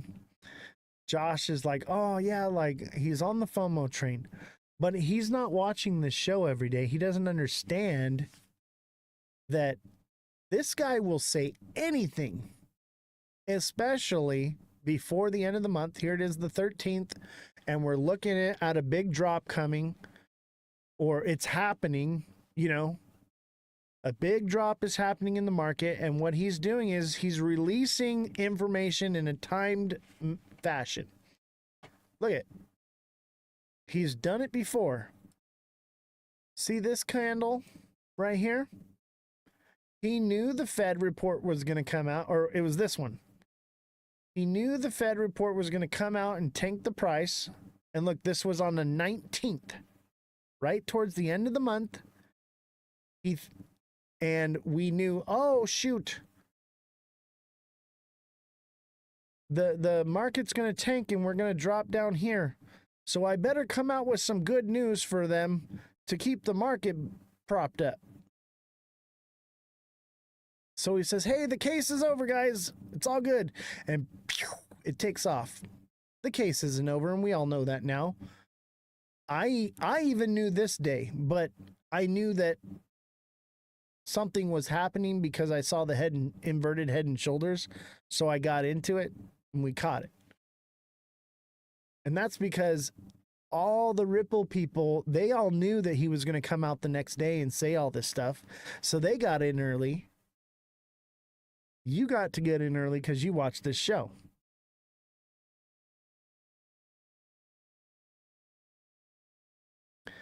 But it was going to tank because of the Fed report. And look at, if we map this out, let's map it here, okay? So from here to here. So if we were right here, and that report would have came out without this good news, that would have taken the price from 233 all the way to 198, and people would have freaked out, and it would have sent it even further. And we would have dropped down to this 163 right away, and it actually would have fell further than 163 because it would have been a legitimate head and shoulders, and it probably would have fell to 150, and that's what Mega was saying. And it should have. Mega Crypto should have been right. The price should have dropped into $1.50. It should have. But they lied. They lied and artificially brought up the market before it would tank to keep it up. I knew this morning that kid was watching the charts, but we should invite him back, to be fair. You want me to send him a call and see if he answers? figured we should let it simmer. I figured once it hits 160, then we'll give him a call. Revolution says, y'all mean. You weren't even here. You didn't even see that show.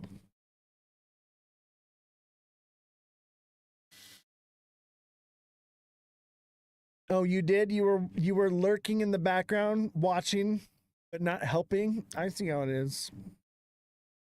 I see how it is. I say we call him once it drops to $1.80 and see if he's buying. And be like, nah, bro, it's got a little more. It's got a little more. A little more in the tank. All right, back to the news. Oh, that's the wrong one.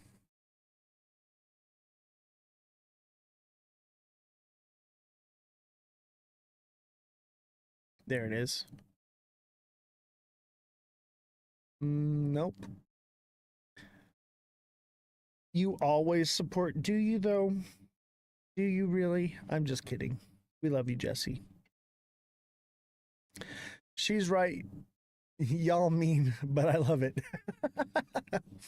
Hey, hear me out. The dude has been spoon-fed moon cheese on social media for the last, 6-7 months? I don't blame him. He thinks it's going to $100 or more this year, minimum. He thinks that Swift is getting hijacked this year by XRP. He thinks that it's happening right now, this bull run. I could see Swift doing this. This could maybe happen in 2030. Let's see if he says a timeline on this. He doesn't say when. Let's watch the video. 5 years. 5 years, yeah. So, I mean, it's for a dumb reason. Swift today, there's two ways to think about Swift. There's the messaging, or there's liquidity. Right. And liquidity is owned by the banks. Right. I think less about the messaging and more about liquidity. Because if you're driving all the liquidity, that's good for XRP. Right. Anyway, so I'll say 5 years, 14%. 5 years. What did I say? I said 5 years, 2030. Within 5 years. That means by January, February of next year, the price will be below $1. Why would you buy it now? Yeah, he'll figure it out. He's definitely a sharp kid and he's into it, but he's just reading into too much FOMO. They all think it's happening right now. He didn't even listen. He brought up this video and didn't even listen to 5 years. He said, oh, no, it's happening by October, November, dude. It's happening. Like, Brad Garlinghouse said 5 years. That's what I've been saying. Like, this could take a decade.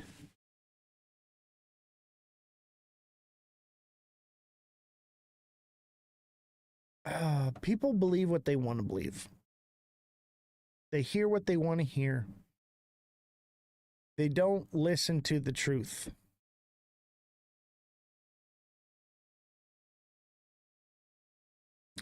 Okay, here's a cool one. This is a bit of old news, but they published it on the 13th, which was today, so I figure we cover it. Walmart and Amazon are exploring issuing their own stable coins. Boom. There it is. Stable coins. Everything crypto digital currency is moving towards stable coins and coins backed by real world assets. Then my burger will be worth 100K. Yeah. If they were using XRP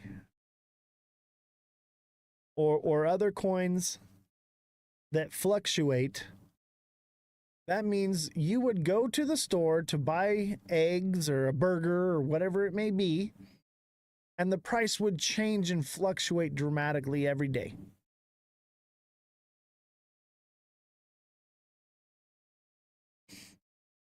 B says, I'm just waiting for the time, waiting patiently. Exactly.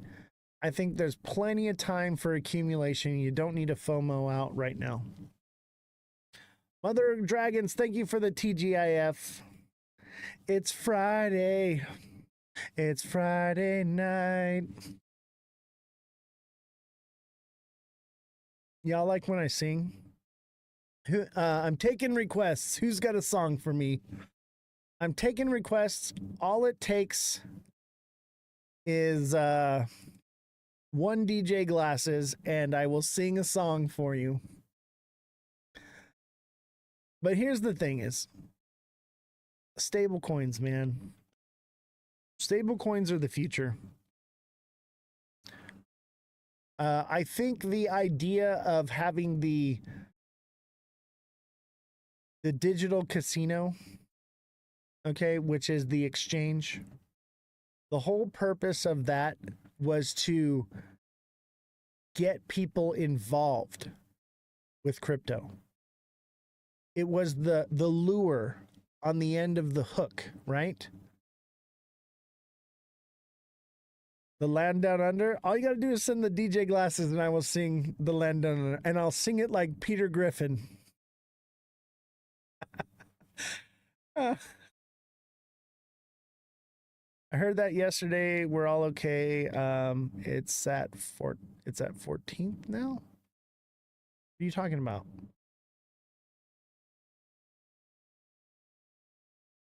Oh, Mother Dragon sent 2 TGIFs. Thank you, Mother Dragons. I think that stable coins. Just replying to Danny. Oh, gotcha. I think that stable coins are the future. I think that they used the fluctuation in value of coins like Bitcoin, XRP, and all these other things. It was the digital casino that never closed. The 24-hour casino that you could go and you could play the game any time of the day, anywhere in the world. And that's how they hooked people into crypto, to get it to gain traction, to make it normalized, to make people talk about it and say, hey, I made a bunch of money. But the intent, I don't believe, was to make people rich. I think most of these coins will cease to exist, and they will be stable coins. They will be coins that are back to real world assets. Yeah, they dangled the carrot, exactly. So assets like XRP will serve a purpose and maybe be obsolete. XRP, because of RLUSD, XRP is obsolete. Now, Ripple is saying that no, it's going to be used for the facilitation of gas fees and this and that, but that really doesn't give it any value. That doesn't send it to the moon, even if it takes on 14% of the Swift banking system. Okay? It's like the liquidity goes into it and then out of it within seconds. Okay? It's like trying to fill a bucket that has no bottom. So I don't believe that. I could be wrong, but everything is pointing me in a different direction. And that's why I'm all about RWAs, because crypto and stable coins are still inflationary. Why? Because they get their value from fiat. It's just the same thing. All right, B, for sure. I'll reach out to you. I got you, buddy.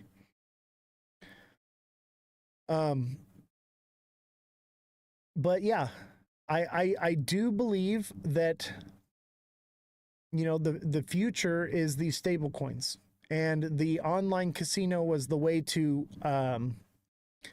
get people to believe in it. Let me tell you something about money, okay? I can take a green piece of paper with a dead president on it, and I can go buy food with it, right? I can take it down to McDonald's and I can say, here's this piece of paper that's worthless, and give me food, right? But I have I have this. That's probably a bad example. I have this little bug zapper off the TikTok shop, okay? It's a little light. It turns on. They're like 20, 30 bucks. Whatever. I'm not selling this product right now, but it zaps bugs. I have it in here because the stinking bugs are ridiculous sometimes. And if they get in the studio, it zaps them, okay? It's worth 30 bucks. It's brand new, okay? But I can't take it to the store and trade it for a cheeseburger, okay? I'll bring it in there. I'll say, hey, this is worth $30. Can I get a $5 cheeseburger for it? And they'll say, no, get it. We won't take that. Stick my finger in it. No, I'm good on that. I'm good on sticking my finger in it. But the reason why they take the worthless piece of paper and not the bug zapper that's worth more than a cheeseburger is because people give it validity. People give it value. The sentiment behind it.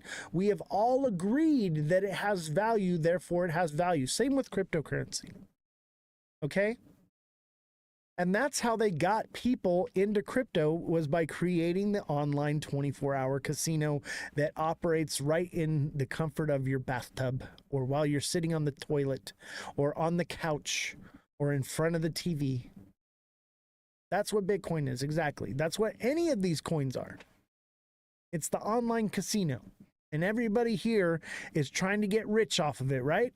We're all here for the same reason. Okay? We want to pay the bills with this stuff. We want to buy all the cheeseburgers, not just one. That's why we're in it. That's how they hooked us into it. Okay? And people are still thinking in 2 dimensions. Where I'm over here in crypto, I'm thinking 5th dimensionally.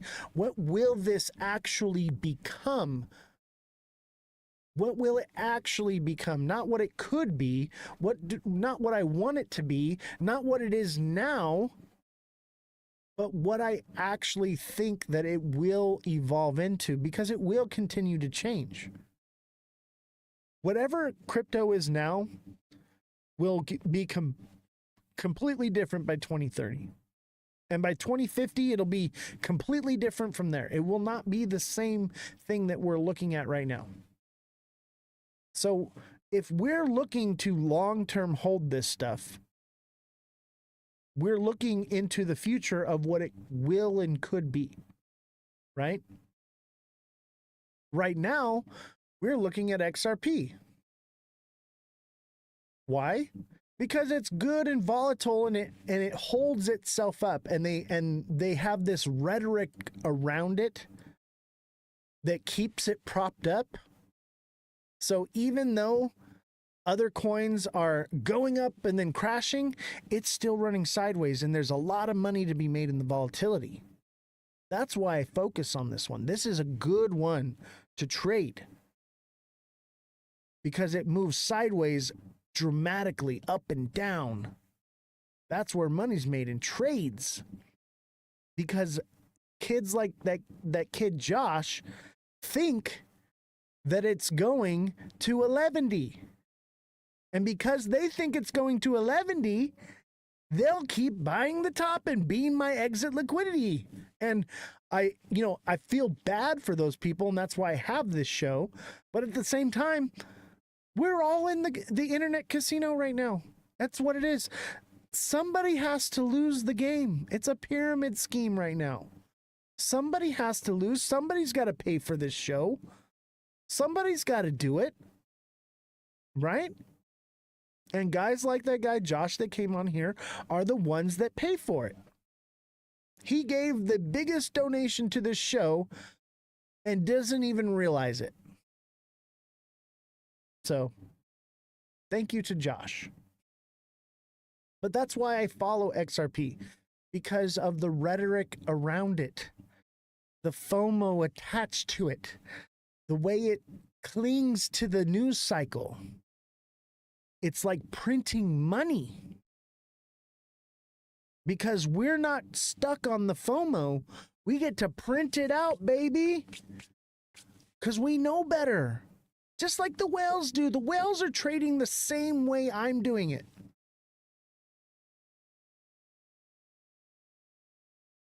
Thoughts on Tether being USD1? Do you see it? No, not without investigation, not without the stablecoin bill. Let me tell you what's going to happen with Tether. Now, we don't know it to be true, but until we have the stablecoin bill and they do investigations into what's going on with Bitcoin and Tether, I won't own either of them. I will hold USDC, and that's it. And maybe if RLUSD comes out and it's better APY because it's faster transactions and whatnot, then I'll use RLUSD. But I won't even move from USDC to RLUSD unless I know that RLUSD is going to pay me more APY, because I don't trust anything Ripple tells me. I do not trust this company. What's Insane Clown Posse going to do? I don't know. Probably Juggalo every day. They're probably going to paint their faces and go to a show. I'm just kidding, Danny. I'm just messing with you, bro. Every time somebody says ICP, I'm just like, yeah, bro. Can we put on an ICP song on here? I'd probably have to remove it from YouTube.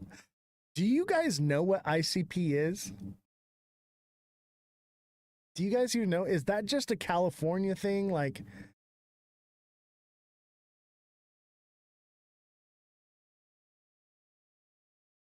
the people that dress up like clowns? Hold on. I'm going to put one on just for fun. Here we go. This is ICP, by the way. Ned's excited for his big date. That's a but commercial. He's wondering, What if they keep... This is ICP.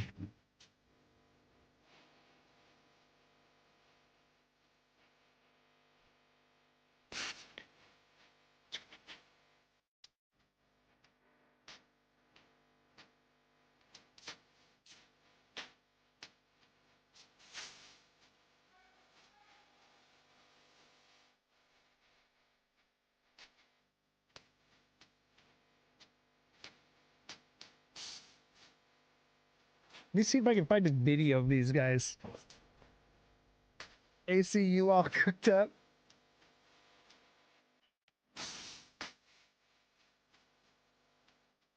Look at, here's a picture. That's ICP.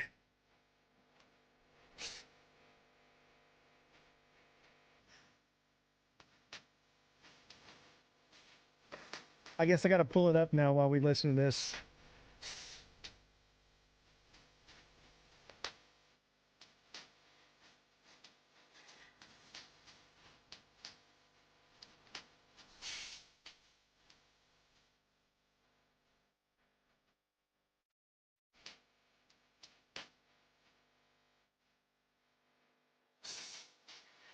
I'm gonna get banned from YouTube for this one, but I don't care. Where I come from, when I was a kid, man, everybody was listening to ICP, bro. If you weren't listening to ICP, you were a nerd like me, and you were in the video engineering class and in science camp and all of that. But I still liked the music. But I was definitely a nerd.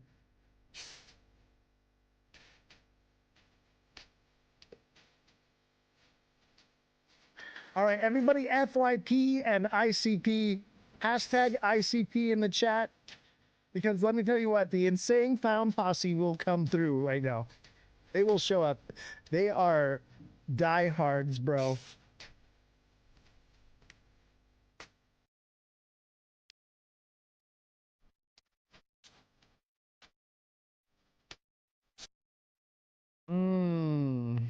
What is ICP gonna do?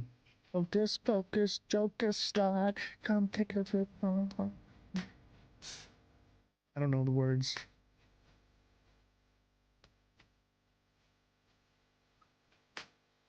They call themselves juggalos.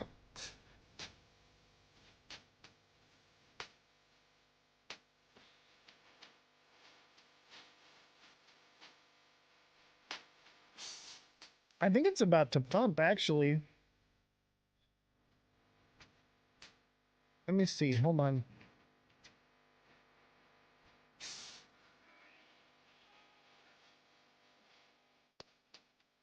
No.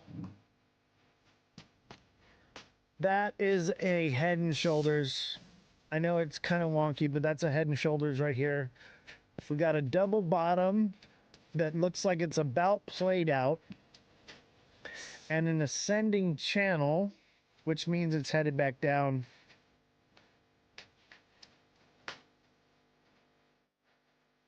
I'd say in the short term, 531.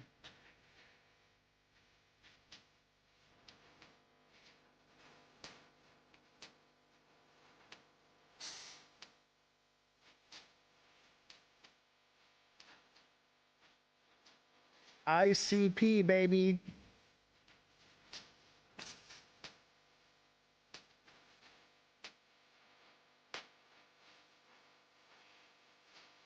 What are we dropping down to on what? ICP?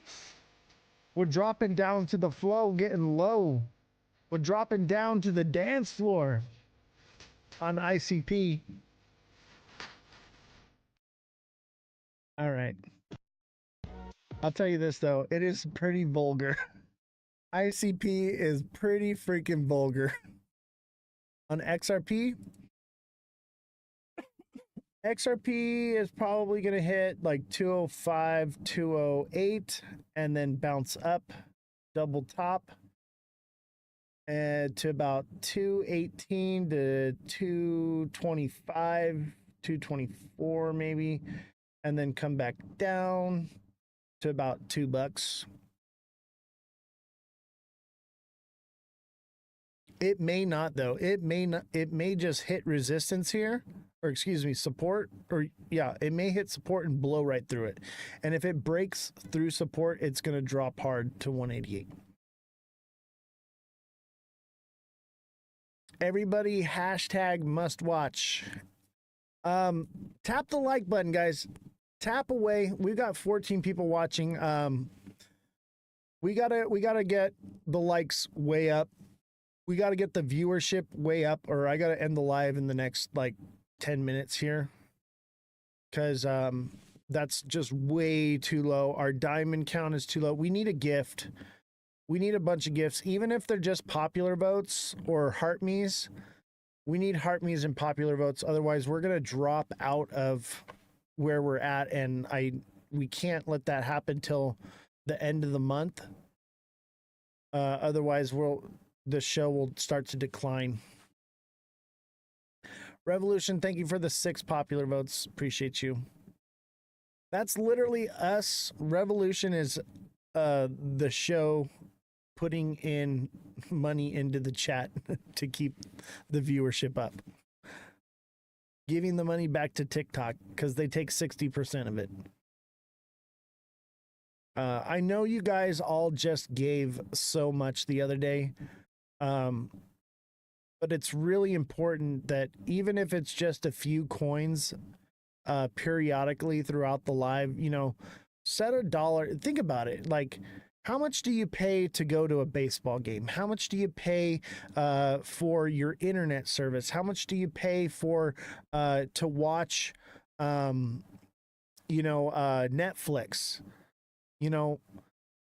Setting $1 aside each live, each person would be a dramatic increase in viewership. You know what I mean? And like, I understand a lot of people are here for free entertainment, but it's really not free because it comes at a price. Like, either I'm paying, you're paying, TikTok, somebody's paying somewhere along the line. And right now, the majority of what's being paid is me out of my pocket, and we're on a decline. Once the markets start going up, you'll see me just be like, no, we're good. Like, I won't be tripping on it right now. But because the markets are going down, I'm waiting for my entry point, and we've already spent so much money. We're trying to recoup that. So like I'm trying to do everything I can to raise money. By the way, I have tickets to Rare Evo. If anyone's interested, you can come with me and we can hang out, spend the whole week with Oz and be a part of the show, or not, just hang out. Let me know.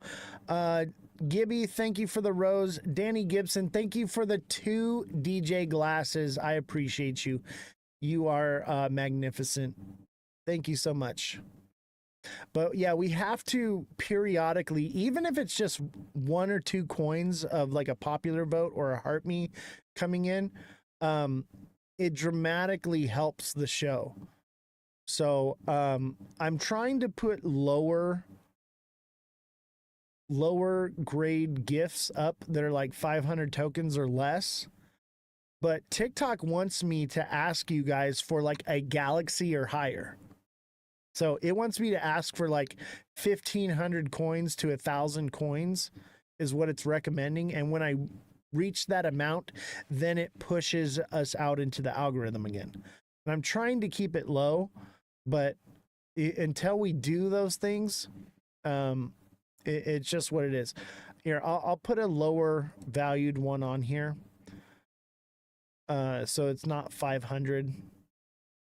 And I understand if you can't give, totally understand.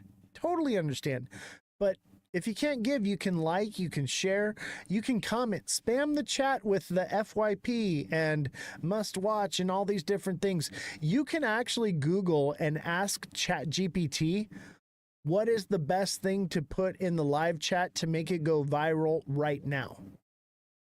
So you can, let's ask ChatGPT. I know, Jesse, I'm just asking because this is a question you can't give me the answer to.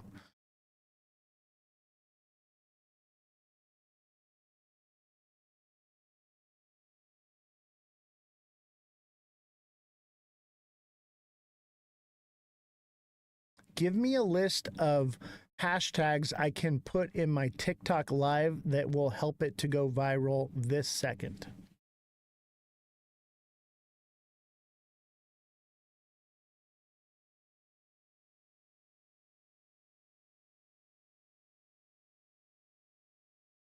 So hashtag live now, hashtag FYP, hashtag viral live, hashtag crypto live, hashtag make it viral, hashtag trending now, hashtag TikTok live, hashtag live stream, hashtag for you. So actually spelling out for you.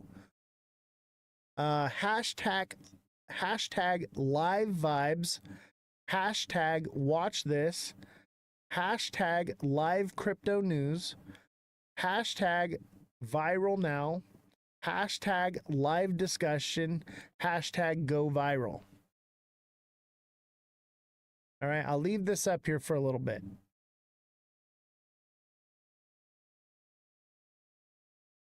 These are going to help. And if you forget what any of them are, I'm gonna take we'll take this and I'll put it up here and I'll remind you guys periodically. But if you're ever wondering what to put in there for a hashtag, for you age, no, it's got to be for you page, bro. FYP is pretty much the same thing, but when you spell it out too, it's a whole different ball game and ballpark. But viewership's way down. Maybe it's just because it's Friday, Father's Day weekend. It could be part of it, but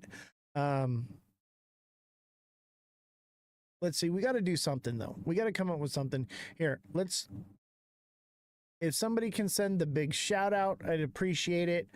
Or popular votes is good. Don't forget the heart me's. When you guys send a heart me, okay, and then you send a gift like the popular votes.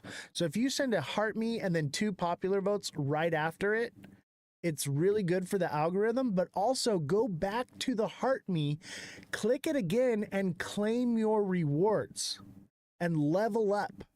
And that also helps as well. It's totally free to do that. So once you send the Heart Me, then you go and you get points for chatting, you get points for gifting, you get points for liking, okay?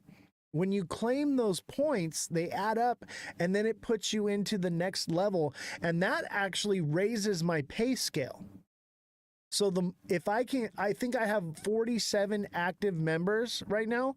If I can get to 50, which is only a few people away, if I can get up to, I think it's like 50 or 57 active members, then I go into the next tier on TikTok and I actually get 53% of my money. Gibby, thank you for the rose. HD Malicious, thank you for the rose. Danny Gibson, thank you for the big shout out. I appreciate you guys. You guys are amazing. But yeah, I say in the short term, ICP is going to come down. It's still pumping right now. Okay. It's a double bottom. It's still finding it. At the most, it's going to pump to 561 to 562. That will be the absolute most, and then it will get a retracement. Let me go into a lower time frame here, because let's do 10 minutes. Or this is the 15. So look at little free TA for you. Oh, look at this is why we got to look at lower time frames too. So this is kind of an inverted Head and Shoulders. That could potentially take it to 578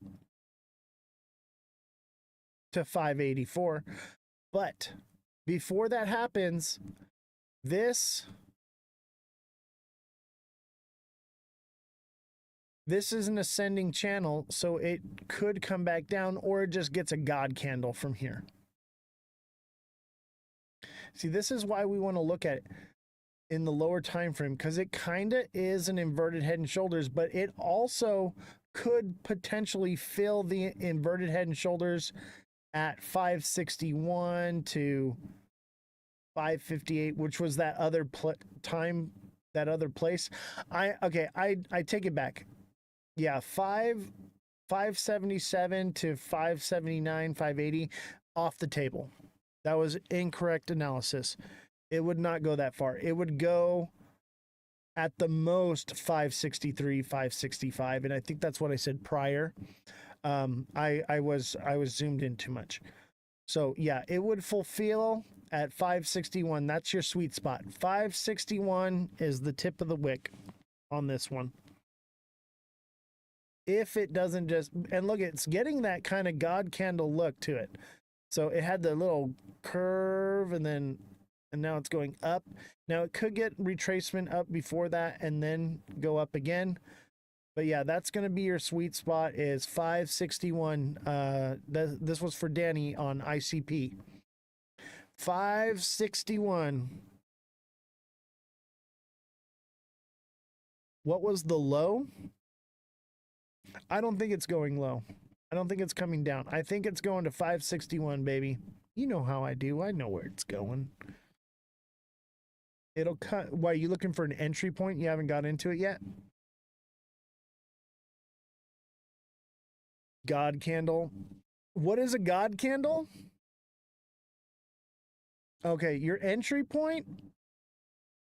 Your entry point was 552. It's at 553 right now. It could potentially drop to 552 again, but you're pretty much right there. Your entry point already pretty much passed at 544 to 541, because generally I'd see this and I'd see it doing this. I'd say, okay, that's about to inverted Head and Shoulders. I'd wait for it to hit the peak of that shoulder, which would be 541, and that would be my entry zone, but you already missed that one. So your entry zone is going to be 542 to 543.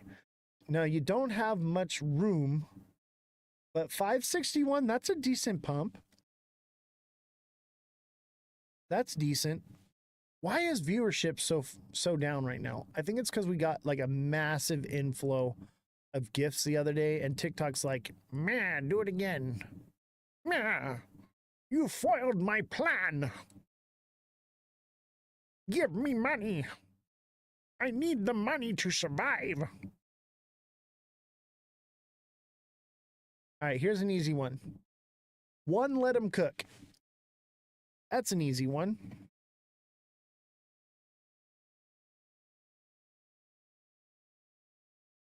Oh yeah, you can put F1 in the chat, I believe. Just F1, no hashtag. Somebody put F1 in the chat. Just one of you. Just one. I actually, nobody do it. Okay, Guinea Marie did it. That's it. Okay. What that does is that resets the algorithm. Now everybody put FYP.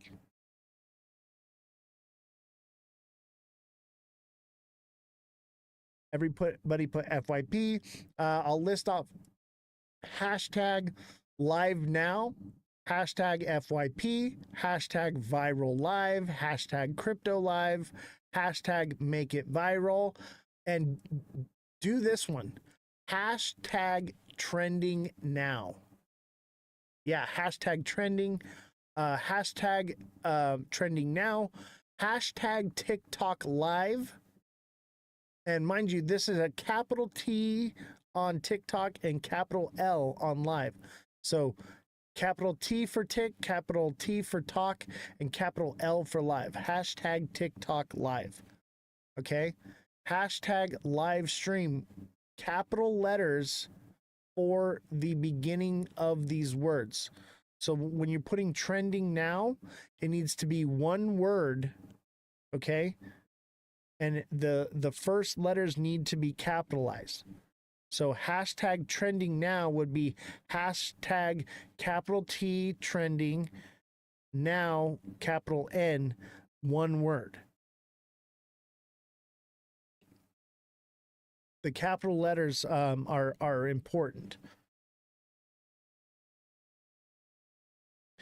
Danny Gibson, no spaces, and thank you guys for doing this. I'm not harping on you or anything, but yeah, no spaces. Otherwise, it's just hashtag tick is what you're putting in, and so people that are looking for how to remove ticks are going to get notified. It all has to be scrunched together into one word, but you separate each individual word by a capital letter. That's how it works. Revolution, thank you for the scarab. I've never gotten a scarab. That's pretty cool. Guinea Marie, thank you for the let 'em cook. Appreciate you. Guinea Marie, we're really happy to have you back, by the way. I actually cried when I saw that you weren't going to be watching the show anymore. I literally cried. Ask Jesse.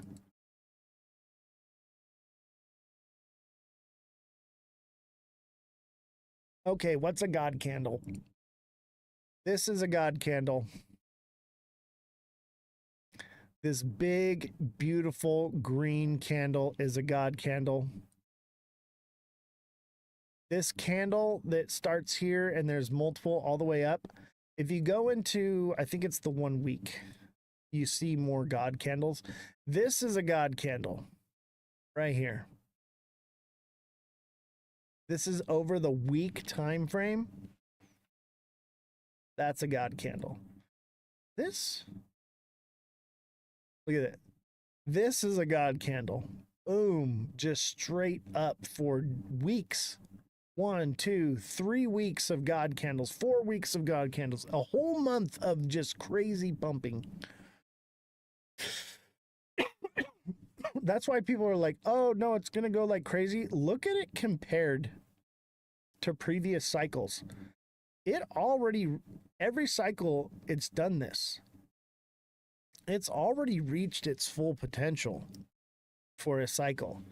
It could potentially do more, but it just hasn't come down because it's like consolidating because everybody's diamond handing the shit out of this thing, thinking that it's going to go higher. But I just don't see it. It could potentially hit here and just boom, take off. And believe me, okay, I want to believe that, but even in the week, okay, this is the 1 week chart. This is a Head and Shoulders. The 1 week chart is showing a Head and Shoulders as well.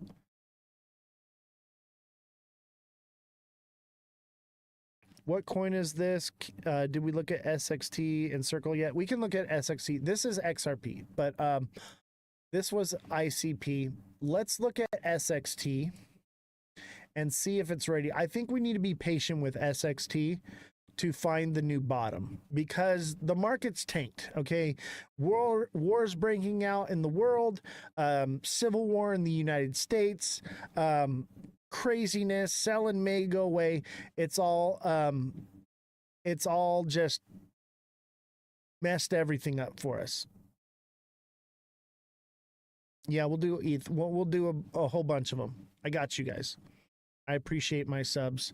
I will take care of you. Let's do SXT.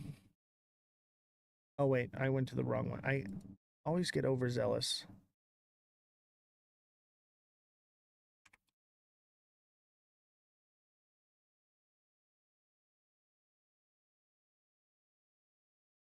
Yeah. Oh, this is a good sign. Okay.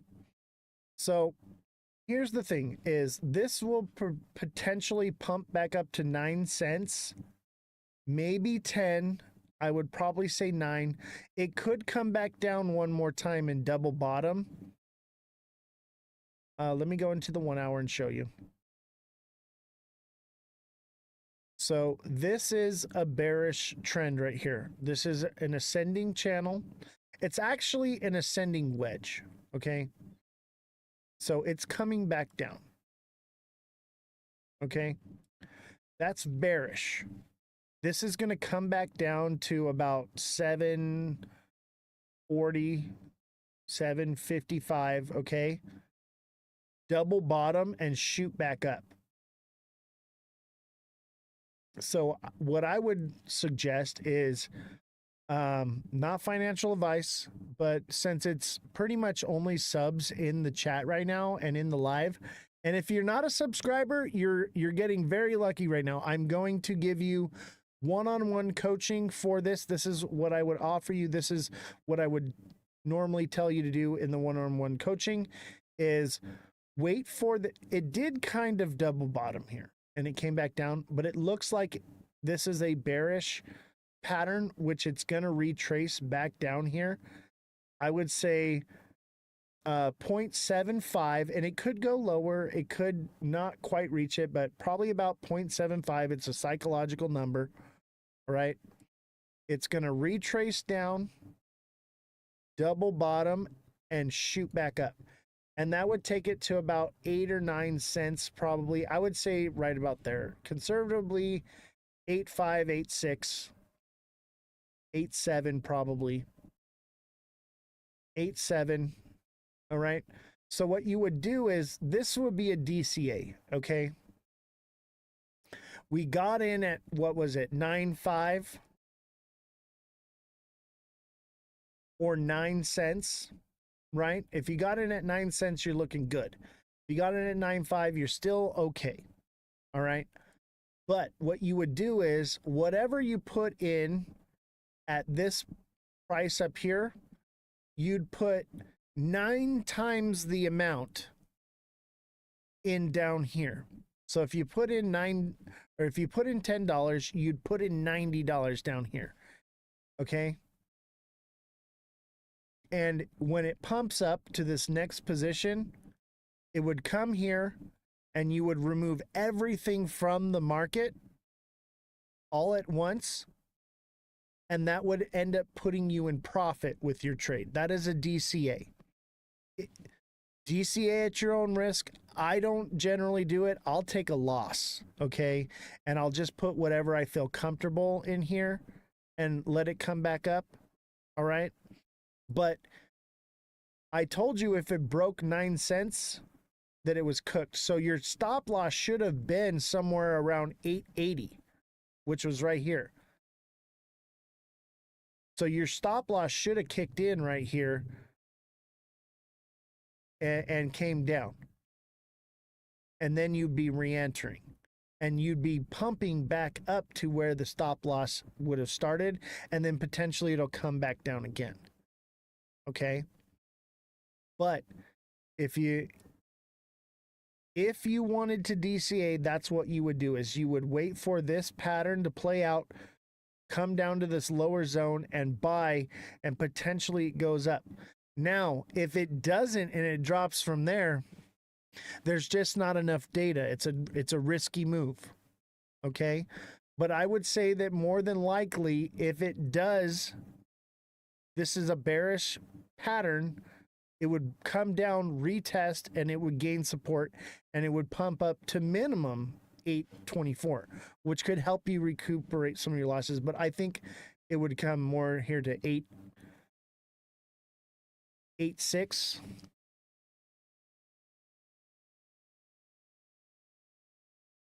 Yeah, 864, 865. It's going to hit that more than likely. But it could potentially hit this resistance here at 820. And that's it.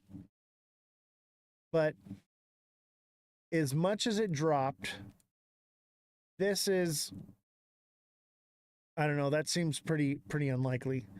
That will definitely happen. So you have an opportunity to buy here and at least make that trade. But enter at your own risks. STX got you. All right, I got to do Ethereum and Circle first. I got to do Circle first and then Ethereum.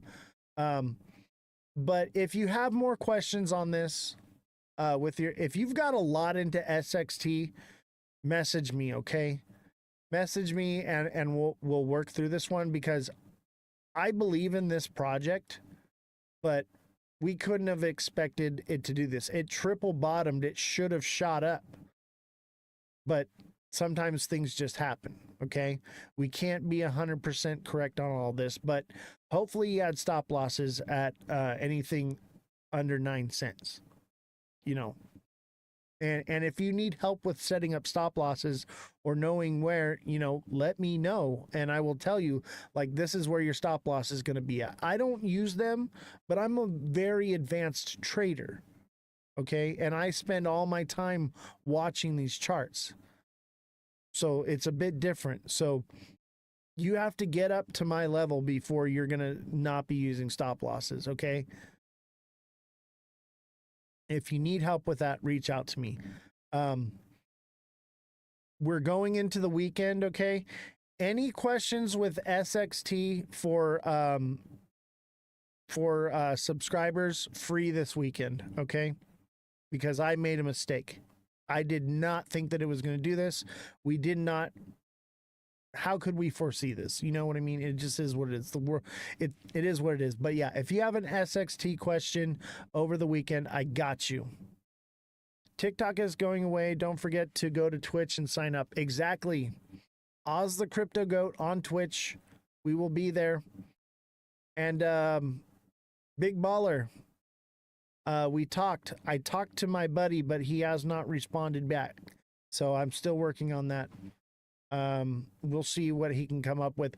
But I do have, I had messaged you about a storyboard for the commercial. Okay. I went to school for this. Okay. I went to film school. I know how to create storyboards and things like that. I really don't have the time to add it to my workload, but if you're paying, I guess I could do it. But you'd also want to kind of give me a rundown of what you're looking for. But I was thinking about it is, we could do more of a cut scene type of filming where we can do the Golf Pro thing. And then obviously I know it's a beer commercial, you want to have girls and whatnot, and it may be appropriate for that scene. But we could do like where there's a scene where, we've got it in the golf caddy thing in the back, of the golf cart, and we're driving around and we're golfing and we're, pouring them and having a good time, on the golf course.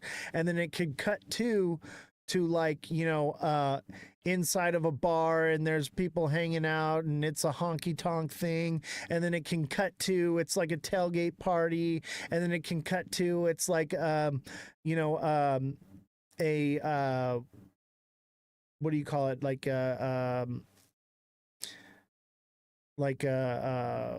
Anyway, we can do different scenes like that, but then production costs go up. But I was thinking we could probably split this up into several filmings, several things, because that way you could get the golf one, done and out of the way, and then we can film each different things. But I think you should totally do like like a tailgate party and golfing and a bar scene and different like a house party thing, people playing beer pong and stuff like that, and showing its use cases. That would be an ideal commercial. I went to school for marketing and all these things in film school. So if you need help with that, like, no problem. We can do that. Just remember, I am very, very busy, but I appreciate your support for this show and everything you've done for the show. So I will lend as much resources as I can, but at some point I have to draw the line and be like, hey, this is where we need to go from here or do more. But I can help as much as I can. I want to help you. That's the whole purpose of us meeting up, is not for me to sign an autograph on your golf bag and to go golfing. Like, I want to go to talk business and help you out and do something big. Hopefully you're still listening. I don't know. I don't hear you in the chat. But this is directed towards you, Big Baller, because I see your vision, or at least I have my version of your vision in my head. And I think what you got is something good. Okay. I really do. And I will help as much as I can. All right, everybody. Hashtag for you, capital F, capital Y, no spaces. Hashtag live vibes, capital letters, no spaces. Hashtag watch this. Hashtag viral now. Hashtag live discussion. These are all one word with capital letters defining each word. Hashtag go viral. Hashtag FYP. Hashtag live now. And let's just start liking everybody. Everybody together, all in unison, on the count of 3. We're all going to double tap like crazy. Tap until the little heart thing comes up. There's like a little bar that builds up. Everybody needs to build that up all at the same time on the count of 3. 1, 2, 3. Start liking right now. Boom. Everybody tap together in unison like crazy. All of us together. Okay, yeah, we can shoot it there. I was thinking multiple scenes, but we can talk about it, man.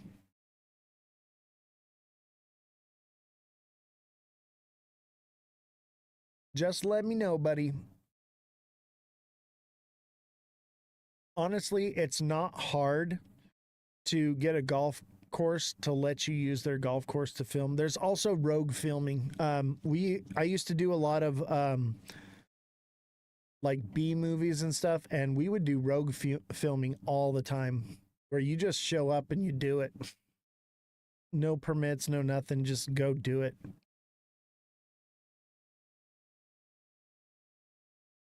All right. Let's look at circle.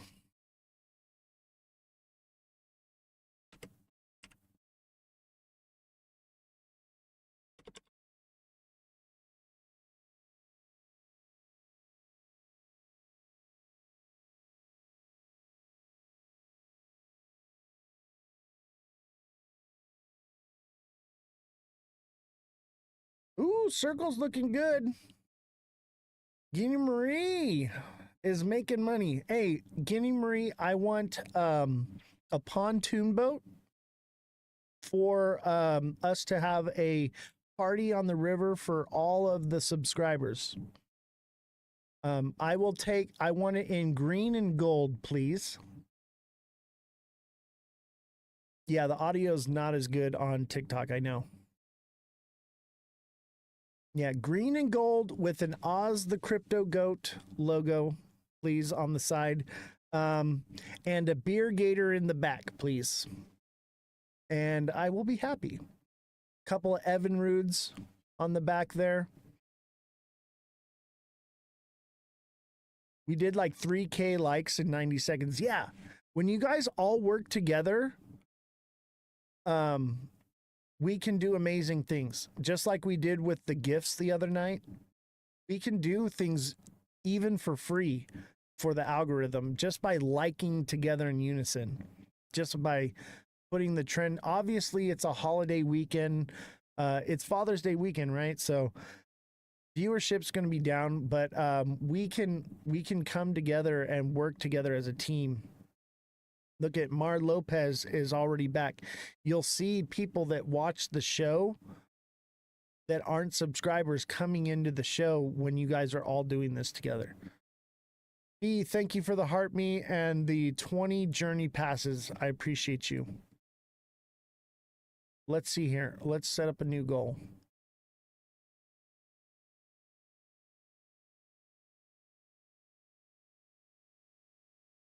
Let's do an easy one. Let's do the hat and mustache. The animated ones seem to be better for the FYP.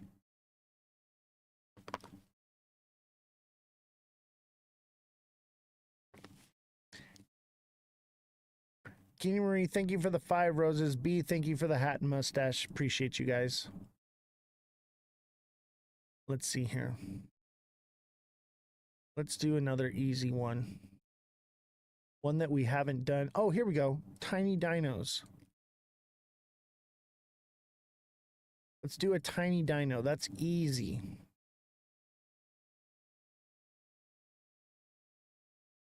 What are my thoughts on Circle? My thoughts are it'll either blow past this, which is probable. I donated to Guinea Marie. Why not to Jesse? Or did you donate to Jesse? Is that what you mean? Guinea Marie, thank you for the tiny dino. And B, thank you for the tiny dino.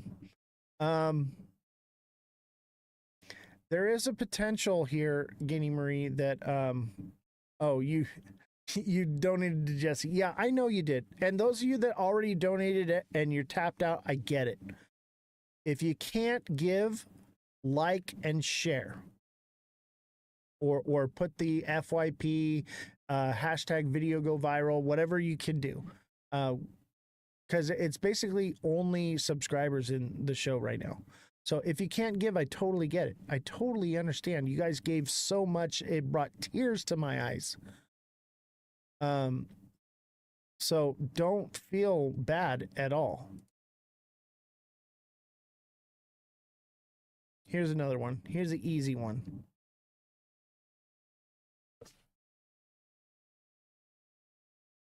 All right. Oh, well, that one got achieved quick. All right. I got to put a harder one so I can do some TA. And maybe you guys will just handle it quick. Here's a galaxy. Somebody send me a galaxy. Galaxies are like, when you send a galaxy, there's something about the algorithm that just like kicks on. I don't know what it is, but the galaxy is the strongest one. Obviously, there's higher ones, but that one really kicks it into gear. Guinea Marie, we could potentially double top here. All right. It could already have hit that resistance. I would imagine it would inch up further. Let me go into a lower time frame. So this is an ascending channel. It's doing it again. I mean, it looks strong. but also it's pumped so much like this, it's probably going to get a retracement. And that's just normal. That's just normal. And the fact that it ran sideways right here and it pumped like this, it says it's going to come back down to 117. I would say keep, take profits unless you're looking to hold long term, but it sounds like you are looking to, get financial gain from this, not hold Class A shares. You want to hold? I think this is a good one to hold. I'll tell you what, if I was going to hold any IPO, this would probably be the one. Think about it. Everything is just so new. E, thank you for the galaxy. I appreciate you, buddy. Thank you so much. He wasn't here the other day, so he gets to do all the expensive ones. No, I'm just kidding, bro. This is the one. Okay, I know this one's pricey, but I like this one so much. This might be the coolest one on TikTok. But yeah, that's up to you, Giddy Marie. But I would tell you that what I'm seeing here is a double bottom. Okay. And it's inching up to its spot. So the candle closed at 132, which means it's just above there and it's coming back down. So 135 is the resistance. I'd say this one's topped out for now. And it's very common to see this where it pumps up like this and you get that double bottom and it comes back up and then it double tops. That is a very common, and that would send the price down to like 85. And I'll tell you what, if that plays out, that's when I'm gonna buy. That's when I'll probably buy. Because it's still got some time. Arrow, we looked at Arrow earlier, but I can pull it up again. Let's do ETH.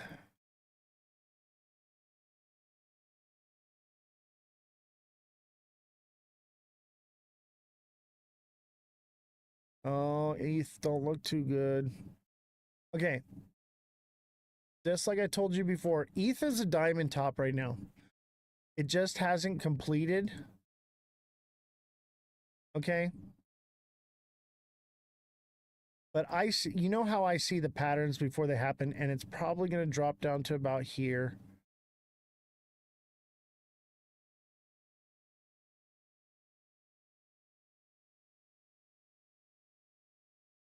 So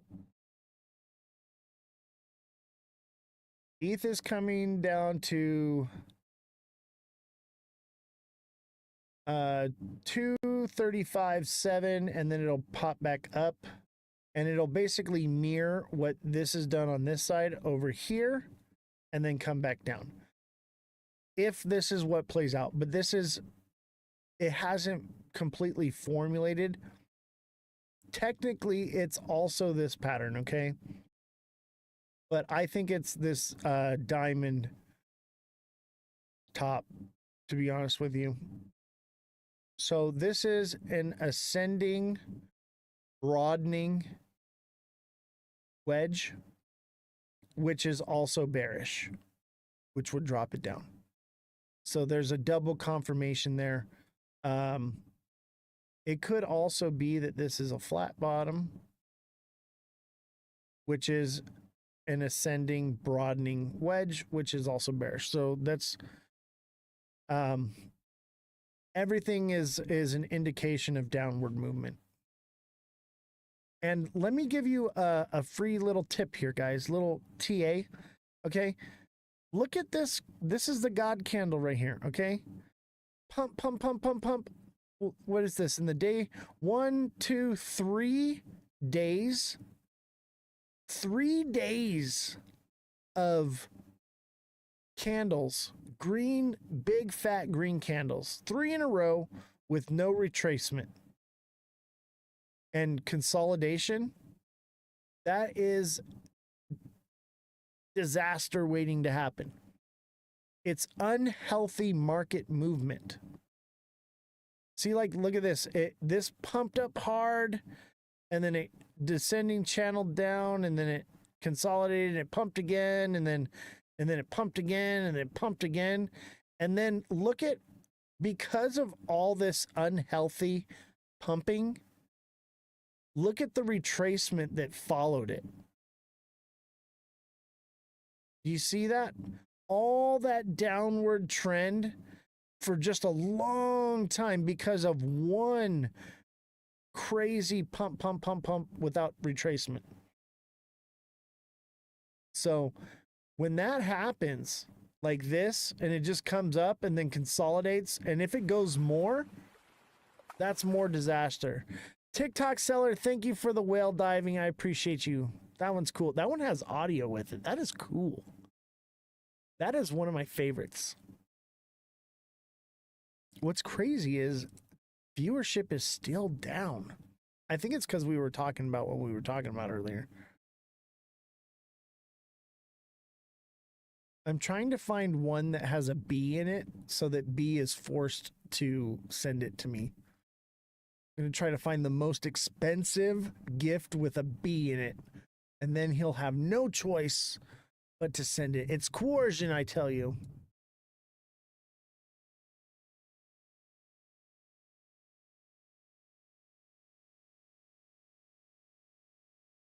Here we go, B. This is a B one, and it cost $1,100. How about that? I'm just kidding. There isn't one with a B in it. Why is there no B one? There should be like a little bees that buzz around. I'm writing a long, lengthy, vulgar letter to TikTok. Say, hey, I have a follower that his name is B, and he doesn't have a gift with bees in it to send. And bees are amazing. We love bees.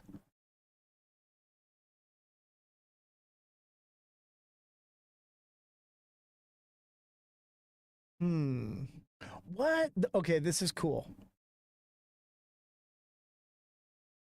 Okay, this is cool. Oh, I think I got one of those before. Never mind. Oh, here we go. This looks fun.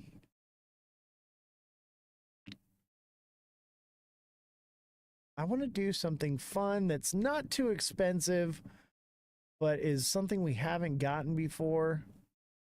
Ooh, that's a lion. I want one of those, but that is a lot of money. TikTok universe. Who's sending me a TikTok universe right now? I have spoken. It shall be a universe. One of you is going to do it. I can feel it. I can feel level 25. Let's go. Who's sending me a TikTok universe right now? Did I ask for too much? I don't think I've asked for too much. I'm just kidding. You guys don't have to send me a TikTok universe. 250, you don't get that. Yeah, I know. I'm just teasing. I just thought it would be fun to put in there. Could you imagine getting a TikTok universe? I could put something bigger. How about the TikTok shuttle? No. I'm just messing with you guys. How about this one? That seems like a lot too. I don't know. We'll give it a try. If not, no big deal. But these are like the coolest ones. These are my favorites. All the ocean ones. Pin the highest one. I think the highest one is the lion.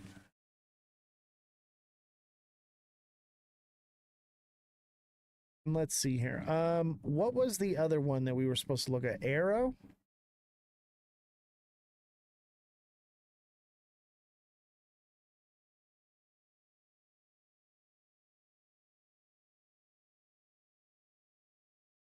Let me tell you right now, Arrow is an IPO.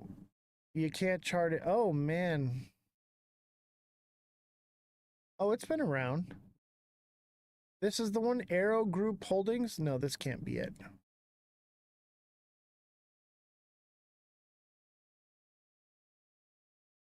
Is it Arrow Group's holding? Is that the one?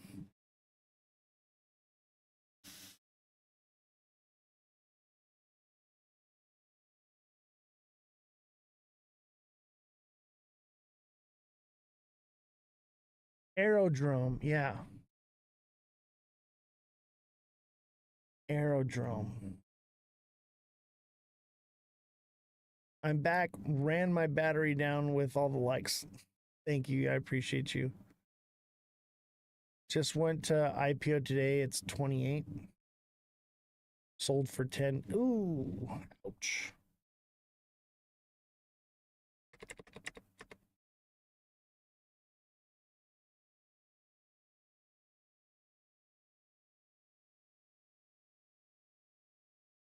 It more than doubled.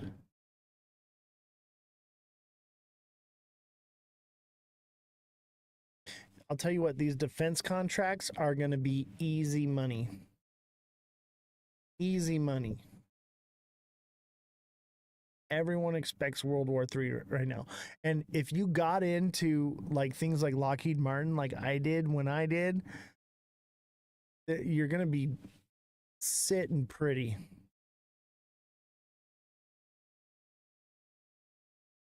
Aerodrome. Aerodrome.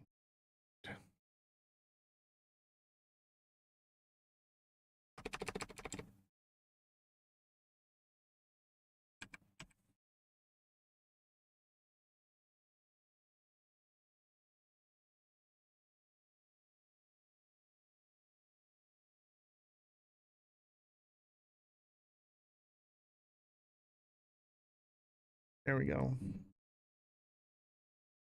There she is. Is this the right one? It's at 75. This looks right. No, this can't be it because it just dropped today, you said, right? Aerodrome Finance.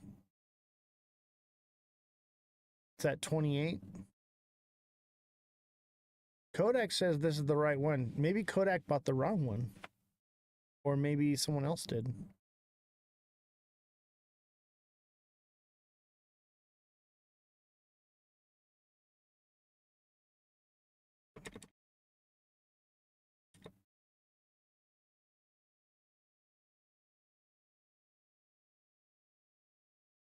Yeah, I had Arrow. Oh, it's spelled different. Oh.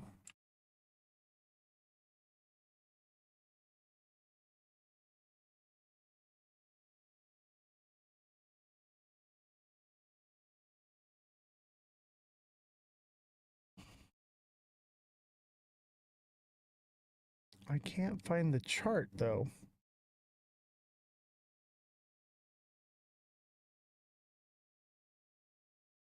Arrow Group? Is that the one? Arrow Group? That sounds right.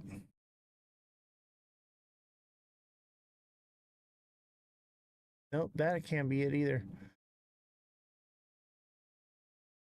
Grr.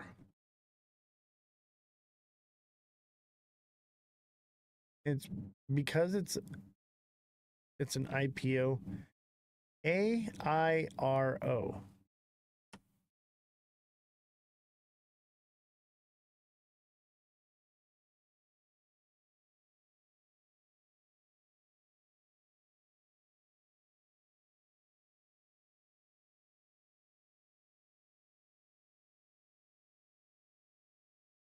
Aeronautical charts and no.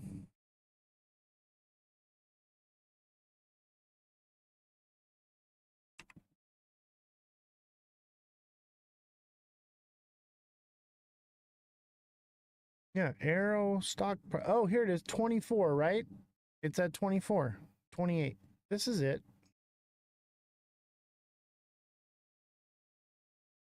How am I supposed to read that?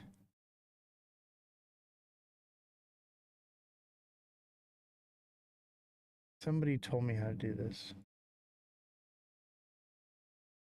Just don't know where the settings are.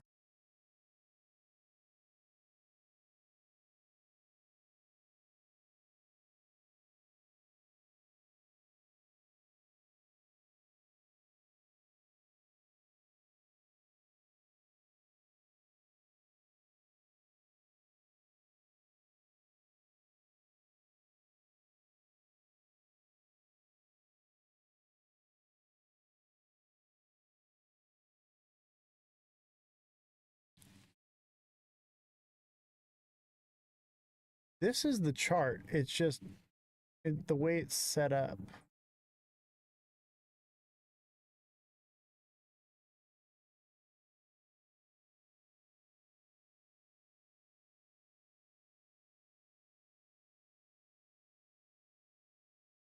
Hold on, let me go to Trading View.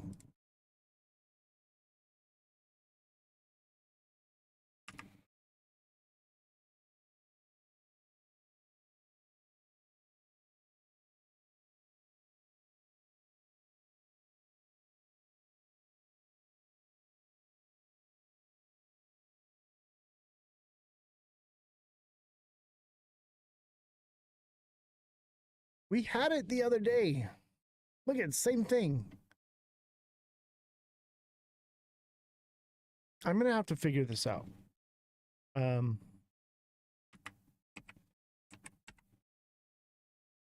Because it doesn't come up.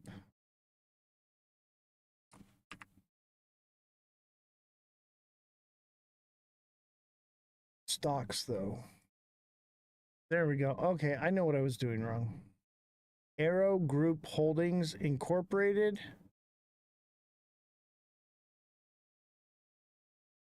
Same thing.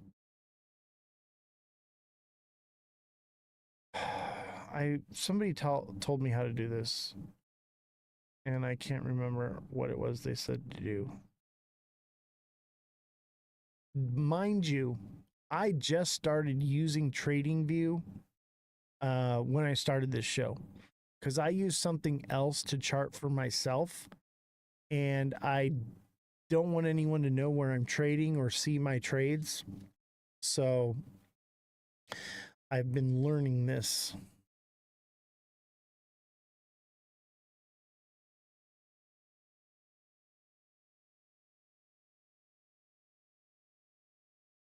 Why is everybody trying to make me look bad today? Good thing nobody's watching. Oh, I gotta take off my headphones for a second. I'll tell you what, the weekend can't come any sooner. It is like 1,000,000 degrees in here right now, and I am dying. I'm probably gonna move the backdrop forward more so that I can have more airflow. I think I gotta do something, add a fan, because it is getting hot.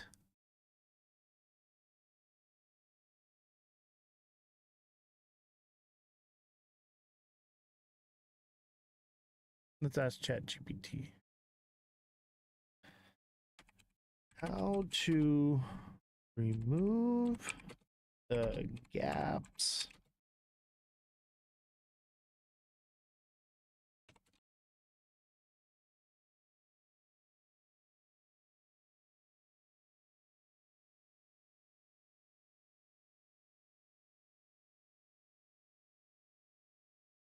utilize no gap candles integrator or adjust chart settings to display candles based on previous day close. No gap candles indicator.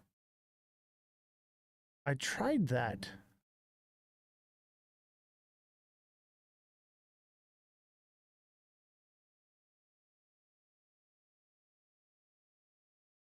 Right click on your chart, click settings, chart settings, appearance, or style tab. Candle color wick settings. I tried that.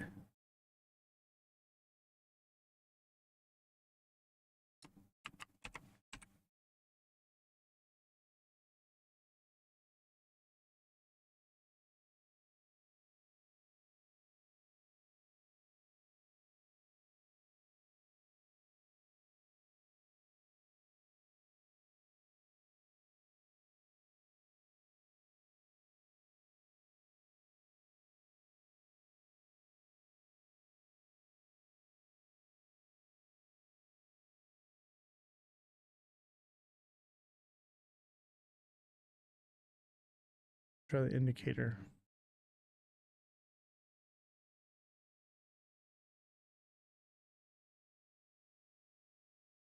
There we go. Boom. All right, it filled in the gaps. That's a good indicator. I'm going to be using that in the future. All right. It's volatile, I'll tell you that. That's why it has those major gaps, because between closing, it just dropped or rose dramatically. If you're going out tomorrow and live in big city, be careful. I got some good intel. Oh, I know. We already know. All of us know. We covered that days ago, man. The news just covered it like today and yesterday. We covered that like a week, several days ago. Beginning of the week.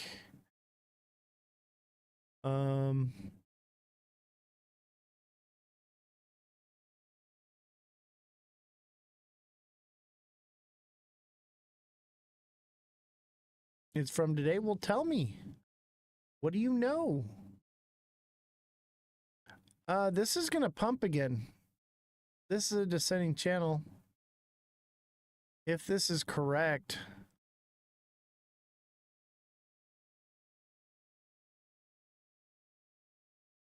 Why does it have so much?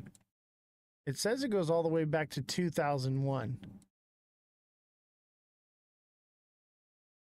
But it dropped today.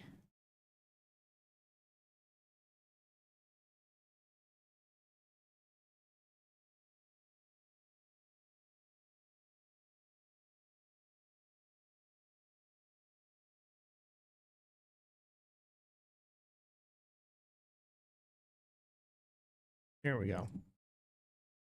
There we go. Okay, so I mean, it looks like a bull cycle, to be honest with you, but it's a potential that it's going to pump again a little more. Here's the thing. This is what you have to understand. You can't chart these things, okay? Because look at this. This is a descending. Actually, yeah, that's a bear flag. Never mind. That's a bearish indication, which it dropped, which it should get a redirection. There's just not enough data here to tell us what it's going to do. Mind you, this is the 1 minute. This is the 1 minute time frame. False flags incoming. I believe that. It could be a triple bottom here. Boom, boom, boom, and then shoot up. And then that would take it back up to 231. There's just not enough data here. Whoever wanted this one, I think it was Guinea Marie. This is unchartable, okay? This is meme coin territory stuff, okay? You can't chart Kodak wanted. Okay. Yeah, dude, you can't chart this kind of stuff. You kind of can, but you can't. There's just not enough data, okay? Generally, when I do an IPO, I buy it, double my money, and get out. XRP, same song and dance.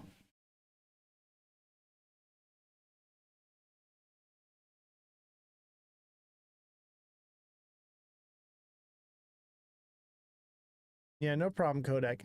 You generally, yeah, if you can double your money, you get out, or you buy it and you hold it and hope 10 years down the road it pays off and you get dividends because it's a Class A. I want H bar to pump.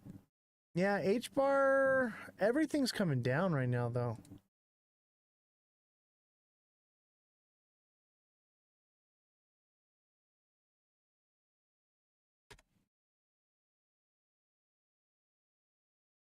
Yeah, H bar's gonna drop. H bar is a head and shoulders, and it's a wonky one, but it is one.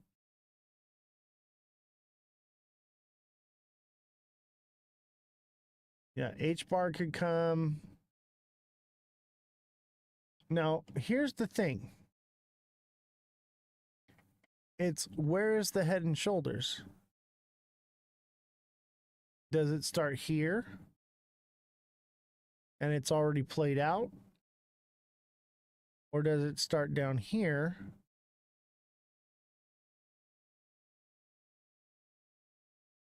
And that's it played out?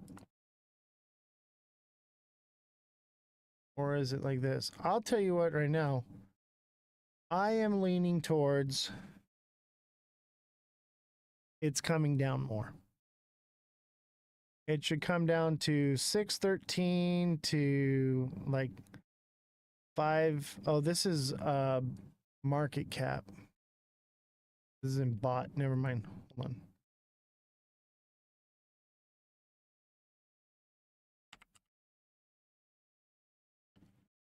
H bar.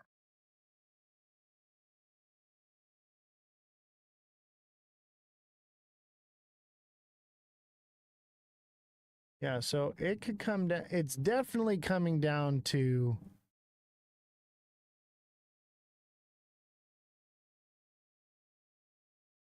14,444,444. You know, it's coming down to that. But I think it's probably going to come down to like 13.5 to 12.5. That's where I think, and potentially lower. It's trending down. So it could potentially go to 0.095. I would say that's probably where it's going to go. And then up from there, and a nice pump after that. That would be your low entry. But it could potentially, because everybody's on this crazy moon cheese, just kind of go in here and then take off like that. But the next support is down here. And, you know, that's about where XRP is probably going to land in that support. So that's why I'm leaning towards that. That would be like the same spot. That lower support here or here. I guess this would be that first support. So if XRP stops here, I guess that's where it would go. 0.0125. So 12.5 seems about right. 12.5, maybe 13, somewhere around there. But if it drops lower, and let's say it hits 9.5, that means that XRP is going to $1.05, $1.15. I have not checked Pepe, but Jimmy, you got to become a subscriber, buddy. I hate to do it to you, buddy. Actually, I think I've been messaging you, Jimmy, like you were a subscriber. You've been getting free coaching off of me. Or did your subscription just end? Jimmy, you got to become a subscriber, man. I feel like you owe me.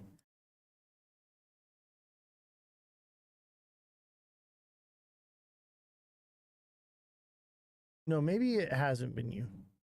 Oh, it just ended. Yeah, I was like, it's like I've been coaching this guy and he's not even a subscriber? What? You're on Twitch now? You still got to subscribe on TikTok. Still gots to. Because once we move over to Twitch, you're going to have to subscribe to like the next tier up to get the coaching.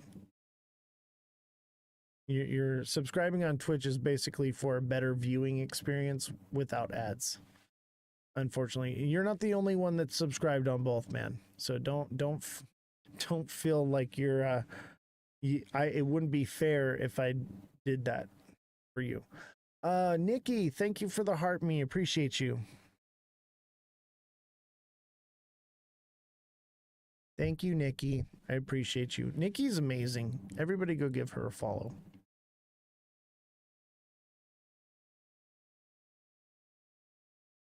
I guess viewership's not too bad. As long as we're above 20 people watching, we're usually pretty good, but we need to bump that up. So definitely send in the likes, send in the heart me's. Somebody send me a jellyfish. Glowing jellyfish. Nikki, thank you for the rainbow. Appreciate you. We got to try to keep our views above 20 views.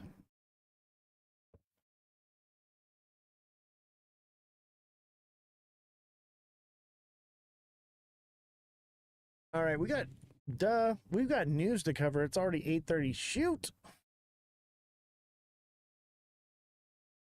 Why Israel has chosen to attack Iran now?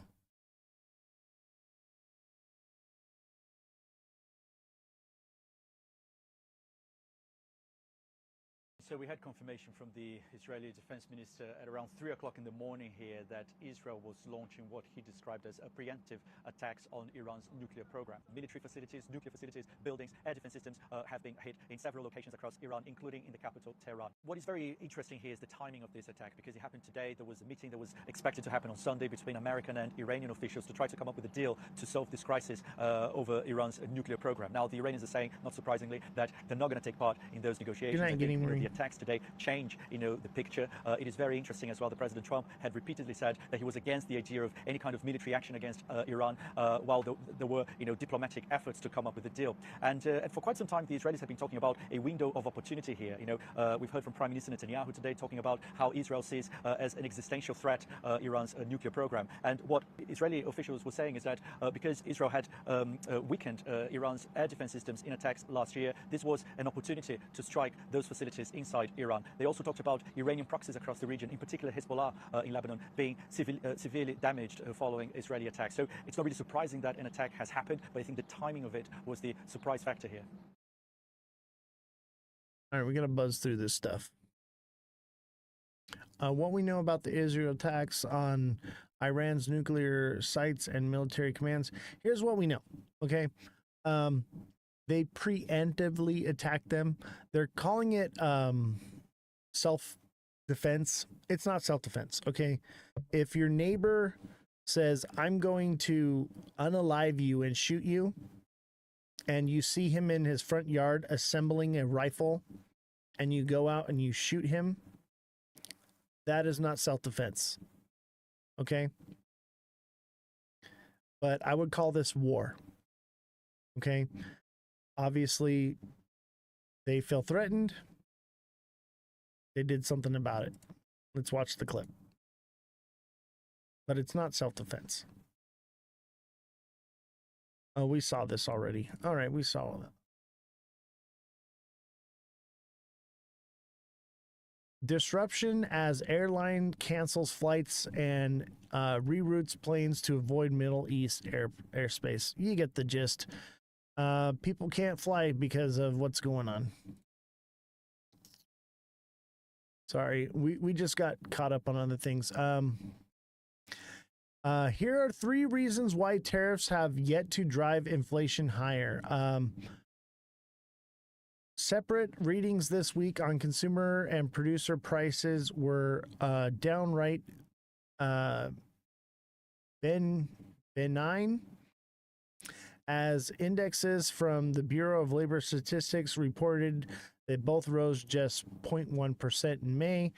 The months ahead are still expected to show price increases driven by President Donald Trump's desire to ensure the U.S. gets a fair shake with the global trading partners. So far, the duties have not driven prices higher. Saves for few areas are particularly sensitive to higher import costs. Lies. Everything is more expensive. Everything has gone up. They lie to you. They manipulate everything. They want you to think that interest rates are going to come down. They want you to not panic. They want you to not panic buy. They want to control you with the media. But you know the truth because you check out at the register every day. Kodak, thank you for the awesome. And Danny Gibson, thank you for the 20 lightning bolts.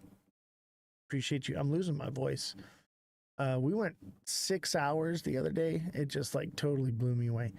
This is a lie. And we all know that 0.01% is a lie because they remove energy and food costs to get that number. And that's what 90% of us spend our money on. Trump tariffs live updates. Trump threatens to set unilateral tariff rates within weeks. Okay?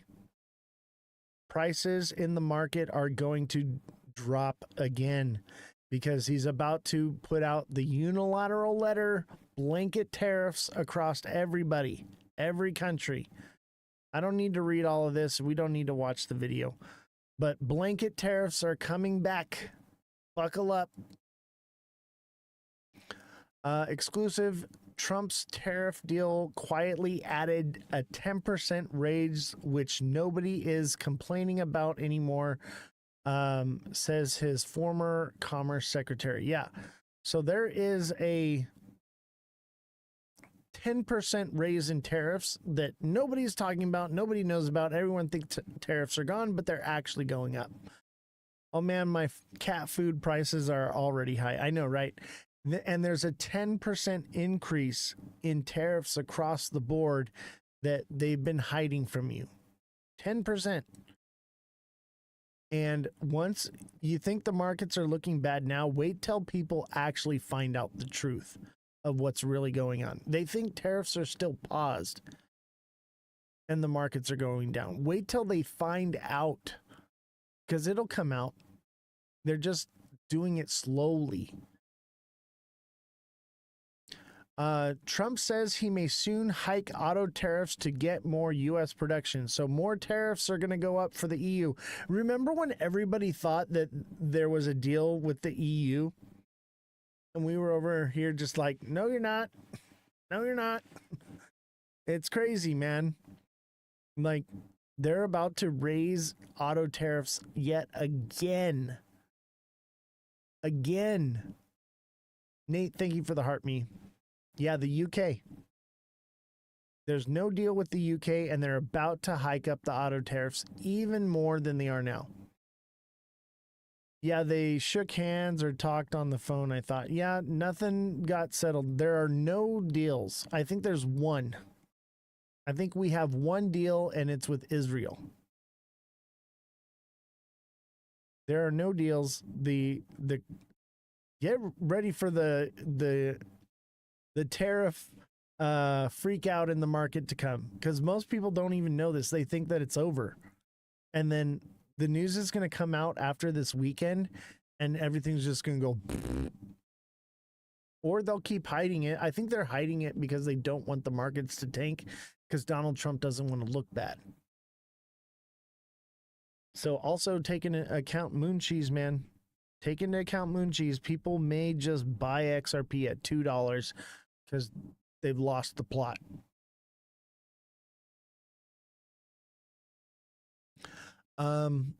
Tariff uncertainty and inflation fears keeps the Fed stuck in place. Feds are not lowering the rates, guys. Fed rates are not coming down, and mortgage rates are up. Mortgage rates are up. It's crazy. And people literally think that the rates are about to come down in July. I don't understand why. It's the echo chamber that they're caught in. I understand why, but I just I can't believe the nonsense. Economic data is telling the Fed to cut rates. That's the funny part, is the previous one. This is why. Okay. Tariff uncertainty, inflation fears keeps the Fed stuck in place. And then the next article is the economic data is telling the Fed to cut rates. The the economic data is flawed. Okay, we already know that. We went over that before. They're lying to us. They're removing food and energy from the numbers in order to make it look better, to make people think that rate cuts are coming when they're not. And that's to keep the markets from crashing. That's the reason why. But when the rate cut comes out, or when the Fed rates come out and it stays the same or goes up, it's going to drop the market. It's just not as dramatically. But yeah, they're lying to you. Oh, the lies are just so crazy. I can't do it anymore. All right. We're teetering on the cusp of low viewership. We're at 18. We need to get that number up to 20. Who's got me with a jellyfish? Somebody help me out with a jellyfish here. If the jellyfish is too much, I'll put a different one up there. But that would be ideal.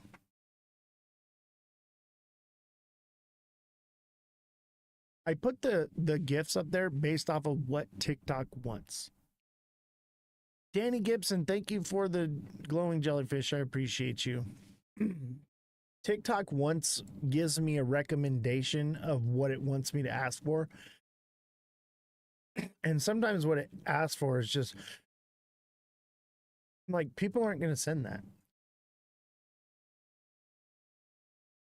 But that's how you stay in the algorithm. Let me do something else here. Oh, here's an easy one.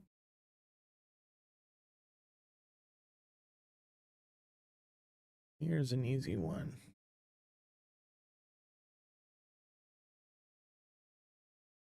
Here we go. Oh, this one's good. Yeah, this one will help. The hearts. This one actually helps the algorithm quite a bit. Man, I'm losing my voice. I might cut the live early. If we can't get the hearts, I'm gonna cut the live early because I'm losing my voice. Anybody have any TA they want done? And don't forget, Neil was supposed to be on the live today and he didn't show up. He didn't give me any notice either.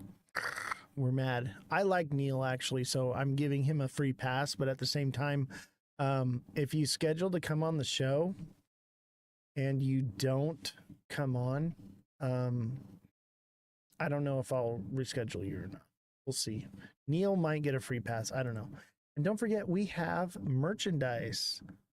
You can get it in my Discord. There's a link, this link right here, where you can order your shirts, mugs, stickers, and more stuff coming. You cutting the live because nobody's sending gifts? Yeah. I have to, because if viewership drops too low, it breaks our stats. Neil's voicemail went out. Yeah, Neil was live, but I have to cut the live early if we drop too low in the stats, because it's bad for the show overall. Danny Gibson, you got it, bro. And don't forget, we're live Monday through Friday, 5 to 9 p.m. And you can join my Discord. It is the link in my bio. Click on my link in my bio, add the Discord, and that's where you can get your beautiful merch. We have hoodies, shirts, men and women's shirts. We have mugs. I got my mug right here. Check it out. I'm telling you, your coffee's just going to taste better because the goat's on there. I promise you. It's just going to taste that much better.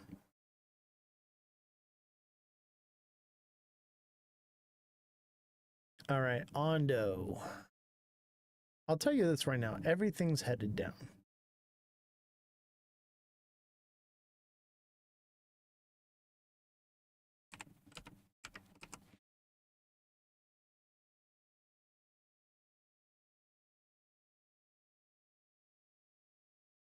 Yeah, Ondo, same thing.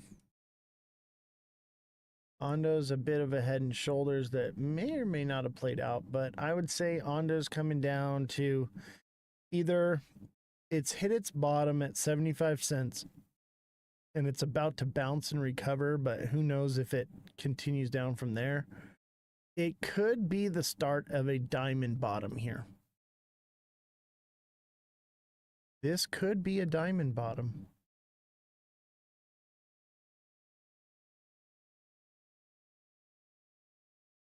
If it pumps from here, I would say that that's an indication of a diamond bottom, which would send it up to 95 cents. If that's what it is, but it seems like everything's just going down right now. It could just be a bull trap. I would say more than likely what you're going to see is 70 cents to 65 cents, 66 cents. I'd say 70 to 67 cents is probably more likely.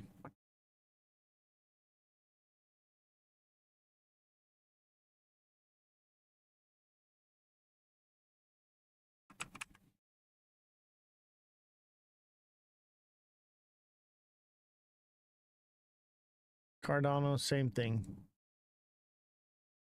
Cardano's probably coming to 55 to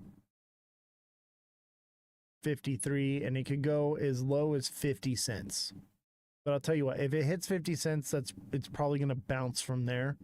So I would probably set my limit order at like 51, 52, just to make sure it hits. I usually like to do 3 cents. Don't be greedy.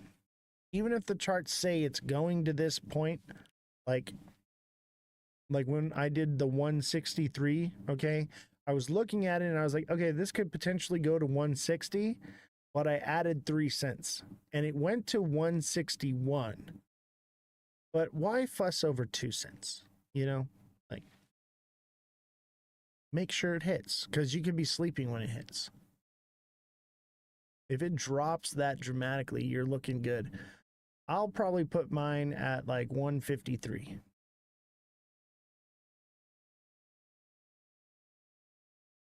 Yeah, 153, 154 is where I'd put mine.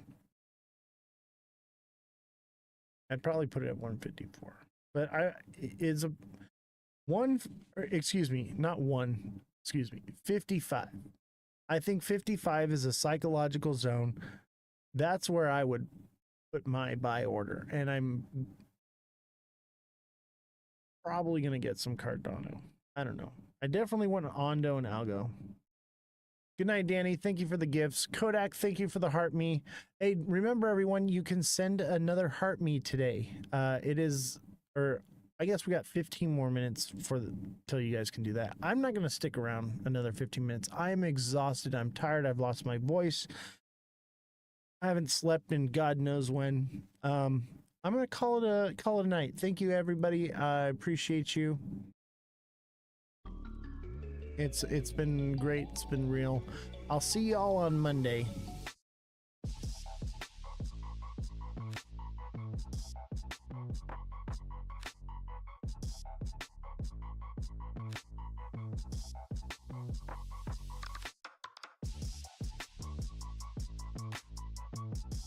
He just wanted y'all cash? What?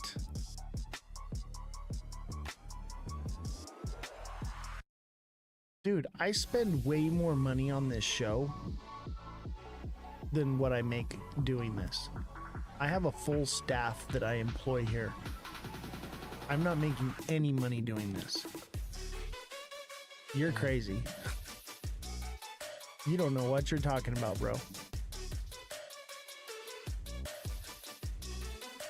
We are literally not making any money. This entire live for the last four hours we've been live, we made 25 bucks and TikTok takes 60% of that.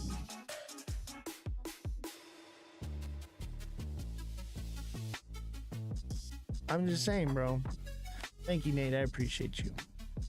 Everything that I make here off these platforms and everything I make off my trades goes directly to paying the staff. The whole purpose, this is basically all charity here. Everything I do here is because I want to help people. And I got nothing better to do. I'm retired. So I might as well yap on the internet. I like to hear my voice.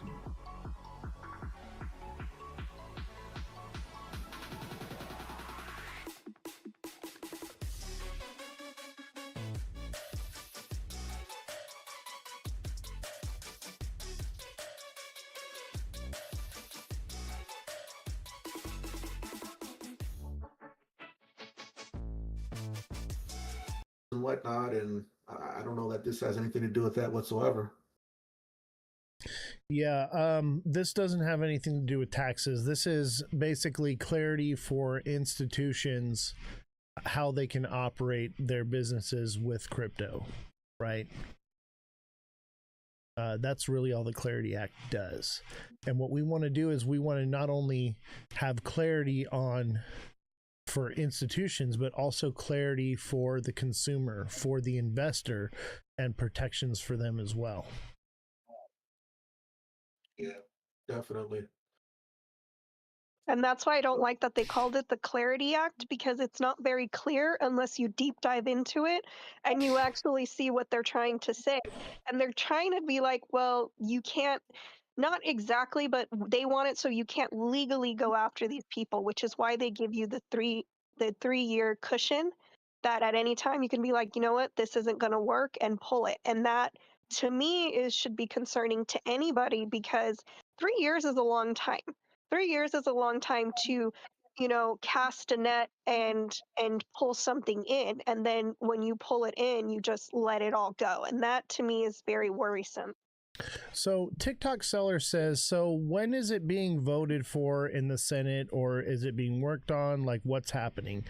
Jesse, can you look into that real quick? I believe it's still been sitting in the Senate. It has not been voted on. It has not been changed. It is just one of the many bills that are sitting there, unfortunately, because of the way that America is happening right now and all the weird stuff that's going on, and war and economic problems. It hasn't been a priority, and I don't think it will be until other people higher up get enough coins to rug before it's regulated. It's my understanding that 2027 to 2029 is the predicted timeline for 2027 is when it is predicted to pass, and 2029 is when it's predicted to be implemented.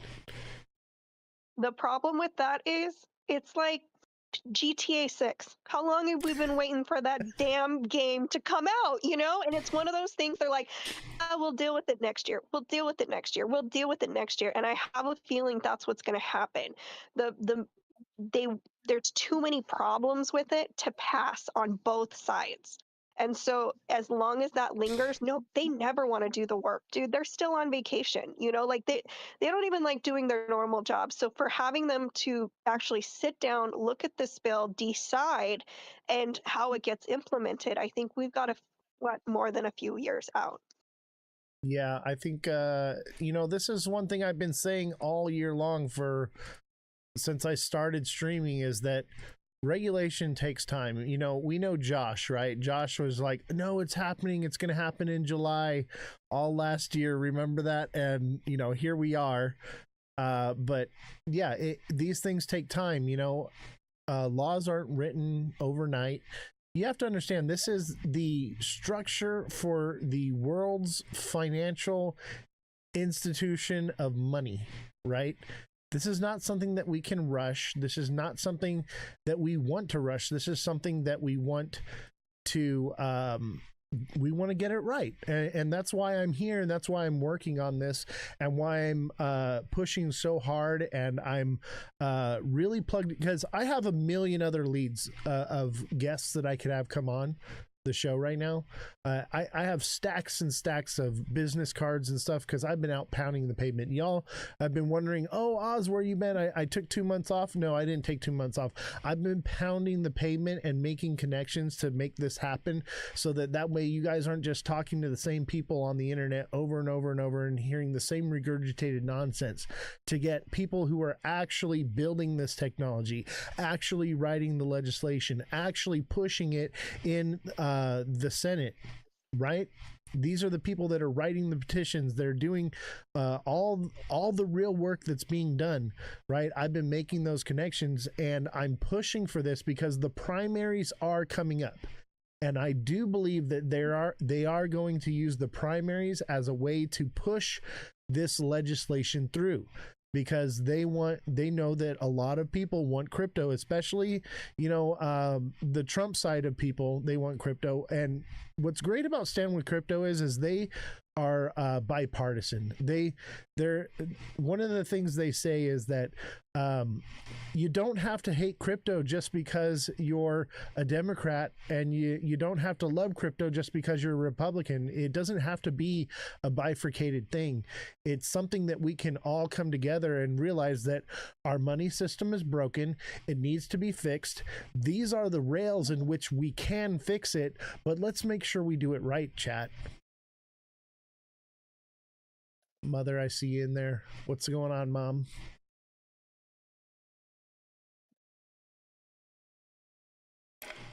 Just lurking in the background? All right. Everybody, smash that like button, subscribe to the channel, share the show with your friends, follow me on all platforms at Ozthecryptogoat. We're going to set a goal right now. Well, we need one more heart me. Let's meet this goal first. We need one heart me. When we reach these goals, it boosts us into the algorithm. One person with a heart me is going to make a big difference right now. Anyone that hasn't sent in a heart me yet, much appreciated to anyone that can do that. How does the Clarity Act affect BAS? Starks, come on to the Discord, buddy, and let's have a chat. And these are the questions you're going to want to ask Callie, and he may not have all the answers. We're going to continually have more people. My plan is to get, the representative to come on here, the congressman, the senators. That is the overall goal here, so like let's dive into those deep questions, and let's make it. Starks, thank you for the heart me, appreciate it. Let's see here. Let's set a new live goal. Let's see here.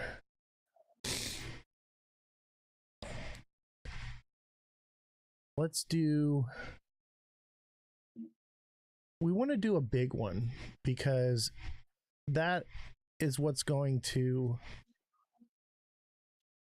really push the algorithm here.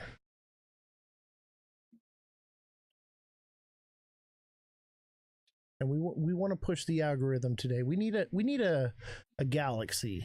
I know it seems like a lot. If you can, great. If you can't, no big deal. Let me see here. What is going on?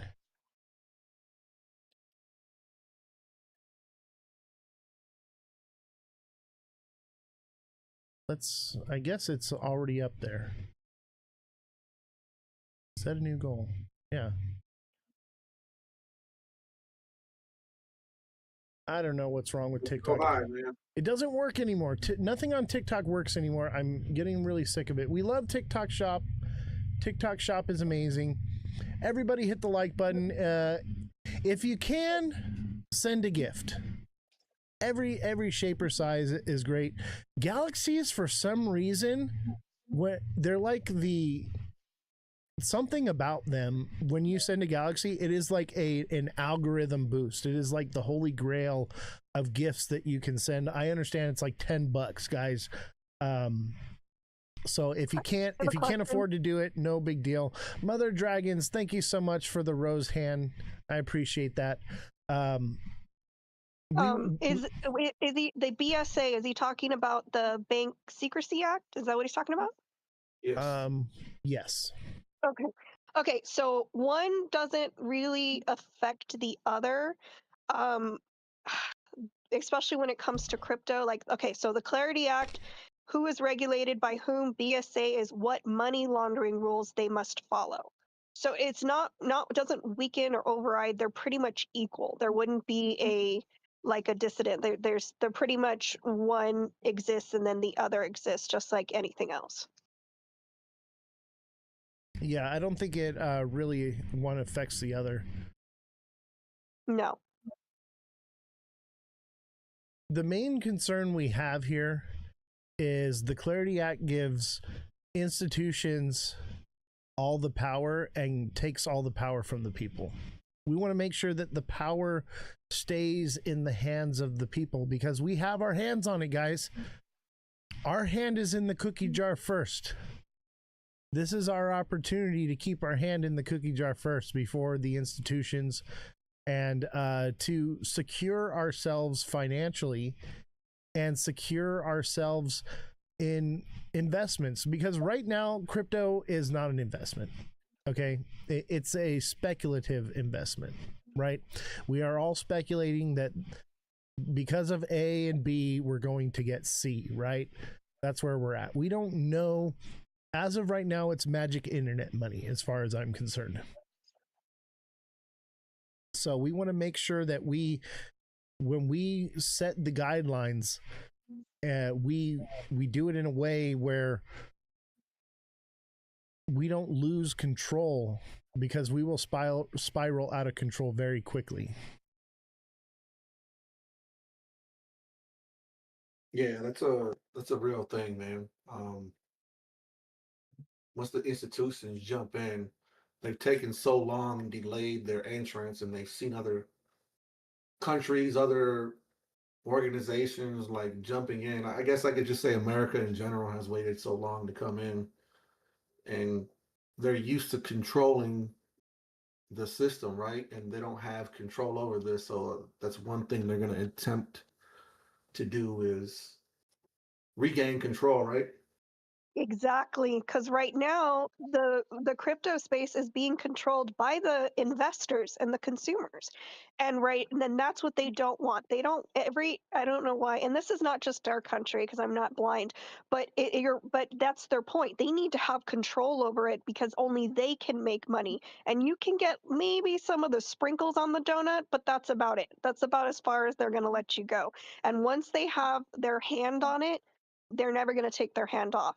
So when people don't understand, as far as if you make money now before that passes, you're going to be okay. But if you don't, especially with this bad market, by the time that Clarity Act gets passed, you're going to have very little leeway and what you can and cannot do.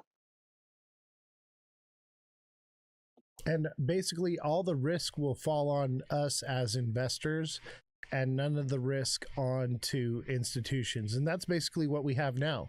When the banks messed up in 2008, who paid for it? Who bailed them out? We did. Yes. Do we really want to create another system like that? Well, I mean, take it a step further. As the GameStop AMC fiasco, right? When a bunch of retail investors got together and pulled a Wall Street on Wall Street, Wall Street put a halt to them. They stopped trading for those assets so they could Banks are liquidate trying their to kill shorts your and crypto reward. prevent themselves from going out of business. But it happens to the consumer every single day. Yeah. Exactly. And, it's high time we had, because literally that's why we're all gung-ho about crypto, right? We want a new way to do money, right? That's why we're here, right? We see it coming. We have an opportunity to do things in a way that are actually good in the long run. Why do we want crypto? Because it's deflationary, not inflationary. It's literally the opposite of what we have now. So why would we want to create a mirrored system of something we already have? We want to keep the power with the people. Everyone, I need you all to smash that like button right now, subscribe to the channel, share the show with your friends, follow me on all platforms. But I need you guys right now to share the show out. I need you guys to hit the like button. Viewership is down. We got slapped in the face with a banana yesterday, and because of that, viewership is way down right now. I need you guys to come together. I need my liking warriors. I need my sharing warriors. I need everyone to show up and show out and boost us in the algorithm, guys. I need you guys today because we do have a guest. Any other day, I don't care, but we need this information to get out there. So everybody put a W in the chat on TikTok. Everybody, W's in the chat. Go into TikTok right now. Put a W in the chat. Spam the chat with emojis, whatever you want. Keep that chat rolling. If you don't see something coming up in the chat, pop something in there real quick. Keep it moving, guys. We need to boost this algorithm and get things going. We need everyone to engage simultaneously and work together. I see Cali Crypto in the TikTok right now. Let's boost up this algorithm, get it going. What's up, brother? How you doing, man? So we are on the Discord right now.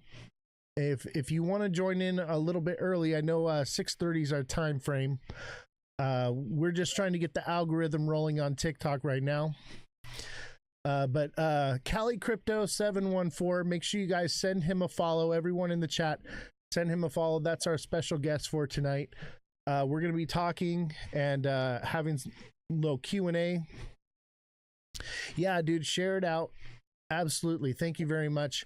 We got slapped in the face with a banana yesterday. Somebody wanted me to do some TA on Mon and wanted me to say that it was going to go to $100. And I can't do that. I can't lie to you people. And so he flagged us for misinformation. So unfortunately, our algorithm is suffering a little bit today.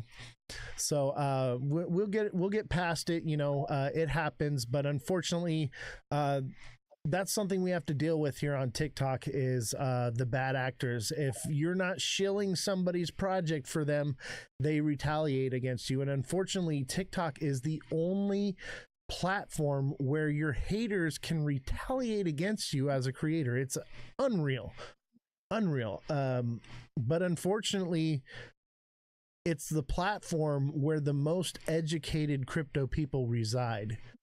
And so I'm hoping to bring all that community together into the Discord, and but also unfortunately at the same time, TikTok is very addictive and people just do not want to leave the platform. And I wish I hadn't started on this platform because it's kind of been detrimental to growth over the long term because of everything that happened over the last year with TikTok possibly getting shut down and different things. It's definitely been a roller coaster. Yes, because we're fighting for crypto as a whole. We're going to show crypto for everyone. Well, that's the thing is I don't shill, man. I'm here to be the voice of reason when everyone is screaming XRP to 100K. I think there was a guy that literally said 250K XRP by 2030. Those types of people, like, yeah, low information viewers, like, and it's like, I'm not here to clown on the guy. I'm here to let him know, like, hey, like, let's do some math, okay? Let's do a little bit of math. Maybe you skipped that day, but we're going to go over it today and I'm going to teach you. That's what it's about. It's about having the right information so we don't get wrecked. And I think a lot of these bad actors, I think they know better. I think they know that XRP is not going to 250K, but they want to put it out there because they top blasted it at, $3.60 or something like that, and they're down and they're looking to pump their bag as well. And that's one of the biggest issues I have with crypto is everyone is so concerned about pumping their bags and less concerned about the integrity and the infrastructure of crypto itself. And really what they're doing is they're offboarding the new people that are onboarding. All the new people coming into crypto are being pushed away by all the scammers. They're being pushed away by all the fake accounts. They're being pushed away because they're getting burned on some meme coin or some whatever, you know. We need to be helping these people, informing them, welcoming them with open arms, and showing them how to make money in this space, and helping them grow in their education in crypto, and not burning them and then pushing them out of the space. Because if adoption is what you really want, that's not how you achieve it. Also, if you don't know, ask questions. Never take anyone at face value. And my thing, and I'm going to use XRP as an example, is that, oh, it's going to 1K. Show me. Math your math for me. Show me your data. And do not listen to anyone who says multiplier. If that sentence starts with multiplier, they are lying to you. They show you this weird little graphic bullshit. Sorry. BS, they are lying to you, okay? Do your own research. It's okay to listen to other people and gather information, but please, please look for yourself. Research it. Never trust, not even us, research it. Don't trust anything. You want to look in for yourself, because these people will lie and they want you to do what they want you to do so that they can pull out of the market. It has nothing to do with helping you or that they actually believe it, but they need you to waste your money so they can make money. Yeah, it's a sad thing. Go ahead. Yeah, you're just they're the new people are just the next person or the last person's exit liquidity, right? And we've seen it for years within blockchain with all the scam coins. We push these coins, and you got a cabal of, I guess we can call them influencers, working together to put something up. What are you doing, Oz? I'm missing something. I don't know. I'm telling everybody to tap the screen. Gotcha. Hit the like button, baby. I thought it was doing something wrong for a second, bro. I thought it was doing something wrong for a second. No, you're good. You're good. But yeah, you got a cabal of influencers, working together to promote these scam coins, and just I saw somebody make a post on Twitter one day, and I had to laugh because it was actually funny, but it's not funny at the same time. But he said he discovered the infinite money glitch. He says the rug pull. He says every time I rug pull somebody, there's someone new to rug pull. And he was like one of them probably pump.fun guys, something like that. And he's making a joke, but that's the reality of it. Is exactly. People want to come in and they think because they heard a story about they're going to turn $100 into $1 million, and those same people that are doing that are the same people that are whining and complaining that new people aren't onboarding onto it, and that the mass population of people think that crypto is a scam. Well, why do you think that? Well, because 90+% of it is, right? Yeah. Unfortunately, yeah. There's at least 1,000 accounts with my name on it, and they've got 100,000 followers, and they're using my content. Yeah, they're using my content. I don't know what I'm doing wrong. They're following the wrong person. They follow that content, and then next thing you know, they're talking to a scammer that's saying like, hey, you can do this and you can copy my trades and I'm going to make you rich and blah, blah, blah, blah, blah. That's not me. I'm never going to message you directly. I'm never going to say, hey, how's your trading experience going? That's not me, guys. But that's part of the problem. Yeah. How are we supposed to onboard people into crypto if we're doing that? I mean, social media has its own problems too, because there's so many botted accounts on every platform. Yeah. So inevitably in our space, the crypto space, us using social media as our mediums to promote, I mean, we're going to attract that element. Yeah. Unfortunately, when money's involved, there's always shady characters. But it's up to us as the community to find the newcomers and take them under our wing, educate them, guide them down the right path, and not use them as exit liquidity. That's the main goal. Yeah. Especially as an influencer, as a creator, you have to be upheld by the utmost integrity. It is your job to influence these people in the right direction.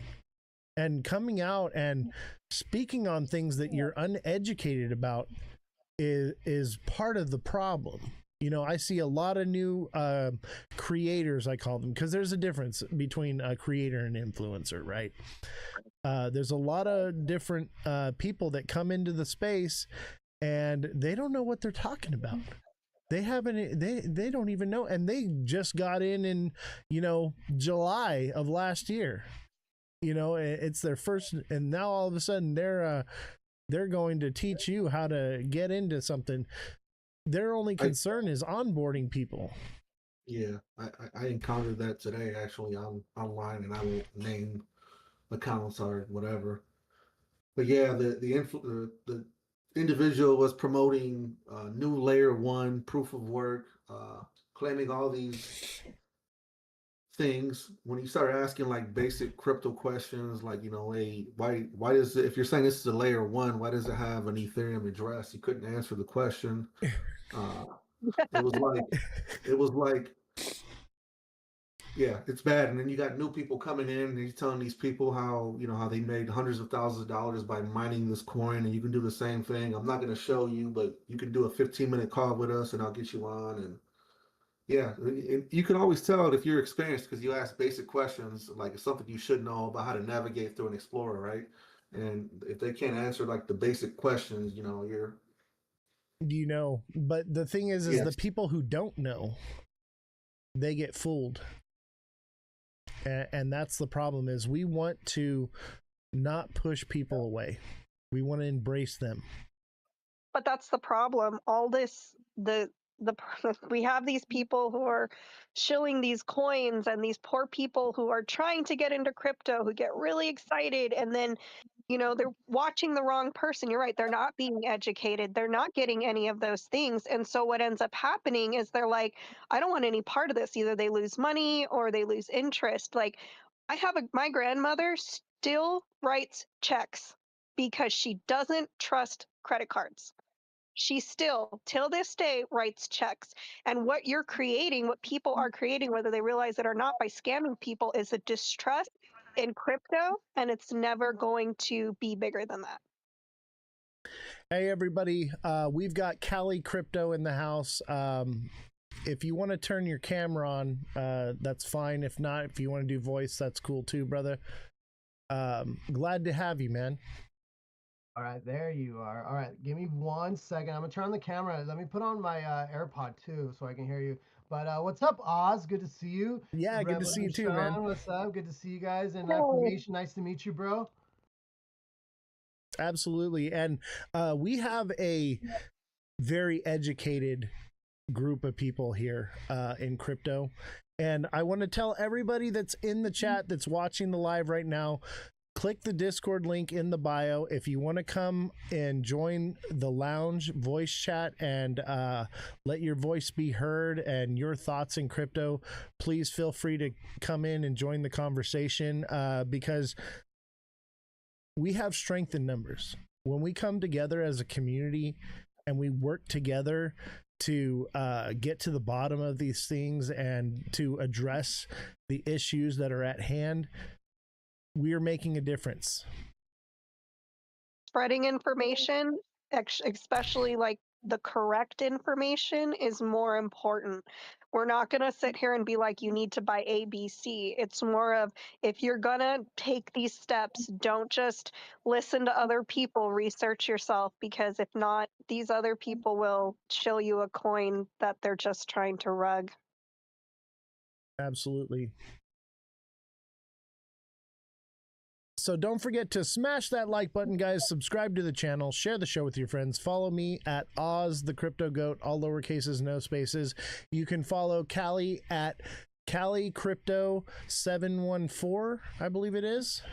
He's on X and I believe TikTok as well. There he is, the man of the hour. Let's pull you up here, put you on the big screen. Can you hear me okay? Am I coming in all right? Yeah, you sound good, Yeah, brother. All All right, appreciate it. You're coming out. I hear you coming from the Mac Mini. The settings. I just accidentally just pressed something right now, but I appreciate you guys having me. It was awesome once again seeing you guys at the Stand with Crypto event in Hollywood. It's always nice seeing friendly faces, familiar faces, and also really great to meet new faces too. So if you guys are anywhere in the United States, there's always events going on in your area. Definitely tap in with Stand with Crypto, and hit me up if you wanted to find out who's the president charter of your state too. Hit me up, send me a DM, and let's get you connected. So then everybody should be involved in these events, whether meeting each other or finding out what we can do to push this forward. Especially with I know the topic's been the Clarity Act, and I will say that I'm just a regular guy. I'm not a professional. I didn't go to college. I've been in crypto since 2021, so I'm very new to crypto still and learn every day. But I do know that we need clarity. We need transparency to set the tone. Because like I was listening to you earlier, Oz. You were saying that it's important. We need to get this right because this is like we're the beginning stages of this being pushed to the masses. Right. Once we get this really honed down to a point where everything's fair on both sides, I think this market can really start moving in a way that we've kind of been waiting and wanting it to. Absolutely. And I actually so I've been on the Stand with Crypto website, and I've seen the letter, read the letter and everything, and it's very simple, guys. All you do is go to their website and you type in your name and address and a couple little things, and boom, the letter's pre-set up for you. You can send it out. It's very quick and easy to do. And here's the thing, brother. I haven't sent my letter in yet. I've actually sent in a letter personally on my own. I've actually been pushing on this platform for people to basically write their senators, write their congressmen. We're moving into primaries right now. And it only takes a few handful of people to actually do that to make a difference. So when we come together as a community and we actually let our voices be heard, now is the time to get them heard, because we are going into the primaries right now. And so maybe after they're not going to listen so much, but right now is the time to be making the moves and make things happen. One question I wanted to have with you, obviously we're speaking about the Clarity Act, and there are some things that I love about the Clarity Act, and there are some things that I somewhat disagree with, and I'm not sure where you stand with that. And maybe you don't even know about it. My whole goal here is to educate people, and you're in the space. You're influencing the most powerful and influential people in politics that are surrounded in this and in the community. And so my main concern is with the Clarity Act is we have, and I'll let Revolution go into this a little bit more.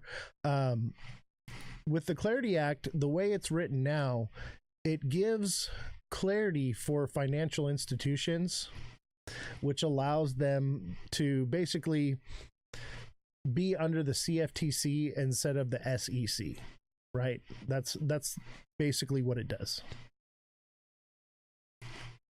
We can't hear you, brother. I think you're muted. We got two different agencies that we're talking about right there for banks. So the clarity and what we need to, the transparency, and one also being able to understand. We just literally had Gary Gensler and the Biden administration that were really against crypto as a whole. A lot of misinformation was being put out there about using it for bad, right? For what are the words I'm looking for? They were suppressing it. They were suppressing it, but also, I mean, they say that's for drug dealers to be able to hide their money and wash their money. You can do that now with fiat. You can do that anywhere. There's always going to be bad actors everywhere you go, right? But the one thing that I love about crypto is because it's on the blockchain, right? So if we're hiding money, there's no hiding money when it's on the blockchain. It's completely public. So this is one of the main things I think people need to understand. If you're out here trying to do something shady, you're going to get caught. You hear about scams and people getting their funds stolen. Well, there's a way to track this down, and there are companies out here that can help you for a fee to be able to find where your funds have gone. But going back to the Clarity Act, I mean, we need to define what different digital assets are. Bitcoin, Ethereum, they're different. They're different, right? We have Gold 2.0 with Bitcoin, and then we have altcoins, and then we have meme coins. So we need to get to a place where is a meme coin like a casino? And speaking of casinos, you're in Vegas, so, or what are altcoins as a whole? So are they layer twos? There's so many things out here. Stable coins is another thing that we're talking about. Right now, I just made a video, and the banks are trying to lobby against us again, trying to sneak something on there to take the rewards, the stable coin rewards away from us. Yeah, they just did that on Coinbase, where basically you have to be a Coinbase member to get the APY for holding stable coins, and it used to be like 5%, and now it's like 2.3%. It's ridiculous. It's going up and down, and I think we're gonna see a point where we finally get to a clear understanding, hopefully in one and done, right? And I think this is why it's important to be able to let our voices be heard. Now, being able to sign up with Stand with Crypto, and let our voices be heard by sending an email to your legislator, Senate. It's super simple. When you go to standwithcrypto.org, it takes minutes, if that. It's really easy. It's really set up for the user. It's so simple. But it's just all about getting there and putting your email address in there. It'll also, by your email address and your address, it'll locate which senator is in your area, if they're pro or if they're against, pro or con, right? And then you can email them directly. But yeah, no, it's important, especially because we're so early in the stages of getting rules and regulations here with our government. It's very imperative because look, I'm a father. I want things to be fair as we're going on for generations. I want there to be a clear regulation. Isn't it? I think it's unfair that we still have to use VPN in order to get some coins, right? Why is that? Yeah, and that's because there is no clarity. We don't have a way to legislate it here in the United States. Other countries, yeah, no problem. But here, can't get it. Right. So we have to use VPN, and hypothetically, we do that. But once again, I think once we get all these rules and regulations done, and we're consistent and fair, we're going to be able to start building again here in the United States. That's something else that we had to deal with, Oz. People leaving the United States because they were strongholding us. They were holding us down. So they're like, you know what? Let's go to El Salvador. Yeah. Let's go to Puerto Rico and Dubai. And honestly, when I was at Rare Evo, because I just, I made a ton of money this year or last year in crypto. And they're like, oh, well, are you moving out of the country yet or what? And I'm just like, well, no, I like it here. And they're like, well, you're going to have to deal with the taxes because of this and that. And they're telling me like, hey, man, you should at least establish a place in Puerto Rico or Dubai or something. And I'm like, man, like, is that really how we want to live, where we're pushing people out of our country because of, legislation issues and tax issues? And Trump said, no tax on crypto, but I haven't seen anything come to fruition on that. And I doubt we get that at all. But it would be nice to, see things progress further. Obviously, we need clarity before we can even get to a tax-free crypto, So one thing I wanted to ask you about is, so I do have some concerns about the Clarity Act, and a lot of my community does as well. It basically shields institutions, but it leaves the investor and the consumer at risk. And this problem has actually been solved. Have you heard of the Boozman-Booker draft? I have not. Definitely look into it. So these are senators that are working in the Senate to basically, what they've done is they've added everything that we have in the Clarity Act, and they've also added protections for the individuals. And this is our opportunity. Usually when something gets passed in the House, it moves to the Senate, and then it gets rewritten a little bit. It gets changed a little bit. It never stays exactly the same, right? And I think it's very important that we let our senators and representatives know that we want clarity. We want institutions to have that clarity, but we also want security for investors at the same time. And right now, that's the one thing that the Clarity Act is lacking. So definitely look into the Boozman-Booker draft. That is, if we can get that put into the Clarity Act, it's got my full backing. Right now, I'm 50-50 with, you know what I mean? But I think it's very important that we don't just push something because it's going to pump our bags and it's going to get institutions into it, right? We also want to make sure that as an investor and the consumer, we're secured as well. And you see yourself as a consumer. You said you have a family, and so we want to make sure we get this right. We want to make sure that we push forward the legislation that is not only going to move us in the right direction, but also secure ourselves as the individual. Because the way the Clarity Act is written right now, it basically is mirroring the way the banks operated in 2008, right? And they were sending out loans and doing shady shit. And who got bailed out? The banks did. And who paid for it? The people did. And right now, that's paving the way for this new financial institution to be operated in, to where the institutions are covered, but the people are not.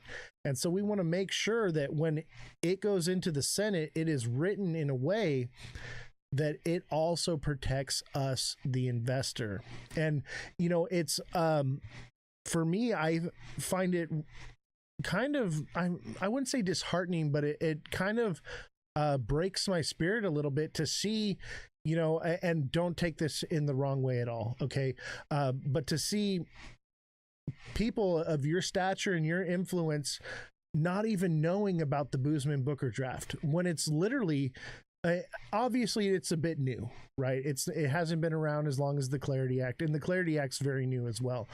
But you being in the position you're in, and Miss Nifty being in the position she's in, and you guys knowing about this and understanding it, you have an opportunity to stand up and be the voice for the people to actually get the right legislation pushed in and passed. Right now, can you hear me okay? Because I don't think I was coming in through the AirPods at all. I hear you just fine, brother. Okay. So right now, the bottom line is the Clarity Act isn't just legal talk. It's what crypto is, right? It's also what crypto rewards look like right now. Whether users can continue earning, okay? Also innovation here in the United States, or is it going to need to be moved elsewhere? Right now we have what we call a market structure, what's being trying to be pushed so we can protect our earning rewards, our yield. Right now is where we need to really band together, and we may have different positions and perspectives, but right now what's really being on the table right now is this market structure. We need to go ahead and send that email in so we can protect our stable coin rewards on also earning yield. Right now it's somewhere sitting between like 3 to 5%. That's a lot better than 0.01% that you can get in the savings account with Chase. I'll tell you that right now. And I think we can all agree with that right now. So right now, that is the main objective. I think one step at a time is where we need to go. One battle at a time as they be coming up. And you do have a great point, Oz. You do have a great point. But we do need to, once again, let our voices be heard. And I think with going to these events, talking to people with like Miss Nifty, myself, so we can also put our perspectives in them and say, hey, what about this? because not one person can think of all of it, right? We all got to come together and be able to help one another out. And this is why we're doing spaces and lives just like this with you, Oz. And I love how you're running the show right now at the moment. I'm going to be coming more here because I like what I see and I like what I hear. And I like how you're trying to educate because, man, we need a lot more educators out there, not only for the people that have been here for years, but for the people that are just getting started. My kids are getting started. They've been hearing me talk about crypto a long time. But you know what? Since I haven't made it big and they haven't seen the Lambo yet, they're not so much bought into it. They have crypto, don't get me wrong, because I have forced them to download some hot wallets and I've sent some crypto over to them and they do hold. But sooner or later, once this Clarity Act gets passed, once things get hopefully fair for everybody, not just the 1%, maybe we can start seeing crypto days like we did back in 2021 and pass and in the past, bro, because right now, we're all holding. I hope all of us are holding. I hope we're all, just staying positive because this market is unruly, bro. This market does not care whether you're holding or not holding. So you just, man, keep working, guys, keep building and don't give up because we are really in the forefront of this right now. And the adoption curve, we're not even at the top of the adoption curve right now, Oz. This is how early we are, bro. And I feel like I came late to the game in 2021, but no, we are still in those early stages, bro. So early. When I was at Rare Evo, the developers of this technology kept saying, we're 5 to 10 years out minimum before even the first real stages of adoption. And, one thing I've been telling my community is like, we're not going to it's going to take years for legislation. Everyone was like, oh yeah, we're going to get the Clarity Act in July. It's going to happen. I'm like, no, bro, like it's going to take years. I'm thinking 2027. Is when we'll actually have a vote on the Clarity Act. And I think it's a good thing, though, that we're not rushing it. And we have Boozman and Booker, two senators in the Senate that are, redrafting the Clarity Act. And, that's how it works, right? It passes in the House, it goes to the Senate redrafts it, and then it gets voted on and passed from there, right? They get in the aisles and they argue back and forth. So like, I'm for the Clarity Act. I'm just for the reversion of it, if right. You get what I'm saying, right? And I think it's important for people like you, me, the community, everyone around us to know those changes that can be made and are on the table, and to make sure that we're here, we're educated in it. And so when we do go to our senators, when we are clicking that button and sending out those letters, it has that information in there as well. Because this is our opportunity. Like we said, we want to make sure we get it right. This is the foundation of everything that we're trying to build here. And without a foundation, a house will crumble. You're absolutely right. You're absolutely right. And it's funny that you said 2027 because Europe is going to be pushing for more regulations in 2027. And who are they looking at, Oz, when they're going to be doing their thing over there? Us. California really is. California, right? New York, right. Texas, Florida are running the show here, right? We set the tone for the rest of the country. Absolutely. We absolutely do. And that's Revolution right there. Revolution. You met her at the little get together. How you doing, Revolution? Yeah, it was really nice of you guys to come down from Nevada. Not a lot of people will make that trip, but you guys definitely did, and I really appreciate that. It was really nice seeing you guys again. Is that where we met at Rare Evo? This last one that just happened last year? So we met at Rare Evo, and then we linked back up in San Diego, and then I saw you again in LA. Hollywood. So we've actually had a few run-ins together. Rare Evo, I was a little bit more focused on content creation and building my brand and whatnot. And then that's why, and once I was able to link into new connections, that's where I was down in San Diego again. I'm always traveling, bro. If you're gonna be in Chicago and you got something coming up, call me. I might be there. You know what I mean? That's how I live. Chicago too. Yeah. Are you in Chicago a lot? Not yet, but sometimes it depends. I've been to Chicago like 9 times or so. I go around. I do a lot of different things. I've toured the country 7 times. And in a different state every day, kind of traveling, bro. Like, so I get around. Bro, you have no kids, right? No, I have kids. I have kids. Yeah, and I do less of it now. Like, Crypto Rap wanted me. He was with me in San Diego when we were there. He wanted me to come with him to Dubai, and it was just like last minute. And like, I had like basically 2 days. I was like, bro, I got like a family and shit. Like, I can't do that. I'm like, maybe I can do Denver in February, but like, we'll see. Oh my gosh, man, I know my 10-year-old kind of holds me back a little bit. Not gonna lie, but at the end of the day, Oz, we have to be present parents. It's very Absolutely important, especially as men, that we be present because kids need their dads as much as they need their moms. They need their dads too.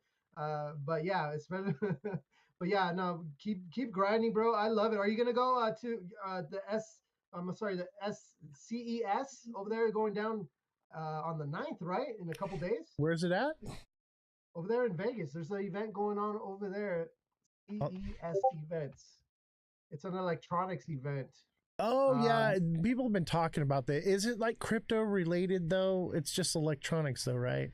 It's kind of like the NAMM show, right? It's Consumer Technology Association. It's from the 6th to the 9th, actually from today until the 9th. Yeah, everyone's been talking about it, but it's not really more or less what I'm involved with. I get it though, it is kind of parallels crypto a little bit, but I'm more interested in like meeting with the people that are already like into crypto and stuff, and like meeting people like you to come on the show and we can talk and we can I can push back a little bit. Obviously, yes, I want the Clarity Act to be pushed, but I also and I want people to reach out to their senators. I want them to reach out to their congressmen. I want them to, be on the phone and writing emails and doing all the different stuff. At the same time, I want people like you to see what I see the world through my eyes. And I want to see the world through your eyes so that way we can come together as a community and we can talk these things out, because yeah, go ahead. Okay, I have a stupid question and then a less stupid question. Okay, so one, how did you get your kids into crypto? Because if I see crypto one more time in front of my kids, I'm almost sure there's going to be a mutiny. And second, my I've been reading a lot about this of AI versus crypto and how AI is going to change crypto for everybody, because remember, AI learns on its own. And if you ask like something like ChatGPT about a certain coin, it will start adapting to your questions and then start telling you what you want to hear. And to me, that's a problem, because then it's just regurgitating, oh, wait, they're asking these specific questions. How do I now turn this into what they want to hear within reason? And so that, to me, I've noticed a lot lately. They're like, well, ChatGPT. I'm like, but did you make it conform to what you want to hear? And that, everyone's using it now. And is that going to be a process of spreading misinformation, or is it going to be realistic? Is just my question. Like, how do you see that going down as we move forward? Well, the kids is definitely and I know they cringe every time they hear, right? Yes, they do. cringe. But yeah, but this is what I do. This is what we do, right? We're learning about crypto, we're educating, we're trying to push some really good information that can help people in the long term, not the short term. Like, hey, buy this meme coin and write it up and then sell, and then you're gonna buy your Lambo. No, it doesn't. See, these meme coins, they don't work like that anymore for me. Like, if I'm gonna invest in a meme coin, and I'm not in any meme coins right now at all, they gotta be alive at least 3 months. Because I'm not, yeah. no way am I jumping into anything. I like those glasses, Oz. I like them. Oh, I think I have those. Oh, the Cardano glasses. Okay, okay. But then getting to AI, man, that's a rabbit hole that I've seen some people actually go crazy with and hurt some people. You know. But then there's also the good side of it, where you have MLMs, machine language models, where they're actually helping people. My dad's having surgery, knee surgery this month, and there's a robot that's going to be performing the surgery, right? But Oh then we, my gosh. on the other hand, we have a That's company scary. right? Isn't it crazy? Nope. I'm not doing that.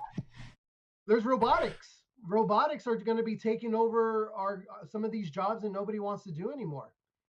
That's another thing that we need to get ahead of as retail, Web3. I would like to say there's companies out here that you can fractionalize those robots and take part in ownership of those RWAs, right? Every time I get an Uber driver, I onboard them into crypto and into the space because they're the first ones to go.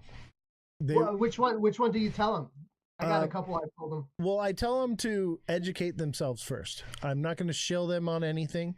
I say, get educated, come watch the show, come talk to me, message me, reach out to me. I'll coach you, I'll help you. But the Uber drivers are going to be the first ones to lose their jobs here. It's already happening. Yep. So I'm there with you. I believe and agree with you 100%. So that's another D pin right there, decentralized. Oh my God, I already drew a blank. But anyways, Hive Mapper, Natix Network, these companies that you can use your cell phone like Natix to be able just to put it on your dashboard and collect data as you're driving around and be able to get paid in Natix.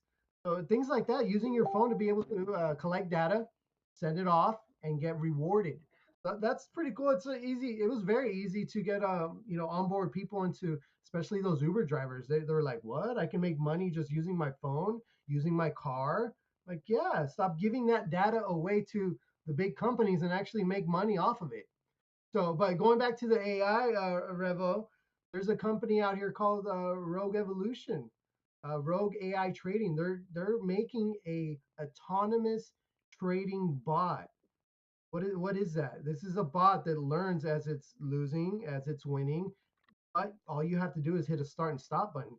This completely removes the human emotion of, oh, it's going higher, or no, it's going to turn around and it's going to come back up right now.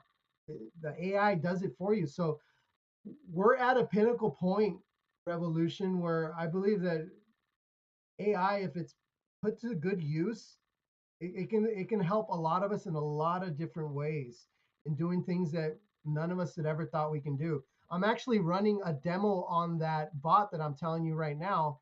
I've been running it since I've been on a space talking about it a little bit earlier today. I want to say right after I got done modding for Wendio, that would have been around 11 o'clock. This bot has, let's see, since then, it evaluates over 200,000 coins at once. And this is the demo, okay? Because the bot hasn't went live yet, so there is a demo available. But it's made $1,100. How many trades has it done? I'm looking right now, see if it can tell me. But it's done over. I can't find the number, but earlier I think I saw that it was over like 40 trades. What are the fees on that bot? 0.0797, I believe it is. Very small fee. That's not bad. Okay, no, see, here's my problem. And if anyone in the space understands, and you're about to right now, I don't trust computers. I don't trust AI. I don't trust any of those things because I feel like, yes, I understand how helpful they can be, but when they pass regulation that legislation that you cannot regulate AI for 10 years, that is dangerous. That is very, very dangerous because you cannot put it in the right direction or the wrong direction. And right, what if it starts? The big beautiful bill, right? The big beautiful bill says no regulation on AI whatsoever for the next 10 years. So that is my issue because I don't have a problem with it if it's regulated. That makes sense to me. Like here's the bounds, don't go outside this bounds. But now it's illegal to regulate AI for 10 years. 10 years. Do you have any idea what AI could do in 10 years? It could topple an economy. It can make it the richest it's ever been. It can do so many different things. So that when I say AI against crypto, that's a real problem because what if the government decides, hey, feed it this information and it's going to feed it to everyone else? Let's pump this and rug it. Let's pump that and rug it. And unfortunately, that's a real possibility. And I know I'm negative. I don't mean to be negative, but that's my job is to look at every possible scenario, just not the one that makes everyone happy. Oh, it can't be regulated for 10 years. Yes. Yes. Holy moly. That is wild, bro. Because, yeah, you're absolutely right. I mean, what AI can do in a day, let alone 10 years, very crazy. And I'm reading on this right now. But let's see. But truthful lack of regulation for 10 years, very unlikely. Some AI rules are already being written for safety and transparency, bias, data usage, accountability, AI in critical systems. So basically, what it is the companies are allowed to regulate themselves, but the state or the federal government can't step in and tell a company what they can or can't do. That's the difference of what it is. So obviously there's companies that are going to have some sort of maybe we shouldn't do this, but there's always that Skynet company out there that is always willing to push the boundaries. That's the concern. What company is not? And obviously AI probably gave you that response too. So how do we even trust that? Yeah. Like, so like, you know what I mean? Like it's a very dangerous. Yeah.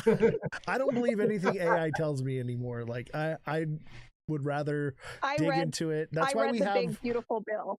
Yeah. That's why we I have had to, Revolution because I had an AI and we were doing it and the AI was sending me down rabbit holes and stuff. And I was like, we need to hire somebody to be a fact checker that goes and digs into things without AI and actually does the old school looking through stuff and not just Google. Like, she's looking through, multiple search engines and things, and we're finding out deep stuff here. And so it was one of the best investments I ever made was bringing her onto the show.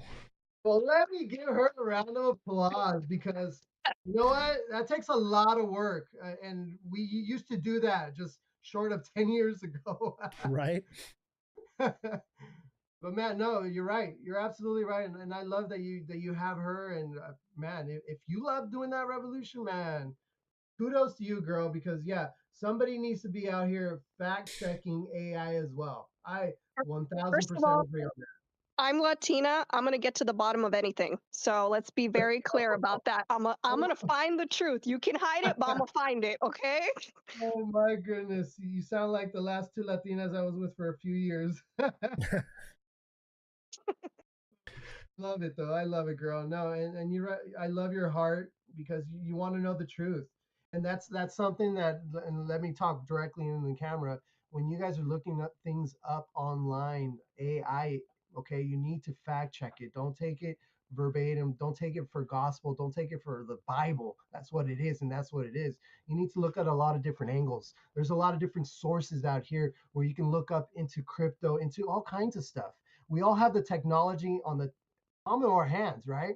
So if there's something that you're not understanding about crypto or RWAs or DPINs, you have the power right there, right in front of you. Absolutely. Revolution, did you have anything more? Any more questions? No. All right. No, my AI thing is my problem. All right. Let's open up the floor to anyone that wants to ask any questions. If you're in the chat right now and you want to come on and ask a question, join my Discord, hop into the lounge for the voice chat, and come on and have a conversation with us. Let's get to the bottom of this stuff, right? So let's Black XX What's up, bro? guys? How's it going, brother? Yo. Yeah, I've been kind of like sitting back observing. My journey in crypto is probably similar to everybody else's, but my path has strayed from what most people are doing. When you were talking earlier about the rewards in crypto being slashed, that's one of my main concerns is we need to protect that, like with our dying breath, I guess, because that's like what makes crypto, in my eyes, more appealing. Decentralized finance, right? These vehicles that have been create yields that we've never seen, and now we're figuring out like how Wall Street actually works because we're actually the institution at our own level, and we're finding out how much money they're actually making, and looking at that, like the investment vehicles we have as retail investors, like a 401k. It's the biggest ripoff that's ever existed because we provide the liquidity for the institution. They charge us to use our money, and then they make money off our money, and then we hope that we can make money off our money. And if we lose, it's like that's just how it is. And diving into like decentralized finance, liquidity provision, borrowing and lending protocols, we're realizing how much money they're actually making from collecting fees, arbitrage, etc. I think these are the things that we really need to protect. And I don't know. I was gonna send a letter. I kind of didn't. I felt weird about messaging like you guys. I was on Oz's last thing when I had Stand Up Crypto on here. But I want to voice my concerns on that as well. For sure, X, for sure. And you should. You have a perspective, you have a voice, you have an opinion, and it matters, bro. I'm glad you're up here. It's nice to meet you as well. And where are you located at? I'm in the Chicago area. Okay, okay. Have you guys met up already? No, I was gonna when he was talking, I was just trying to be polite, but yeah, if you guys are ever out here, man, you should hit me out, man. We could definitely link up. Definitely, bro. Definitely. And you know what? I like those rewards because when I barely started learning about crypto, what was I doing? I was on Coinbase and I was doing those learning trading courses where you can earn some crypto at the end of it. And that's exactly what we're protecting here. I have friends that did this years ago and never gotten rid of that crypto and still holding it till this day. And they're like, yeah, I'm not touching it. I'm holding it still. I'm like, damn, like that's pretty dope, and it's actually worth some money now. So it's super cool. And you took the what is it, the red pill? I love it, bro. I love it because we're in the rat race. I mean, we're all in the rat race, but it's up to us to learn how to get out of it. Go ahead. Yeah, definitely. We got to learn how to get out of it. But I want to take it a step further because when you talk about like collecting rewards on centralized exchanges, that's like the complete opposite of what I'm talking about. I'm talking about completely decentralized, being the custodian of your funds, being able to generate revenue independently of centralized institutions, whether it's via DEXs, borrowing and lending protocols, all the bells and whistles that DeFi has to offer. And we're realizing that it's pretty common to make 120% return a year on kind of like safer investment vehicles, right? And if you want to really get conservative, it's like really nothing, absolutely nothing to make like 40 to 60% return.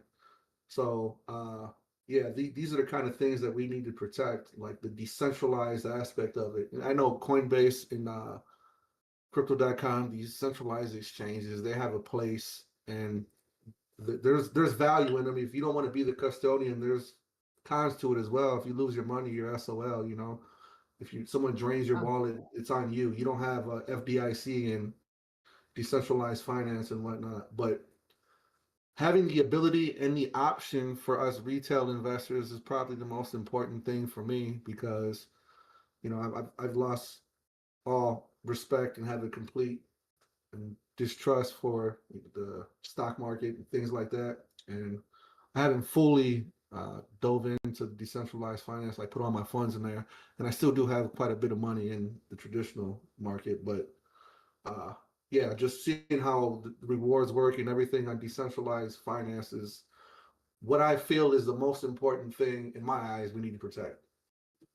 Yeah, I think losing the APY on our stable coins would be one of the worst things to happen in crypto, right? That, and also, you know, passing legislation that puts all the risk onto the consumer and none onto the institution. That's probably the second thing. Obviously, you know, we want our bags to pump, right? And we want to earn our APY, but at what cost at the end of the day, right? We want to make sure that this legislation is written properly, and we want to make sure that it's passed too. And you know, the whole stand with crypto thing and the Clarity Act, like, if we can come together as a community, and while it's in the Senate, reshape it into a way that's good for everyone, it's going to onboard not only the people, the institutions, and the lawmakers, but the rest of the people as well, because everyone that's here, that's on this platform, I'm in hundreds of panels, you know, all day long, listening to all these different conversations. We're all talking about all kinds of different things, and this is one of the issues that comes up, is the Clarity Act. Is there are provisions in it currently that hurt the consumer, hurt the everyday person. And really, it all boils down to, we're the people. We elect our leaders to represent us.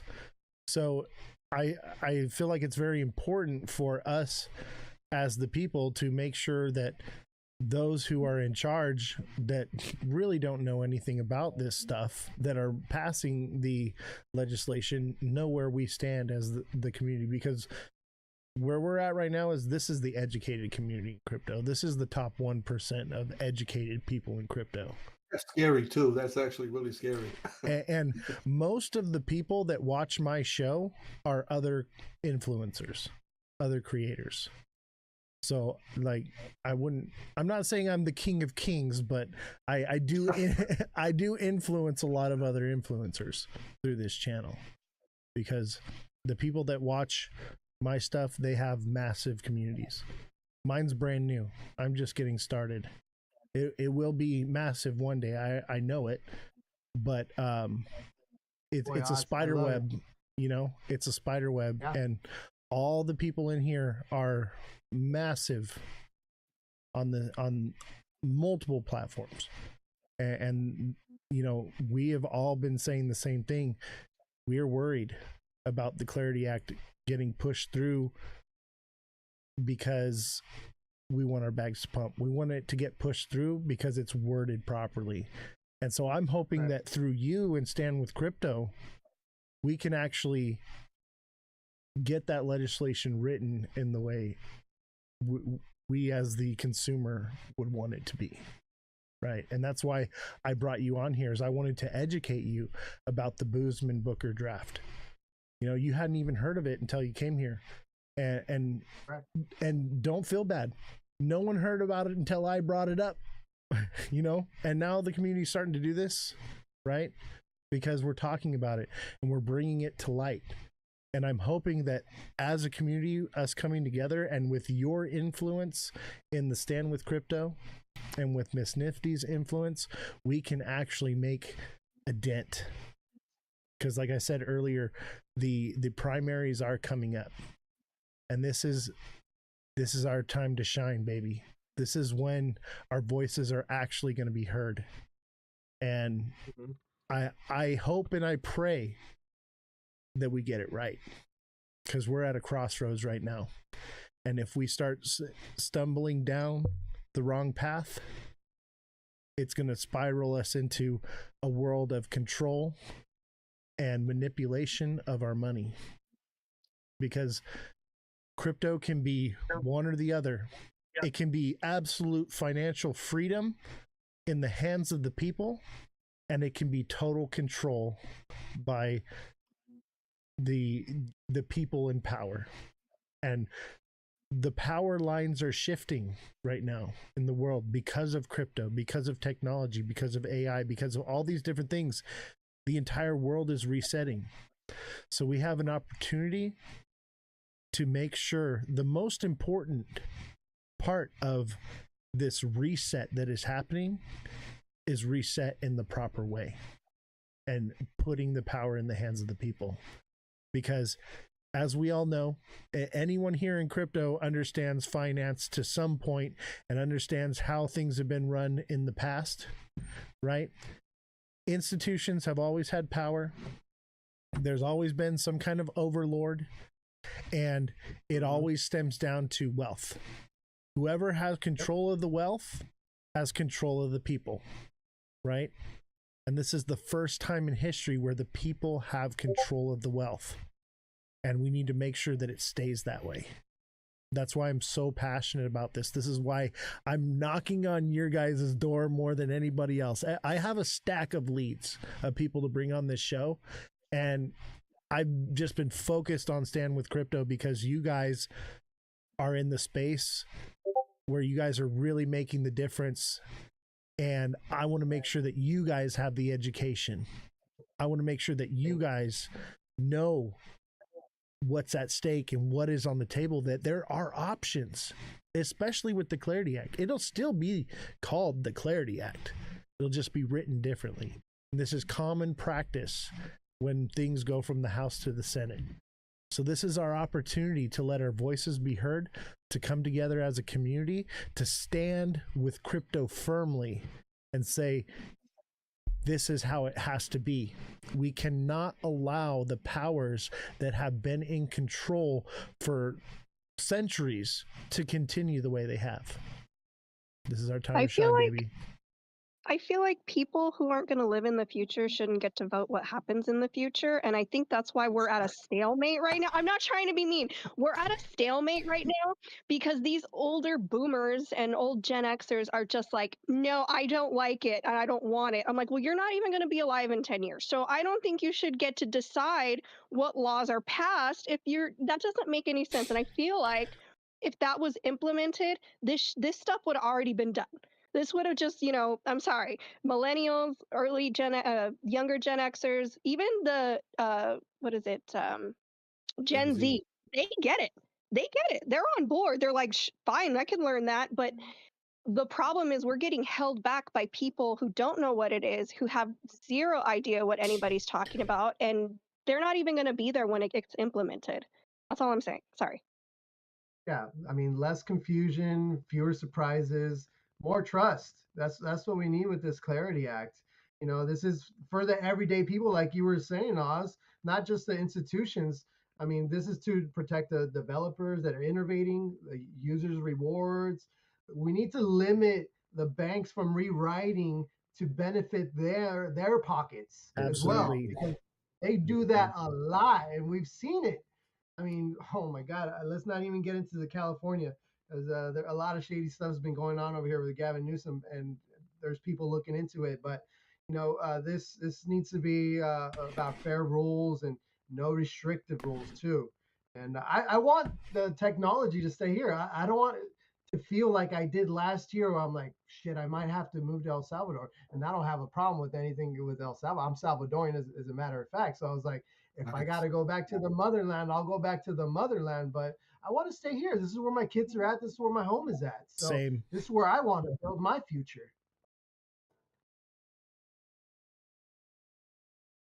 And don't forget to smash that like button, guys. Subscribe to the channel. Share the show with your friends. Follow me on all platforms at Ozthecryptogoat. If you're wanting to get in on the conversation, join the Discord link in my bio and jump up here, and you have an opportunity to ask any questions you may have. We're coming up on the 1 hour point. I don't know how long you can stay, but if you're willing to stick around and answer questions, it's much appreciated. TikTok seller, did you have any questions you wanted to bring up?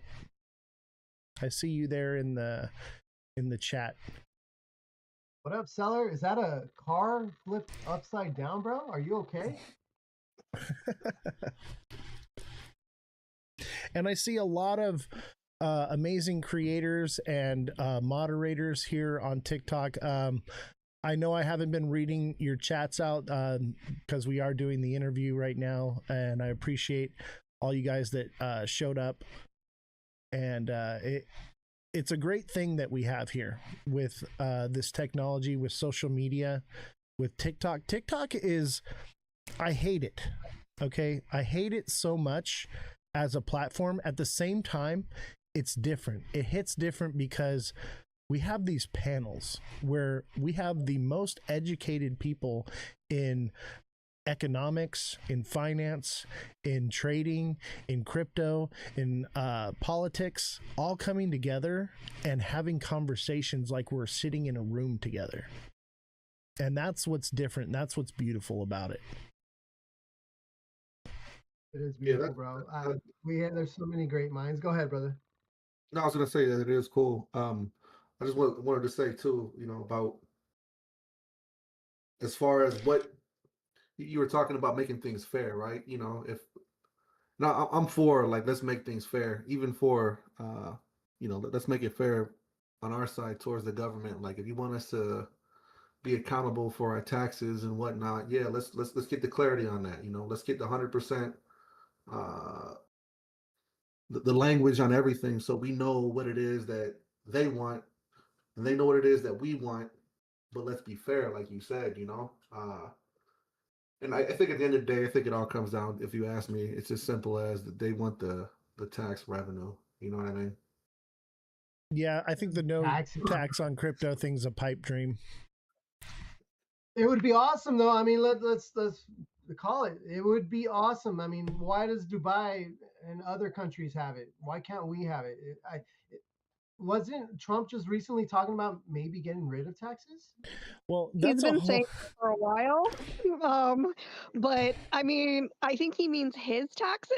I don't think he means ours. But I mean, he did cut the 1%, cut their taxes. But I don't think that's how it works in this country. Well, that's actually another rabbit hole, is that taxes are unconstitutional. There's actually, I believe it's the University of Princeton has a $1 million reward for anyone that can show the law that says that taxes are legal, because it doesn't exist and no one's been able to collect that reward yet. We're going to be having Dr. Adams come on the show here soon, and he's going to explain to us in legally how we don't have to pay taxes. Bro, all I'm saying is I'm owed some back pay for sure. Right? Yeah. What do we get charged? What, 10 cents on the dollar of anything we buy in California? 10 cents every dollar. That's freaking wild. And we get taxed on everything we own, everything we buy, everything we earn, everything we do. Like, it's if you buy a house and you finance it and you pay the house off, you still have to pay taxes on it the rest of your life. Yep. Yes. Yes, you do. Not in other countries, though.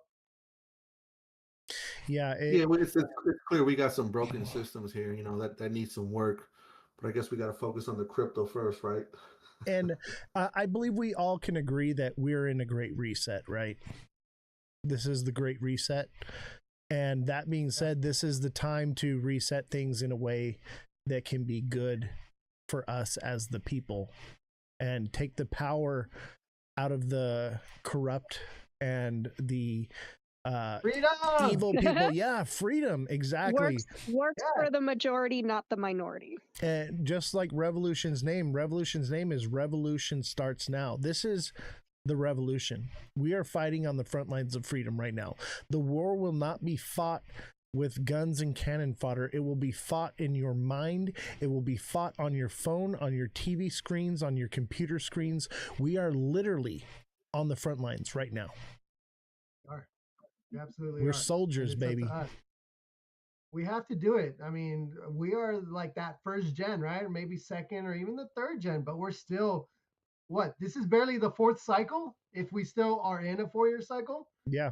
This is still so brand new that we are in the forefront, like you said, Oz, but it is up to us to sign up with standwithcrypto.org. Okay, make your voice heard and keep on coming to these spaces and sharing your knowledge and your perspective. It's okay to have a nice little debate that's professional, right? Nothing wrong with that Absolutely. at all. I'm We all don't about have it. to hate each other just because we disagree with each other, you know? Because That's really, the at the end of the beautiful day, thing about. we all want the same thing, right? Mhm. Yeah, freedom. I want freedom to use my money how I want to use it. What like Exactly.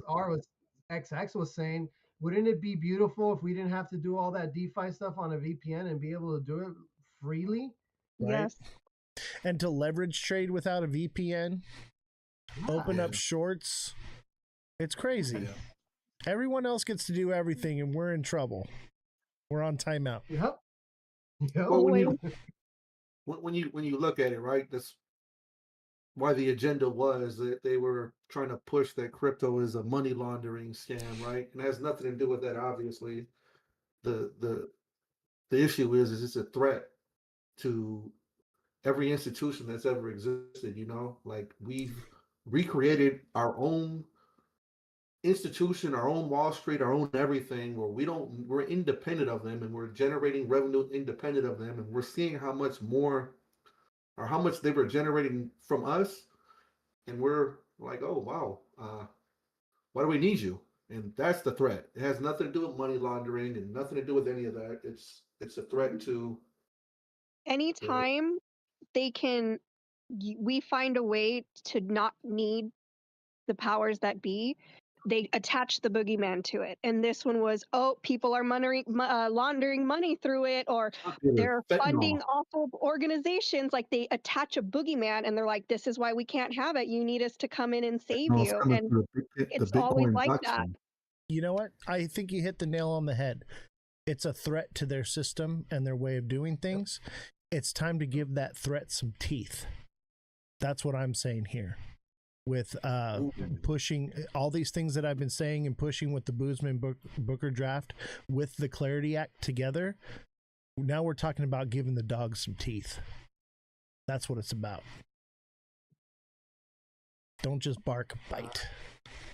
TikTok seller says crypto is money laundering and Venezuela was about drugs. I swear it makes sense. He's being hyperbolic. He's messing with you. Definitely. And by the way, guys, Man, hit that like button. If you have any questions, join the Discord link in my bio and come up on the panel. What were you saying? No, I really enjoyed tonight. Thank you for having me. I really do appreciate that, and I look forward to coming back anytime, bro. I had a great time, like I said, and let's keep on educating. Let's keep pushing. I got about another 9 minutes too. Yeah, I gotta finish some stuff up around here though. absolutely. But, no, thank you again for having me, and this has been awesome. Yeah, dude. You're always welcome on the show, man. If you ever pop by on TikTok and we're on a live or whatever, hop in the Discord and I'll send me a message. I'll pop you up anytime randomly. Is cool with me as long as I don't have another guest. I try to schedule them regularly, but not everybody can always make it and stuff, and there's rescheduling and stuff. But yeah, dude, you're always welcome. I'm always down to have this conversation, even if we're just repeating the same conversation we just had. There's going to be a whole new group of people next time listening and watching. How often do you go live? Monday through Friday, 5 to 9 p.m. Okay. You stay busy, my boy. Yes, sir. I love it. No, yeah, it's all about it. I'll definitely make sure to tap in some more, and I'll definitely tag you on some stuff. Can I get a screenshot real quick? Is that okay? Yeah, whatever you want, man. I want to get a screenshot. All right, everybody say cheese. Oh, say cheese. Cheese. Goat tribe. Say cheese to my picture, bro. LF Goat. Yeah. All right, I got it. Perfect. I'll go ahead and I'll post that up. Shout out to TikTok. But yeah, man, because you were saying I hate TikTok. I feel you, bro, because they censor us a lot over here. And that's something else we need to do better here in the United States. The censorship is just wild. It is. So, and this is why we need decentralized social platforms. And that's So why we're if you're live out on there- Abstract right now. The #1 live stream on Abstract, 5 days in a row, baby. Let's go. Yeah, Abstract is doing it too. So shout out to you guys and Oh, look for at here. taking that. Visibility restricted for 10 minutes. Your live is not eligible for recommendations. Restricted search results for 10 minutes because your live does not comply with the For You feed eligibility standards under the community guidelines. Reasons, Oh my misinformation that may cause moderate harm. How dare you Because we're telling the inform truth. people? Exactly. Every time. Was that TikTok? Every live on TikTok. This is why we're on Abstract, we're on Twitch, we're on X, we're on YouTube, we're on Pump Fun, we're on Facebook and Instagram, we're everywhere else. And I'm hoping that y'all will offboard from this tyrannical platform and come over to somewhere where it's serious, because literally I can say anything I want anywhere else. This is the only place where if we talk about anything, somebody's going to hit us with some nonsense. Yeah, I apologize. I may have led us into that. It wouldn't have mattered. No, Honestly, bro. it happens No, every it live. wouldn't matter. We're gonna fight back because I'm tapping on the screen right now, and if you guys are on TikTok, tap on that screen so that we get the algorithm going, and so they don't shut us down. We're toasty for 10 minutes either way. We're on a timeout. Yeah, he said he hated TikTok earlier, so it was gonna happen. Yeah, it's I mean, misinformation, I get guys. it. Yeah, TikTok is. We love TikTok. What did we trash. say? It's trash. We love TikTok Shop. We love TikTok. Everything on TikTok Shop is amazing. I order there daily. What did we say that was misinformation? What could we have possibly said? They didn't even get us with the AI. I was waiting for that one. Yeah, I thought it was going to be me this time. I honestly did. What happened? What did we do? TikTok, and see, here's the thing: is there's no appeal process for it. There's no one I can call or reach out to. I have an agent, but my agent says, "Well, we can't do anything until after you've put in an appeal and it's been denied." And there is no appeal available. It's just a 10-minute timeout. You were naughty, so you're on timeout. Oh my gosh. That's when, remember when I reposted a video and they flagged me and gave me a strike because I reposted a video they didn't want me to repost, but it had been liked and reposted. But yeah, I got a strike and they're like, oh, you cannot appeal this. And I was like, I'm sorry, what? And it was about the news and I reposted it and they like slammed me with the strike. I was like, okay. Is the United States on TikTok yet, or whatever happened with that? Our algorithm is now controlled by the United States. So people who use it in the United States, it's being controlled by TikTok, the TikTok version of the United States. So it's relearning the algorithm, it's resetting, but at the same time, it's still like learning. The censure right got now. worse. But you're not allowed to tell people to leave TikTok. I believe that's what I did. Was we were saying you can't say YT, you can't say Twiller, you can't say Switch, you can't say any of those words or immediately. Ixnay on the other platforms, Yeah. Subtract. Pretty much. So yeah, I've seen in the comments here that no, it's controlled by the Oracle. What? Yeah. Oh my God. Exactly. I actually went to Oracle's page and blocked them. So Oracle's can't even view my page, but they still. That is a weird rabbit hole. You guys know that, right? There's no substantiated anything to that. That's just a hysteria. You know that, right? Like I've looked into it. I'm just saying. I'm willing to try anything at this point. The suppression is real. We tell the truth here, and we don't beat around the bush, and because of that, we're highly censored. Number one censored show in the crypto space on TikTok. So we're doing something right. Killing it, Oz. You're killing it, bro. But that's why I'm here. I'm preaching to the other creators so that they can have the information, and because the creators show up, the other influencers show up, and they're here regardless, and so the information does get out. It may not go to the little people, but it will eventually. It's a spider web. It is, and this is why we stream to multi-platforms. And I'm not gonna say the other ones, but yeah, this centralized stuff is crazy, bro. And this is the same thing that's happening with crypto, right? This is why those chokeholds need to be let loose. Exactly. Let us be free. Let us do our thing. We're still on your platform. Right. And these are the changes we're trying to make, you know? Unfortunately, TikTok is so addictive. Anyway, I don't want to take more of your time, brother. It's 7:30 now. We're hit that hour mark. That's usually about as long as it goes for having the guests on, and I want to allow you to go live your life, be with your kids and whatnot. Thank you. I appreciate you, and I'm very grateful to have you on here. Hopefully I didn't hardball you too much. I didn't go easy on Miss Nifty either, so don't feel bad. No, Thank you for being on the show. No, absolutely. Thank you both. Thank you, everybody. XX, it was nice to meet you too, bro. And I look forward to meeting you guys again, and whether online or in person, hopefully in person. You know, and maybe I'll hit you up if I go to Vegas anytime soon. I think I'm going to be making a trip out there, so I'll message you if I make any plans. But other than that, guys, let's have a great 2026. Right? We've been working hard all 2025. Let's make this one a better one, and keep grinding, keep building, keep believing, and keep stacking Bitcoin. All right. You guys have take care. Have a great night. Appreciate you. Hey, thank you, brother. Nice talking with you. All right. What a great guy. I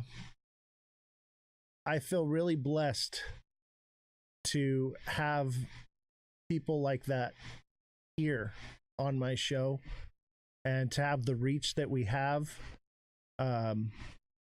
It may seem small, but it's a spider web. All of you who are watching and listening and involved, you have the opportunity now to spread the information and move forward. And it's just like multi-level marketing. You know, we tell one person, and that one person tells three people, and those three people tell three people, and so on and so forth, and then it spreads like wildfire.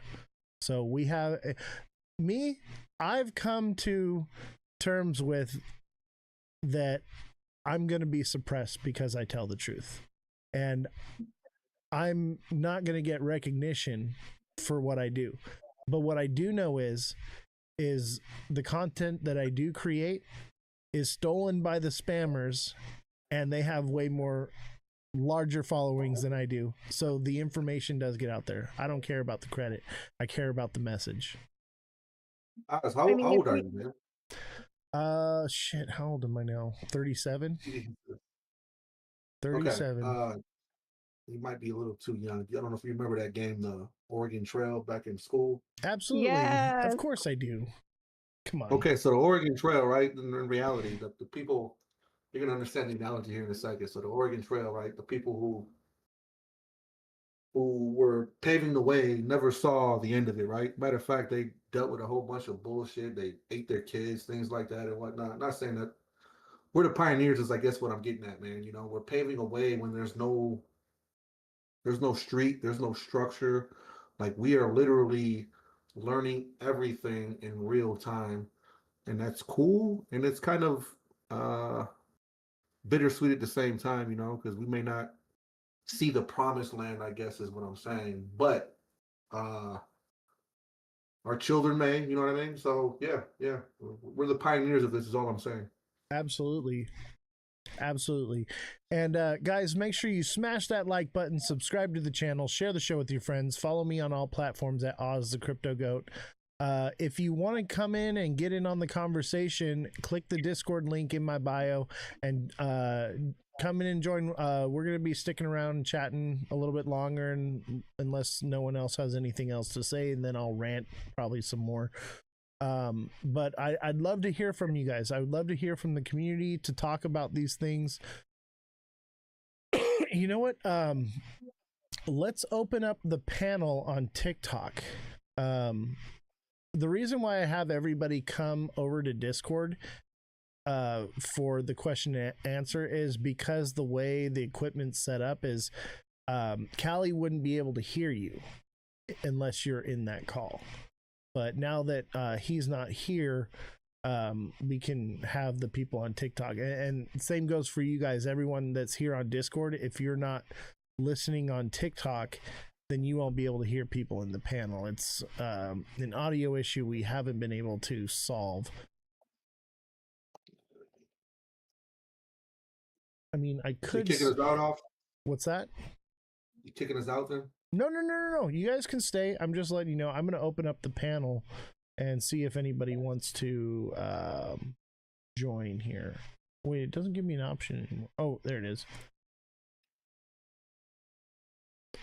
I like what you said, though, that we're paving the way, because it's true. And whether we see it or not, hopefully we put it in the direction that will benefit our children and our children's children for the future, and not just for ourselves, like the right now, how they're voting for the right now, that we're voting for the actual future. Hi, Belle. How you doing? Fantastic. I was really enjoying the interview. I came late, so I'm going to look forward to the replay and maybe get my notepad and See, make when some he opens the notes. panel, I don't think he can But I hear us really anymore. hope that Callie will It's something that we definitely can't come figure out for visit some us reason. again sooner than I wonder later. what is he using? Like Yeah, a he'll soundboard come and he'll come on again, I'm sure. And if you missed any of this, it's all recorded and uploaded to YT. At the end of the day, the IT guy comes in. All the gifts and everything you send, it all goes towards funding the IT guy to come in and upload all the videos, maintain all the equipment. He cleans all the equipment and vacuums in here and does all the maintenance work for the show.